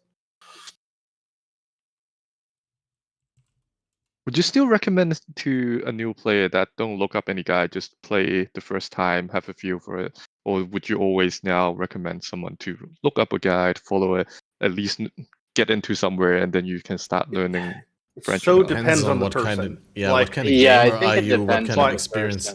What I typically recommend is to have someone who's more knowledgeable, give them a skill tree, and that's it. Like give them a skill tree, tell them like maybe a 3-link, and then the rest, because it's if you give it's just really is like give a man a fish versus teach a man a fish. Like I'm not trying to give someone a college education, that's not what I'm saying. But if you do just hand them everything, and then they play it and they have a great time, they try to do their own thing, they're just so far out of their depths on why things work, how, who, what, when, and they have no idea what is happening, and then they start to get into it themselves, and it's like so daunting. There's also so many layers to it. It's onions on onions. Like it's Yeah, if you've not played an ARPG before, I mean, you're just like trying to get used to like pointing your mouse at the right direction, clicking on the enemies, pressing the right buttons, and remembering to use your flasks in the meantime. And like you completely don't have any brain sort of for like, okay, I need to link this gem with that gem, and I need to get like this gem there, and I need to go into another area for a quest, and it just so much complexity, which is not a bad thing. I mean, it's cool to overcome, right? It's cool that there is a struggle early on, and early on, as steep as the learning curve is, and as like hard as that can be, that's also something that makes the learning experience so rewarding, because in the beginning you increase so quickly in skill and knowledge, and you like make big progress every single day that you play. Yeah, there's it's it becomes like one of those things, like I guess a little bit of the meme is I used to say like Path is my favorite game that I'd never recommend, but it's like there are such huge gaps in knowledge in the game, and someone was mentioning build of the week, but like imagine you saw the build of the week and it's fucking Ward Loop, which was like last league, and you're like, what is even happening? You definitely like get out of Path what you put in. So as long as I think people have that expectation, like yes, this is there's a steeper start. There's a lot of things going on, but the depth is borderline endless. As long as they have that expectation, that's fine. But like a lot of people, because it's free, a lot of people come in after you might maybe playing or seeing like things like Diablo or Last Epic, which are way more new player friendly, and then they just get like a little bit of a shock to the system, because a culture shock. Not so much more simple. Yeah, I mean it's just it's not as kind. It's just not. It's just not trying to cater to you like modern games do, right? Like it does, as much as there's like a little bit of a tutorial now. It doesn't even know what the game's who the game's trying to cater towards. To be honest, I think it has a bit of a person like an identity crisis at times, because you have some things like you'll have introduction to like Uber boss, like Uber pinnacle bosses, and at the same time they'll like be like trying to like work on Act 1, and I sometimes I'm like trying to figure out where this is going, or like even like when Karma's talking about like the strike nerf, like who is that targeting? Like who is that for specifically? Like I don't really fully know like what, but again, it's just. Well, I mean, there's so many variables that we also don't see. Like Path to Copium. I also think that PoE is not the kind of game that attracts a lot of new players on a constant basis. Like it kind of reaches a plateau of how many people actually are going to play it, and that's about it, right? And it doesn't try to appeal to a broader spectrum of gamers, right? Like it has its core audience, and that is what it is. That's why the way I see it, and I remember Chris saying something along those lines. Like they don't rely mostly on new players because there aren't that many. Yeah. Well, I guarantee there'll be a massive spike in Path 2, right? There's going to be some huge influx. Yeah. But how many of those are going to stay, right? Like the way you and I and, I think if they get 10%, that'd be a massive success. Yeah, definitely. Yeah. But I think it has a very targeted audience. Like it's for a specific group of people and nothing more. A very niche for audience. Gamers by gamers. Yeah. It caters to people that don't like being catered to. That's true. Oh. You could say that, I guess. Yeah. I just hit the Sacred Grove section after 500 seconds. Oh, awesome! Nice. Oh my God. I thought you were gonna hit me now. I thought you were gonna hit me with another fortune cookie diss. Oh no! No more only nice things to Cat now. Right. I'm just doing the walk of shame because I did a linear map and died to the boss like a pro. Well, imagine not using cast on that portal. What are you even doing? Honestly, in this economy. It's the current. Yeah, it's true. I should adapt my playstyle. Adapt I just don't have sockets for that shit. You tried to socket one in your ass? Not yet. Okay.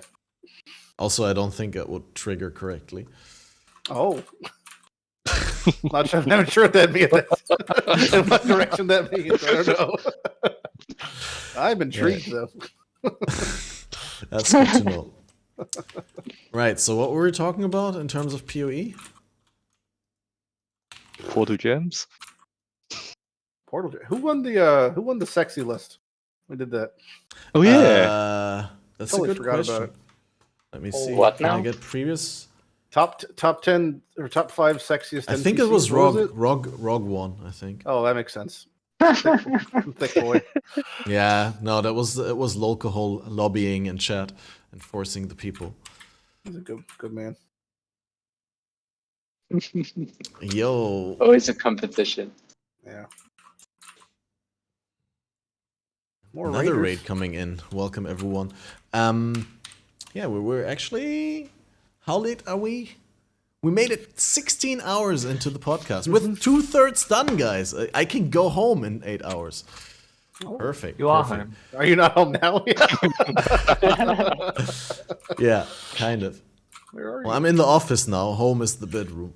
Oh boy. J Omega Lol D. Right. We got more people coming in. Just right now, we got a fellow community gamer signing on in order to no? Shit. I just saw him in the beam me up chat and then he left again. Ah.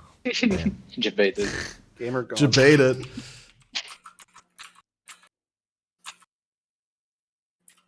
Yeah, I'm probably gonna hop off soon.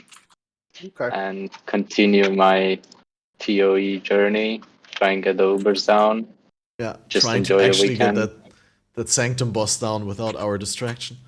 Okay. Yeah, and I'm also about to level again, so I'm gonna try Uber Eater again. What part of it were you having difficulty with? On Uber Eater? Yeah. Oh, I literally died 2 times right at the beginning because I wasn't used to how fast he is and the skills. Because it's been a while since I've done him, so I really forgot how fast his basic attack is and the tentacles. Yeah. What's it called? And the beam too. Yeah. What are you using as a The movement? beam. I use shield charge and flame dash. Okay. So with the beam, it's really easy to dodge once you know the rhythm. I think it's the way I do it. It's usually one shield charge, one flame dash behind him, and then I'm safe. I get shield charge into him and flame dash behind him. Yeah. But yeah, it just takes a while to get used to get the tempo going. Yeah. Nice. I think he's one of the easier ones. It's just that he's really like he punishes you if you make mistakes. Yes. Yeah. I think Exarch is much harder. Yeah, the random on Eater is not big, which is kind of why I feel like, Sirius is so bad. Like the mechanical, once you learn the mechanics, like you're saying, it's kind of like rinse repeat. There's not a lot of variables to it. But Exarch is the balls are more annoying. The spray is more annoying. The Minotaur, he's angry. Yeah, angry Minotaur. I also think with Sirius, like normal. I hope you get a Nimbus. It'd be great. That'd be so cool if you got one. Oh, that'd be your nice. first kill, Nimbus. Yeah. Oh man. And on EK as well. Yeah. You and your 600 DPS. I definitely try to fit it in. Well, not surprisingly, my damage is actually good. It's my survivability, like my defenses that need work. I didn't think Nimbus worked in EK because it left blades on the ground. Oh, right. I haven't thought of that. Actually, haven't tried it with double EK. check. That's a very typical hardcore player in softcore kind of situation. Like your offense is good, but your defense is lackluster. Yeah. I did EK for 4 days after I had like Gloomfang and all that stuff and Obliteration, yada yada. Found the single target was definitely the lacking part, but Hydrosphere helped a little bit. But yeah. Yeah, I have like 1.5 million DPS, which is, I think, decent damage for bossing. And the build is still like on a budget, so to speak. I don't have crazy gear. Yeah. Just really the basics, have spell suppression, 3.8k life, and 16k armor. Yeah. Yeah, but yeah, so if I can get be a good setup to practice bosses on. Maybe a little bit more survivability. Yeah, if I can get 1,000 life more, that'd be great. It's just hard on requirements, on attribute requirements, to be honest. Really struggle on strength and dex. Right, let me check. But yeah, no, like I'm a big fan of practicing bosses on like builds that are not like super OP or like insane boss damage, but like something that's realistically achievable and something that gives you actually the opportunity to play the boss fight for, a minute or two, so you can actually dodge the moves a couple of times. Sure, I mean, obviously, if your sole goal is completing the boss fight, yeah, the more damage the merrier, because you can just make it super short and it's super easy, but I like to do like extra long boss fights to practice. This reminds me of something, because we talked about the new player experience. I forgot to mention that the league after I started, which was Delirium, right after Metamorph, I got to make an aura stacker. And I ended up just destroying Cirrus and just farming Cirrus over and over again. Yeah, that was fun. Was that something that was beneficial to your new player experience, that you like saw how powerful builds can be at the top end, or was that something that kind of destroyed your expectation for future builds and kind of made you? No, I think it was really good for me that I saw that you can make this kind of ridiculous character that just is immortal and instantly kills everything. It was really satisfying, and it was really good to earn it, right? Because I made it quite early, but still it was a lot of currency to farm. And I think it gave me a glimpse into having goals and knowing what you want to do, and achieving those goals feels good. Mm-hmm. No, I yeah, had that a very was really similar nice. experience. Definitely a good peek behind the curtain, that build. That's like, if you made that work so early on for you, it's like definitely impressive as a player, but also like you get an idea, a real sense of like how the game works. Yeah, you can't you couldn't make that build by accident. You know what I'm saying? Like that was That was like effort. Yeah, it really made me learn stuff about the game and understand awesome. things about the game. And also did Kokai's Nova before that, which also I think is a good build to learn about mechanics of the game. Cool Because you down, have to, breakpoints, otherwise, sort of stuff. yeah. Otherwise, it doesn't work. Nice.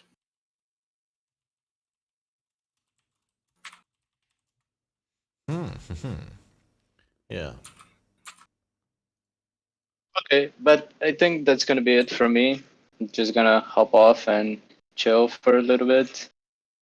Go have a little smoke. Nice. Sounds like a relaxed Saturday. Well, Yeah, whatever is for left of those your of you- Saturday. For those of you that don't know, weed was legalized in Thailand like last year. Yeah. It's So, important. yeah, It's been important to enjoying- say that on Twitch that we're not promoting illegal activities, guys. Stick to your local legal stuff. Yeah. Oh, I just hope more people had access to it the way I do. Fingers crossed. Yeah. One day. Although, it's not the end of the world. I mean, it obviously would be better if there was a better regulation and availability, but we have worse problems in the world right now, so I don't think it's the end of the world. But yeah, it is an issue dear to my heart. I've lived in the Netherlands for 7 years, and I've seen like the coffee shops. Well, no, what I'm trying to say is like I've seen bad models, right? Like, and the black market quality is just garbage, and like it's a health hazard, and like so many people are gonna smoke whether whether you want them to or not. They just do it, and so yeah, it's not really beneficial that it's illegal, because it also plays a lot of money into the hands of the black market, especially in the Netherlands. A lot of people think in the Netherlands it's legal and it's all regulated. No, it's just, but anyway, this is a PoE podcast. Thanks for coming on. All right. Thanks enjoy. for having me. Yeah.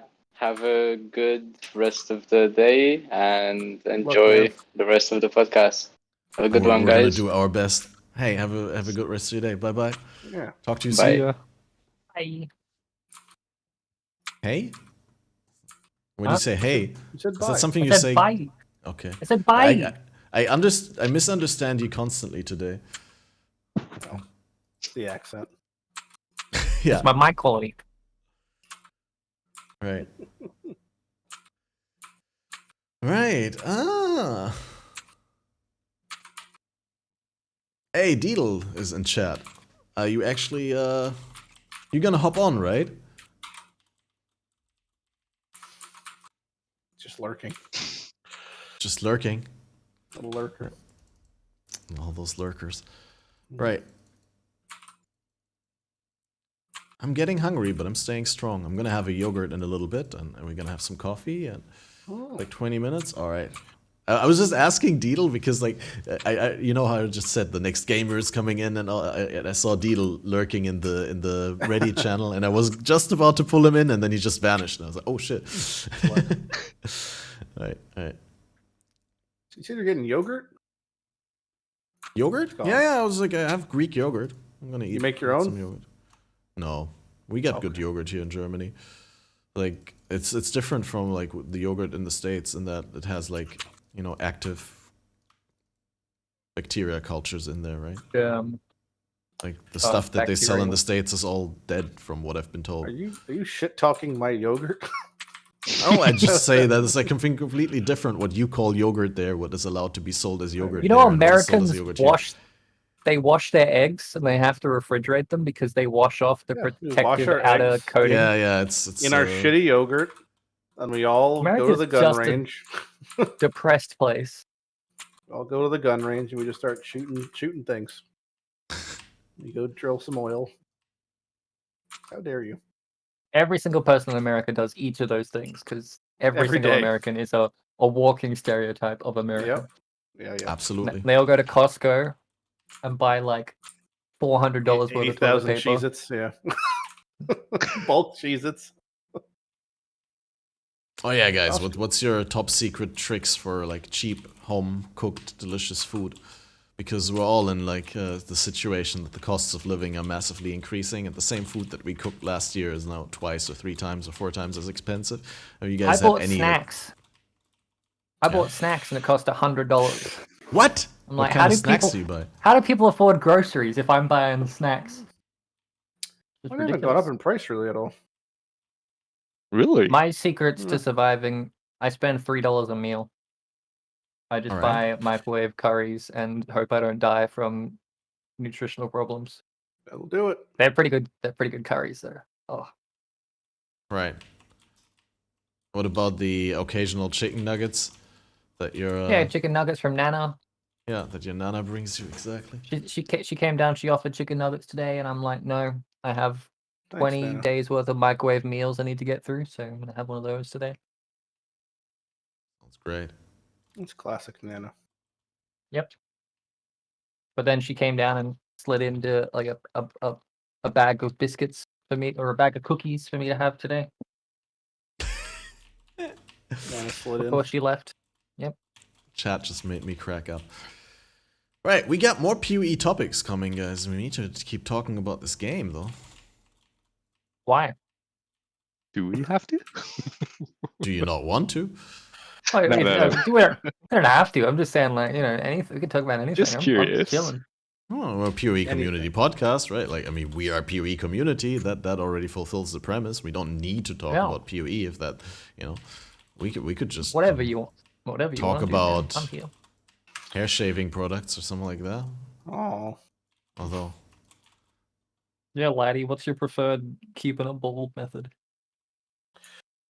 Just dunk my head in boiling water.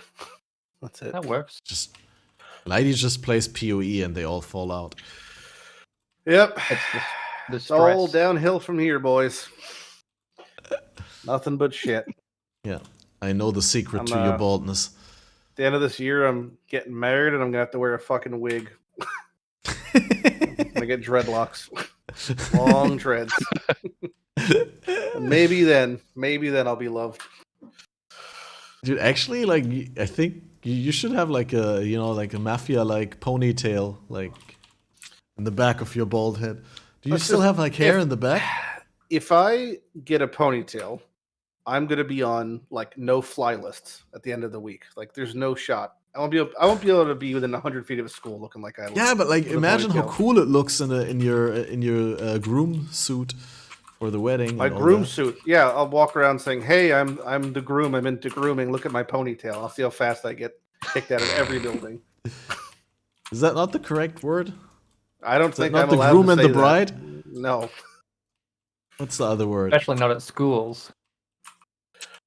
No. I'm gonna get Rick and Morty in 2 seconds. I don't know what that means. If you know, you know. It's a family-friendly podcast. I have to Google it. Very Let's much take that so.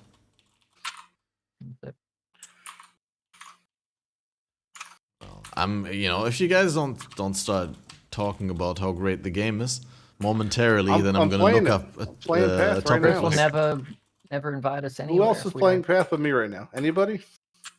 Yeah, I'm AFK in my house. God damn. Same. It's PoE, right? Oh, 80% no. of the gameplay people have is just AFKing in their house. This is one of the two down the dark things they've added in Path. Hideouts was one of them. I could play it, but that would be content that I can't stream then because I'm not streaming. So I'm gonna not do it later. And every single third-party software should ban them all. I don't use any third-party software. My stream actually gets upset at me and like forces me on a regular basis to. I'm counting like POB in that. I think they should all be gone. I back use to POB. back to pen and paper where we belong. I don't think like everyone would enjoy that as much as you do. Well, I saw a thing on Reddit about people complaining about rolling items, and someone's like, if only you could just make like a program that not rolls for you, but just tells you when you hit what you want on your item and tells you so you can't roll over things anymore. And some guy's like, I can do that. And they made it. And like the comment chain is, oh cool, this is really good. You should make your own post for it. And then he made his own post, and the entire comments is like, this is against the rules. Yeah. This is bannable. Like, well, it's not technically bannable. You could get banned for using it. Actually. Yeah. It's like the popsicle flask thing, you know. I just dropped 6 links. Oh my god, Grass. Oh shit, let's That's go. Like Nice. 120 fusings. Ha. Damn. This is the machine to surpass Metal Gear. My censorship. So, Weird. One Do of you them guys is think- Ashrend. Yeah, what do we think? No, do you think the 6-link recipe will stay the same in PoE 2? Because we're not having any fusing, right? But we'll still have 6 links on the gems. So what then? We sell the Yes. 6-link gems and then into jewels, or We could just fuse jewels, couldn't you? And then you have you could put jewels in the crafting bench and just do the same thing. Well, I mean, you don't get fusings anymore, right? In PoE 2, there's only right. jewelers. There's only sockets. There's no links. I think when you Well, why would vendor, you?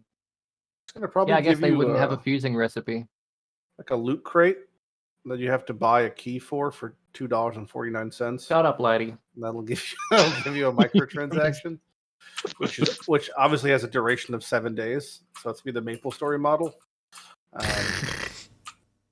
It'd probably be the same Sounds that good to jewels can me. just drop with all the links enabled, and then you can vendor one of those to get fusings, or you can sell it because it's already like You don't someone get needs that, fusings. someone wants to play Fusings it. will be removed from the game. Yeah, you just keep fusings, and how else are you gonna get more links on your gems if you can't fuse them? With jewelers. Fusings. jewelers. Oh, They you said already said jewelers? that. Ignore me Use then. jewelers. I wasn't listening, okay? I wasn't paying attention. Mom, nuggets. Well, what's stopping them from having like? They're not enough. Okay, fine. What's stopping them? What's stopping them from making what a jewelers still slope. have a use on gems? Exactly. Odds are, maybe they remove them, maybe they won't, and we have to do the same thing we're doing Well, right they have now. to phase them out. They can't like straight up remove them. I mean, I guess they could if they have no use anymore in the new game. They're powerless against what they the did with might of Prophecy. jeweler orbs. The infrastructure Chromatics will still crumble. exist. Fusings will still exist. Jewels will still exist. We're fucked. Well, chromatics will exist. Here's the problem is armor smiths, are they still going to exist because there's no reason to quality your armor anymore, right? Yes, the armor smith stone. What about So get increasing rid of the all defense? Path of Exile currency. Well, What if about like what's the point of putting armor on your what? You get 20% extra fucking armor on your ES build? Yeah. Who gives a shit? Yeah. Well, maybe you get extra ES on your ES build. How about that? They should just crank up the base stat thing, the hidden sacred orb thing, crank that up, and then Variable get rid of defense armor rolls. smiths. Oh, no. And then make it so that armor smiths, the equivalent of sacred orbs, is 3 times rarer than a divine. That'll fix Man. everyone's complaints. I think that when you apply a jewel orb, it should enter a quick time event that you have to enter in sequence, and if you fail to, it deletes your item. It's the only ethical way. Val And orbs, there- but with a skill ceiling. Yeah, well, the right. Val orbs are going to hook up to your webcam. It's going to identify if your eyes are open or closed when you slam, and if they're open, it's going to have a probability differential from when you're closed. I mean, Drink a verification can. we're staying with the vision here. Obviously, also every time you hit a boss, you have to begin a CAPTCHA event. That's going to have to be filled out. You have to click on how many bikes are in the picture. This is the final solution. I have a question. Has anyone used any of the new Val gems? What new Val gems? Cosmic Arrow, Smite. Oh yeah. Nah, I haven't played them. The Val Blade Flurry. I used Oh, Val I Blade haven't. Flurry, now using Val Caustic Arrow. I should play Flicker Strike. That'd be fun. Maybe next league. Oof, that's a dangerous sentence in Path of Exile. I agree. How is that dangerous? Maybe next. Because right now I'm playing Poison SRS, which, as someone who has played the best builds in this game, I would say this build is a B- to B+ at best. No shot this build doesn't get nerfed in some way, shape, or form because it's popular. That's okay. And like, I think if you say, "Oh, I could play it next league," yeah, tell to everyone who wanted to play Forbidden Right Totems or Hateforge, or the list goes on. Like, I'd rather play a balanced version than a broken version, so that when it does get nerfed, if I do enjoy it, it feels the same because like Forbidden Right Totems doesn't work anymore. I'm saying like these. So it's not that there's I a get balanced that. version of broken. Sometimes the build is now it ceases to Well, they're exist. not gonna. The only reason I'd want to play Val Flicker Strike is for the Val version of Flicker Strike, not that there's a broken Flicker Strike interaction. you don't know what they can take away from you, sir. That's my point. You don't know what you're going to lose until it's lost. They have the capacity, okay? Yeah. I tried to play Twister this league and it was not good. What is the amount of emotes on the stream right now? It is like a Yeah, single frame. There's a lot of subs. I think. There was a. I do think. Well, going about 4 frames per second. Yeah, I think it's also. I mean, the camera still works. It's not the entire stream that's lagging. It's just the browser doing the emotes because it just can't handle. Display capture on OBS has been an issue. So, I guess you're doing window capture. No, it's not. It's not a capture at all. It's like just a browser in OBS that opens the browser capture. Yeah. The machine. No, it's not a capture. It's a browser plugin. No, it's not a capture. It's not capturing anything. It's generating the browser content within OBS. Mom. Shut the fuck up. It's a capture if it's in OBS. If it's a plugin if it's in Twitch. It's still a capture. They're bullying me on the internet again. Mom, they're fighting. You're rendering it on your computer and streaming it as it's shit quality. It's not shit quality on my computer because my browser's shit. You're streaming it as a shit quality, so therefore that's fair enough. Now it's better. Okay, fair enough. Anyway, thanks so much, Cool Joe, for the 100 gift subs. And earlier also, there was already 20, I think. 10. Are you still embezzling all this money? Or what are you doing? Embezzling? Yeah. What's all this money, all the minimum wage that I make. Yeah. Well, like, what are you spending on? Scratch offs, Pokemon cards? We're getting a cut, right?